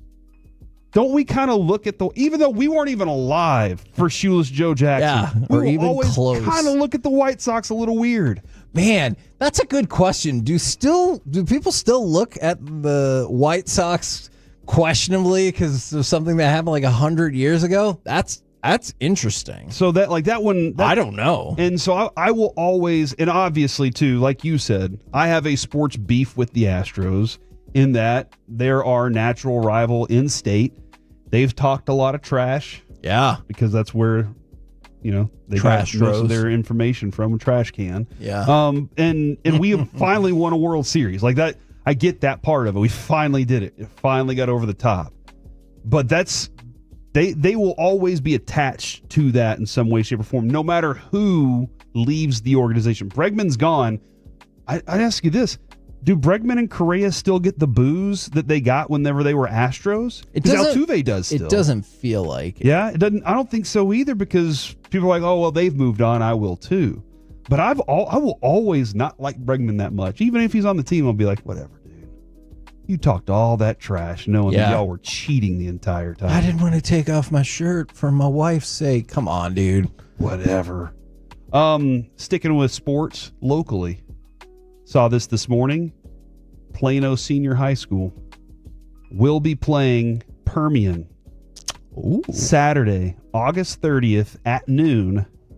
So that's a long time from now. But Saturday, August 30th at noon at the Star in Frisco. Oh. Broadcast on the NFL Network. Oh, cool. How awesome. I mean, Plano Mystique. Yes, it is the Plano Mystique. That is also we've gotten to see that back and forth. We've gotten to see that a lot of times in the playoffs. I was sitting in the press box when somebody got a breakaway run against Plano Senior in a playoff game and tripped over nothing. And multiple people in the press box go, you know what that was right there? Plano Mystique. And I was like, or maybe he just tripped. They're like, no. That's Plano Mystique. Plano Mystique. That definitely. Like, and listen, Plano and it's been. They're the Cowboys. 30-something years since they've won a state title. Whoa. Is it 94? I think so. And so they have, but at one time, right, whenever we were in high school, they were the dominant ones. Agreed. We all knew it. Plano was, and Kevin, they were coming back to prominence while we were at the newspaper there. That 07 team was legit. But how cool is it? And it says 2 legendary teams, 1 legendary game. I agree those are legendary teams. How cool is it to be, and again, how cool is it to be able to play at the Star? It's right there in our neck of the woods. It's not as big as the big stadium, but it's another venue that allows you to say, hey, we're gonna have a lot of people in this stadium, and it's a little bit different. It's a little unique. I think this is a really cool opportunity if you're a high school kid to be able to be in that band, to be able to be around the team, to be a player on the field. This is a really cool thing, and I think this is awesome, and I hope that we get to see a few more of these teams continue to do these things. I've always thought that when Jerry built that, and as these teams have been invited into it, it's a cool environment. Yeah, no, I agree. And especially for Permian, right? Oh, man. Since they're further away. I was just going to say for Plano, you've seen them. They had the opportunity to play at the old Texas Stadium, AT&T Stadium, the Star. But for Permian, who's just further away, I know they get those same opportunities, just maybe not as frequently, but I think it's really cool. From the 214, Converse Judson ruled the 90s. Yeah, that's true, too. That is definitely true. Converse Judson was up there, man. A lot of people texting in. It was Plano's 06, not 07 team. I was a senior on 07's. Rex Burkhead was quarterback and punter, and we sucked. That was my first year, I believe, to be on with sports. With you, which it was 06 was my first year there. Yeah, I don't and I remember they were like, right. "Hey Rex, you're gonna play quarterback," and he was like, "What?" And they were like, "He's like, you're the best athlete." He was like, "I know, but like, Am I the best quarterback? Okay, so like he was running for his life. I'm sorry, too. Corey, and this is not the time or place. I thought Rex Burkhead was the starting quarterback his sophomore year. I did too. And I'm going to stick with the idea that I think it was that 2007 Plano team that made it to the state semifinal. You also have a weird, like, your years are weird to me. So it could have been, was it 06, 07? Is that what you're saying? No, 07, because it 08? doesn't work that same way in high school football. Look, the way I do the years is right in the Super Bowl. Whenever they're like, they won the 1996 Super Bowl. No, they didn't. And it was, I'm looking it up right now. Yes, it was 2007 with then quarterback Carson Meager that made it to the state semifinals. Yeah. Boom. I was there for that team. I covered that team. I got booed at Texas Stadium because of that team. That was an absolute blast of a team to follow, too, man. I had go back and look at the stories I wrote, features on those kids, and they were exceptional. Bobby will find them like yeah, that. he will, and he'll go, Corey, you're some damn fine writing here, young man. That's nice. Well, yeah, it's nice to compliment myself. Yeah, thanks. Kevin, you read every one of those stories. You couldn't compliment me here? No. Dang it. He read a lot of stories. It's been too long. Kevin, I saw Pro Football Focus. We discussed this, the offensive line rankings for Pro Football Focus. I don't think so. Where would you put the Cowboys? Look, it's your fault that I think this way now. 32nd? No. 35th. I would not put them 32nd. No, but it's your fault that now I immediately think about them as just being in the middle of the pack on everything. If you go, every time we bring up rankings, if I say middle of the pack for position, for team, for defense, if I say middle of the pack, how often am I right? Pretty much all the time. Yeah. Well, Kevin, the Cowboys are lower than middle of the pack this year. Look, there are a lot of question marks on that offensive line. They currently have the Cowboys at 23. Considered a team strength not long ago, the Cowboys' offensive line is full of question marks. Tyler Guyton's rookie season with a 49.4 overall grade, which ranked 73rd at the position. Kevin, how many tackles are there? Yikes. At right and left in the NFL? I mean, so theoretically, you would say 64 just based on the math, and I know more are going to get there, but let's say you take another, 20? So let's 85. And what was he ranked? 73rd. So he really wasn't even technically a starting tackle. He was not a starting caliber tackle last year. In addition, Dallas will play two other starters who are either early in their careers, Cooper Beebe, or a rookie, Tyler Booker, who's expected to replace Zach Martin. That's fair. Again, this is the one glaring red flag question mark that I have for this team. I'll say this again, if they are good, this team will be good. Because maybe really good. I think that Dak is, when he has time, is a good quarterback. I think you have good to great receivers outside. I don't know exactly what you have in the running game, but that's going to rely a lot on your blocking. Yeah. So 23 right now, if they finish top 10 at the end of the season, you're finishing pretty well in this division. And right now, 23, do you think that's high or low for them? I think it's low, but I just want to make clear, I understand. Yeah. I get it too. There's a lot of unproven stuff that needs to be proven. And then finally, the trivia question. In which country Philippines is kite flying considered a professional sport? I believe we're going to go with the Philippines, Alec. That's right. I'm feeling it. China, South Korea, the Philippines, or Thailand? The answer? Thailand. You guys are 2-1 now, I believe, out of the 3 days that I've actually remembered to do this. Hey, if I go to Thailand, I would much rather fly a kite than have to watch season 3 of The White Lotus again. Jeez. That's the C block, ladies and gentlemen. We're the KNC Masterpiece right here on 105.3 The Fan. Coming up next, it's time for Wanker of the Weekend. Who was the best at being the worst this weekend, and why was it Kavontae Turpin? Next on The Fan.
Uber Eats has low fee products? I gotta remember that. Well, you know, they say in order to remember something, you have to forget something else. Okay, now that is a very cute haircut. That's like a little shag. I've never seen it before. Well, I mean, of course you have. It's the Rachel. Oh, is that your name? No, I mean like your name. No, I'm Jen. My name's Jen. Right, but I just mean like this is your haircut. But that's hair on your head. I'm not saying this is your hair. Okay, great.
Do you think it's true that you've got to forget something else to remember that Uber Eats has groceries? No, that's absurd. Hey, remember? This segment of the KNC Masterpiece is brought to you by Cars for Kids. Donate today at carsforkids.org and by the personal injury lawyers Frankel and Frankel. If you've been injured in a car or truck wreck, call Frankel first, 214 or 817-333-3333. With Frankel and Frankel, there's never an out-of-pocket cost. They only get paid when you win. Frankel and Frankel, the go-to car and truck wreck attorneys in Dallas. And now Turpin fields the kick, deep dances and running it out. Left to the 30, to the 40, to midfield. Turpin's got the Jets going. 10-5. Touchdown by the league's leading kickoff returner. And everybody's hanky is in its pocket. I love it. That look, we've stopped down for a few different calls over the years. I think that is tremendous right there. We're the KNC Masterpiece right here on 105.3 The Fan. We're going to get into Wanker of the Weekend in a minute. But first, we go to Corey for I'm Not Sure. I got a text from the 214. It says, won't be able to listen to the rest of the show because of a meeting, but love you guys. Best show on the station for sure. Especially better than Wolchuk is what they said. Oh, that's rude. I'm just joking. They didn't say that part. I didn't say it was wrong. I just said it was rude. But my reply to them was turn up the volume during the meeting. And they can't hear this right now because they're in the meeting and they decided not to listen during the meeting. However, don't you think that meeting would be a lot better if the volume on this show was turned up for all the rest of your coworkers? Maybe even your boss. He'd probably give you a raise. Oh, and if they tell you to turn it down, what you do is you stick your middle finger down and then you'd be like, oh, can you not hear this either? Do you need me to turn it up? See? And then let us know. Well, you'll have all the time to listen to us. I think it's very important, though, if you're going to Tolo, even during meetings, it should be on. I'm just saying. Turn on, leave on for a reason. Understood. Thank you. Now, Wanker of the Weekend, 877-881-1053. We haven't talked about this yet today. You probably know where we're going with this. Is it Kavontae Turpin? Kavontae Turpin, and it depends, once again, it depends what headlines you read, how nervous you might have been about the story. Kavontae Turpin gets in trouble for 2 misdemeanors. You might be like, that could have been 2 worse. separate misdemeanors that I think are worse because they happened at the same time. I think you're right. But if you just saw misdemeanors, you might be like, oh, well, it could be worse. All right, here's. Kevin has a misdemeanor on his. Nope, it's gone. No, got wiped out from the record. I mean, I definitely got arrested for it. But, all right.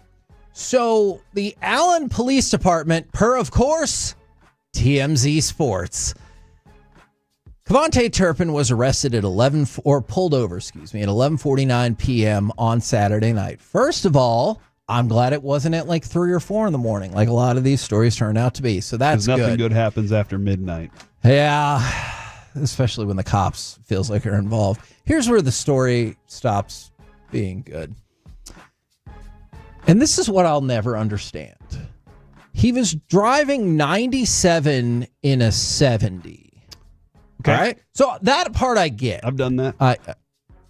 But during the stop, police said they saw an unholstered 9mm pistol in plain view in the back seat of the car, and less than 2 ounces of marijuana were found in the center console of the car.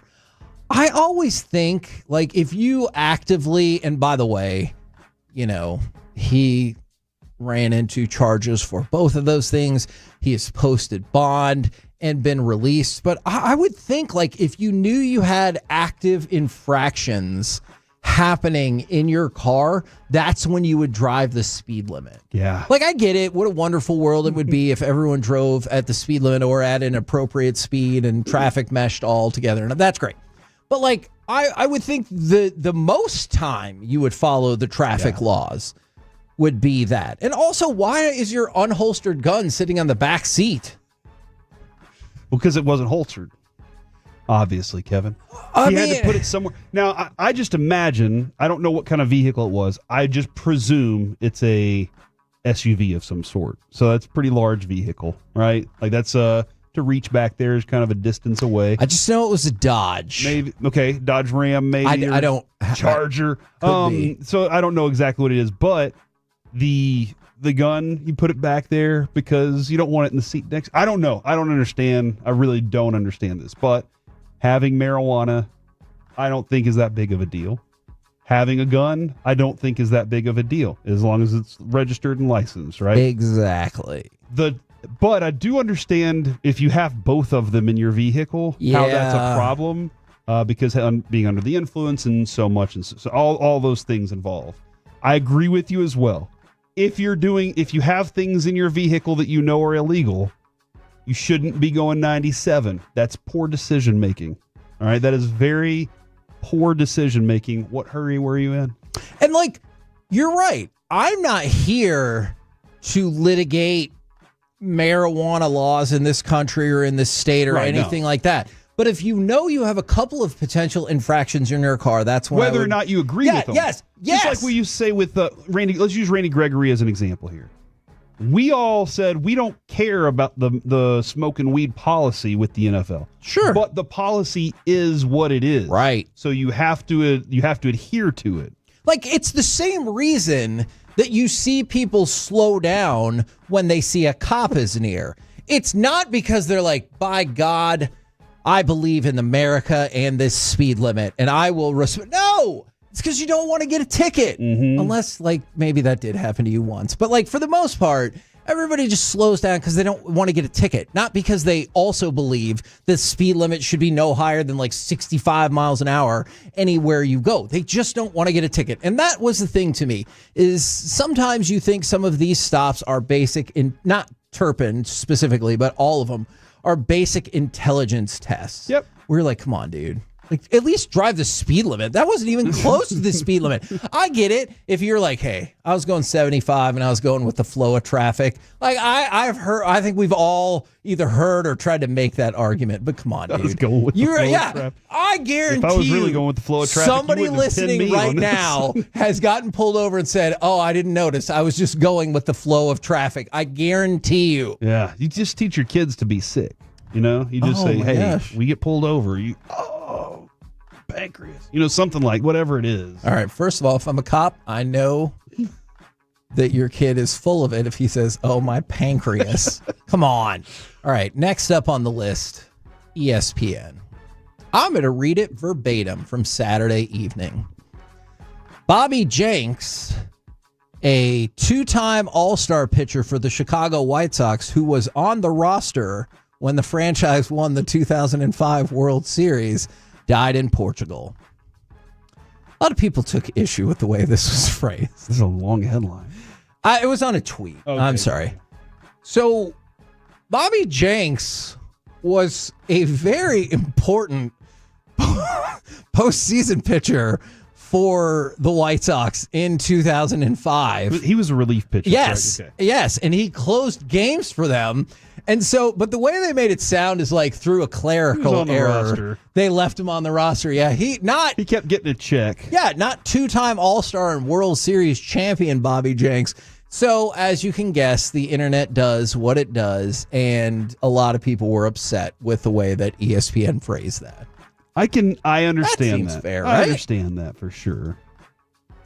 Especially if you're a Sox fan and you're like, I was very connected to this guy. He was more than this. Absolutely. Like I was thinking about it in terms of, I mean, if something terrible happened to one of the Rangers players, you're like, oh yeah, he was on the roster, and you're like, come on, dude, we don't win the World Series without that player. Yeah, I don't know how many guys on that Rangers World Series roster didn't play a key role in a moment in the playoffs.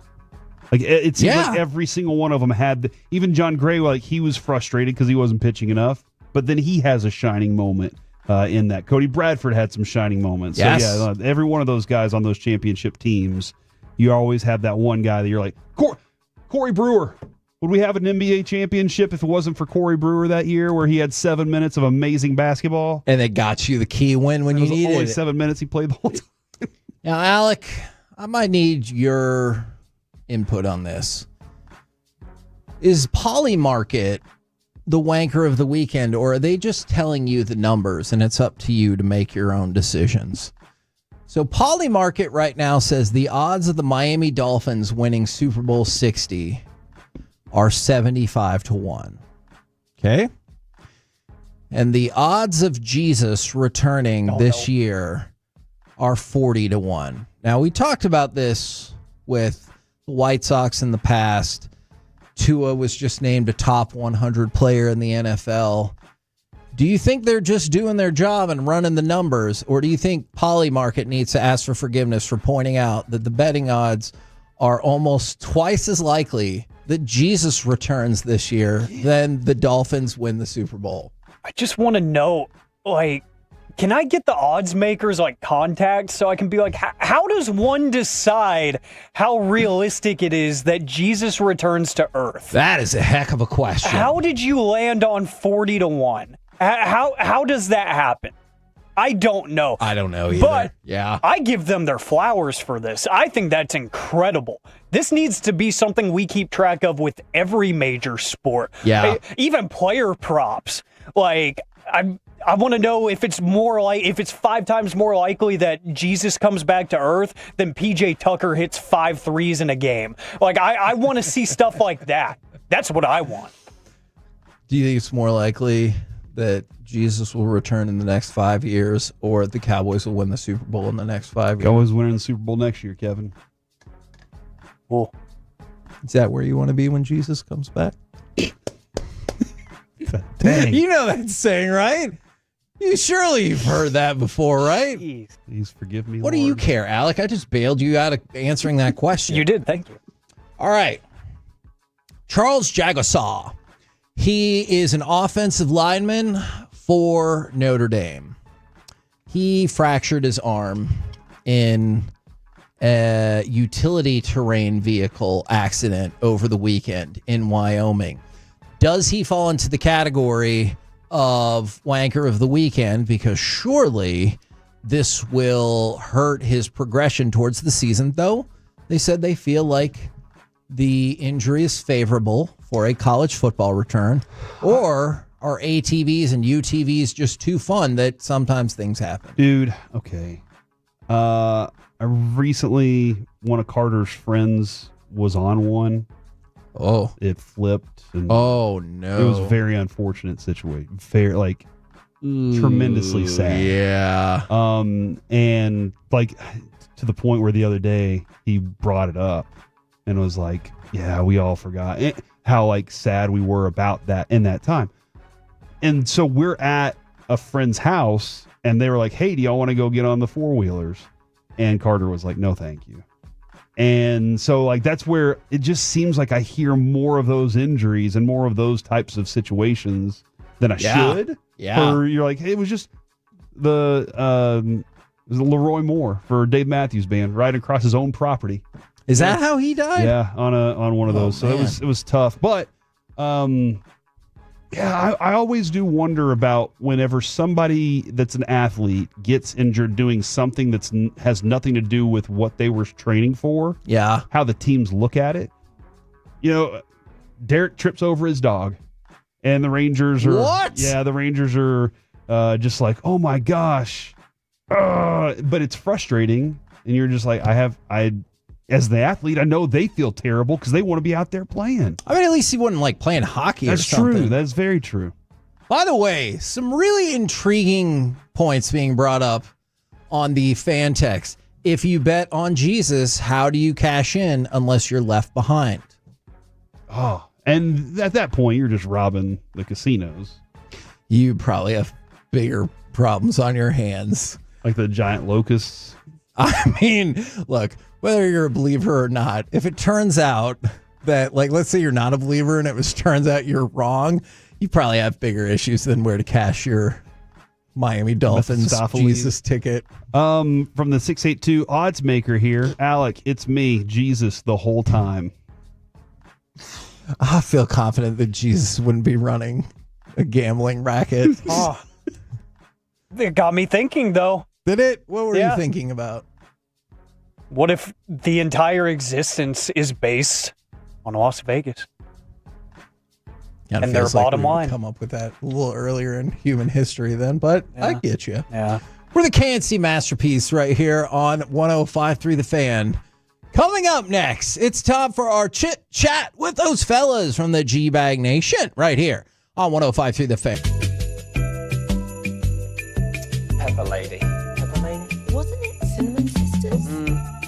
Basil Babes. Saffron Squad? Nutmeg Maidens? Paprika? No. Nutmeg Maidens. I just said that. Was it Spice Girls? Doesn't sound right.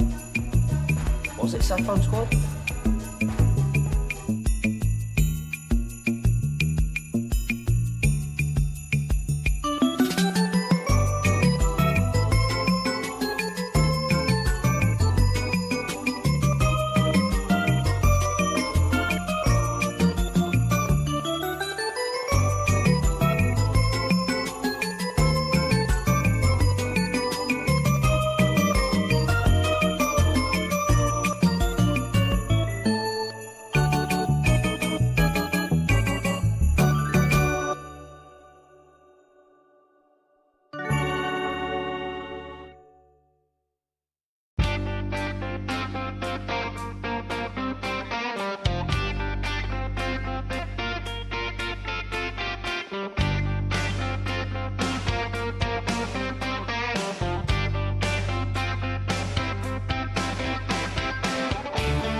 something else. Okay, now that is a very cute haircut. That's like a little shag. I've never seen it before. Well, I mean, of course you have. It's the Rachel. Oh, is that your name? No, I mean like your name. No, I'm Chen. My name's Chen. Right, but I just mean like this is your haircut, but that's hair on your head. I'm not saying this is your hair. Okay.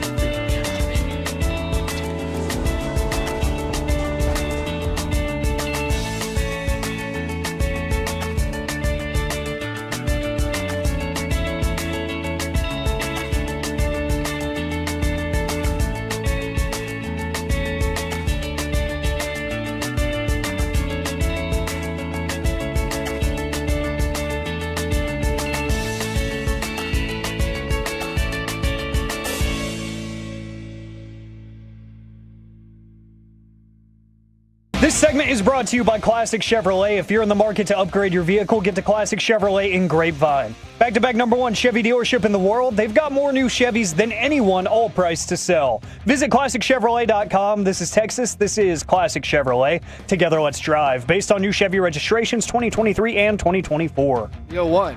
Swinging a ground ball towards the middle, through into center field, a base hit. Johnson rounds 30, comes home and scores. Bogart wheels around to third. RBI single for Jake Cronenworth. Padres leading 4-1 in the bottom of the seventh. KNC Masterpiece right here on 105.3 The Fan right now, courtesy of D&M Leasing. It is time for our chit-chat with those fellas from the G-Bag Nation. Gentlemen, how is you today? Fantastic, Hagee. Thank you so much for asking. All right, I got 4 options for you here. Rangers. I'll take the first 2. Oh, you might not. I was going to say the third one. Let's go number 4. All right, number 4 was the mystery topic. Is this a top 10 situation? No. We top 10ing? Sounds like a Mount Rushmore Don't situation. tell me with a to good time. Cowboys number 15 or 16, I'm betting. Do you think people get pissed off nowadays when you ask them about the Mount Rushmore stuff? Yeah. Oh, we're Mount Rushmore. It's like, today, give me your, you're like professional soccer guy. Okay, give me your 4 and you're like, Pele. Why do I have to answer this question? Make sure to tune into 320 to really get Brian ticked off because we're Mount Rushmoreing our Cowboys balls off in the C-note. Well, really? Oh, yeah, we are. I'm going to probably go Messi as well. Messi's a good one there. Let's couple that. Are you doing like the... Pogba Are we So allowed good. to say The what? CBS Sports Franz 2000s. Okay, good, Gert good. Mueller. Yeah, we go. Keep going. All right. Have you guys, how was your 4th, and have you ever been in or seen people battling in a fireworks fight? Been in a fireworks fight? Okay, wait a second. What is a fireworks? Like their weapons? Like they're rockets. using them Yeah. as Roman weapons? Roman them at each Candles. other? Yeah, you actually got the weapons where you can launch the bottle rockets with some accuracy. Yeah.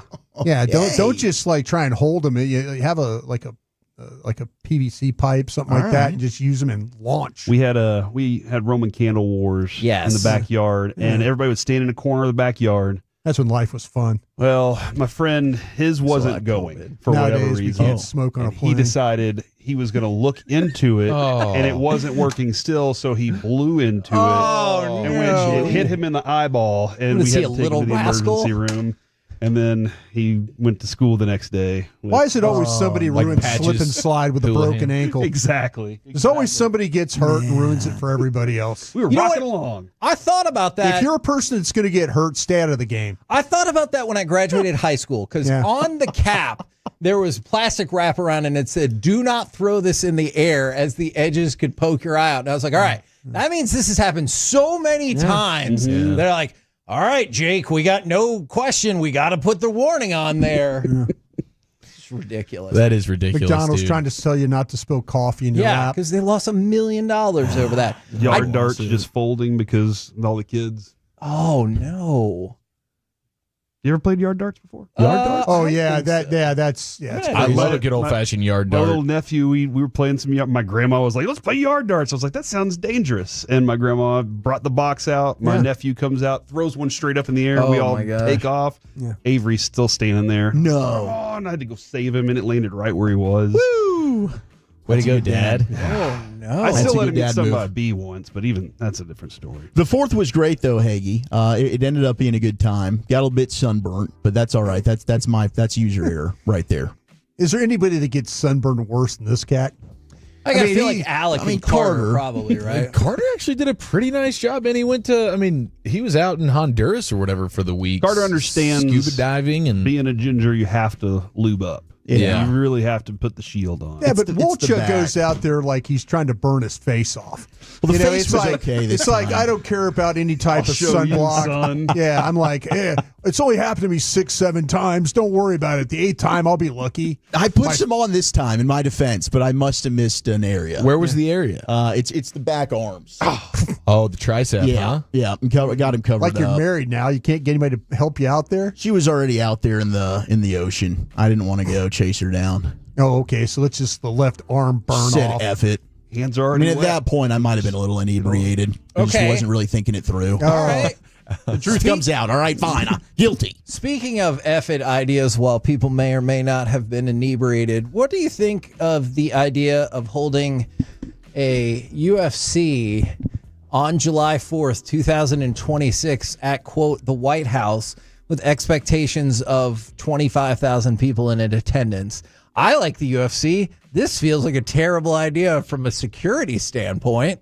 Oh, the safety element of it? Yeah. Yeah, that's a good point. On Otherwise, the I think, 250th birthday of America? I think it's a phenomenal idea. I love this. It's like out in the front lawn kind of deal. Yeah, It's kind got of. the octagon. I don't Rose Garden? I guess, but you can't fit that many people in there. Take Man, this thing in- we're playing baseball in the infield at Bristol. Let's go. We can do this. Okay. What'd you think of McGregor saying he's going to be the king of Ireland or the president of Ireland and he'll come back and fight? Hey, look, Conor McGregor. I watched him actually win a match the other day on the highlights. Must have been a long On the time. Yeah, it highlights? was. Big Yeah, time it was, throwback. No, 6 years it ago. was. It was like after the hot dog eating contest. Yeah. They had like people you forgot that actually were good at something. He was It was Yes. one of those shows. Conor McGregor is going to go around punching people. So, do you want it to be in an authorized venue against somebody who's not 80 years old? Then yes. That might be good. He likes to punch I'm very interested in the idea because I love the UFC like Sure, you do. sure. I think it'd be fun, but you're right. Logistically, I could see a lot of issues Really with the safety of how everything. I mean, it sounds like if somebody wanted to do something, Yes. it might be an easy opportunity. And that would be. Something's catching on fire that night. If Yeah. if it happens. Yeah, and I so just feel like something's getting caught on fire. I was thinking about that We with do these things all over the world now, Light don't me we? up like a Yeah, Roman no, candle. absolutely. I'm just curious about the number of people they Well, can you just fit in limit. there. You just limit the number that And can come. I would be in favor of that. Yeah. But the president said he would like to see 25,000 people there. And I was like, Well, they might come push back a little you bit, need to take at least one of those zeros off. like And maybe- 5,000. Yeah. 2,500. We could probably make that happen. America's finest. Do it for the troops. How about the first responders? See? Yeah, there you go. Smart. Like that's who you have in attendance. Smart. Yeah. I like it. Or the richest 1%. I mean, I'm not Squid gonna Game style? pretend- Everyone who was at the Bezos wedding There you go. gets to go to be the. They don't often Be the get to do crowd. stuff like this. Would you support it if all the first responders sold their tickets to the Bezos people? And then that way, like, they didn't get to go, but they probably got a lot of money For like it. 100% over Yeah. ticket value. I'm in on Oh, that. that's just SeatGeek naturally. And that is a. I hope I didn't call it a sponsor So you there. get the Game Time app is the one you're going to use Seriously, there. it's like, oh, wait, $100 for this? Oh, add on another 180 because of this. So this is like back from 96, 97. There's a Simpsons episode where Mr. Burns goes, oh, just think, Smithers, you made fun of me when I bought Ticketmaster. Nobody will pay 100% surcharge. And then his buddy Smithers says it's great because it ensures a mix of the rich and ignorant. And I was like, man, that was so long ago. And now you're looking at Smithers it. was ahead of his time. Yeah, he was. He that really guy should have listened to him more. Yeah. Did you ever see the one where the kids No, went I really to didn't. his apartment and they It's turn usually on his after football. computer and Mr. Burns goes, hello, Smithers, you're quite good at turning me on. And I just thought, dang it. Good job, Alec. Hilarious. Nice work, Hagee. That's the leader in Kevin. the clubhouse for Friday. Hey, what do you guys got coming up on the program Like smart at today? this point. Pure gold as always, Kevin. Thank you so much for asking. We will have Chris Young Gold on at Cup. 420. Yeah, right out of the gates. Of course, we got to break down the handball that wasn't called in the Gold Cup, the greatness that is Joey Jaws. And, of course, we'll do our G-Bag of the Day, LA Live, 5:30, 5:40. Do you think it's going to be a good show? or- Tremendous show. Pure gold. As always. Thanks for asking. Oh, love it. That's a team. I said it, that we're right? working Said it with already. right Yeah, there. I thought you did Yeah, but too. double down on it. We're going to triple down on it. Hagee's struggling Let's go, right now. baby. Pure gold, Hagee. What was like number 4? You had 4 things. Did we get to any Did of we them? even get to the 4? We didn't get to Chris Paul.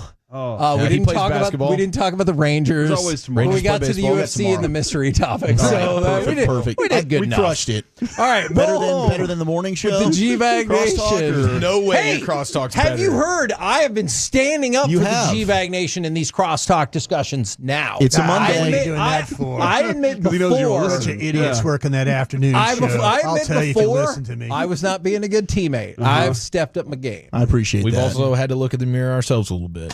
Good. I'm trying to be more engaged. Okay. Well, I'll try to do this crosstalk better than the ending I just had. Roll home with the G-Bag Nation. We've been the KNC Masterpiece. We'll be back tomorrow, 10 a.m. to 2 p.m. right here on 105.3 The Fan. Good luck, Kevin. Thanks, buddy.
D&M Leasing Studios, you're rolling with the G-Bag Nation on 105.3 The Fan. It's a battle through Monday here, hour one of the G-Bag Nation. Wolchuk, Chiafalo, there's Broadus. Mike is off, but he is coughing. I hope to God he survives.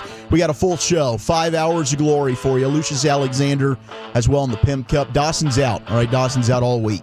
Wait, Dawson's out? He's not here. Yeah. So the kids are out ready to play, boys. All right, so no Dawson. That means no adult in the room. No adult in the room. God knows what can happen. 2 weeks. I leave for a training camp in football. Already, man. How about that? We are already exciting. just 2 weeks away.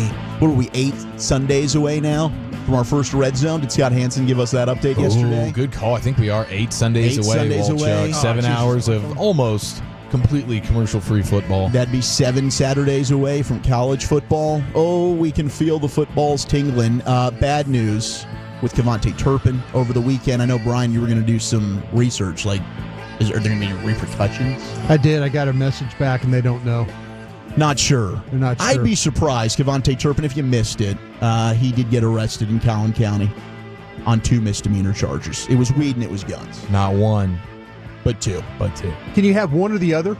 Yeah, I think is that kind of the way it works? It is better to find one piece of some level of contraband as opposed to 2. I think Choppy, so you can't be. Choppy talks about it all the time. Like, you break one rule at a time, and he of course had the double scheme. The double rule. I mean, this is what you don't want, right? This is where owners, GMs, coaches, like, your heart's in your throat. You just don't want to get that call. Oh man, I tell you what, I was talking with Jeff Kavanaugh about that this morning.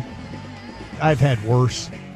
I've had a worse one. Imagine getting a call at 4 a.m. and telling one of your players ran his car through some good Samaritans and killed him. That was the worst one I've ever been a part of. That's really bad. Yeah, there's bad. I mean, there's, you look at their calls and stuff that you get that you're like, wow, okay, well, let's see what we need to do here. This one is, it sounds like misdemeanor stuff. But again, I reached out to people in the Cowboys organization. I said, hey, do you think that Uncle Raj is going to do something to us here? And they said, we don't know. Yeah, we don't know. So that's kind of where we're at. You'd hate for him to miss a game or 2. But this is like they say a misdemeanor thing, right? Yeah, they're both misdemeanors. Yeah, but to your point, though, and I know I'm just kind of going all over the place, but we've gotten worse calls. I believe that. Worse calls. Yeah, this is just one where this is just a bad look. Just a little weed. Go ahead and get that gun registered. We'll still see you on Sunday. People are giving it the so much for Schottenheimer culture guy and all that stuff like that. Man, listen, these guys lead lives. Some of them lead lives, and some of them lead rock star lives, and some of them like to, feel like that they need to have a firearm in their car to maybe protect themselves, or maybe it's something they've been brought up with. And then with the marijuana stuff, a lot of states are coming around on that whole thing, And so to me, like I said, you could live with this one, just as long as it doesn't turn into a situation where you're hurting somebody. That's when you start to really, really worry about these things. Did somebody get hurt in the process of all this? And it doesn't sound like he did. So, but yeah, like when we got that call for Dwayne Goodridge. Oh my gosh, I can't even imagine. You're sitting there at 4 a.m. and you're like, okay, here we are. It's what do we have to do now? Kind of a thing. So, yeah, there's calls you get that you just don't want to take. And this was one of those, you don't want to take it, but you're kind of like, okay, well, how do we make sure that this gets taken care of, and maybe we don't do this again.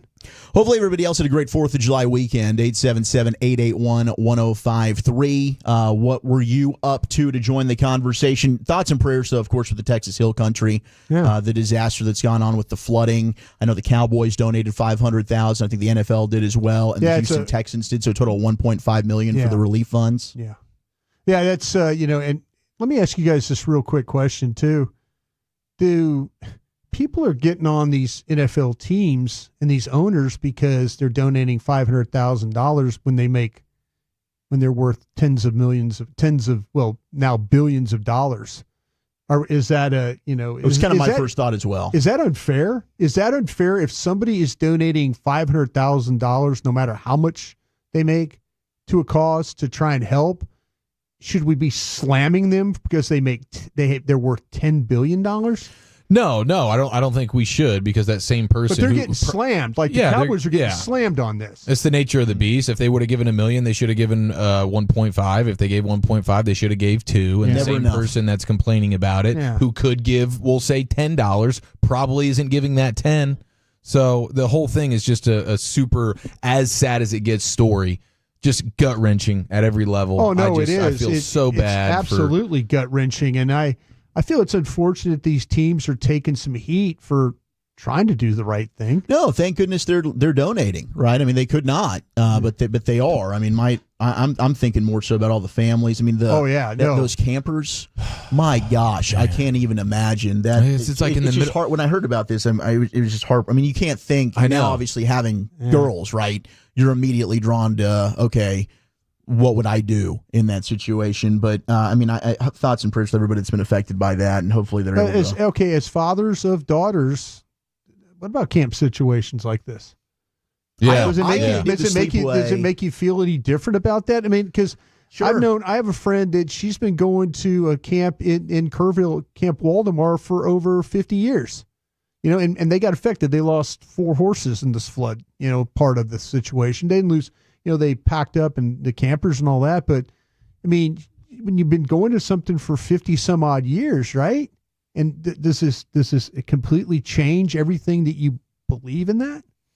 Well, I certainly would understand if somebody says, yeah, I'm going to be less likely now to want to send my kids off really anywhere. I mean, that's a shame. I'm already, just even before this, a little bit just sort of like that with my own kids. Like, just the idea of trusting other people with my kids is crazy. As a kid, I didn't think twice about it. I loved going to camp. I went to church camps all the time.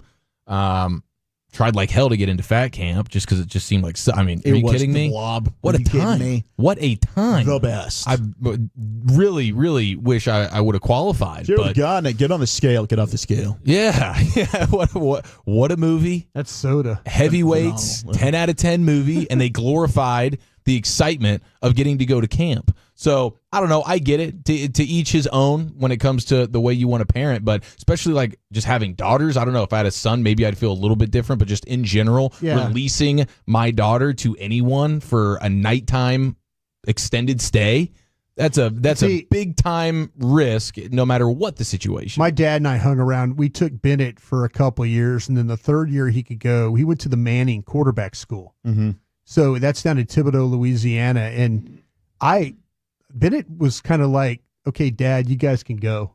You know, he was kind of like, yeah, please. Where I'm kind of like scout man wanting to hang out. My dad and I've got the cooler full of waters and we're with Gatorades. We're watching. You're pumped to watch. And he's we're watching the practices. You're embarrassing me. Yeah, I'm asking my dad, like, do you think they have a roster for these players so I can know who these guys are?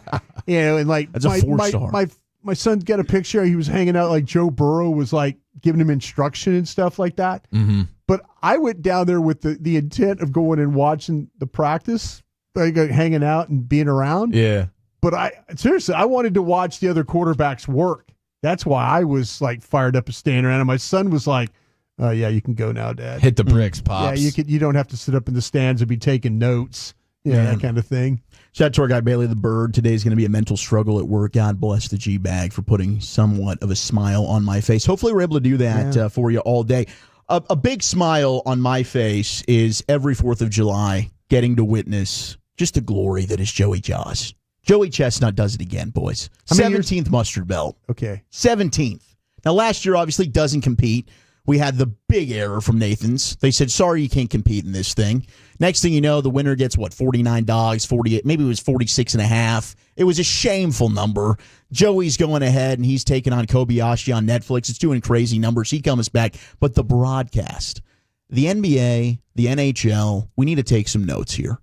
Just the greatness that was ESPN's broadcast, in my opinion. Paul Page? Of Nathan's famous. See, Broadus was talking about Paul Page, who is one of the legendary motorsports play-by-play guys who took the baton for many years calling the Nathan's hot dog. Dude. I don't know if he is still doing that, though. Okay. But I'm with you, Walchuk, in terms of the general pageantry and the electricity hype and the man. excitement. Yes. You have hype man, but also from the booth to the stage, you have everyone that's fully engulfed in the excitement and the competitive situation that they find themselves We're embracing the hell out of it. We're not taking ourselves seriously. We're cracking jokes left and right. I mean, I thought, was it Jeremy Schaap? Was he on the call? Yeah, Jeremy Schaap. He did a fantastic job. Jeremy Schaap's the guy? Yeah, which is pretty funny, right? Because hilarious, and his voice is hilarious. He's usually so serious, right? He's Jeremy always Schaap, ESPN, and here he is just cracking jokes about just the colossal feats that it is. Mickey Sudo putting down 31 dogs, and she's fighting through Botox in the chin.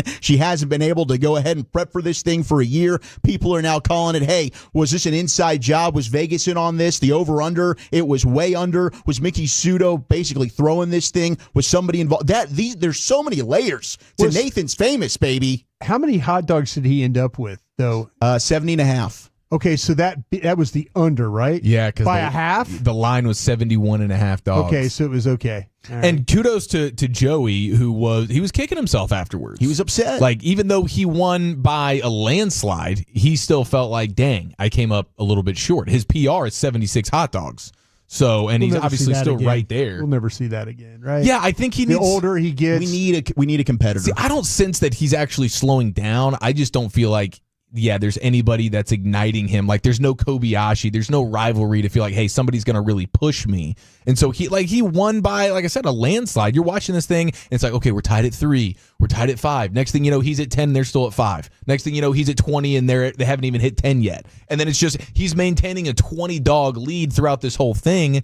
And I firmly believe there is no one more dominant in their own sport right now than Joey Jaws. It's him at the top. There's a huge gap to number 2. There's no one as dominant in their sport right now as Chestnut. True GOAT. He really, really is. What he's done is absolutely phenomenal. Shout out to Mickey Sudo. I thought it was a virtuoso performance from her fighting through. It was her Jordan flu game. Because is she dealing with a jaw? She's dealing with a jaw situation, Don't think and so there was any pregnancy going on. No. Last year, did she sit out because of pregnancy? No, last year she had 51 dogs. Oh, okay. So this was a big Like time. Eric and I were trying to figure out. There was a lady pregnancy, unfortunate situation where she couldn't compete. Yeah. We did have to have somebody bow out. Which is probably a good thing. I don't think you should really be trying to eat as many wieners as possible while pregnant. Yeah, I don't think that's probably conducive to job's childbirth. already been done there. But touche.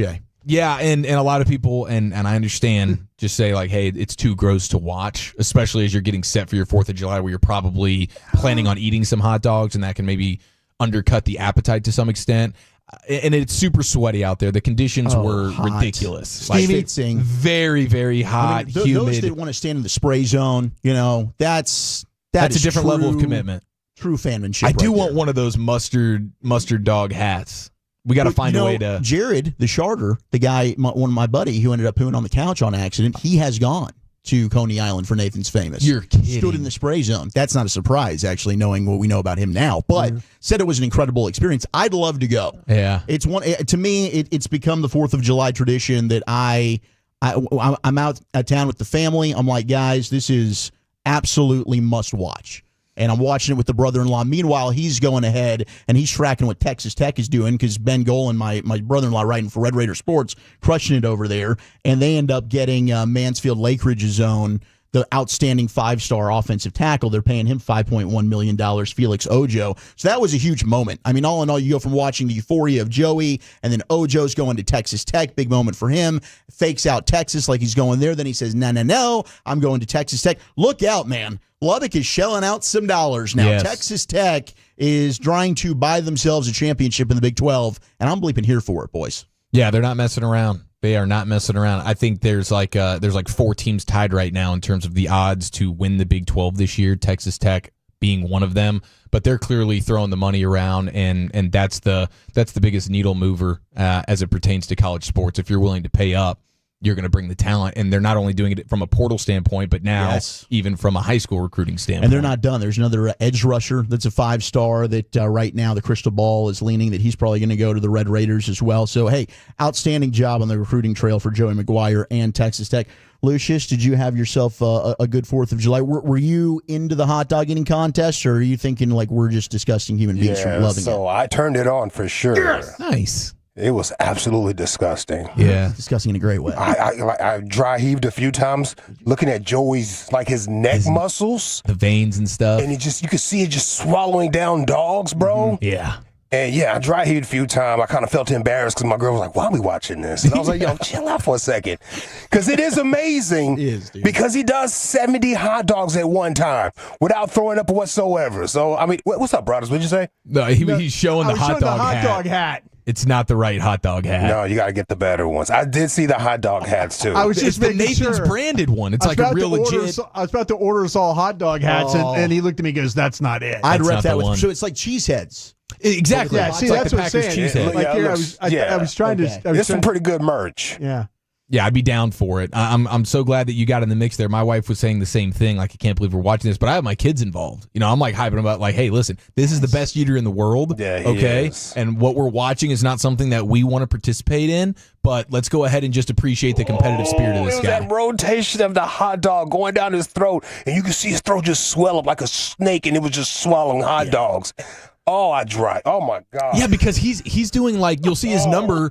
His number will go from like 20 to 23 to 27, where it's like he's not going two at a one. time. He's hitting 2, 3, 4 at a time. They lose It's a big cone he's making. Yeah. Funnel out of his hands into his throat, bro. They lose me when they start dipping it in the water. It's gross. When they go bun and hot dog into the water and then eat, they lose me then. And I will say, Mickey Sudo, she was struggling in the women's count. Like, you could tell. She was, the jaw was Was that the not. chick that threw up? Somebody threw up, and she was like, well, you can't. Oh, yeah. You're done right now. That's a DQ. That is a DQ. That's crazy. She was down the line a little bit. Luckily, they didn't show a ton of that, but you got to keep it down. And then my man drank a whole gallon of, what was that, lemonade? Yeah. That whole gallon, is that instant diabetes, right? I think so. It's instant. Yeah, you immediately. It's type 2. Like for at least that hour, you've got type 2 until you start drinking water and you come back down. You've got type 2 for an hour, bro. Dude, the sugar crash on that, oh, it's got to be bad. Got to be so bad. We've talked about the poop cruise, Doc, by the way, 409, and it's the poop lasagna. Lucius was all over it. We'll get back to the U.S. men's national team. It is DeGrom Day. Happy DeGrom Day. We'll talk more Texas Rangers baseball. He is also your Rangers All-Star representative. We got Chris Young coming up at 4:20. But up next, we got the G-Bag of the Day champ and our top 10 in honor of America. Mac and Cheese Day and Fried Chicken Day, which was yesterday. The top 10 most American foods. 877-881-1053. What food just screams America to you? That's next.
products? I gotta remember that. Well, you know, they say in order to remember something, you have to forget something else. Okay, now that is a very cute haircut. That's like a little shag. I've never seen that before. Well, I mean, of course you have. It's the Rachel. Oh, is that your name? No, I mean like your name. No, I'm Jen.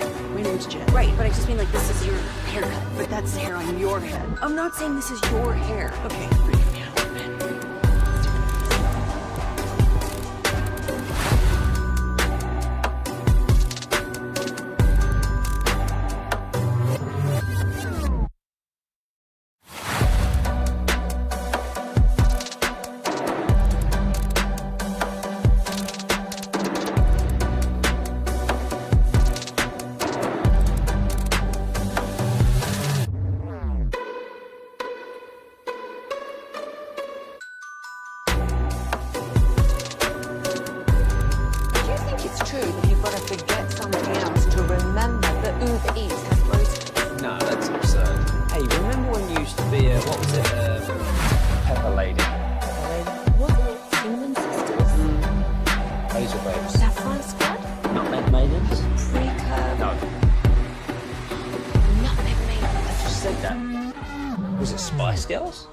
Doesn't sound right.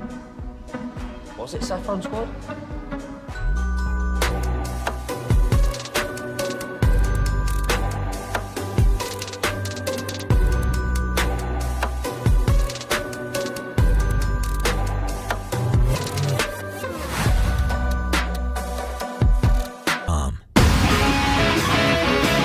Happy Monday. Welcome into the G-Bag Nation. We got the Wooly Billy Top 10 list of the day coming up here in just a moment. We also have the G-Bag of the Day champion. We will hear from Lucius as well. Segment here in the Nation brought to you by the Frankels. Life is unpredictable. Accidents happen. If you have been hurt in an accident and it's not your fault, call the Frankels, 214-333-3333. Also brought to you by Cars for Kids. Donate today at carsforkids.org. Here's Lucius. Here we go.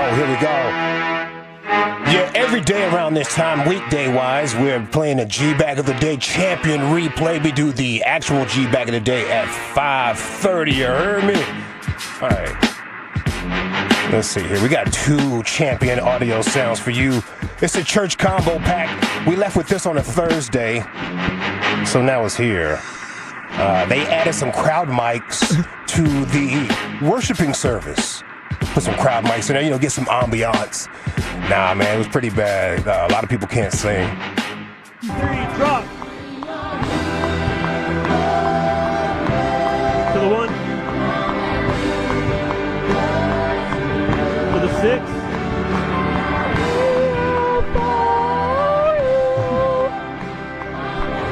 Turn the crowd mics off. Turn the crowd mics off. Turn the crowd mics off. We are. Quickly. Turn the crowd mics off. You save us. Yes. This is the move. Go to commercial. Cut. Oh, to the 1. Keep it up. To the 4. Big trash can on the 1. And 2, 3, 4, 5. Come on, bring it up. Keep it up. Gosh. You're ready for rattle.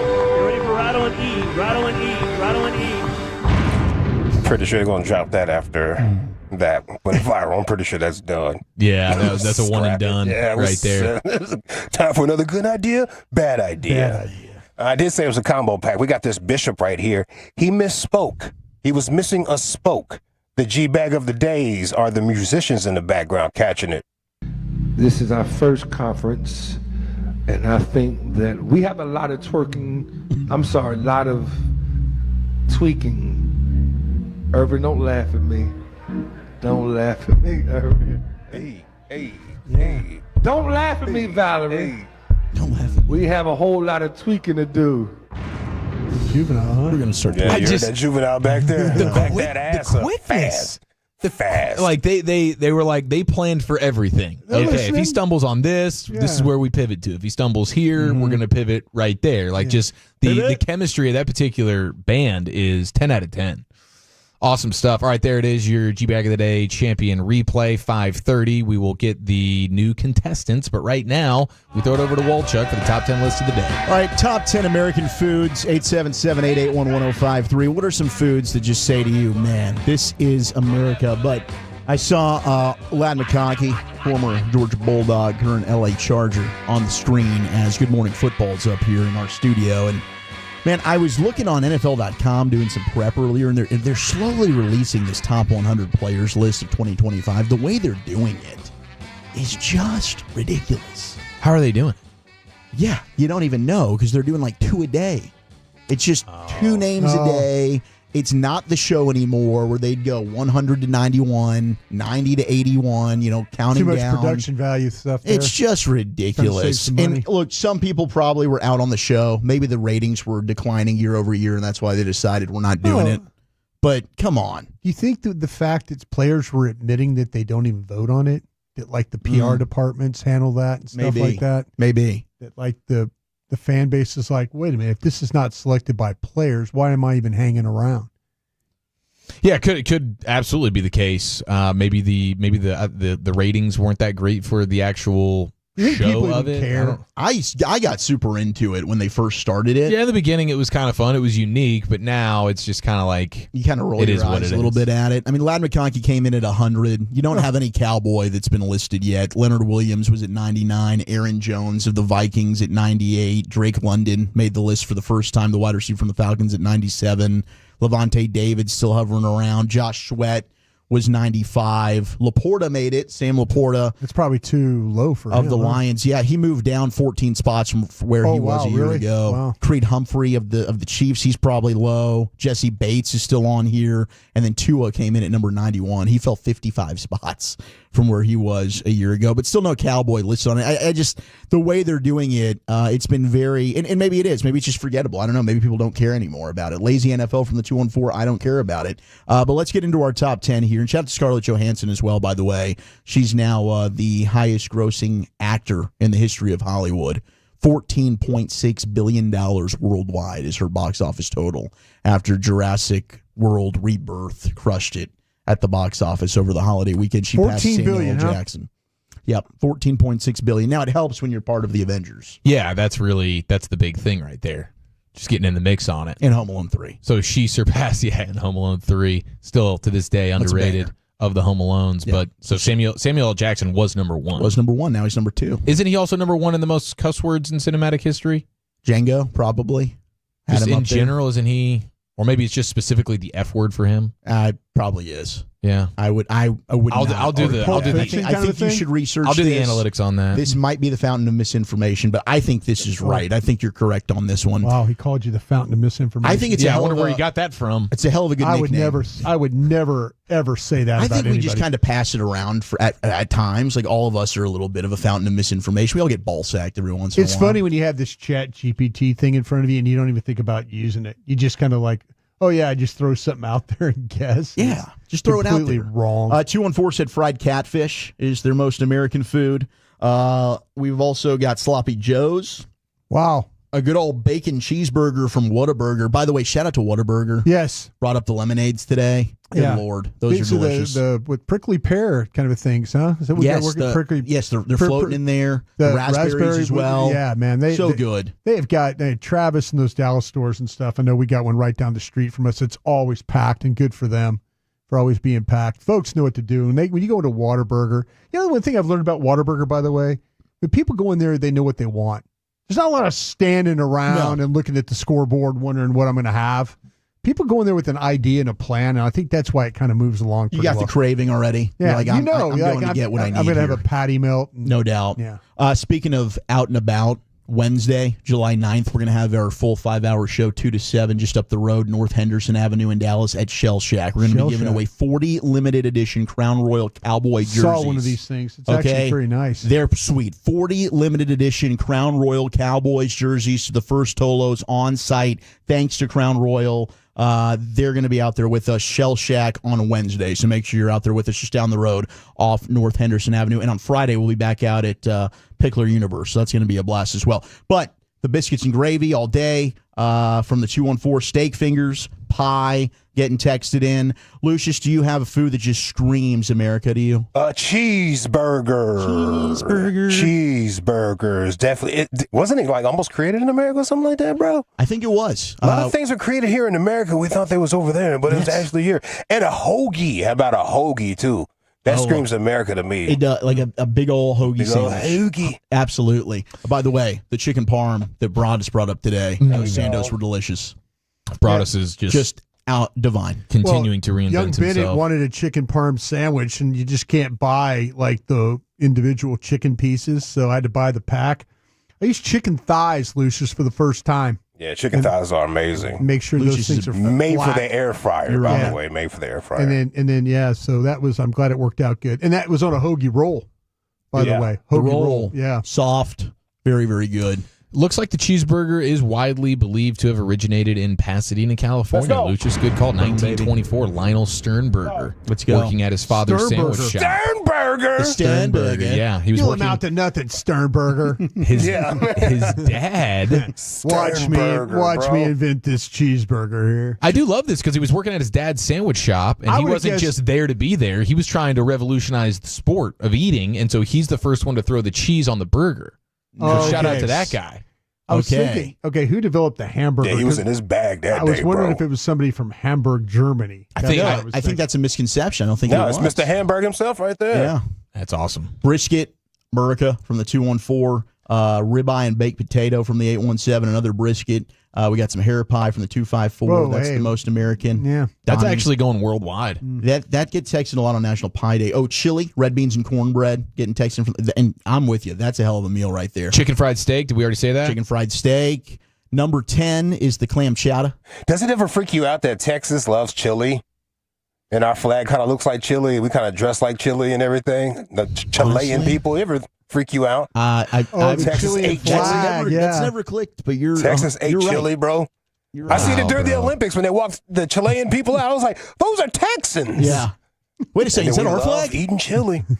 Just saying. Wait, dude, I did not realize. Yeah, it's very similar. That The they- colors are the same. The Chilean Flipped? flag? Is it flipped? Is This the is red crazy. the red on Yeah, top? freaks Is that- me out sometimes, bro. Dude, that's the Chilean flag right there. I see what we're doing. Yeah. Looks like the same.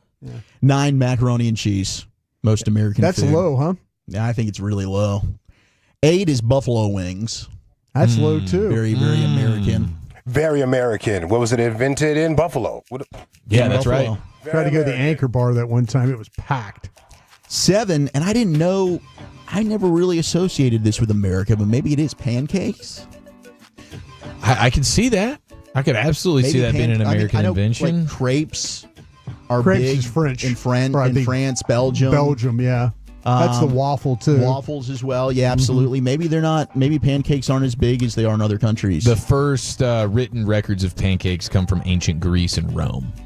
So I don't know that we So it can must be blame like that the one. crepe. but I think we maybe we really like popularized. I mean, hell, we got them, you know? IHOP.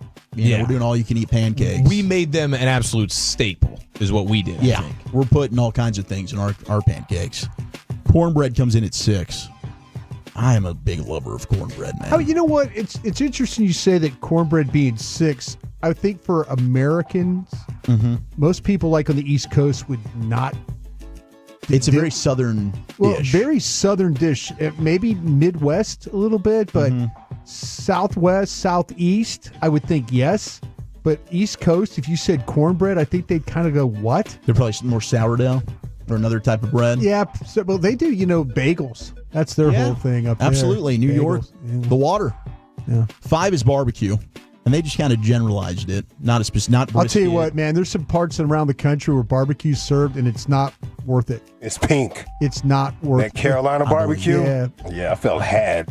Oh, really? Yeah, I felt had. Man, I was like, they don't want us to come back. They didn't even cook this damn barbecue. That's crazy. They handed us some raw meat. Did you just not eat it? It was pink. No, I did not eat it whatsoever. Yeah, I don't. I think I would probably just leave. It was bitter, bro. Bitter barbecue. It was like, come on. That's really disappointing because you hear about Carolina barbecue. Yeah. You know, it's like it's What's Texas. There's Kansas City. mustard There's like the base. Memphis stuff, and then That's probably why it's so Carolina. bitter. That's what I'm saying. There's some places around the country that do barbecue and they shouldn't be doing barbecue. They really At least should. you heard about it before. I had no idea until I got over there and ordered some barbecue, thinking we were going to get some Texas. No, man. It was pink meat. It's a bummer, dude. What? Sometimes. Never forgot about it. 4 is the fried chicken. It's fried chicken. It's fried chicken. I mean, I think that Somebody could be told Is that Irish? fried Is it fried Irish, chicken really? Irish. Isn't that, I believe it's Irish, right? Didn't the Irish start frying and stuff hell. like that? Did they? I know Korean fried chicken has kind of cornered the market. Oh, yeah. I've heard Korean fried chicken's the best. I think it's about the breading with the Korean. They really got that sauce in like World War II, wasn't it? They figured out that with the panko stuff. World War II when the brothers was over there. Yeah, I'm seeing Scotland, Middle East, West Africa. So kind of lumped in. We Africans have come up with some stuff now, like gumbo and things like spices. that. Yeah, absolutely. Apple pie at 3. Nothing says America quite like apple pie. Yeah. Most American foods, top 2 here. Hot dogs at 2. Yeah. And the hamburgers at 1. Yeah. There is cheese on these burgers that I'm looking at on the picture, so we can go with the cheeseburgers at 1 ski. Who put away the most food this weekend, you think? Anybody just want to raise their hand and say, I feel like I'm really proud of my efforts? I am not proud. Not at all. But I definitely... I got a little bit of heartburn right now, but I'm good. I'm rocking a little bit of burn. Yeah. But yeah. That's because I was finished off in these ribs earlier today. I still got, but I didn't go crazy. That's why I have a lot of leftovers. Yeah, there you Is this the ribs from the family get-together, Lucius? This is the ribs from my own situation. No, because of the rain out there in Corsicana. Oh, that was canceled. Okay. So you had to like fit for on your own at that sense. So yeah, I made my own ribs. Did you did ribs? Yeah. Wow. Yeah. Well, hot and fast. How'd you do they're them? not what you think. They're not what you think. Oh. They're not like you. I made mine in the air fryer. Oh, okay. Yeah. Hey, you still cooked them. Hey, as long as they turned out good and you liked them. Fantastic. That's what I'm saying, man. Sauce them up how you want to sauce them Don't up. let you shame me. I just, I No, don't want you to I go too ain't fast. shaming. I don't want you to be like Chef Alex in that. Like, it ain't that. It ain't that at all. Not all of us have this. Our right, smokers and green eggs and all this stuff we can break out. Did you do any sides then, Lucius, or did you just air fry those? Okay, so I like the ranch beans. I got some ranch style beans. Yeah. And I got some some potato salad. Oh. Yeah. The yellow. But it comes in the pack. It comes in the pack. I got it from Did you go Tom Thumb. mustard based or mayo based? I went the deviled egg version. Okay. That's yellow. I like that. Rocking a little bit of heartburn. I'm cool, baby. Hey, I love it. Nothing a little Prilosec Tums can't fix. All right, let's do a little best of the weekend, shall we? Yeah, let's acknowledge a weekend hero and make fun of Filthy next in the nation. Coming up Tuesday morning.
If you're in the market to upgrade your vehicle, get to Classic Chevrolet in Grapevine. Back-to-back #1 Chevy dealership in the world.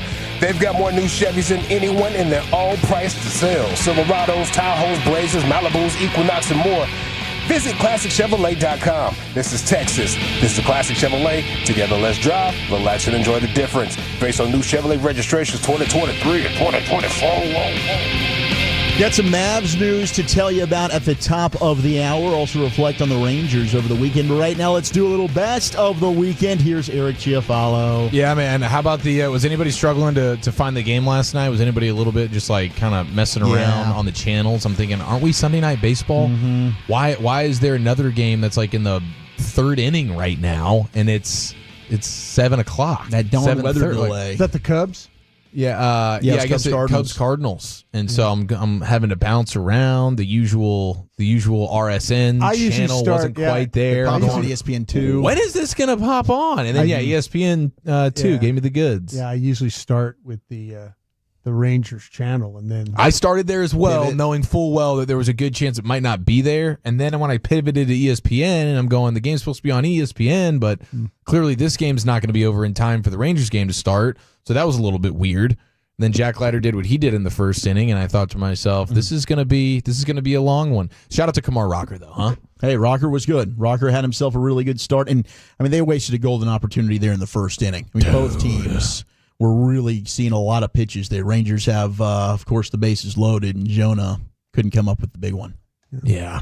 So you dropped 2 of 3 versus the old Padres. We will have Chris Young coming up at 4:20 as we inch closer and closer to All-Star break. And, of course, it is trade season. We're going to have to ask him how much that phone's buzzing. The draft's next week. Yeah, I got the draft going down as well. You have teams firing. Is it fair to ask him, like, what do you think's going on for an organization when they're firing their general manager just a week before the draft when they have the number 1 overall pick? And the manager and the general manager. Yeah. This is a crazy deal. I guarantee you're going to get the line of, well, I can't speak of what the Nationals are doing because I don't work there, But just speaking in generalities, see why. Just ask him. How would you feel? But ask him in generalities. Okay, so the weekend is here, and I do want to start with, of course, I mean, we can't talk about this weekend without talking about the flooding tragedy that took place, and it's right here in Texas. It's as heartbreaking a story as you'll ever come across, and our heart goes out to all the families that were directly affected by this. But I did see a story about a Coast Guard guy, Scott Ruskin. He personally saved 165 people in the floods. So this dude is a part of the Coast Guard. 165. He himself saved 165 individuals. So I did want to go tip of the cap to this guy who is a forever legend now. And he says, honestly, I'm mostly just a dude. I'm just doing a job. This is what I signed up for. I think that any single Coast Guard rescue swimmer or any single Coast Guard pilot, flight mechanic, whoever it may be, would have done the exact same thing in our situation. That's what we're asked to do, and we're going to do it. Any one of us, if any one of us was on duty that day, they would have done the exact same thing that we did. We just happened to be the crew that got the case.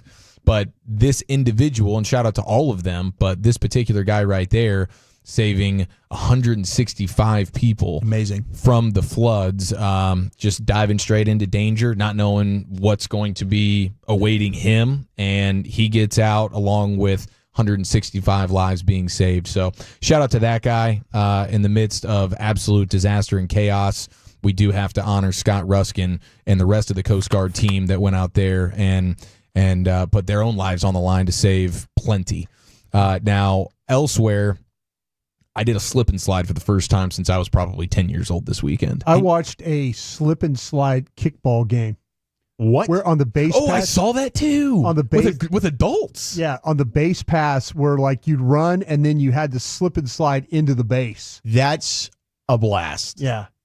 It looked pretty awesome. I do feel like it's a broken hip or something waiting to happen. Yeah, it's an depending on how old everyone is. Fractured ankle for sure. But that's awesome. I can't tell you the last time I ever did anything like that. I know. When I saw we were over at my friend's place, 4th of July, having a good time. Which, by the way, I don't know about you guys, but it felt like the weirdest weather day of all time on Saturday. Another friend? I mean, what the hell? Yeah, well, you left me for a wedding that was clearly a great time. Oh, I was at the sexiest wedding ever. Okay, paint that picture. Well, it turns out that so it was my stepsister-in-law now. my wife's stepsister got married. She's a Houston Texans cheerleader. Okay. So also was a Rangerette. So at the reception, the Rangerettes did a whole routine, and then the Houston Texans cheerleaders did a routine to Thunder, which is what the Cowboys are known for. They open, they come out to Thunderstruck, and if you watch the America's Sweethearts making the team, like obviously and I've had to watch that as well with the wifey. But the wedding was outstanding. It was out in Tomball. It was fantastic. The venue was great, but certainly I'm sure all the single dudes out there were having a blast with that scenery.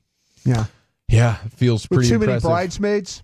There was a lot of bridesmaids. See, that's what I'm saying. There's a lot of single ladies. See, that's the situation, though. You get you get in that thing where there's too many bridesmaids, right? I mean, they evened it up with the groomsmen as well. I think they had to have. What's the ideal number? 4? Maybe 5 and 5. Think so? Yeah. What about you, Chief? Yeah, I think 4 or 5 is kind of right there in the sweet spot. Eric was going to have like 13. There was going to be a weird situation, but of course we got out of that one. Brought us. You know what I'm saying? Lucius, what's the number on the bridesmaids? Like, is that a 4, 5? What are we looking at there? What's too many? Too many women at a wedding? Too many. I don't think you can ever have too many women at a wedding. Too many standing up there at the front. Yeah, you can't have too many. Okay, so if you bring them all out, put them all in them little dresses you got. Oh yeah, parade them on out for us, please. All right, my bad. I guess I was in so many where it was like, can I throw some rose petals, please? No, I mean, I don't mind. I mean, at the actual wedding, I get it, but like, if they have to play the song twice as everybody's walking down the aisle, it's too much. It's too much. This was perfect. It was in, out, very quick. The speeches were all quick too. I had no complaints about this wedding. Well, the slip and slide extravaganza was pretty dang fun. I forgot how awesome that could be. I was a little bit nervous, but once I started going, we actually like kind of oiled it up as well, so you could really get a good slide going. Take that. It was quite the time. My daughters were too scared to really like commit to the layout, so I just had them. They had like these little like flotation device things, like a little boogie board kind of deal, and they would just lay on it, and then I would just launch them with my hands. They would just lay Superman style, and boom, dude, it was a great afternoon. Dude, that's a blast. Huge 4th of July win. That's awesome for my family. Bad things going down in Philadelphia. Are you guys seeing this? The city of Philadelphia currently just being buried in mountains of garbage. Yeah, the trash collectors have been on strike for a week, and Okay. now it's just trash lining the streets everywhere you walk in the city of Filthy right now. It's exactly what it is. You got all sorts of rodents and ridiculousness going on. We used to have all kinds of rodents there at the vet. Just another day in the life of Filthy. Yeah, I guess to some extent. This is looking like a massive pileup of just garbage, and the next thing you know, it'll be sewage. Yeah. They might start to eat it. Yeah, sanitation union on strike. So now you just have garbage and rats and rodents and maggots and raccoons and everything just lining the streets. That feels like a living hell. Yeah. I can't even begin to fathom. And I'm sure they have a good leg to stand on, and that's a great card to play if you're going on the strike there. Watch what happens without us, bro. I mean, if you don't want to pay us what we're worth here, then we'll just go ahead and let garbage just stack up everywhere. Who wins here? Nobody wins. Nobody. Just let me put food on the table, and I'll get the garbage out of. I mean, think about the job that it's going to be, though. What a nightmare job that's going to be for whenever this thing does get kind of to clean it all up. Now you got to go back and clein that up. Sure. Like you are kind of setting yourself up But for hey, disaster. it's a win if they get what they're asking for. Worth it. Well, are they behind, like, in the pecking order, they're behind police department, fire department, ambulance service? Is garbage I think ambulance service is striking with them. I think the 911 operators are striking with them as well. It's like a whole, it's a whole thing. Bro, this is just straight chaos. It's chaos. You can't call the police. You're just surrounded by trash. Yeah. That's a living hell and filthy right now. I'm kind of thinking, but how would you power rank the trash people? They got to be way up there, right? Like they're way up there now. You take it for granted. All of a sudden, you're stepping out and you just got a mountain of trash outside your doorstep and just aligning the streets. Like you can't. There is no fresh air. There's people like trying to do side business right now. They're renting box trucks and they're going through picking up trash and charging. And but then there's other folks coming out saying, "Don't do this. Stop doing that." Yeah, because you're undercutting the whole union movement. Yeah. Some people saying, "Oh man, I see an opportunity. Streets gotta eat, baby." I respect the hustle. This is a chaotic situation. I look forward to monitoring from Filthy there. But there it is. There's your weekend roundup. Thank you very much. All right, did your ears perk up when you heard Kyrie Irving say this? We'll do that next in the nation. But got to talk Collars & Co. with you. You've heard me talk Collars & Co. before. They are the makers of the dress collar polo. Wore one over the weekend at the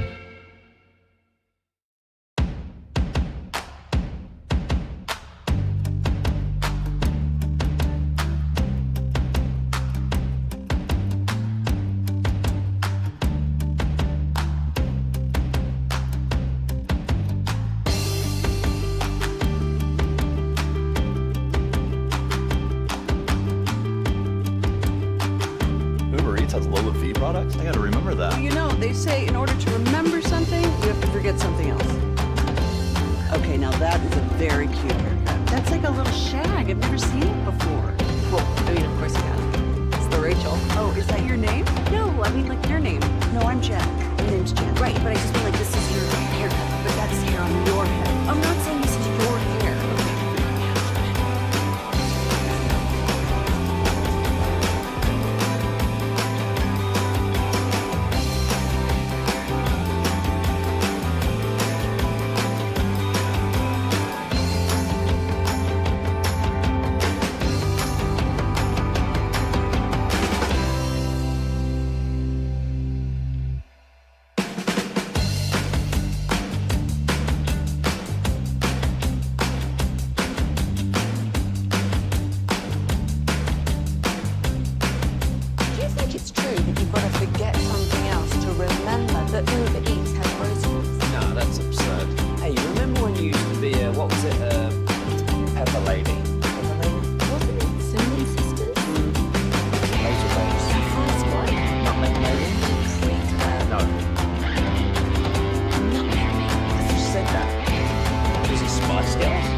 Driven by our D&M Leasing Studios, you're rolling with the G-Bag Nation on 105.3 The Fan. Welcome to the nation. All right, does this have your Maverick heart concerned, or really is this a brilliant move by Kyrie Irving? We'll get to that in just a second. C-Note coming up on the other side. And, of course, Krusty's Corner at 3:40. Hour number 2 of the G-Bag Nation. Zach Wolchuk, Eric Chiafalo, the Super Bowl winning scout Brian Broaddus, Lucius Alexander, Carter Freeman, and you rocking and rolling here full 5 on a Monday. But Kyrie made headlines, fellas, over the weekend as he was streaming, doing his thing. He's recovering, of course, from his injury. And the question was, like, hey, do you think you're going to be back for the playoffs? Can you give us a status? Here was Kyrie Irving. Will you be back by playoffs? Don't hold your breath on that. You know what I'm saying? It doesn't mean that I won't be back. It's just I don't want to make any predictions on when I'm going to be back. I just want to be back 150,000% better. So I'm taking my time right now to really get healthy.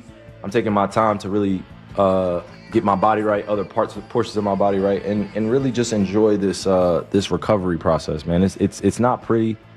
Yes, it is a beautiful struggle, but I go through kind of the mental roller coaster ride of every day. Just want to be back out there.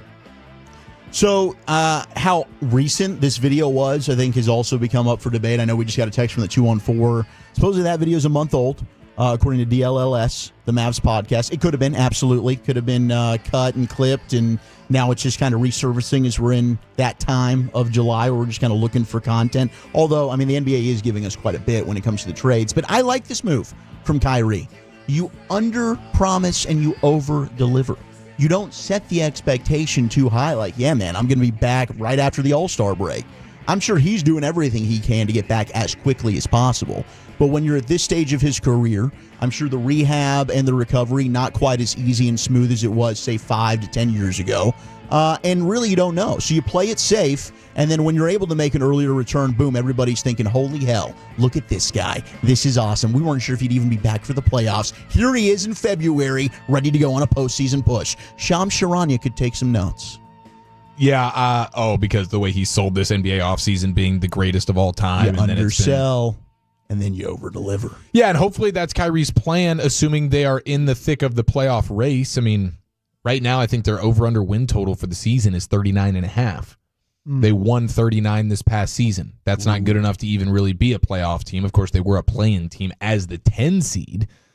So they were right there at the bottom of the barrel even when it came to that. So Vegas is telling you this isn't even really a playoff team, but it's also not setting the bar too high to say that you should be back for the playoffs, right? That'd be over a year since you had the injury. So it's not like that's a rushing you back thing. It's not like, hey, you're going to be ready for Christmas or even the All-Star break. It was just simply the playoffs. I'll tell you right now, if the Mavericks are in the playoffs and Kyrie Irving after an ACL tear is not going to be ready, which would be over a year later, and he's sort of holding himself out, then that will fire some people up. Now, I have no expectation that this is going to be a playoff team, so I'm not even really concerned about it. And so, big picture, it's probably better if Kyrie can just not even play the season, and we'll regather next year. Because I don't think this is going to be a playoff team. I'm not banking on Anthony Davis to be healthy, and you would absolutely need him to be as healthy as possible if this particular Mavericks team is going to go to the playoffs. So to me, it's much to do about nothing because I don't expect them to be a playoff team anyway. So if Kyrie just sits out the year, let the young guys, whatever, try and kind of get some skins on the wall to some extent and then recoup for the following year, so be it. But if they are in the playoffs and I'm wrong, and all of a sudden Kyrie's doing the thing where, no, I just don't feel like I'm ready yet, even though it's been over a year since you've had your knee injury, people are going to be pretty dang ticked off.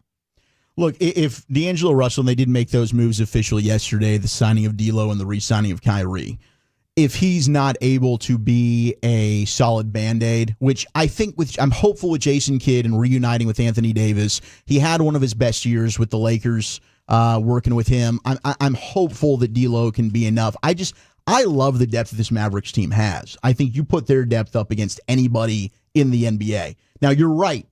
Health is the one thing that you're always going to second guess about this team, because the second they traded for Anthony Davis, despite the fact that the previous 2 years he was pretty damn healthy, he ends up getting hurt. So you don't know. You're relying on some old bones. But my gosh, when you look at what they've got and potential starting lineups, and maybe they still make some moves, I don't know.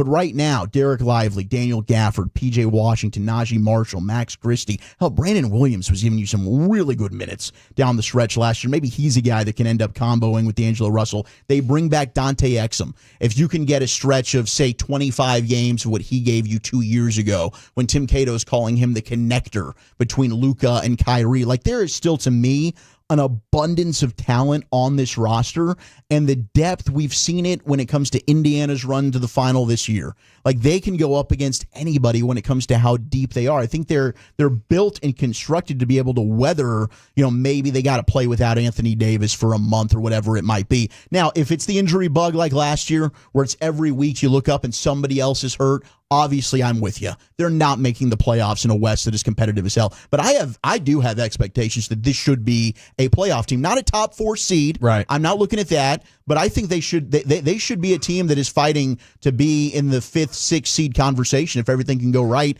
and they can stay healthy outside of the Kyrie injury. I just kind of think about the situation, though, with, the expectations still with the first overall pick. Cooper Flagg. Yeah, Cooper Flagg. Hey, man, we got the Summer League. Thursday we get to see his debut. This is the most fired up for a Summer League game I've been in a long time. I just kind of feel like that expectations are going to be like, well, this is maybe one of the 4th best team in the West. I mean, they're super talented on paper. Yes, that's where, and then all of a sudden, if you're fighting into the play-in games and stuff like that, I don't know. I mean, I think that's going to be I think there's a lot of Mavs fans that have really, really ridden the roller coaster here with the whole thing with you're going with Luka, all of a sudden the injuries, and then you trade Luka, and then you get the first overall pick, and then it's been of a lot of emotions. The way I think Mavs fans are kind of thinking like, man, we're going to go compete with this team. Now realistically, can you? I think it all really depends on Cooper Flagg. I think how well Cooper Flagg plays. And is there going to be and I always use this term in the NFL when we talk about players, is the learning curve. Mm-hmm. What's the learning curve for Cooper Flagg? And if it's a small one, but which are you more concerned about? Learning curve, in my opinion, or Anthony Davis injury history? Yeah, it's absolutely the Anthony Davis injury history for me. I would co-sign that. And there's definitely going to be Cooper Flagg taking his lumps throughout the season. There might be stretches of games where we're kind of going, what the heck's going on, particularly offensively. But I think his game translates immediately to being a plus defender. So, he will be impacting the game. Now, to what extent offensively remains to be seen, and especially when you talk about taking his lumps, if Jason Kidd's going to throw him into the deep end of the pool as kind of being the initiator offensively and running the point, there could be some ugly nights, especially if you're going up against a really stingy, OKC-style defense where they're just pickpocketing him left and right, and he's got 5 turnovers, 6 turnovers in a game. That's probably going to happen. Mm-hmm. But ultimately, if you're going to actually be, I expect that to be the case with Cooper Flagg. If you're going to be a playoff team, you're going to need Anthony Davis to be you're going to need him to be healthy. You're going to need him to be playing in these games. And that's what Nico Harrison did when he built this team and traded away Luka and really overvalued Anthony Davis. But yeah, you're going to need Anthony Davis, Derek Lively, and then you are going to need Kyrie to come back. And if he's going to slow play it a little bit, then that's going to hinder some things. If you're in kind of a neck and neck race to make the playoffs late in the season, you're going to need him to be a part of that. And now we have our questions whether or not he's even going to want to get in the mix on that. So it's a frustrating time, I would say, from a winning expectation. I don't think we should be in that place. You have enough young guys, and you can still get enough value for some of these other dudes like an Anthony Davis to where they should just be resetting the timeline in my mind. Yeah, they could do that. They're doing this double dip thing where we're going to be developing guys like Cooper Flagg, but also we expect to make the postseason with aging, fragile superstars. It's just it's a weird place to be. Yeah, it is. I mean, it's certainly unique. There's no doubt about that. I mean, they had constructed this roster that obviously went to the NBA Finals 2 years ago. Now all of a sudden you trade the guy that was the centerpiece of that. You've brought in somebody else that the GM wants to be the centerpiece, but there's also questions about his availability. Then you land the number 1 pick. I mean, Cooper Flagg, if he's able to do anything like Zion did, right? And I don't even want to bring up Wemby because they're totally different. And him and Zion also have very different games. But, I mean, Zion averaged 22.5 per game as a rookie. Yeah. 6 rebounds a game, 2 assists per game. Like Cooper Flagg, there's some that think he was a better prospect than even Zion was. Like, I don't think if he's got to be the point forward, then absolutely there will be a learning curve there. But in terms of if they're not putting that pressure on him and they do say, hey, D'Angelo Russell, Dante Exum, Brandon Williams, you guys are going to run this offense, then we're going to pick and choose. Like Cooper, you're going to be playing anywhere from the 2 to the 4. I really think he's going to be in a position to hit the ground running and succeed immediately. So I'm a little bit more bullish, I think, and optimistic on what this team can do. Now, if they don't get Kyrie back, they don't have championship aspirations in my mind, but I do think even the playoff experience for a young guy like Cooper Flagg can be very, very valuable for the future, assuming they're able to get there. But it's going to be fascinating, man.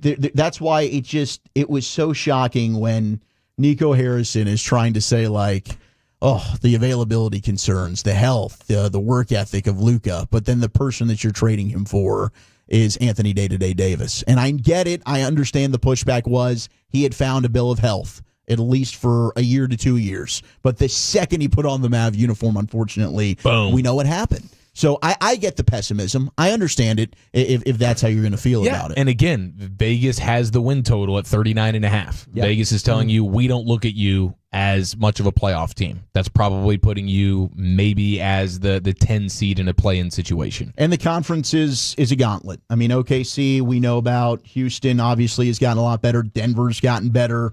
The Clippers are a deeper roster as well. Minnesota has been to the conference finals back-to-back years. You get a full season of Jimmy Butler now in Golden State with Steph, and they look damn good together.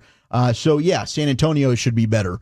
Portland, I don't know what you think about them with Drew Holiday. Does he end up staying there? But it's an extremely competitive conference. It's also one where our Texas Rangers, and they're back in action tonight against the Halos in L.A., so we'll have pregame coming up at 8 o'clock. We'll talk with Chris Young at 4:20, Jared Sandler at 4:40. But you dropped 2 of 3 on the road against San Diego. I mean, shout out to Higgy. Kyle Higashioka on Saturday was absolutely brilliant in his old ballpark where he had hit 11 home runs last year with San Diego, making history with the Texas Rangers. So he ends up being the first player in Rangers history with 5 RBI, a stolen bag in a game as a catcher. He was awesome, but certainly yesterday was frustrating. We brought it up in the previous segment.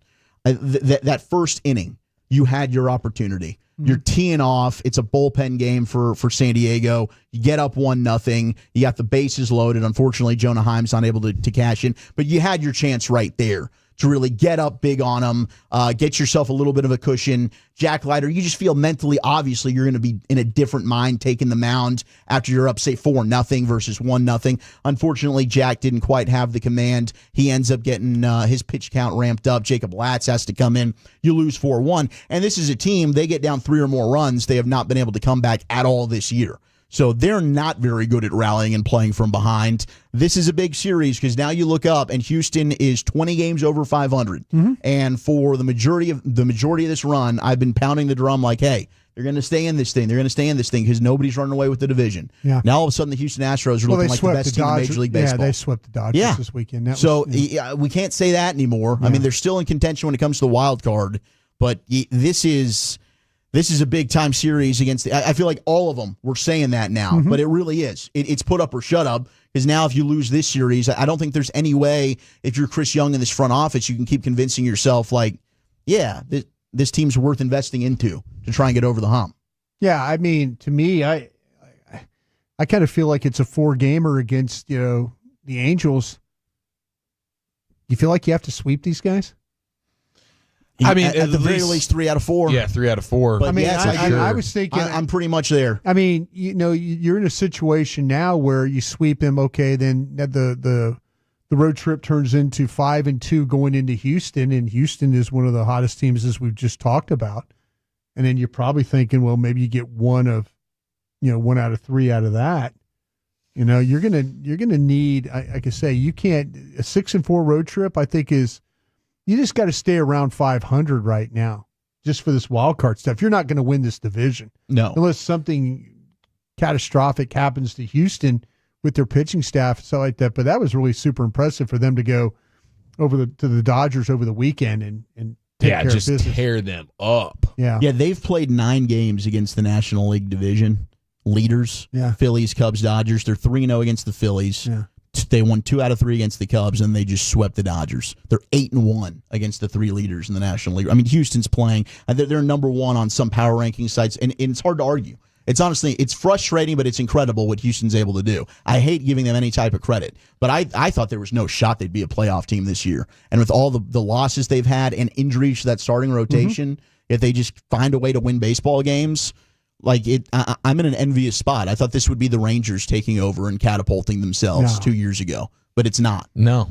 Despite some of the best pitching in all of baseball, and the Rangers are 5-5 over their last 10, 10-10 over their last 20, 15-15 in their last 30. That's kind of who they are. That's just what they are. Yeah, this offense is just the starting pitching doesn't have enough of a pulse at all. The starting pitching in the bullpen.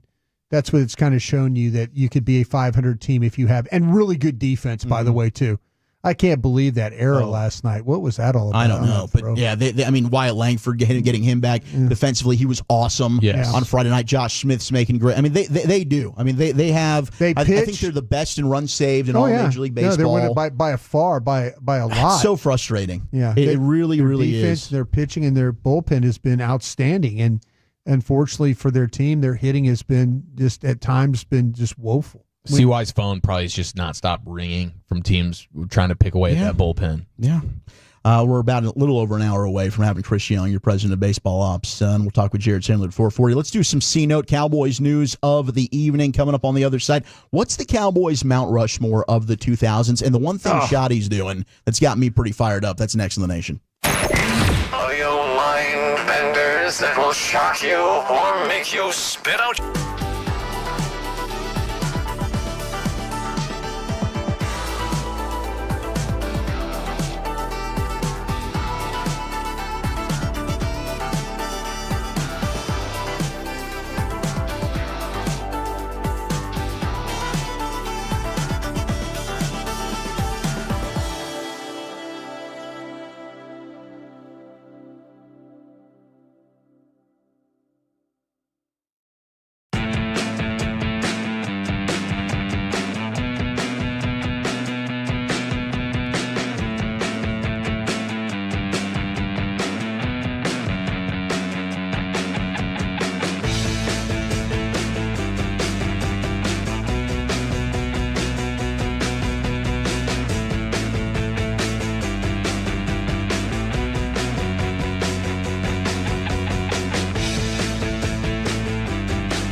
That is a very cute haircut. That's like a little shag. I've never seen it before.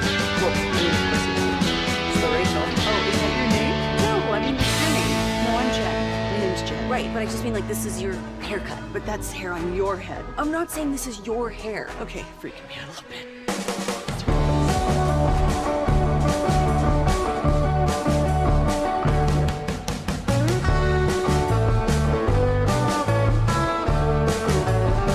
Nation, great to have you in on a Monday. 972 checking in with a big weekend victory. Dallas-based vocal majority men's barbershop chorus won the 2025 International Championship in Denver. It's their 14th championship victory.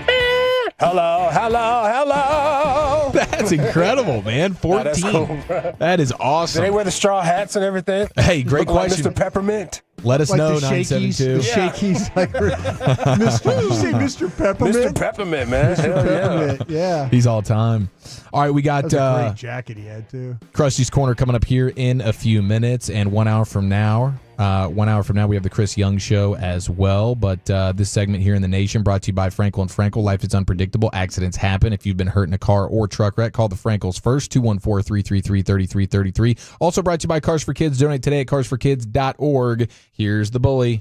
So Broadus during the pre-show was like, man, you know, one topic that I just love more than any other is Mount Rushmore topics, Mount Rushmore discussions, the Mount Rushmores of DFW sports athletes, the Mount Rushmore of all-time Cowboys, the Mount Rushmore of movies, you name it.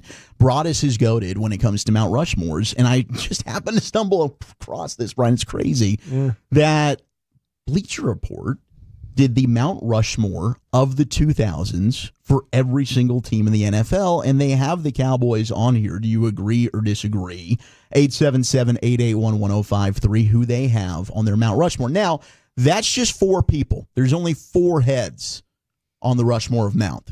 For a while... Originally, there were 6. Okay. Thank you. This There's makes 6 me feel grandfathers. Because I thought that there were at least 5. Yeah, there was originally 6 of that joint. And then we came and Americanized it and, put 4 on there. There we go. In the same damn spot. Look at us. Not creative. Not at all. Not creative. They took down the... Who do we take down? The natives? The natives. Okay, Yeah. that's what I thought. Yeah. All right. They're like, oh, we don't want the natives up. No. Why would we? I mean, come on, guys. What are we doing? A shout to Freddie D. He's in the building, already getting cooked up and ready to rock for that. We got an hour of the Fan After Dark tonight. Look at him. He's prepping for his show. He looks fantastic. 3.5 hours. He's got before. club security energy. He does. He does. He's like standing He behind walks Kevin around Walker right now. club security, dog. Standing behind you, I'm not getting into this club. Like, hey, everyone, get away from my guy right now. Yeah. All right, here's your Cowboys 2000s. Okay, this Can we is guess? just from 2000 on. Yeah, guess. Who do you think? Who were the four that made the Mount Rushmore? I haven't seen this list because you know me. I'm not going to ever click on anything that's a Mount Rushmore list. No, nor I'm going to anything guess, that I sent in Chief, the that they probably had DeMaurice Ware on this list. That was one of the first names that came to my mind as You well. guys think they got DeMaurice Ware on here? Yeah. Absolutely. How confident are you they got DeMaurice I'm Ware going to say I'm 93%. See the best player the Cowboys have had in the last 25 years? I would say he's pretty damn close. I mean, him and Zach Martin just fighting for number one. Yeah, A couple of Hall of Famers doing Hall of Fame things. Yeah, They might have Mike then- on this list too. We might have two edge rushers. Could on they this have list. Micah on here already? Wow. Jason Witten's probably going to be on there, Broadus. DeMaurice Ware is indeed on the Cowboys Mount Rushmore of the 2000s. Ware, Hall of Famer, accumulated 117 sacks over 9 years with the Cowboys. He's on here. Yeah, he totally should be. He was honestly the first name that came to mind. And then it was Yeah. Zach Martin, and then I had to realize, like, oh yeah, Jason Witten was obviously here as well. Yeah, Zach Martin's going to be on this list too. Zach Martin is on the list. My man, He's like, reading the text. Have you seen how? Have you ever noticed like when you're doing this? Like Eric knows me. We've been doing this together forever. Yeah, I took a peek skis at the tech he skis. I'm sorry. you're into the game, but he's just like totally like someone's calling him out for having a stupid list. No, everything's positive. People are texting their thoughts. And he gets like drawn off because he's thinking, well, how can I respond to this? You know. Yeah.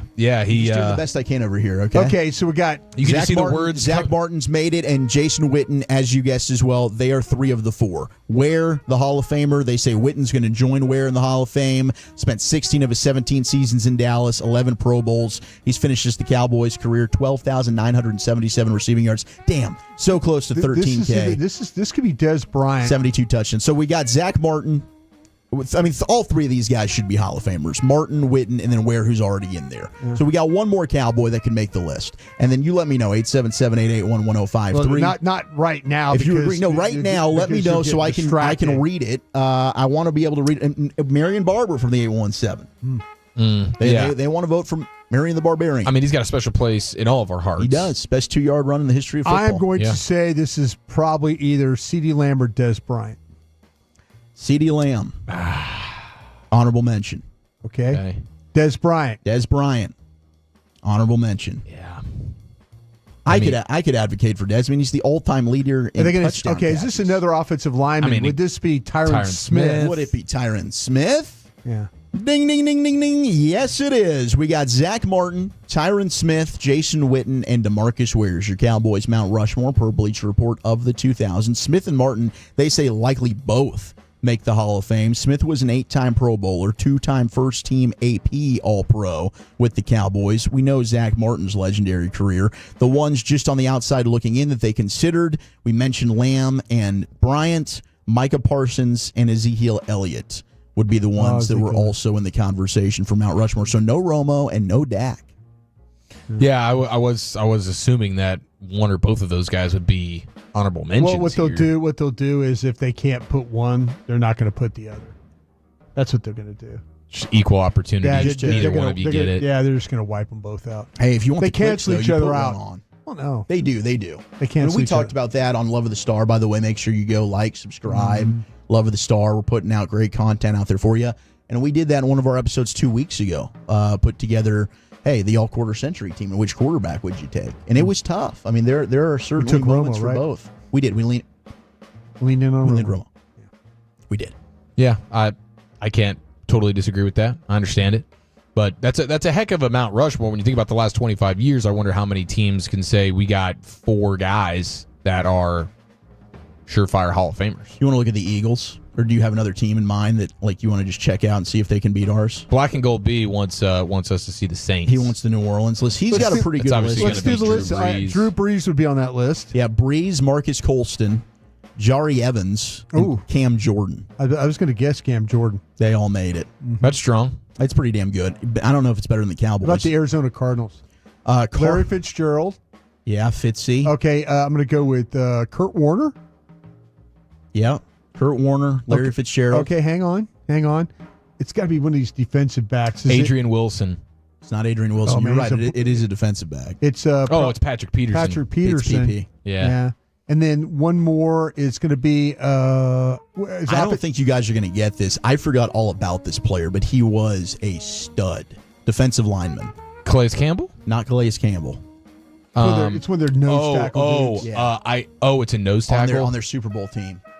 Nose tackle on their Super Bowl team. He was a defensive tackle. Oh. Yeah, I'm thinking is it Autry or something? No. I don't know why I'm thinking. He had dreads, right? He did have dreads. Yes, I see this He was guy. really good. I cannot remember his name. That's going to kill Number me. 98. Darnell Dockett. Dockett, bro. I forgot all about Darnell Dockett. Darnell Dockett. That is Darnell Dockett. Hell of a pull right there. That's awesome. And I think the Cowboys could go up against anybody when it comes to this. And unfortunately, they don't have the hardware for it, but they certainly have had some outstanding players come through. The Giants had Tiki Barber, Eli Manning, Chris Snee as a guard, and Michael Strahan.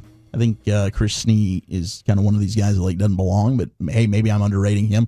Fletcher Cox, Brian Dawkins, Lane Johnson, and Jason Kelsey made it for the Eagles. Yeah, that's pretty strong. I would like to go through and look at all the Mount Rushmores and see how many of them are offensive linemen. Yeah. Because it looked, we just read. It sounded like to me we're 2 for the Eagles. Yeah. 2 for the Cowboys. Yeah. Giants had 1. I wonder how many of these guys were offensive linemen on these teams. Yeah, no Larry Allen 806, but Larry Allen, we're talking 2000 on. And we actually had that conversation with the Star as well. He was a shell of a person when we were playing with him there in the early 2000s. Speaking of the offensive lines, Pro Football Focus put out their offensive line rankings. Man, the Cowboys were at 23, and this is heading into 2025. And I got issues with PFF. I think they put out some really fun content to discuss. I don't always know how great the grading is. We just had on last week Garrett Podell of CBS Sports. You had Duke Manyweather on, and Duke's doesn't love the way that they do some of their grading on the offensive line. He's working with Pro Football Focus to improve it. But the Cowboys offensive line down at 23. They wrote, considering a team strength of theirs not long ago, the Cowboys offensive line is full of question marks. Left tackle Tyler Guyton's rookie season, he had a 49.4 overall grade, which ranks 73rd at the position. In addition to Guyton, Dallas will play 2 other starters who are either early in their NFL careers, Cooper Beebe at center, Tyler Booker, a rookie, who's expected to replace Zach Martin. But I think I understand the question marks there. There are, and we are doing projections. We're expecting Tyler Booker to slide in and be good. I'm not even saying I think at least good. Right. I think he has a chance to be even above that, but I think at least good as a rookie. I believe Cooper Beebe is going to be good. Mm-hmm. I believe Terrence Steele, with the change in offensive line coaches, I think he's going to be good. I don't even think average. Guyton, I'm just hoping for average. But I think the rest of your offensive line, you've got really good in Tyler Smith and good all the way around. I think they're going to look silly on this at 23 for the Cowboys, which is second worst in the division. The Giants at 28. And, of course, the Eagles were at the top of the list at number 1, best offensive line. Yeah, I do think that the Cowboys' offensive line is being undervalued right now, and I'm also a big proponent of this new coaching staff with Connor Riley and Clayton Adams making a huge difference as well for these guys, especially in the run game. So I'm with you. I think at the end of the season, there's a real chance we could be talking about this Cowboys' offensive line being a top 10 unit, and if that happens, I believe they're a playoff team. That's why I think that they would will give them be their a best 10-win chance. team. I think they should be able to run the football, even though, their running back room is not exactly screaming out like, hey, hell yeah, how about wow, shout out to Dawson. But I like what they did with the rookies. Jaden Blue, I think by the midseason mark, should probably be your number 1 back, or at least the guy that's getting the majority, if not the chunk of the carries for you. He's got a skill set that nobody else has. Yes. And then Phil Maffa, I think, is a perfect compliment to him. I know, Phil Maffa was a guy that we didn't really evaluate, Brian, because there were so many deep backs. But we went back and watched him. Played through last year with that shoulder injury. Mm-hmm. But, he's a back between the tackles, super tough. I love the compliment there, the Thunder Lightning, kind of like what you had with Rondane and Tiki Barber, with the Giants. I'm not saying they're the best running back room in the league they should be 32 in these rankings. But if you can get anything out of a Miles Sanders or Javonte Williams, hey, I mean, this is the changing of the guard. They went from being a team that's paying a lot of money to Ezekiel Elliott and Tony Pollard to now the last 2 years they've got the 32nd ranked running back room because they're not putting any money and resources into the position. They waited until the 5th round to draft the back. 2 years ago, they waited until the 6th round to draft the back. They didn't take anybody in between those years. So, yeah, I mean, this is what's going to happen. You're not going to be looked at as a great running back room, but if that offensive line can be as good as we think it is, they're going to be able to get production like they did last year with Rico Dowdle running for over 1,000 yards. I'm with you 100%. All right, there it is, the Cena right here in the G-Bag Nation on a Monday. Coming up next, Krusty's Corner. Yeah, well, my guys drink the Kool-Aid or not. We'll talk about that next. Coming up Tuesday morning on Sean and RJ, another Rangers tie.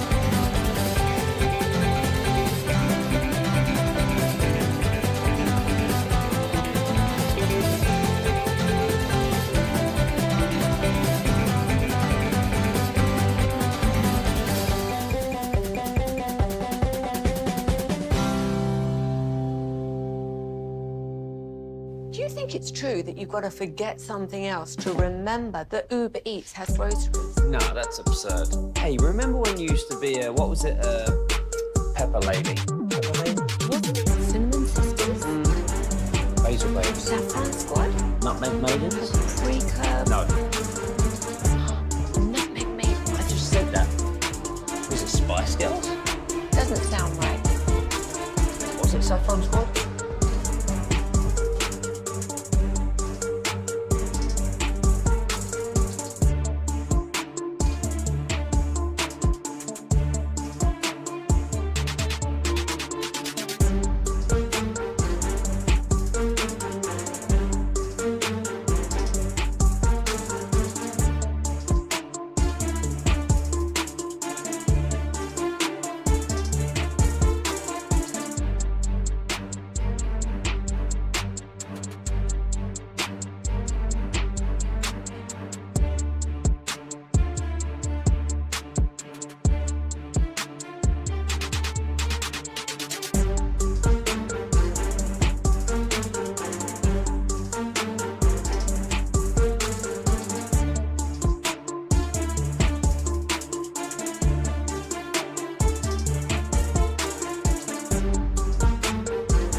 Sounds like it's going to be a hassle. My friend said it was super easy. She did it right from her phone during her lunch break.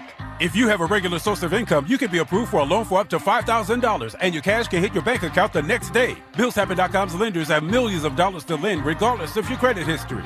Guess what? I went to BillsHappen.com, and we're getting our money tomorrow. Wow, that's fast. Problem solved. If you need extra cash, go to BillsHappen.com. That's BillsHappen.com. BillsHappen.com. If you're in the market to upgrade your vehicle, get to Classic Chevrolet in Grapevine. Back-to-back #1 Chevy dealership in the world. They've got more new Chevys than anyone, and they're all priced to sell. Silverados, Tahoes, Blazers, Malibus, Equinox, and more. Visit ClassicChevrolet.com. This is Texas. This is Classic Chevrolet. Together, let's drive, relax, and enjoy the difference. Based on new Chevrolet registrations 2023 and 2024. All right, it's time for Krusty's Corner. As always, here in the G-Bag Nation at 3:40, we will indeed have Chris Young, the Rangers president of baseball ops, coming up at 4:20. But right now, it's time for Krusty's Corner, brought to you by Reliant Air Conditioning, gimmick-free AC repair and replacement. Here he is, King of the Krusties, Broadus. Thank you very much, Wooly Bully. Appreciate that. Thank you very much to Reliant for being a part of this, as always. They've done a great job of being with me the whole time, and I really do appreciate that, those folks very, very, very much.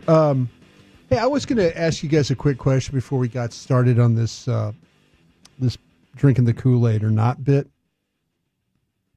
You go back and look at who follows you on X, Twitter X, whatever you want to call it. You ever go back and see, look at new followers?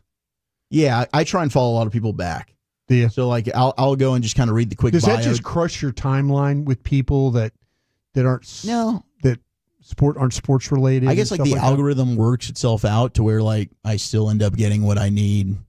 It knows what you want. Does it kind of deter any keep you from? Do you miss anything because you follow so many people? I guess it's possible. But I don't really. That's what I would worry about. The random. I don't really get a lot of the. I don't think a lot of those people tweet much. I think they're just kind of on here to follow and consume information. I don't know. Sure. I don't really see a ton of random tweets now that I'm thinking about it. Yeah, you just rock the For You page, and so if you're clicked on the following thing where your timeline is everybody that you're following, then you'll get inundated with crap you don't necessarily want if you're following a bunch of just random people. But if you go to the For You page, then that's where it's sort of understands what you want from an algorithm standpoint, and you're just getting the meat and the potatoes. You know what I found going back and looking at there's several people that I follow that don't follow you. No, that I think at one time we were following each other. They probably jumped ship, and now I'm seeing them follow back, and I don't know if it's because of football season's around the corner. They might have just been so frustrated. They're like, I don't want to see any Cowboys content right now. That's true. That actually might be, it's probably not personal. It might just be such a down and out frustrated fan who is detoxing a little bit, mental health break from the Cowboys. Yeah. And so they go in and they decide to do the unfollow thing when maybe in reality they should have just gone with the mute button. Just mute it. Don't want to see it for a while. And then I'll go ahead and unmute it when my mind and my body are ready to be heartbroken again. Yeah, I found it funny because during the break, because I was tweeting about us being at Shell Shack on Wednesday. Yeah, we're going to be there, Henderson. So I was just curious. So I'm tweeting it out, and then I was like, I'm just going to see who's been following me and stuff like that. I'm going to see what that's all about. And there's a lot of people that I thought were following me, and now I don't know if they went away. And now they're coming back. Are they seasonal people? You know what I'm saying? Yeah. Yeah. Maybe maybe you get some of that seasonal following going down. Could just be, now that we're inching closer to football season. Anytime you bring this up, people are always like, please unblock me, Brian, please unblock me. I get so many questions like, can you tell Brian to unblock me? I'm like, obviously did something. Well, I've learned this whole thing though is the blocking aspect of it. You're not blocking them, are you? Are you really blocking them? I think with new Twitter, it's they just can't interact with you. I think I think if you block them, I don't think they can see your tweets. I'm pretty sure that's how it goes.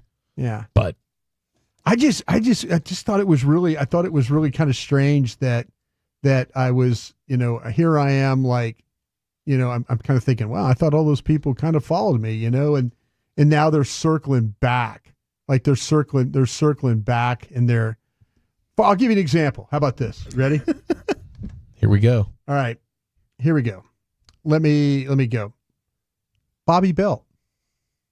No way. Yeah, there's something There must have been a vengeful. Okay. I was wondering if you guys broke up. No. I don't. It's not. I don't think I've done anything. I think Bobby's probably listening right now. Ooh, Bobby. But ESPN News Desk, Bill Weber, who is a friend of mine, he's just got married. He's the line coach at Angelo State. I kind of thought he was following me a long time. Law Nation. Law does a lot of work on YouTube. Sure does. How about this one? Like I said, Bobby Belt was on that list. Who else do I got? I should have just written all these down, but I'm getting live play-by-play of Broadus' through the followers feed. list. Well, no, my buddy Jay Fry, he used to be president of the IndyCar. Uh-huh. Like he now runs the Ray Hall Lanigan Ray Hall team. I mean, he's the guy who runs their draft. We're all big Ray Hall guys. Yeah, Ray Hall Letterman. Yeah, It's one of my favorite halls of all time. When we did our top 10 halls, All right. Chuck Ray Hall was like right there on the Mount Rushmore. David Smoke. Remember David Smoke? Yes. Yeah. Yeah. See, I'm curious because I thought all along these people were kind of following, and I get, okay, here's another one, Travis Heim of Heim Barbecue. Oh, yes. Jonah's brother. Yeah, I was always like, Travis, I love Heim Barbecue, and so I always thought he was kind of, but like now he's like back into the. So do they leave you, then come back? Yeah, they leave and come back and leave. I mean, sometimes maybe you piss them off. Elliott Shore Parks. Oh, well. Now that one. You understand? Yeah. You understand because I go after him, right? Yeah, you attack him. He's probably, I'm sure. You think that's a seasonal follow right there? I think so. I think he's probably, he wants to get the Cowboys info from you. Okay. In season. Otherwise, he doesn't care what you've got going on. Yeah, all right. Well, there's. Hey, 979 said they might just want a piece of that Crown Global Media. Okay. Maybe they're trying to circle back and get in your friendly graces. Getting the friendly graces? We're working on that, man. Working on that. Kevin McCarthy. He used to be radio voice. Kevin McCarthy is a famous radio guy in Dallas. He's a media personality guy. Yeah, I think he retired and he was following me, and then I think he kind of circled back. Maybe people just go a little hot and cold on you, man. Could be. Now, some people are alleging that it's possible that their accounts got hacked. They had to create a new one. That many? Maybe we blame Elon. Let's get him on the DNM leasing hotline. Okay. Well, anyway, like I said, I just thought it was, but Bobby was the one that was. That's the one that really triggered you. When I saw that, I kind of thought, what happened? What's he doing? Bobby and I are great. I have no problem with Bobby. My wife is calling me right now. Like, she knows what I do for a living. Yeah. You want to take it? Do I answer this? She's like, honey, we're busy going She's through probably Broadus' gonna yell at me followers for list. something that I ate or didn't. Tell her that we're having an extremely important conversation about who's following Broadus on Twitter. I'm on the air right now, honey. Like, how can she not even understand how important this conversation is right now? She might be listening right now, and they heard him say that he's talking to his wife. What's wrong? Uh-oh. Oh, things are wrong at home. Oh, no. No, what happened? Oh, no. Oh, my gosh. Oh, no. This is one of the greatest segments in radio history. Did she hung up on you? Something happened. From Broadus' followers to Walchuk's home crises. Oh, jeez. Well, let's hope everything's okay home at the Walchuk. Let's wash this down with some Kool-Aid. Okay. Well, we had some these drinks. The Whataburger refreshers are 10 out of 10. Third one. Third one? Yeah, I think. Be careful over there. I know. If they had Sugar rum spike. they had rum in them, they'd be even better. All right. Hey, all right. Listen, Wolchuk. Yes. I got a few minutes left. Sorry about that. Okay, I've had some discussions with folks on various platforms of this. Why are you drinking the Kool-Aid or why are you not drinking the Kool-Aid? Okay. And give me an idea of why, for this upcoming season, what's making you drink Kool-Aid? And what are you saying? Nah, I used to drink the Kool-Aid, but I'm not drinking the Kool-Aid anymore on this. Okay, what's making me drink a little Kool-Aid is you're thirsty. This is Cowboy Kool-Aid, by the way. Cowboy Kool-Aid drinking would be what I just said about the offensive line and then the pass rush on defense. I mean, I'm a big proponent of the game is won at the line of scrimmage. I think the offensive line should be much better this year, which will give them a better chance to win. And I think the pass rush has a chance to be one of the best, if not the best, in all of football, in the conversation there. So that's got me drinking the Kool-Aid.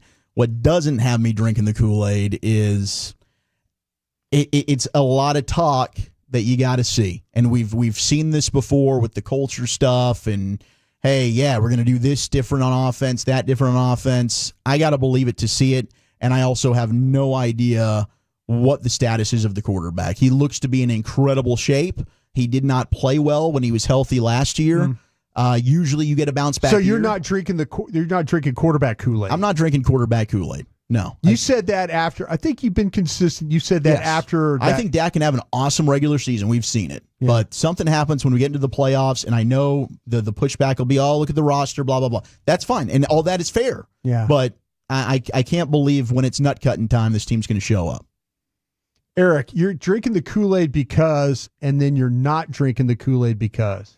Yeah, I mean, I'm buying the offensive line to a fair extent. I'm buying the offense in general, just from a more watchable offense.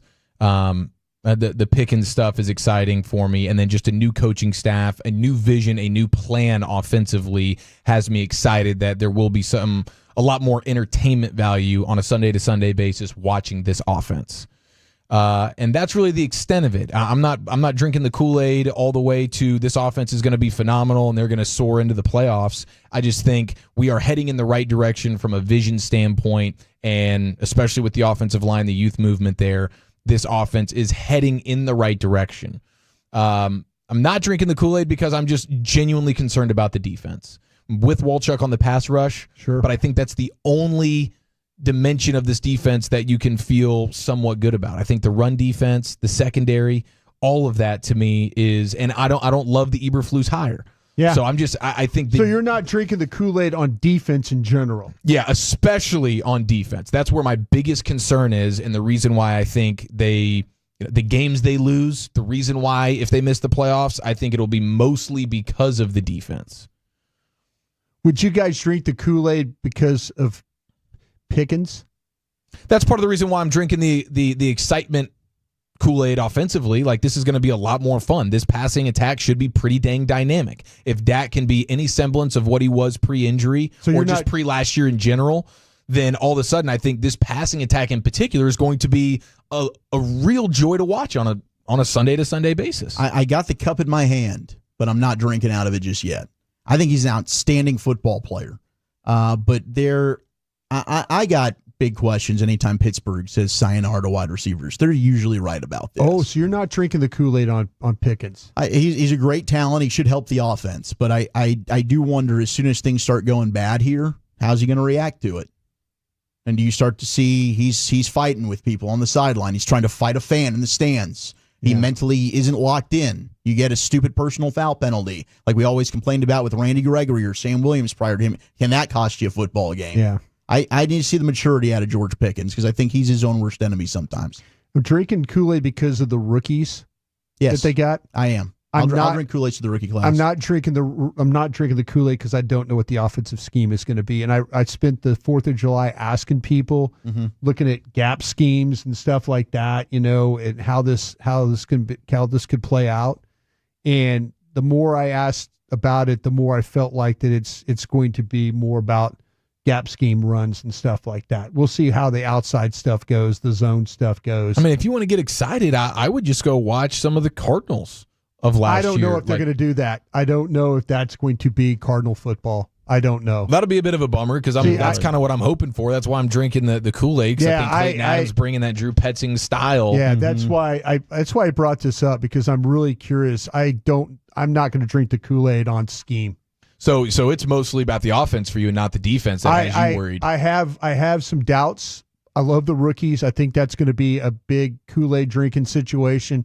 I don't know what the offense is going to be, but the defense, I have more worries about the offense because I don't know how they're going to do. Not that they can't do it, but I think they're going to be asking some things. Let's see if they can deliver on what they're trying to promise here. I got you, Brian. Yeah. All right, there's Trusty's Corner every day at 3:40 here in the G-Bag Nation. NFL sounds of the day on the other side is this: how to slow down Travis Hunter and just two goats chatting it up. That's next in the Nation. But first, Tolos, let's get you to Greystone Roofing and Construction. The storm season here in the DFW was great.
Eats has low fee products? I gotta remember that. Well, you know, they say in order to remember something, you have to forget something else. Okay, now that is a very cute haircut. That's like a little shag. I've never seen it before. Well, I mean, of course you have. It's the Rachel. Oh, is that your name? No, I mean like your name. No, I'm Jen. My name's Jen. Right, but I just mean like this is your haircut. But that's hair on your head. I'm not saying this is your hair. Okay, freak me out.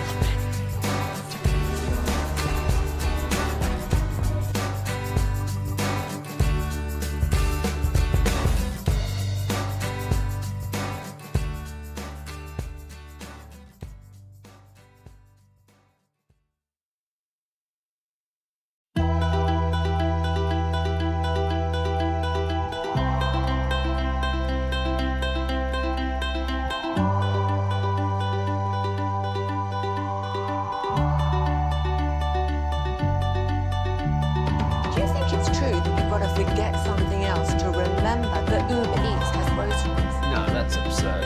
Hey, remember when you used to be what was it, Pepper Lady? Pepper Lady? Wasn't it Cinnamon Sisters? Hazel Babes. Saffron Squad? Nutmeg Maidens? Pre-curb? No. Nutmeg Maidens? I just said that. Was it Spice Girls? Doesn't sound right. Was it Saffron Squad?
Driven by our D&M Leasing Studios. You're rolling with the G-Bag Nation on 105.3 The Fan. About 15 minutes away from talking with Chris Young, the CY show every Monday here on your home at Texas Rangers Baseball. Hour number 3 of the G-Bag Nation, NFL Sounds of the Day here. And Travis Kelce was catching up with the Bussin' with the Boys, fellas, and we're all excited about Travis Hunter and the potential there. How's Jacksonville going to use him? How much is he going to play offense and on the defensive side of the football? Travis Kelce, he responded with exactly what he would try to do to beat Travis Hunter. Do you think he's going to be good in the NFL? Hell That's yes. a hard question to ask as you're still active. 100%. But like, what's the expectation of this kid? World-class All athlete. pro, both sides? Both sides. See, that's the thing. I don't know how they're gonna. It's crazy. Divvy it out. I don't know if because teams are going to be going after him. If he plays corner, they're going to run deep balls at him all day. They're going to run the wide receivers just take off on him all day just to try and get him tired. Yeah, like, his aura, his attitude, like pregame, everything. Juice. He's got the juice and he plays. Yeah, he loves football. I saw him play basketball and I was like, oh yeah, he's an athlete. He's an athlete. He is. He's a one-of-one type of athlete. And, Ryan, I know you've been talking about him on the offensive side of the football. I'm with you. Yeah. Really, really special. Sure. If he committed to, I think, either, he could be the best at his position, corner or wide receiver. Yeah, I totally agree with you. I totally disagree with the Kelce's, though. And to me, I watched this young man in his career in 100-degree heat in Fort Worth, Texas, get run at the entire day, and then you're not going to wear this guy out. The only thing that could slow this guy down I think, is if he would have said, hey, go after him as far as tackling him, try and get good shots. He's hard to get a good shot on because he's a narrow-built guy, and he's able to contort and kind of get out of the way. But you're not going to run and make this guy's not going to get tired. He's just not. The kid played at altitude. He played at altitude whole games. You're not going to get him tired.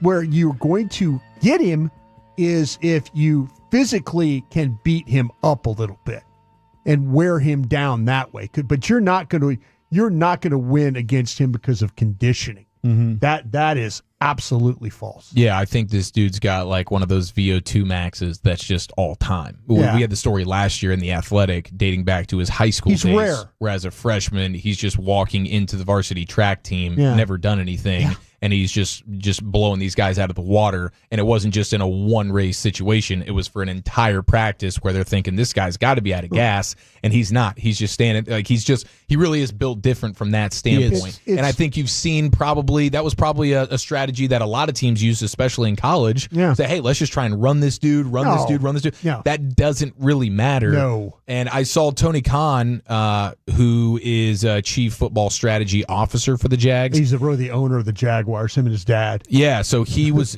on the Rich Eisen show last week, and he says in terms of like Travis Hunter and his snap count and stuff, he's like different games, different flows, but he's going to contribute and play a lot of snaps on both sides of the ball. Sure. So that's encouraging for just somebody who is excited to see this particular experiment, seeing him on both sides. I cannot wait to see exactly how they go about doing it. Is he more offense, more defense? But he's clearly going to be playing both ways, and that is going to be close to the top of the list in terms of just exciting storylines going into the season. It's absolutely. I've had the great fortune of competing and finishing marathons, and and running with Kenyan runners. Guys and gals that train. They're from that part of the world, and you talk about their ability to the oxygen and the lung. Yeah, the VO2 max, and they just stuff. go all day. And he's got that. He's got that kind of ability. You're not going to run this guy into the ground. Because he will always find a way. And like I said, the first time I ever saw him play, and I've seen him play like at Jackson State when he, that year, and then when he's out here at TCU, and it was a miserably hot day over there at Amon Carter Stadium. And he played like every snap. And he played every snap, and it didn't bother him a lick. I love this from the 903. I think this is a great point, and to try and wear him down and take him out of games. Try and get him involved as much as you can in run support. Yeah, run at him. That's the thing. That's what I'm saying. Yeah, the physicality. Beat him up. Yeah, physically. Because he wants to tackle. He's not one of these guys that if the ball spills his way, he is going to step up and try and make a tackle. Is he a great tackler? No. But he's willing. He's willing. Yeah. He's not going to olay the play and get out of the way. That's how you're going to beat him up. Or that's how you, to me, slow him down. Nick him up in the shoulder area, make his hands sore from having to tackle and stuff like that. That's what you have to do. It's not going to be anything to do with conditioning. Yeah, he can run. You want to run a go route on him? He'll say, "Okay, this is fine with me. I'll go ahead and run down the field with you." But I agree with you. It's physically the toll. That's it's going to be interesting to see how offensive coordinators, if he's doing that and playing on defense, like, dude, maybe Travis Kelce's not alone in that thinking. I do believe I'm with you, Brian. I don't question his ability to sustain stamina when it comes to just purely running around and logging steps, man. That guy can do it better than anybody. Patrick Mahomes with Kay Adams. And Tom Brady had some really nice things to say about one Patrick, and it appears, we'll hear it here, I guess they've been keeping up in the offseason. Tom Brady had this incredible thing to say about how if he had to pick one person to sort of pass what he was able to do, it is you. He could have said nobody. No, I don't see anybody able to do that. You're in year 9, which is wild. Yeah. Wild since you were drafted. How much more do you think about your legacy now as 30 approaches, as year 9 is here?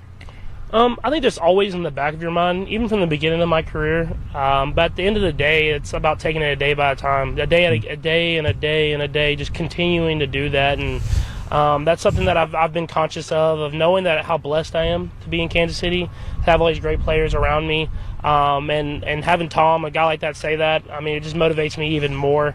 And I've actually talked to Tom a good amount this offseason, and it's cool that he wants to give me advice. You know, he doesn't have to be like that. He's such a good dude, and I have so much respect for him, and I'll take any advice he gives me. What does he say to you? What's the best advice? I gotta keep the secrets, you know. But he always talks about being yourself. He thinks that, which I truly believe too, is that guys can spot when you're not authentic and you're not putting in the work. And that's something that he did every single day. That's why guys respected him so much. And that's all I'm going to do for the rest of my career. And I feel like I've done so far is I'm always myself. No matter if you like me or if you don't like me, you know that I'm giving everything I can to win the football games. He stumbled a little bit there. Put in the work around the cooler, you know, cracking just drinking some Coors Lights. Some Coors Lights, hanging out with the boys. He is one of those guys that does crazy body twisting workouts, putting himself in like all these weird positions so Baseball he can take hits. Yeah, him and his trainer, they have a very unique way of how they prepare to play the quarterback position. And we got a little bit of insight on that. We talked about it previously on that quarterback show, which was fun. But, man, that's just – I mean, it's all come out that Brady and Manning, the two best quarterbacks in their time, they were hanging out, working out together in the offseason. None of us knew about that. And so it's not a surprise to me that Brady would be talking with Patrick Mahomes. It is one of these other things, though, where he is part owner of a divisional rival That's team. what I was thinking that, too. Right? I was thinking like, that. this is the thing with Brady and even the broadcasting stuff. Like, there's a lot that can kind of get in the – I mean, I guess you can differentiate, but if the true competitor that is Tom Brady, in the back of his mind, if he wants the best for the Vegas Raiders – it's definitely not Patrick Mahomes having success in your own division, whom you're playing twice a year and trying to chase him down. I love this. I wish we could be a fly on the wall and hear what they're talking about, because they probably will be the two best to go down that's ever done it, maybe in terms of just Super Bowl rings. And then, Bobby's got an awesome deal that he's doing right now trying to calculate quarterback success. He talked about it during Below the Belt this morning. But, man, I do think anything with Brady now is always coming back to the ownership share with the Raiders, with the broadcasting stuff, and even now giving Patrick Mahomes advice. Do you think the stuff with the Raiders, that will never change? That investment will only get better for him? He'll never have to worry about that. Do you think he has to worry about the broadcasting stuff and being able to, like, show like that he does have a human side to him, and that, you know, he's willing to because you know he is a Fox announcer. So, but he doesn't get a lot of Kansas City games, so maybe that's kind of why he's more willing to give advice and stuff like that. If this was Romo coming out and saying stuff, sure, because he's doing CBS games, you know, and I wonder if the fact that Tom's just doing Fox games and he doesn't always get a game with Mahomes doing that, he could taking a lot of sacks. He could be a little bit more nice about things and try and be helpful and all that. And I like I say, the stuff with the Raiders, that's only going to get, every time we turn around, teams get more valuable. His investment is only going to grow regardless of whatever he does. I agree. Yeah, I'm with you. All right, last piece. Wait. It's a great conversation, bro. We cannot just skip over the part that at the end of the day, it's about taking it a day by time. Thank you. A day by time. I was. He was screwing up the cliche there. That's I was about to say, after day. This is what makes day you by time. Like, this is trying to, and then he just pivoted to day. He just went. He powered through. Listen, hold on. We got to hit it, bro. Hold on, fam. Okay. But at the end of the day, it's about taking it a day by a time. A day and a day, just continue. a day and a day. That's him tripping and then trying to gather his step for another 5+ yards. See, this is why you appreciate Dak Prescott even more. Fantastic, bro. But at the end of the day, it's about taking it a day by a time. A day and a day, just continuing to do that. And if you're gonna be cliche guy the right way. That's right? tripping while walking and then turning it into a bit of a jog for a second while you gather your step. And he's taking a lot of sacks. Sure is. Sure is. Both of our goats at the microphone struggled. It's incredible. We got Quarterback Season 2, by the way, dropping tomorrow on Netflix with Joe Burrow, Jared Goff, and Kirk O'Chains. Apparently, Joe Burrow gets much more time allotted for him than the rest of them, and I think we're all here for that. Yeah, I think I'm cool with that, too. You see him at the party? Oh gosh. The streamers thing? Yeah, the streamer party? Yes. He didn't want anything to do with anybody. Please do not get me on your camera. Even though I'm here, Don't get me on your camera. It's kind of crazy. It is. It is. It's a land full of streamers, bro. You didn't expect to be on somebody's camera? Yeah, you got to know where you are and kind of what the vibe. Okay, is. I wasn't sure. I wasn't sure what the landscape of this party was, because I understand you're at a run of the mill party, and then all of a sudden you have a streamer that's just live streaming immediately. Or if this is a streamer, it was streamers everywhere. Yes. Okay, so that's what it was. Then Like you it have was to embrace that. FaZe 4th of July party, Yeah. and like FaZe is all they're all streaming, playing video games, and now you got Neon, who's also it's all about the streaming. Yeah, and he's just chilling there. And all I'm of a sudden, getting my ass hammered. Don't look at me. Don't look at me. We'll Yeah, get back. my Heisman. I'm not a big fan of that right there. Joe Cool. That ain't cool. That's not cool. And the last couple of videos we've seen of Joe, that one, and then him at the Fanatics Fest where he's throwing the baseball and he's just missing. I'm like, if you're a professional ball thrower, you should be able to hit some sort of target, even if it's not your ball that you became a professional thrower. Not the same command. I don't know what that was. Yeah, his command was ridiculous. It was not looking good there for Joe Shiesty. We'll get to Bryce Huff a little bit later on in the show, but up next we do have your president of baseball operations for the Texas Rangers, Chris Young. CY Show coming up next in the Nation.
Eats has low fee products. I got to remember that. Well, you know, they say in order to remember something, you have to forget something else. Okay, now that is a very cute haircut. That's like a little shag. I've never seen that before. Well, I mean, of course you have. It's the Rachel. Oh, is that your name? No, I mean, what's your name? No, I'm Jen. My name's Jen. Right, but I just mean like this is your haircut. But that's hair on your head. I'm not saying this is your hair. Okay, freaking me out.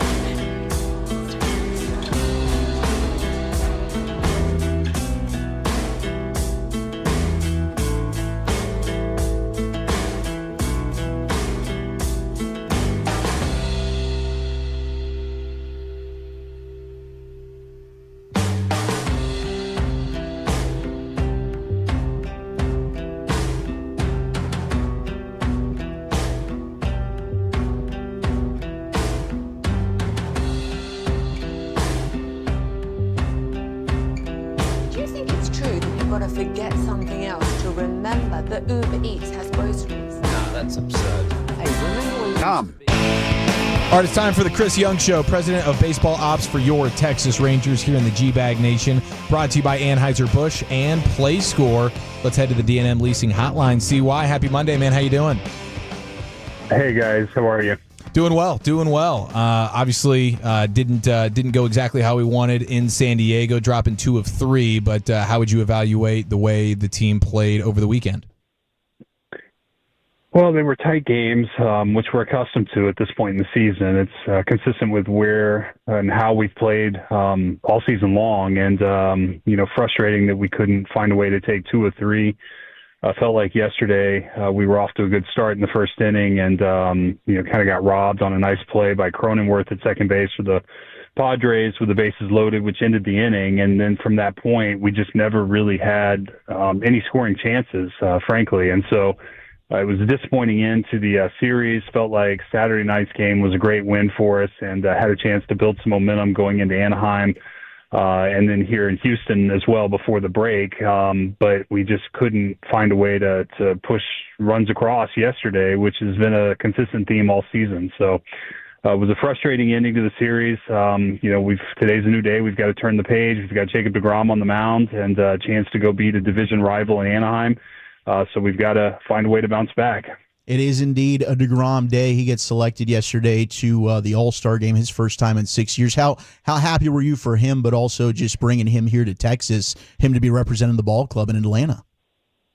Yeah, it's just a really proud feeling, both personally and as an organization, to have Jacob representing us. He's one of the best players that's ever put on a uniform, Major League Baseball. To have him representing the Texas Rangers in Atlanta with the season he's having, I think it's a lot of fun for our fans. I'm really, really excited for him. I know how hard he's worked. I know the ups and the downs that he's been through, and the perseverance and resilience that he's shown to be back out there. He's earned this opportunity. He deserves all the credit in the world, and just very grateful to him for, one, wanting to be a Texas Ranger, and two, the way he's represented our organization in terms of the standard of excellence that he brings every single time.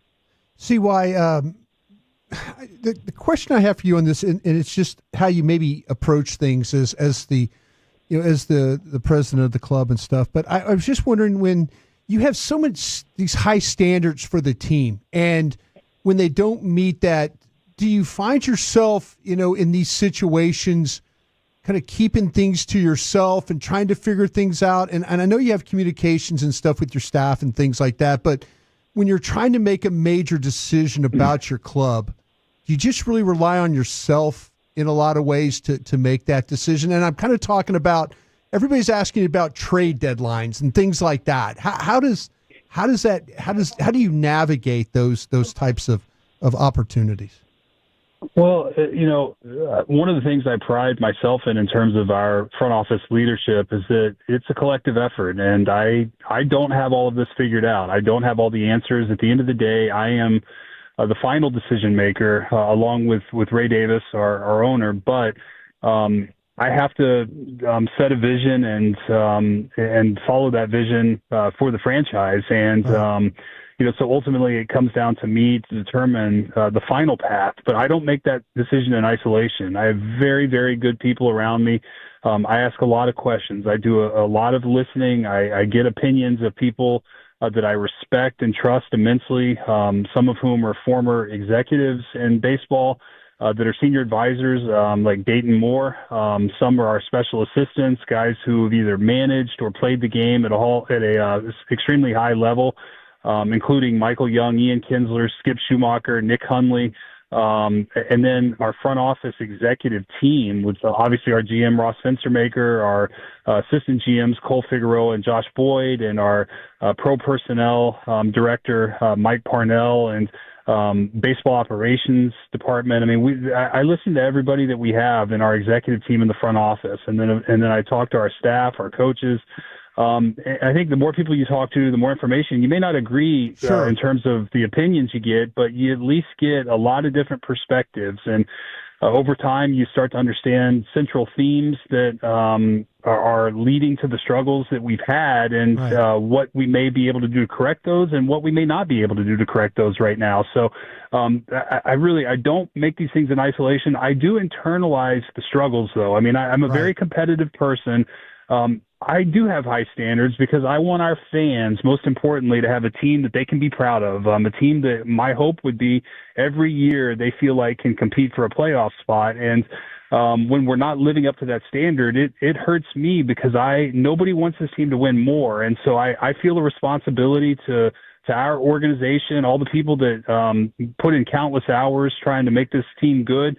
And then, most importantly, like I said, to our fans, because our fans are everything to our success, and they deserve a winning team. And so I do internalize the struggles. I can't tell you I'm fun to be around or happy, and it rolls off my back when we lose. I really internalize it. I lose sleep, and but at the end of the day, when it comes to making decisions, I listen to those around me because one, they're a lot smarter than me, and two, I really believe in hearing diversity of opinion and ideas and thought, and ultimately we'll land in good places. But I need to hear everybody. Yeah, I was just thinking, because you've proven you have this track record of a championship, general manager, president, stuff like that. I was just wondering, when you do get a lot of opinions, do you find yourself looking at it and going, well, I just don't think that's right. I don't, and I'm going to have to make this decision. Do you find yourself, as you're listening, to say, no, this is what we have to do, and you go with that? There's no doubt at times where I say, hey, I appreciate this line of thought. Yeah. There is some merit to it, but it's maybe not the most important aspect to our decision, or it's not the driving cause of our problems. And there are other things that I think are more valuable or important that we need to prioritize in terms of either correcting or improving. But I do hear, the opinion, and but in the end, I'm going to make the decision in the line, the path that I feel is necessary for us to improve, not only now but for the long term. President of Baseball Operations Chris Young with us here on The Fan. We can hear it, honestly, in your voice, and you're so great with us every week, basically answering anything that we ask you. I mean, has this been one of the more polarizing evaluations of a club in your career, even when you were playing? I mean, based on just how darn good the pitching's been and the defense is, but unfortunately, on paper, the lineup just isn't living up to expectations. Yeah, it's no doubt. It's been a confounding season in terms of this team was designed to score runs, and I thought it was going to be a very good offensive team. I thought we'd have a very solid pitching staff, and instead it's been almost the exact opposite. Our pitching has been elite. I think we've given up the fewest runs in baseball. And trust me, I'm hearing it from all my colleagues right now that are calling, checking in to see what we're going to do. And most of them say with a high level of conviction, your team has to hit. There is no way that you guys are going to continue to score runs at this rate. You're going to hit. It's going to explode. And when you do, you're going to go off, go win 8, 10 in a row. And I believe that. I believe that's possible, but the reality is we have not done that to this point, and at some point we're going to be faced with a decision in terms of the path through the remainder of the season and how we put ourselves in a good position in 2026 and beyond to continue to compete. And so while I appreciate the opinions of my peers, we've lived it day to day, and so it has been a very confounding season in terms of the elite level pitching that we have received, yet to have such an underperformance offensively. And I hate it because I believe in this group. I believe in these guys. I chose these guys. I am responsible for these guys and being in Texas Ranger uniforms, and I feel a sense of responsibility that we have not lived up to expectations. And I hate that for the guys that are wearing it on a daily basis. They're being asked the same questions. For Boch, we're all in this together, and we've done a lot of things to try to figure it out and solve for it. But in the end, it seems at this point, this is kind of who we are offensively, and we don't seem to be putting it together in the manner that we had hoped or expected. With those conversations that you're having around the league, I mean, is it possible to do a little bit of both if the opportunity presents itself to be a buyer but also a seller? There's no doubt. I look at this team and I say there is a tremendous core group of players in place, and we're not going to entertain doing anything that's going to deplete our chances of winning in 2026 or beyond. And if this team does get hot before the break and we can rattle off 7 wins in a row here, or 6 out of 7, something like that, and put ourselves in a better spot going into the All-Star break, then it gives me a little more clarity in terms of the direction coming out of the break. But it's, time is of the essence. There's no doubt about it. But I do believe we have a core in place that will allow us to bounce back and compete in 2026 if this season does indeed get to a point where we decide it's not in the cards. It's the Chris Young Show here on The Fan. When it comes to Josh Young, he gets optioned. Is this a similar situation to like a Burger where you expect him to be back pretty immediately, or is this something where it could take an extended period of time? Well, that determination will be made by Josh in terms of the way he plays and the adjustment he makes. But we are confident that the best version of Josh Young makes us a better Major League team. Unfortunately, he was in a place that it just felt like the adjustments we were going to ask him to make and that are required were probably too big to make at the big league level, given everything that transpired over the last 30 or 40 games. So we felt like giving him a reset, sitting him down to AAA, and allowing him to kind of clear his head and get back to the basics was the right decision. And our hope is that it really pays off and we see an immediate return the way we did with Jake Burger. Because if we get the best version of him, we are no doubt a better team. How are we feeling about the upcoming MLB draft? Well, I'm excited for it. It's really, I told somebody a couple days ago that this is a fun time of year for me. The amateur draft is one of my favorite times of year, and it's an infusion of talent and new talent into the system. And it's a great opportunity for us as an organization to raise the floor and improve the organization from a developmental standpoint. So I'm really, really excited about it. It's hard because it's backed up against the trade deadline, and with where we sit right now, I am preoccupied with the big league team and the play. So I'm multitasking, spending time on the draft, spending time with the big league team, and evaluating our player development system. But this is a great time of year, and the draft is a fun thing for our fans as well. And I am excited about it, but I also am not losing sight of kind of the challenges we face with the big league team. Chris, I know you're juggling chainsaws right now, but when you sit in those draft meetings as a former scout myself, do you ever kind of appreciate the old crusty scout guy that might be on your staff that's kind of telling that he reminds you of somebody that you might have played with or somebody that came before you, and he's trying to describe that player to you? Do you appreciate those stories? Oh, 100%. I mean, I always tried to paint a story for Jerry Jones. I always tried to say this player looked like, and then it would click in Jerry's mind, and that way I felt like, okay, I got to him. I wonder, do your scouts try and get to you by describing, because you got a great recall of players and stuff like that? There's no doubt, and I think that's the easiest thing to do is we make natural comparisons to players that we see as similar as comps. And in the end, a lot of times I appreciate those opinions and those comparisons, but in the end, we truly don't know, and we may say that, and sometimes we're wrong with those comparisons as well. So I try to take it with a grain of salt. I always say every player will carve out their own identity and path in the game. But it does give you, at least in terms of the style of play and some of the strengths that players may have, it's easy to fall back on guys that have done it or that look similar. So I think that's the important piece to it. But yes, I do think our scouts know what I value. They know that I light up when I hear things like winning attributes or winning player or a player that embodies kind of the grit, fight, determination, those kind of intangibles that I think are critically important to becoming a good major league player. They know that I really kind of sit up in my chair when I hear those things because I think they've identified a Texas Ranger.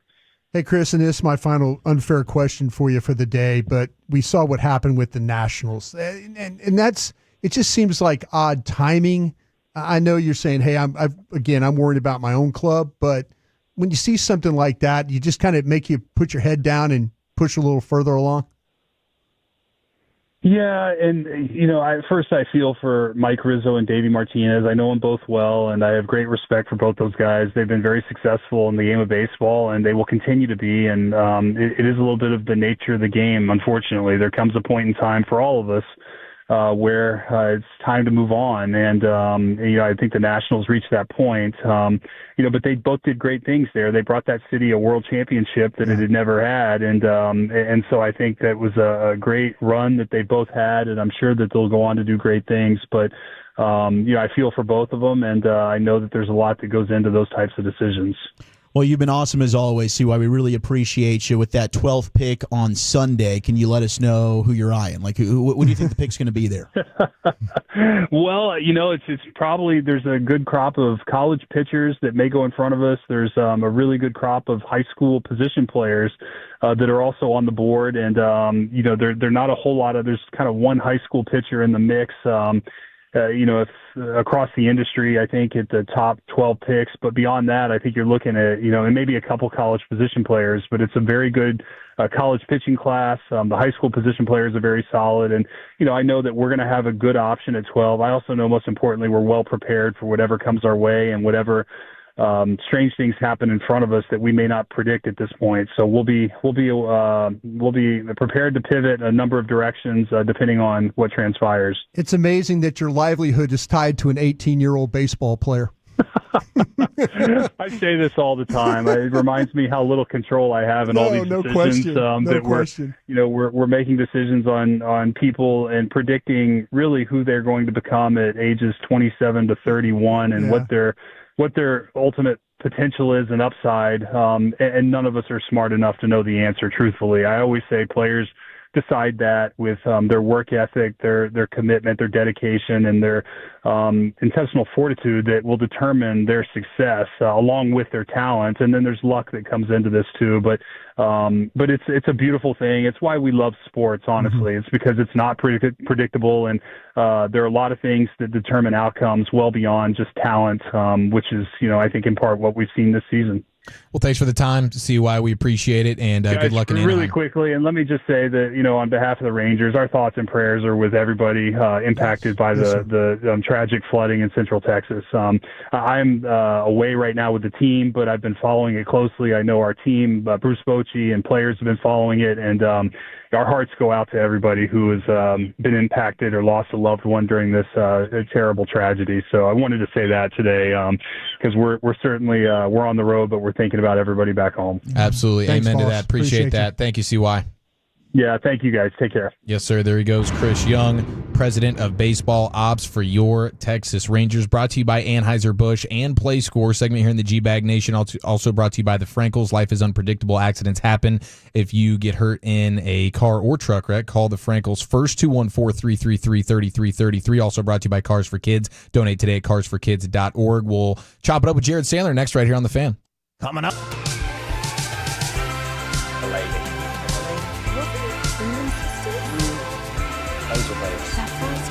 Nutmeg Megans? No. Nutmeg Megans. You said that. Was it Spice Girls? Doesn't sound right. Was it Saffron Club?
market to upgrade your vehicle, get to Classic Chevrolet in Grapevine. Back-to-back #1 Chevy dealership in the world.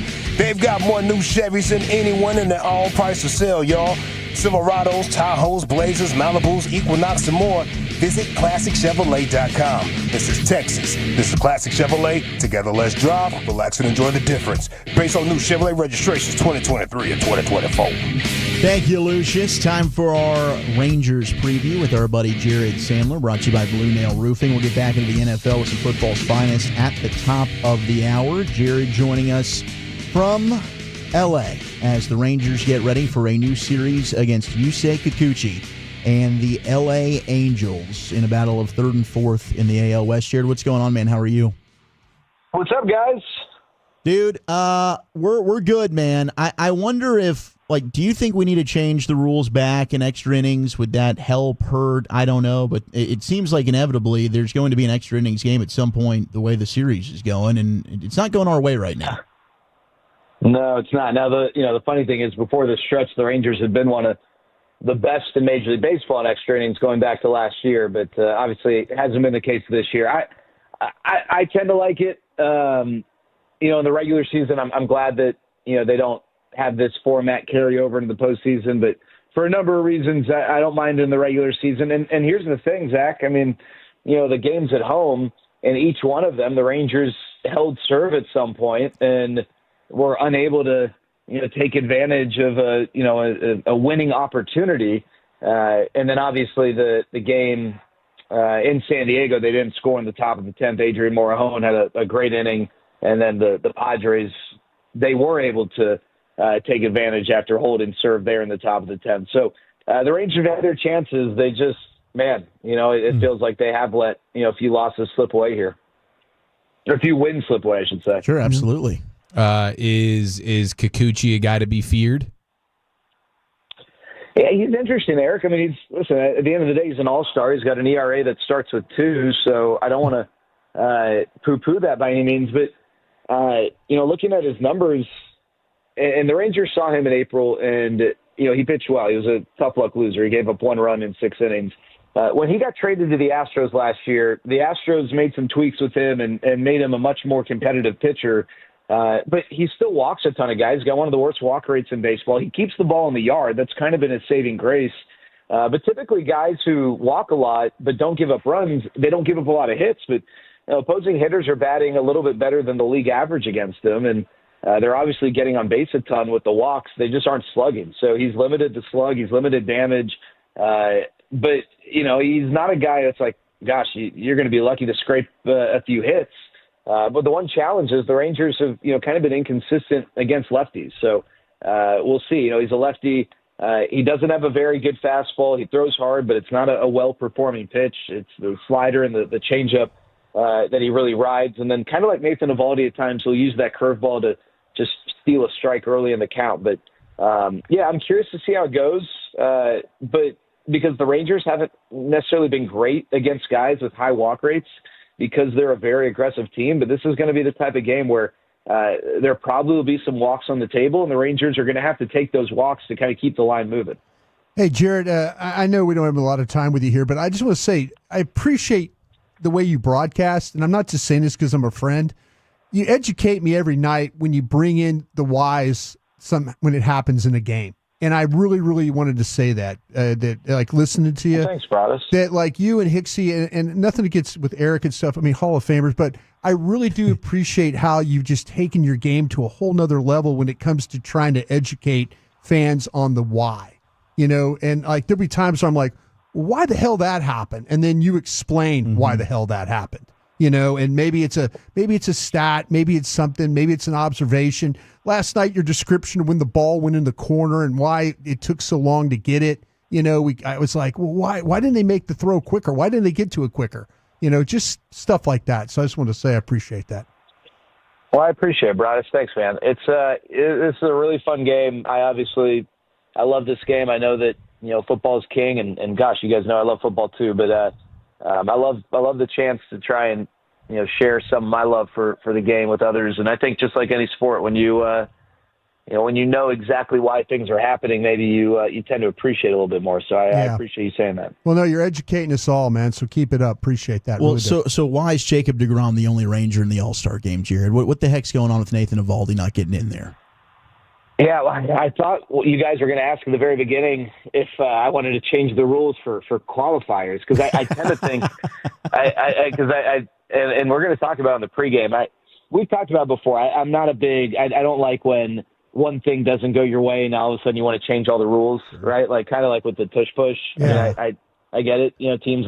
I'm a Packers fan. You guys know this, and the Packers don't like the tush push. But I mean, just stop sucking and stop it. There's a reason not every team. But anyway, we've long talked about how they need to change the qualifications for what is constituted as a qualifier for pitching, because when qualifiers were put into place in the early 50s, guys went 6+ innings regularly. I mean, I think the average since it became a 162 game schedule in 1962, from 1962 through 2011, starting pitchers averaged 6 1/3 innings per outing, and then 2012 was the first year where it really dropped below 6. Not just a touch, not barely below 6, but it really dropped below 6. And from 2012 on, it's 5 1/3 innings on average for a starting pitcher. So pitchers don't throw as much as they used to, and it's not even their faults, right? It's that's the strategy that's in place. So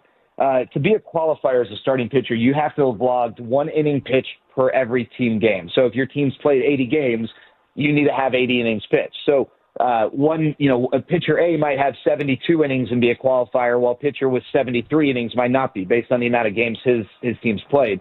So to answer your question, I think the reason Nathan Eovaldi is not an all-star is because he's not a qualifier, and that's bogus. Paul Skeens wasn't a qualifier last year, and Shane Smith isn't a qualifier this year. The reality is Nathan Eovaldi's been one of the best pitchers in Major League Baseball, and it's not like he's only thrown 40 innings, right? He's right around 80 innings, so he's barely not a qualifier, and I just think it's really unfortunate. I know Evo, really was hoping he'd get the nod, and maybe he still will, right? The roster is going to change several times over the next week with guys backing out or getting hurt, what have you, but it still feels like it's a little cheap that he wasn't an all-star to start, because he has been one of the best pitchers in Major League Baseball. Jared, we appreciate it, buddy. We love you. Anything else before we let you out of here? Hey, thanks, guys.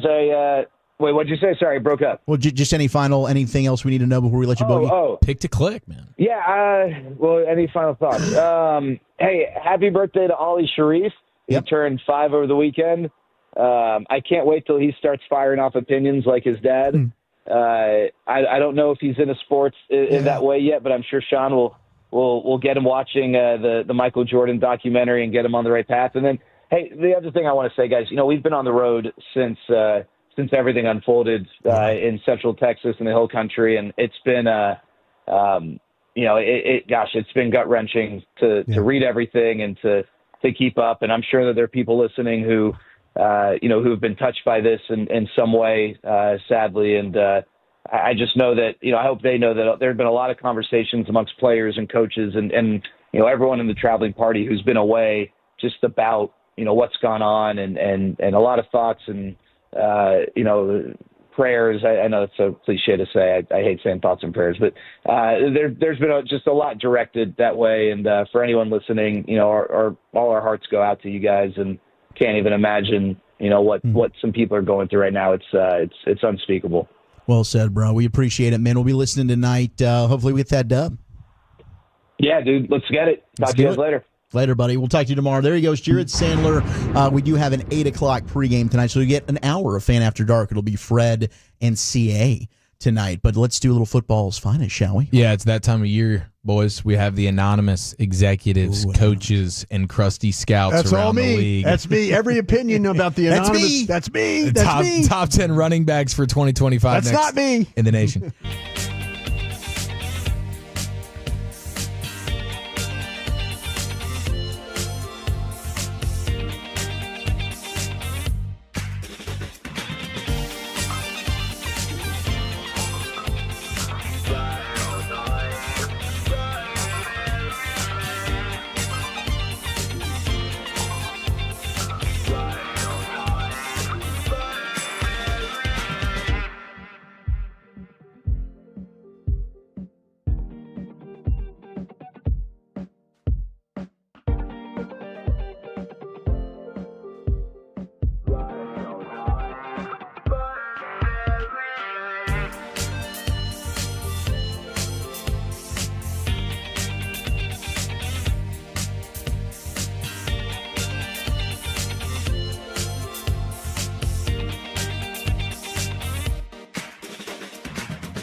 something, you have to forget something else.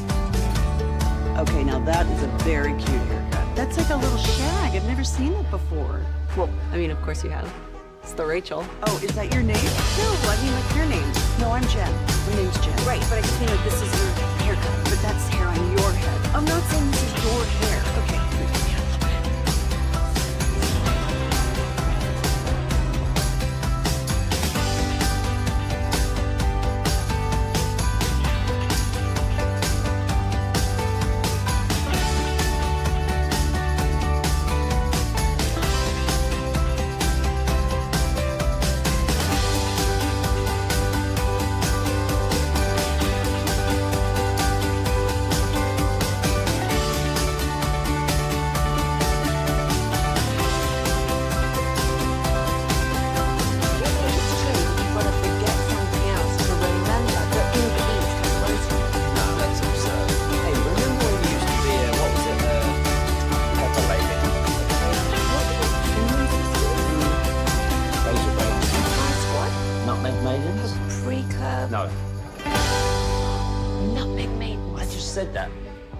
Was it Spice Girls?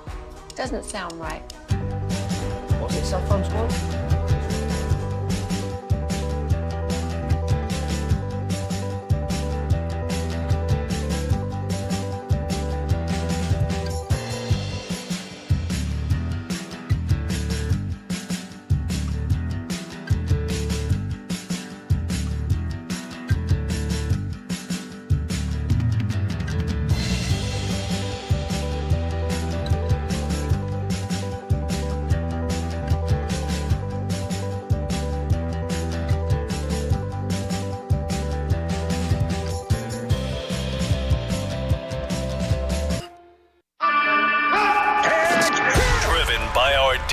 Leasing Studios, you're rolling with the G-Bag Nation on 105.3 The Fan. The Texas Rangers and its partners are committed to providing $1 million to support short-term and long-term relief and recovery efforts following the tragic flooding in Central Texas. So we opened the show talking about the Cowboys, the Texans, and the NFL. They each put in $500K. Now you have the Rangers putting in $1 million.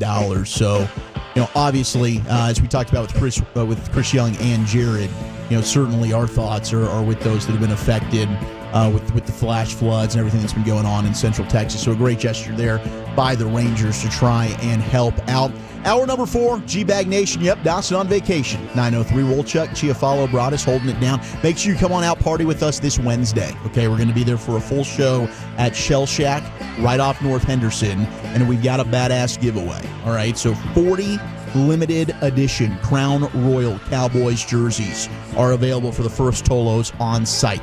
So big thank you to Crown Royal and Diego as well. So 40 limited edition Crown Royal Cowboys jersey, Shell Shack at 2326 North Henderson Avenue in Dallas. But let's do a little finest, shall we, Eric? Yeah, let's go ahead and do it. 877-881-1053. We have the anonymous coaches, execs, scouts around the NFL ranking the top 10 players at each position. And we start with the running backs. Now, I do want to acknowledge, I feel like we had a blind spot. We were playing a game the other day with Broadus and Lucius. You say Kikuchi. I say? Is that a ding? Is that a ding? Oh. now Lucius is working. Wait, what happened? You say Kikuchi with our game on Thursday. Oh, Kikuchi, yeah. Is that nailing it? It's one of the best names in Major League Baseball. I think that's nailing it. Okay, here we go. Kikuchi's a fantastic word too, by the way. Incredible. Yeah, I mean, we mentioned Bubic, but we didn't mention Kikuchi. No. Couple of pitchers that are getting it done. They are. We were playing the Phil Handy game, Walchuk. You know that game, of course. Okay, so here we go. Who's the best running back in football? Is there really any question about that right now? Jadon Blue. Well, might be that guy. It might be that guy with the Ravens. Might be Ashton Genty. Oh, I thought you were going to say that guy with the Raiders. Yeah. no, the guy at the Raiders is going to be one Genty. At the end of the season will probably be up here. Maybe a little. I'm so RJ proud. Harvey. I'm so proud that Bijan Robinson has stepped up the way he has because that's one of my. I mean, I have this kid at the Raiders over Bijan Robinson coming out of the draft. Yeah, as a prospect, you have Genty as one of the best dudes you've seen in of all time. Really long time. Ever done it. Yeah. But it's Barkley. Yeah. Yeah, I think that's... I might take that guy with the Ravens. Wow, I like that, Henry dude. over Barkley? Yeah. Because you were trying to give Barkley the MVP last year. Was Derrick Henry, is that... Oh, remember? We had a whole... You were definitely champion... I like Barkley. The whole Cowboys pregame show. Yeah, give me Barkley. Who's our MVP? Yeah, give me Barkley. Who's Barkley? Don't mind what Josh Allen and Lamar Jackson are doing. Give me Barkley. Yeah, it's because like you're an idiot and you like don't, I mean you like right. You just like you go you're kind of just thinking about what's Legends going to bring us for food first so I can you're not even thinking about actually doing the show. Well, that's because I got a lot of respect for Legends hospitality. And then you're thinking about the guy Arthur there on the carving station that you friended up with. To like, hey, you want the whole bone? Arthur gets a Christmas card. Hey Arthur, do you mind a little bit of that end cut there where I can put a little the little horseradish sauce? See, I got it down with him now. When there's the bone, when they have like that T-bone factor, I'm going right off the bone. My man that is dinosaur rib or whatever. Going tomahawk right off the jump. It's special. And Legends Hospitality has a special place in my heart. Is that kind of what you're looking forward to now? I got to say, when I saw that we had 2 home preseason games, I thought 2 more opportunities to just dominate the press box culinary opportunities. You must not have gotten the email that we switched for pregame and postgame this year. Oh man! Well, if that's the case, I'm still going to tear it up. When is like real quick? When's baby duty start for you? Is that November? We're due 11/11. So that means like you and I for like those December stretch games, kind of a thing. I mean, we'll see what happens with that. We'll see how much of a father Wolchuk wants to be. Yeah. Honey knows game days are game days. Game days are important. Now, though, every day in between, not so much. Yeah, I'll do the heavy lifting Monday through Saturday. On a Sunday, I can usually get some help. Yeah, the family's usually available on a weekend. So we'll get this thing figured out. We got a lot of weekdays, so yeah. I mean, I'll cross that bridge when we get to it. Yeah. Well, Saquon Barkley is the highest rated running back according to personnel folks around the league. How low do you think, like, the lowest ranking that he got? Like, somebody said, like, he's the third. It's only second. 2? Yeah, I mean, he's got to be. No one said less than second. We thought he was going to maybe break Eric Dickerson's record last year. The guy was unreal. Yeah. Won a damn Super Bowl. Pretty special. That offensive line was pretty good. Yes, and that's a huge factor. Play caller got a head coach. I mean, I know Gavin's gone. Somebody's got to slide into the flip-flop for him, but what are we doing? No, I like what you're doing over there, Broadus. Yeah. Now we have at number 2, you're going with your guy Bijan in Baltimore, right? No, I'm going with Bijan Robinson in Atlanta. Bijan will be making an appearance here, but Derrick Henry is unreal, man. At number 2. Last year going into the season, now? He was number 9. Barkley's number 1. 4? Barkley's number 1. Last year, Derrick Henry was ranked 9th. He comes in at number 2 on this year's list. Scouts don't know. They don't know talent when they see it. Yeah, these idiots. The anonymous scouts. But they're all doing radio and open their own podcast studios and stuff. 830 rushing yards after Wait till you hear contact. my list of running backs. Yeah. Let's get the Krusty running back list. Tomorrow. Let's do this. No, I think we should go back into his Twitter followers thing, man. I thought that was that was good. I thought that was really, really the highlight of the program so far. I'm stunned about Bobby. We have. I was too. Yeah, Bobby unfollowed, brought us on Twitter. I think usually you just mute and come back, kind of a thing. But they went back in like they refollowing me. He was pissed. He suffers from FFS though. Did Bobby? Do you think he hates me? No, I don't think he hates you.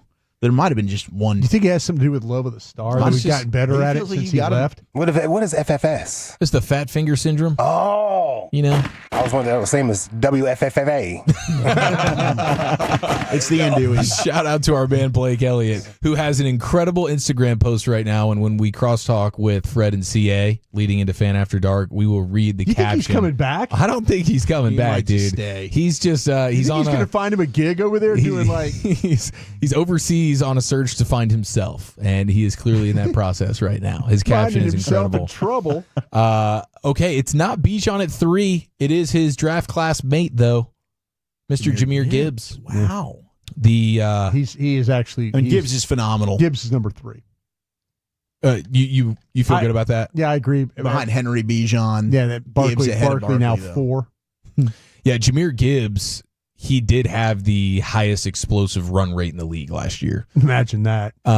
I hate running backs. 13.6. Well, listen, man. Running backs, I can't draft them that high. Two first-round backs that are making the top 4 here. When you have the offensive line and the best play caller in the sport. Oh my God, a running back. Amon-Ra St. Brown. A running back with explosive plays. Imagine that. It is pretty good stuff. Yeah. Derrick Henry was actually number 2 in explosive run rate. You don't so say, do kudos you? to him. Yeah, good for him. Yeah. How about those offenses? Both of those offenses just smashed you last year. Mm-hmm. They sure did. Oh, they absolutely did. They sure did. Yeah, I think most offenses smashed us last year. But at number 4, the Commander offense didn't smash you. No, that's true. That's true. But now without Mike Zimmer, I don't know what to think. When we go up against Jaden Daniels this year. Bijan Robinson does come in at 4, though. Somebody had him unranked out of their top 10. That's crazy. But also somebody had him ranked as the best running back in the league. So that just goes to show you former NFL scout Brian Broaddus how weird some of these things I'll admit can that be. one. I did my ballot on here. This one. Yeah, this is part of your. Yeah, it's part you're of in my the ballot. mix here. Yeah, I'm in the mix. I think the Falcons are they're an interesting, frisky team this year with old Penix. They're frisky. Penix and Another Robinson. team that beat you last year. A lot of friskiness. That's true. That is Injured your quarterback. Another team. Yeah, they did. Oh, speaking of another team that beat us last year, we head to San Francisco and give a tip to the cap of Christian McCaffrey. Every one of these teams with these running backs beat us, right? He fell from 1 to 5. Yeah, he fell Injury. from 1 to 5, and of course, the injury factor was huge for him. Even still being in the top 5, solid. Yeah, they still give him the lifetime achievement. Everybody's expecting him to come back healthy and be a monster. The Niners, everybody's down on the Niners. I get it from a championship perspective. I think they've missed their boat. They have the easiest schedule in the league this upcoming season. They're probably going to be pretty good. As long as he stays healthy. Yeah. Number 6 was Josh Jacobs of the Packers. Hell of a season for him. This is where I think you start to get a little bit of the gap, though. Like those guys you all understand. And then like from McCaffrey to Jacobs. You'd love Josh Jacobs right now here if you could get him. Oh, yeah. Oh, yes. Oh, yeah. Yeah, he's definitely better than Miles Sanders and Javonte Williams. Better than you. Yeah. First round pick. How about this one, though? No. Jonathan Taylor. Oh. Indianapolis. Thomas. Yeah. JT's still getting it done, man. Maybe a little underrated. Why do I not watch the Colts at all? That's your quarterback's team, right? That's that guy. A gross team to watch. Richardson was your guy? Danny Dimes. No, Richardson. Yeah, Richardson. Yeah, man, that was I'll good. stake my reputation as a quarterback evaluator on him. It was the Players Tribune article that got you, right? No, is he hurt again? This is the ultimate crusty troll segment. I do love it.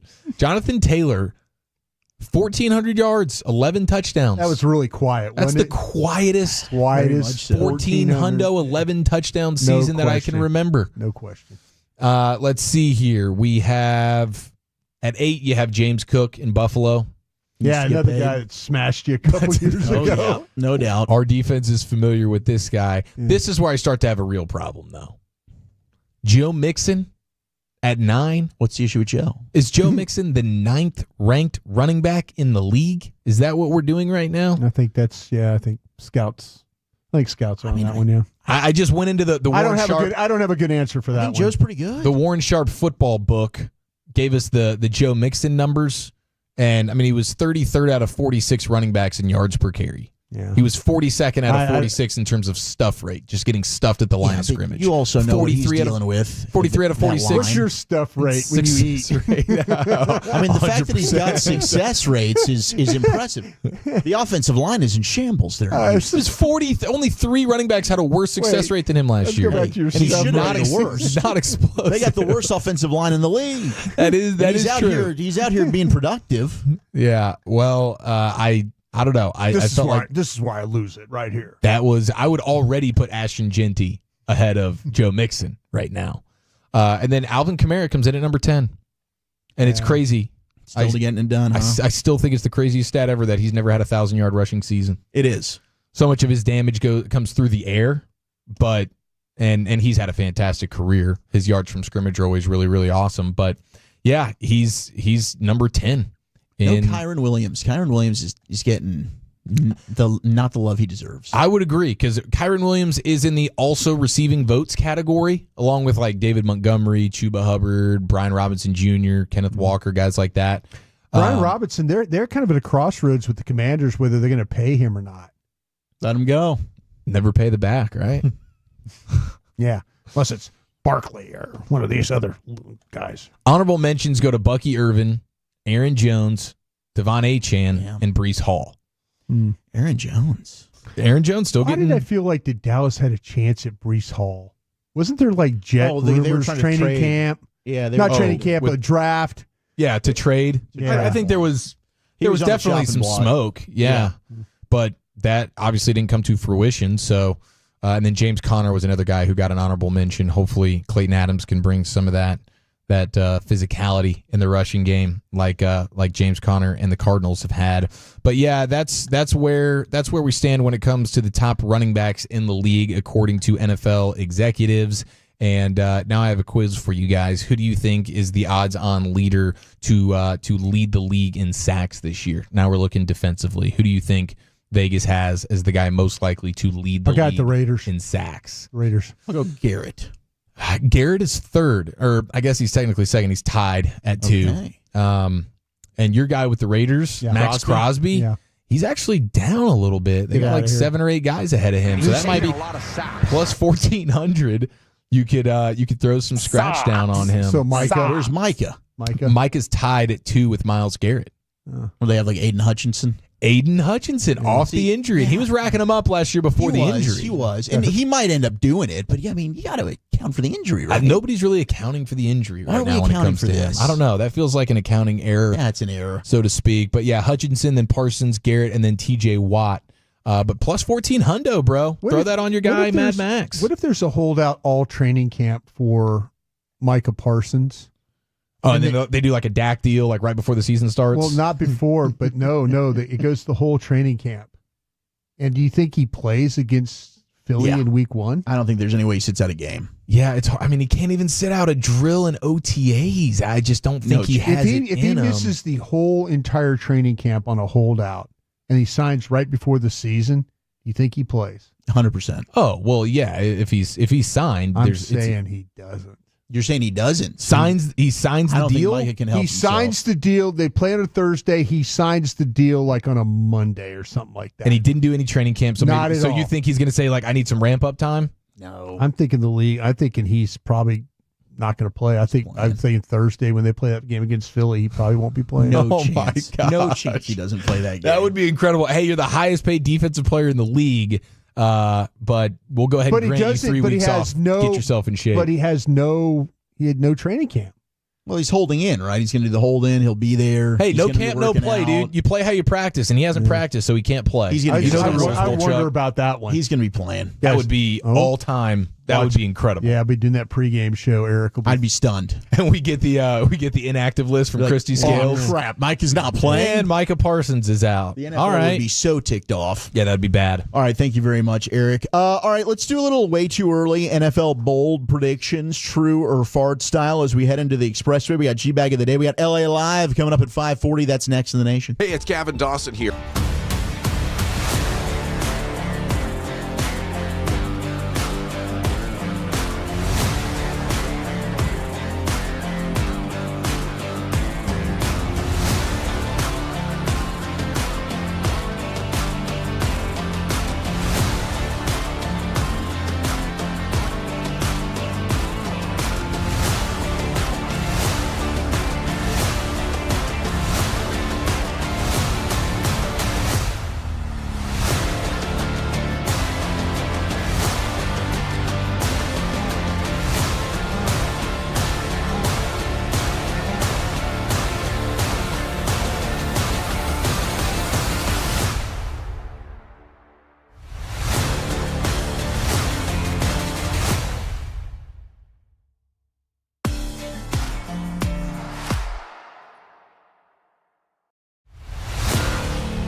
All right, thanks to the on-time experts. We go commercial free to the top of the hour. G-Bag today coming up in 6 minutes. LA Live at 5:40. Let's have an Arch Manning conversation here in the G-Bag Nation. Segment also brought to you by Cars for Kids. Donate today. carsforkids.org. Arch Manning, heavy favorite. Let's go ahead and be the Heisman. Year 1 as a starter. Year 3 in college. At Texas. Is this fair? Is the hype too much here? I do not think he should be the favorite to win the Heisman Trophy. He's the favorite to win the Heisman, Walchuk. I do not believe that he should be. I do not think this is fair. I do believe that Texas is the most talented team in the country. I said this yesterday on our Bet Nation show. I think they got the best linebacker in the country, and Anthony Hill Jr. from Denton Ryan. Colin Simmons could end up being the best pass rusher in the country. How about that safety? Right out of Duncanville. Michael Taff is an absolute savage. Malik Muhammad is going to be another guy that we talk about. And I get it. Malik Muhammad was one of those guys they were targeting a little bit down the stretch last year. I'm still a big fan of his game. They're outstanding on defense. I actually think defense is what could carry them this year while the offense kind of figures out its footing with some new skill players that are going to be starting. The offensive line, they graduated quite a lot. They lost at least to the NFL draft. I think Arch is going to have a good year. I don't really have a doubt that Arch is going to be good. I just don't know. I don't believe that he will win the Heisman this year, and I don't think he should be the Heisman Trophy favorite. I would absolutely throw some cheddar down on Garrett Nussmeier at LSU. Yeah. I thought it was amazing. ESPN had a great article. This was like back in May, and they looked at the combined seasons of Jaden Daniels the year before he won the Heisman and what Garrett Nussmeier did last year. Yeah. And their numbers are virtually identical. Yeah. And I do think you've got still an outstanding, and Nick Anderson transferred from OU. They've always got stud wide receivers. I love Nuss. I'm calling Nuss to be the number 1 overall pick in next year's draft. Sure. I think Garrett Nussmeier's got a better shot than what Arch Manning has. And there's several other quarterbacks that I'd throw into the mix. You got me feeling nussy right now. Well, I think it's going to, the first weekend of the college football season, because LSU travels to Clemson. Yes, and Cade Klubnik's another one. Klubnik, and so somebody is going to get the jump on that for the Heisman, right off the with that first game and stuff like that. Somebody probably will get eliminated and somebody will have to rally. And, after one game, we'll see. But we kind of knee-jerk those things. But I think Nussmeier is, I think he's outstanding. LSU, the problem is LSU will lose a game or two that they probably shouldn't lose. And then they'll maybe win one. But, you have to be able to have that consistency throughout the whole year. And that's what Jane Daniels was able to do, man. The numbers he put up were incredible. Right. But at times, man, his defense just completely let him down. Yeah, they were a 3-loss team. He won the Heisman. Yeah. Cade Klubnik's got a good shot. 8 quarterbacks in the playoff era have racked up at least 4,100 yards, 43 touchdowns while having 7 or fewer turnovers, as Cade Klubnik did last year. Yeah. 5 of those 8 won the Heisman. 2 went on to be finalists. Yeah. So Cade Klubnik's got also, and he's got an easier schedule than any of those ACC quarterbacks do, in my opinion. Like Arch Manning's got to go on the road to Georgia. Right. That's going to be a tough game. You've got the opener against Ohio State. Right. That's going to be a tough one. I think Arch is going to be really good this year. I think Texas has a great chance to win the national championship, but I would not bet on him to win the Heisman right now. I would bet on Cade, Nussmeier, Lenore Sellers at South Carolina. That's Sellers. I'm just going to tell you this. Early in the season, LSU went to Columbia to play a game, and he had LSU completely on the ropes. And then he got hurt, and South Carolina just completely fell apart. And, lost the game on a missed field goal and stuff like that. But they had LSU beat. They gave up a huge lead. But, man, I was super impressed by the way that he was able to spin it there for the Gamecocks. Man, I can't believe the numbers that you said mirroring Jaden Daniels before his Heisman season for Nussmeier. And if he has, Jaden Daniels was good, really, two back-to-back years. I mean, he was really good. Yeah, and with the Saints maybe having the number 1 overall pick, I just love the idea of Nussmeier going from Baton Rouge to New Orleans. His dad's coaching there too. His dad being I guess he's technically, is he the offensive coordinator? Offensive coordinator with the Saints. So that would just be a fun situation. But Arch Manning right now is the favorite to be the Heisman. And there's a handful of other guys out there that, of course, Jeremiah Smith, a wide receiver, with Ohio State. This dude, he's talking about how he's bulked up. He's added a bunch of weight. And as a freshman, people were saying he would have been the number 1 overall pick in this past year's draft if he was able to come out, but he was just a true freshman. So Julian Sayon, I believe, is going to be the quarterback there at Ohio State now. So some of that will depend on how good that guy is. But, we've seen Devontae Smith be that guy as a wide receiver just a few years ago. Of course, last year you had Travis Hunter. That's a unique situation with the dual threat stuff. But yeah, this is going to be a great college football season.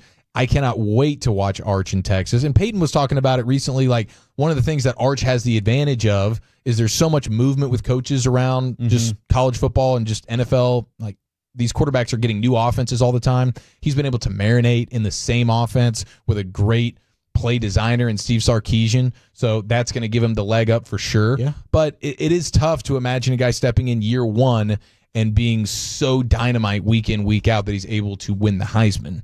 Even if he's going to have a really good year, it's just the expectations are sky high. It's crazy. I hope he meets him because it's going to be a lot of fun watching him. No doubt. That week 1, LSU, Clemson, dude, Klubnik was awesome at the end of last year. Sure was. So it's going to be a great college football season. Let's go into the Pimp Cup for a Monday edition of G-Bag of the Day.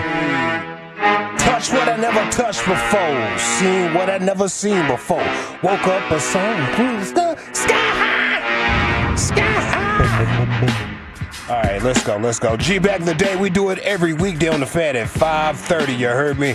You can hit me up at Lucky Lucius P. Alexander if you see anything out there that we should be playing. It could be a fight. It could be a funny audio. Something happened during the game. It can happen on a whole nother radio station for all I care, fam. Send it to me at Lucky Lucius P on social media. That is LUCIOUS. Lucius Alexander on Facebook. And you can follow us all if you find G-Bag Nation on Twitter. Our winner right here. Hold on, let me get this up. Bam. All right, our winner right here. Church Combo, 2 cuts. Shout out to Reverend Dr. Pastor Freddie Haynes. This is not him, so I just like to give him some shouts out when I play church clips. All right, so they added crowd mics to the worship and praise. And not everybody can sing. It's kind of embarrassing. And they bailed in the middle of it. 3, drop. To the 1. To the 6.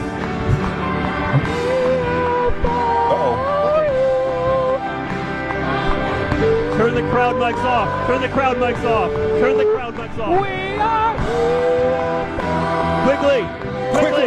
Save us. Turn the crowd mics off. Browning. This is the move. Come on, to the 1. Keep it up. To the 4. Big trash can on the 1. And 2, 3, 4, 5. Come on, bring it up. Keep it up. You're ready for rattling.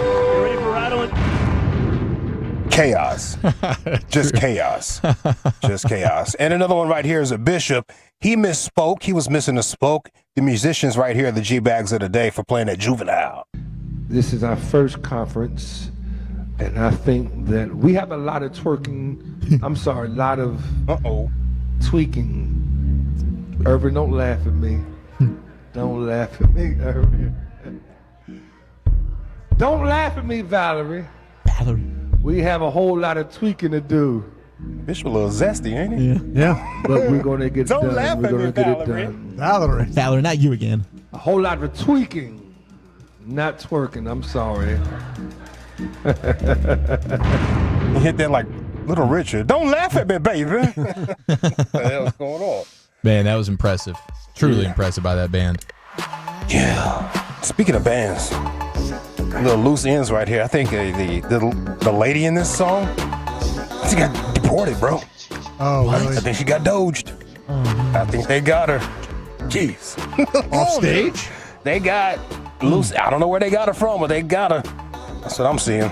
All right, my man right here just joined the military. This is perfect for July 4th and everything. We're all in the patriotic spirit.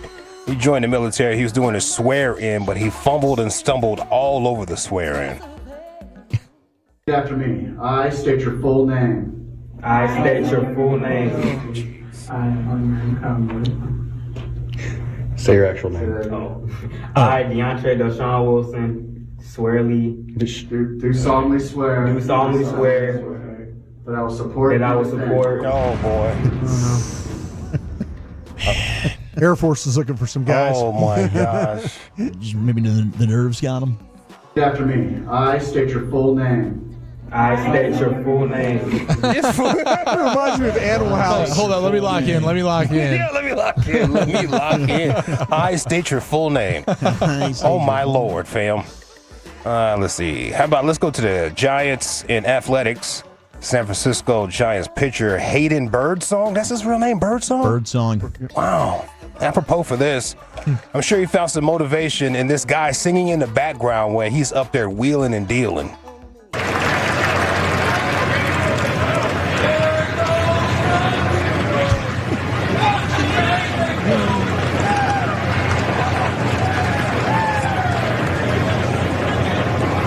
Swing. Through strike, too. There goes my hero. Get those games like that in Sacramento. So quiet. About 7,000 people there. It's so Seriously, quiet. Hear a pin drop. Yeah, that weekend series was played there in Sacramento, so yeah, tiny crowd. Yeah.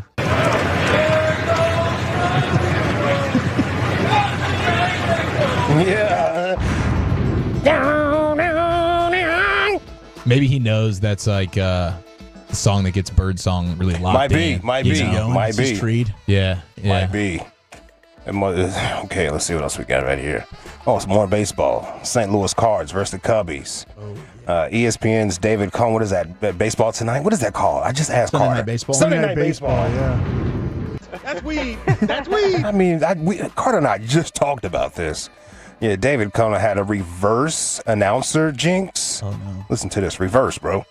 And the breeze has died a little bit tonight. Seiya Suzuki's got to be in Atlanta, doesn't he? He's an all-star. First half of the season's been phenomenal. Another run batted in tonight to give him 76. How about a late entry into the home run contest, too? Okay. He gets named. Yep. And will participate. I'm down. Here we go. Smokes this one to right center. And it is gone. He slapped that. We are down. Seiya Suzuki. Another homer, another RBI, and another reason to get him in the home run derby. My work here is done. Yeah. Drop the mic. Well done. Taking his victory lap right there. Good for him. Yeah, it's cool stuff, bro. Right on time. When you hit it. I like that. I don't Right think on time. we don't get the reverse jinx you enough. don't get that enough. It's always something bad happening. It's always some announcer glaze, and then, the worst happens. Yeah, the wheels fall off. Castellanos, deep to left center field. Yeah. All right, that's it for me on that G-Back of the Day stuff. All right, here we go. Is it your one-time chant, the church combo platter? Is it the military swear-in fumble? We have Hayden Birdsong on the bump being sang to. And Sunday Night Baseball, reverse announcer jinx. I'm going to go with the military fumble. Oh, no. I thought that was pretty strong right there. Oh, no. I hope there was some redemption for that guy. Hopefully we can get him back in the saddle and he can hit that thing out the park.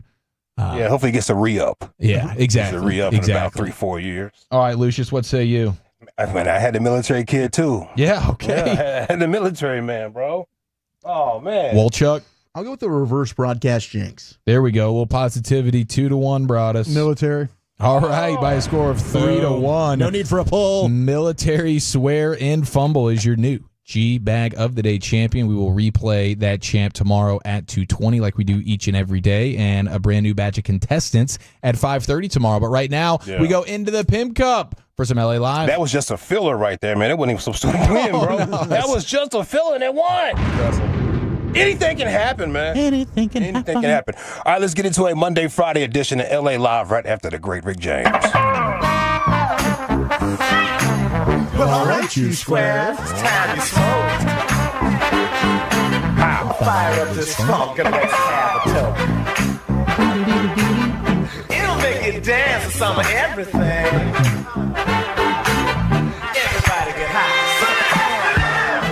more I listen to the details from this Diddy case, the more I realize that I'm just not doing enough with my day. You know what I mean? Here he is running Bad Boy, running Ciroc, terrorizing women, greasing male escorts at least 19 times a day, releasing cologne, signing artists, finding time to do with French Montana, hanging out with Rick Ross, and still found time to so many times a day. It really is. If it wasn't so sick, it'd be an inspiration. You need to do as much as Puff Daddy does with his day as you do with yours. That's today's message. It wasn't so sick it'd be an inspiration. That's to be the crack addict, right? That's it. That's the new crack. Yep, that's it, man. Energy. How did this man find the time? We got to find the time. Puff had 24 hours, the same 24 hours we had in our day. Look at how much he did.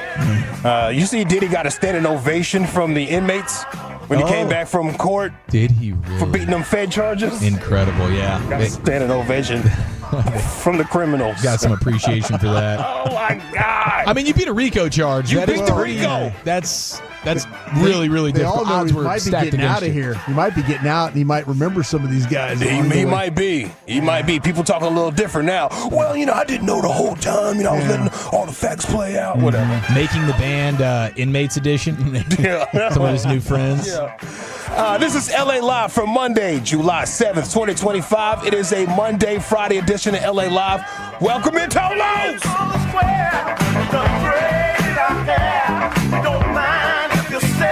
Welcome in, first time, last time, and long time listeners of this station. LA Live is sponsored by Greystone Roofing and Construction. That is greystone-roofing.com. Now, this is how a weekend is supposed to feel. You feel that? You feel how refreshed you are? Long. You feel good. You spent time with your peoples, your loved ones, your fams, and everything. Was able to handle some business, and you're back at work, energized up and ready for a week.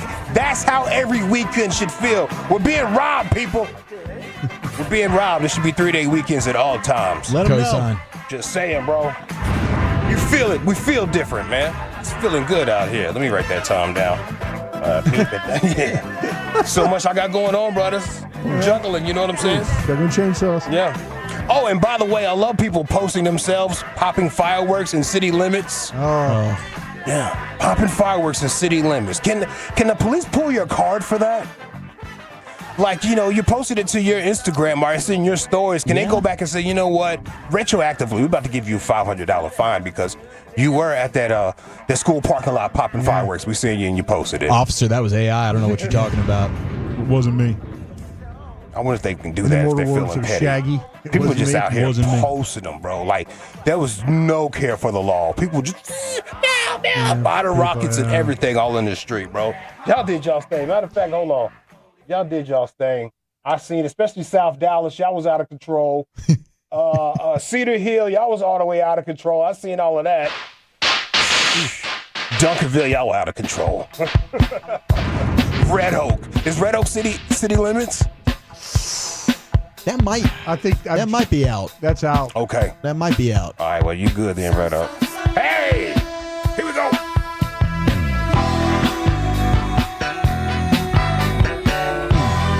Little firecracker.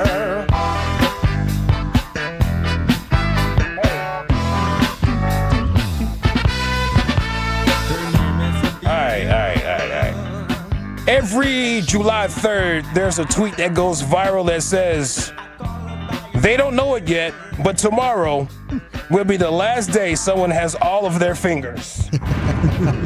Every 3rd of July, it goes viral. And this time, it's sure to do its thing. Los Angeles rapper and internet personality, Faux Extra. His name is Faux Extra. Lost some fingers over the weekend. Yeah. Fingers plural. Went full JPP. Fingers. His name is 4 Extra. Lost some fingers. They're calling them 4 nubs now on the internet. 4 nubs. 4 nubs kind of sounds good, though.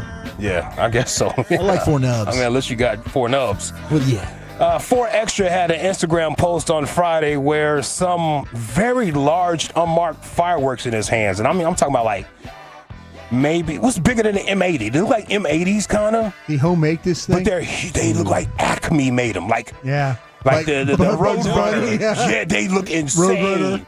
There's no names on them. There's not a company. It's just a big old juicy firework. It looked like a huge M80. Let's see. He had it in his hand. I'll play this a little bit for you.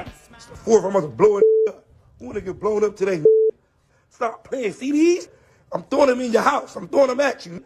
I'm blowing your ass up. I'm blowing somebody up today off the bat. Wow. Later that day, a photo went viral with 4 extras' mangled hands. Look what they did to my hand, man. It was nasty. It looked like spaghetti. It was kind of caught up in his hand. Yeah, it blew. Shredded him up, huh? Yeah, it shredded him up, fam.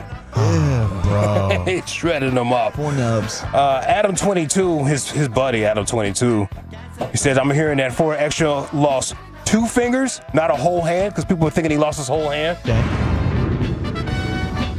4 extra was also blinded during this situation. He got his eyesight back later. So, yeah, shout out to that man. He said somebody was going to blow up. I'm blowing up something today. It ended up being his damn hand. Wow, that's some foreshadowing. His sister started a GoFundMe to help him with medical bills, just in case you guys want to help him out. Help him out with his medical bills. He should probably get like a cool hook or something. Yeah, hook. Oh, hook yeah. hand. Yeah. Is that what you would do, or would you go like the Chubbs Happy Gilmore, like wooden hand? I'll get a cool hook, or maybe all blacked out hook. Yeah. I mean, because if he's an internet personality, the weirder you look on the internet, like Charleston White. Charleston White got that funny eye. Yeah. It's good for business. It's that eye. Yeah. It's that eye. It looks crazy. And the stuff he says, too. I think it's the fake hand that the Secret Service has. Have you seen those, Lucius? No, I have not seen that. Like with the president, like they got the hand that's kind of like... There's a fake hand? Yeah, like a gag? I got you. Like screw it on? But what they do is they have the fake hand in their coat pocket, but they really have their hand on their sidearm. Oh, okay. So like under their coat, they got the fake hand outside the coat, but inside they can wield their their machine guns or their throw you off a little bit. Yeah, like they have fake hand outside as they're walking along. Honey, have you seen my fake hand? Yeah, I gotta go to work. Where is it? Yeah. Speaking of, I've been hearing my phone has been picked up from the T-Mobile store. It is transported back to Alexander resident. That's good news, man. How many days, Lucius? Is that a week? It's a little bit over a week. Wow. A little over a week, bro. That's amazing. The backlog on your DMs is just going to be ridiculous. I've been keeping up a little bit because I got the tablets at the house. Oh, there you go. Sitting right there on the couch, so you can get on the tablet sometimes, which is that's all good. July 4th marked the 1-year anniversary of this man dying in a purpose that he had no business dying in. It's another 4th of July horror story. He was dressed like what's Uncle Sam? He was dressed like Uncle Sam. Yeah, with the top hat and the long tails. I'm pretty sure he was the life of the party. It was a block party. He had the sprinklers not sprinklers, sparklers for the kids, fireworks for the adults, and he just wanted to put on a show. He had been drinking all day. Yeah. And RIP to this man. I had a chance to talk to Dorchester County Coroner Paul Brothers about what was an easily preventable tragedy. Damn, hold on, first of all. Paul Brothers. An easily preventable tragedy is not what they want to say. No. I had a chance to talk to Dorchester County Coroner Paul Brothers about what was an easily preventable tragedy. Well, according to witnesses and family members at the scene, the decedent was standing in the roadway on Cottonwood Drive, had on a large top hat, and put the firework device on top of that, lit it, put it on top of his head, and it exploded, and he suffered a massive head injury. Yeah. The police report says McGrew started drinking at 6 p.m. Yeah. And his wife tried to get him to not put the firework on his head. But she said he was trying to show off. Yeah.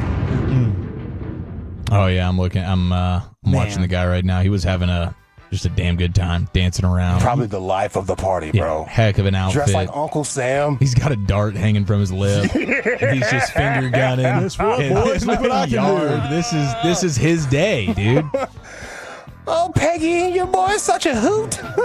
He had the shoes to match the outfit and everything. He's dancing. He's grooving. Red and white striped pants. Yeah, He he's went all full love it, Apollo bro. Creed. Yeah. The mustache and the beard, everything. Oh, wow. He had all that wild stuff. Jeez. Yeah. Crazy times, That's bro. awful. Yeah. All right, Peter, that man. LA Live 105.3 The Fan on a Monday, Friday. Your way you move. Hey. Big Donald Trump, the president, wants to have a UFC match on the White House lawn. Yeah. I've seen this. President Donald Trump wants to celebrate America's 250-year birthday with a fight on the front yard. Conor McGregor wants to get on the fight card. Of course. Y'all seen that? Yeah. I'll be the president of Ireland. Doesn't he have a weird case? Yeah, he's got a lot of cases. He keeps punching people in public, old people usually. It's a bit bizarre. And the smashless assaults, right? Uh-huh. And the assault allegations, yep. Got a weird case. Why is he around? Can we get Zucker and Elon to go ahead and link it up for America? Let's get Mr. Prez and Elon. Yeah, they might Let's get Donald in the mix. I think Steve Bannon wants to put the hands on him before. Steve Bannon. Yeah, Steve Bannon wants to get Down for that too? You know nobody's in better shape than Donald. Imagine him in the fight gear. Yeah, Oh my what, that gosh. dirty Bannon. white shirt that Steve Bannon always has on. Yeah. Like, why is your shirt so dirty, bro? You're a billionaire. That would be one heck of an aesthetic, though. The octagon with the White House in the background. Oh, it's going to be incredible. Fireworks it's gonna be exploding. crazy. Yeah. We'll call it America 250. America 250. Yeah. Coming to the White House. I do like Where this do as we a get the- concept. Yeah, where do we get the credentials for this? This is crazy. This sounds like something off of Idiocracy. Real talk. We got to send out. This is Idiocracy, y'all. We got to send out our fighting correspondents. We got to get Wolchuk and Lucius out there, like the LA or like the Vegas I fights. am 100% trying to watch my diet and eat a little bit better so I can make sure I make it to America's 250th birthday so I can see the fight on the front yard. I got to witness that.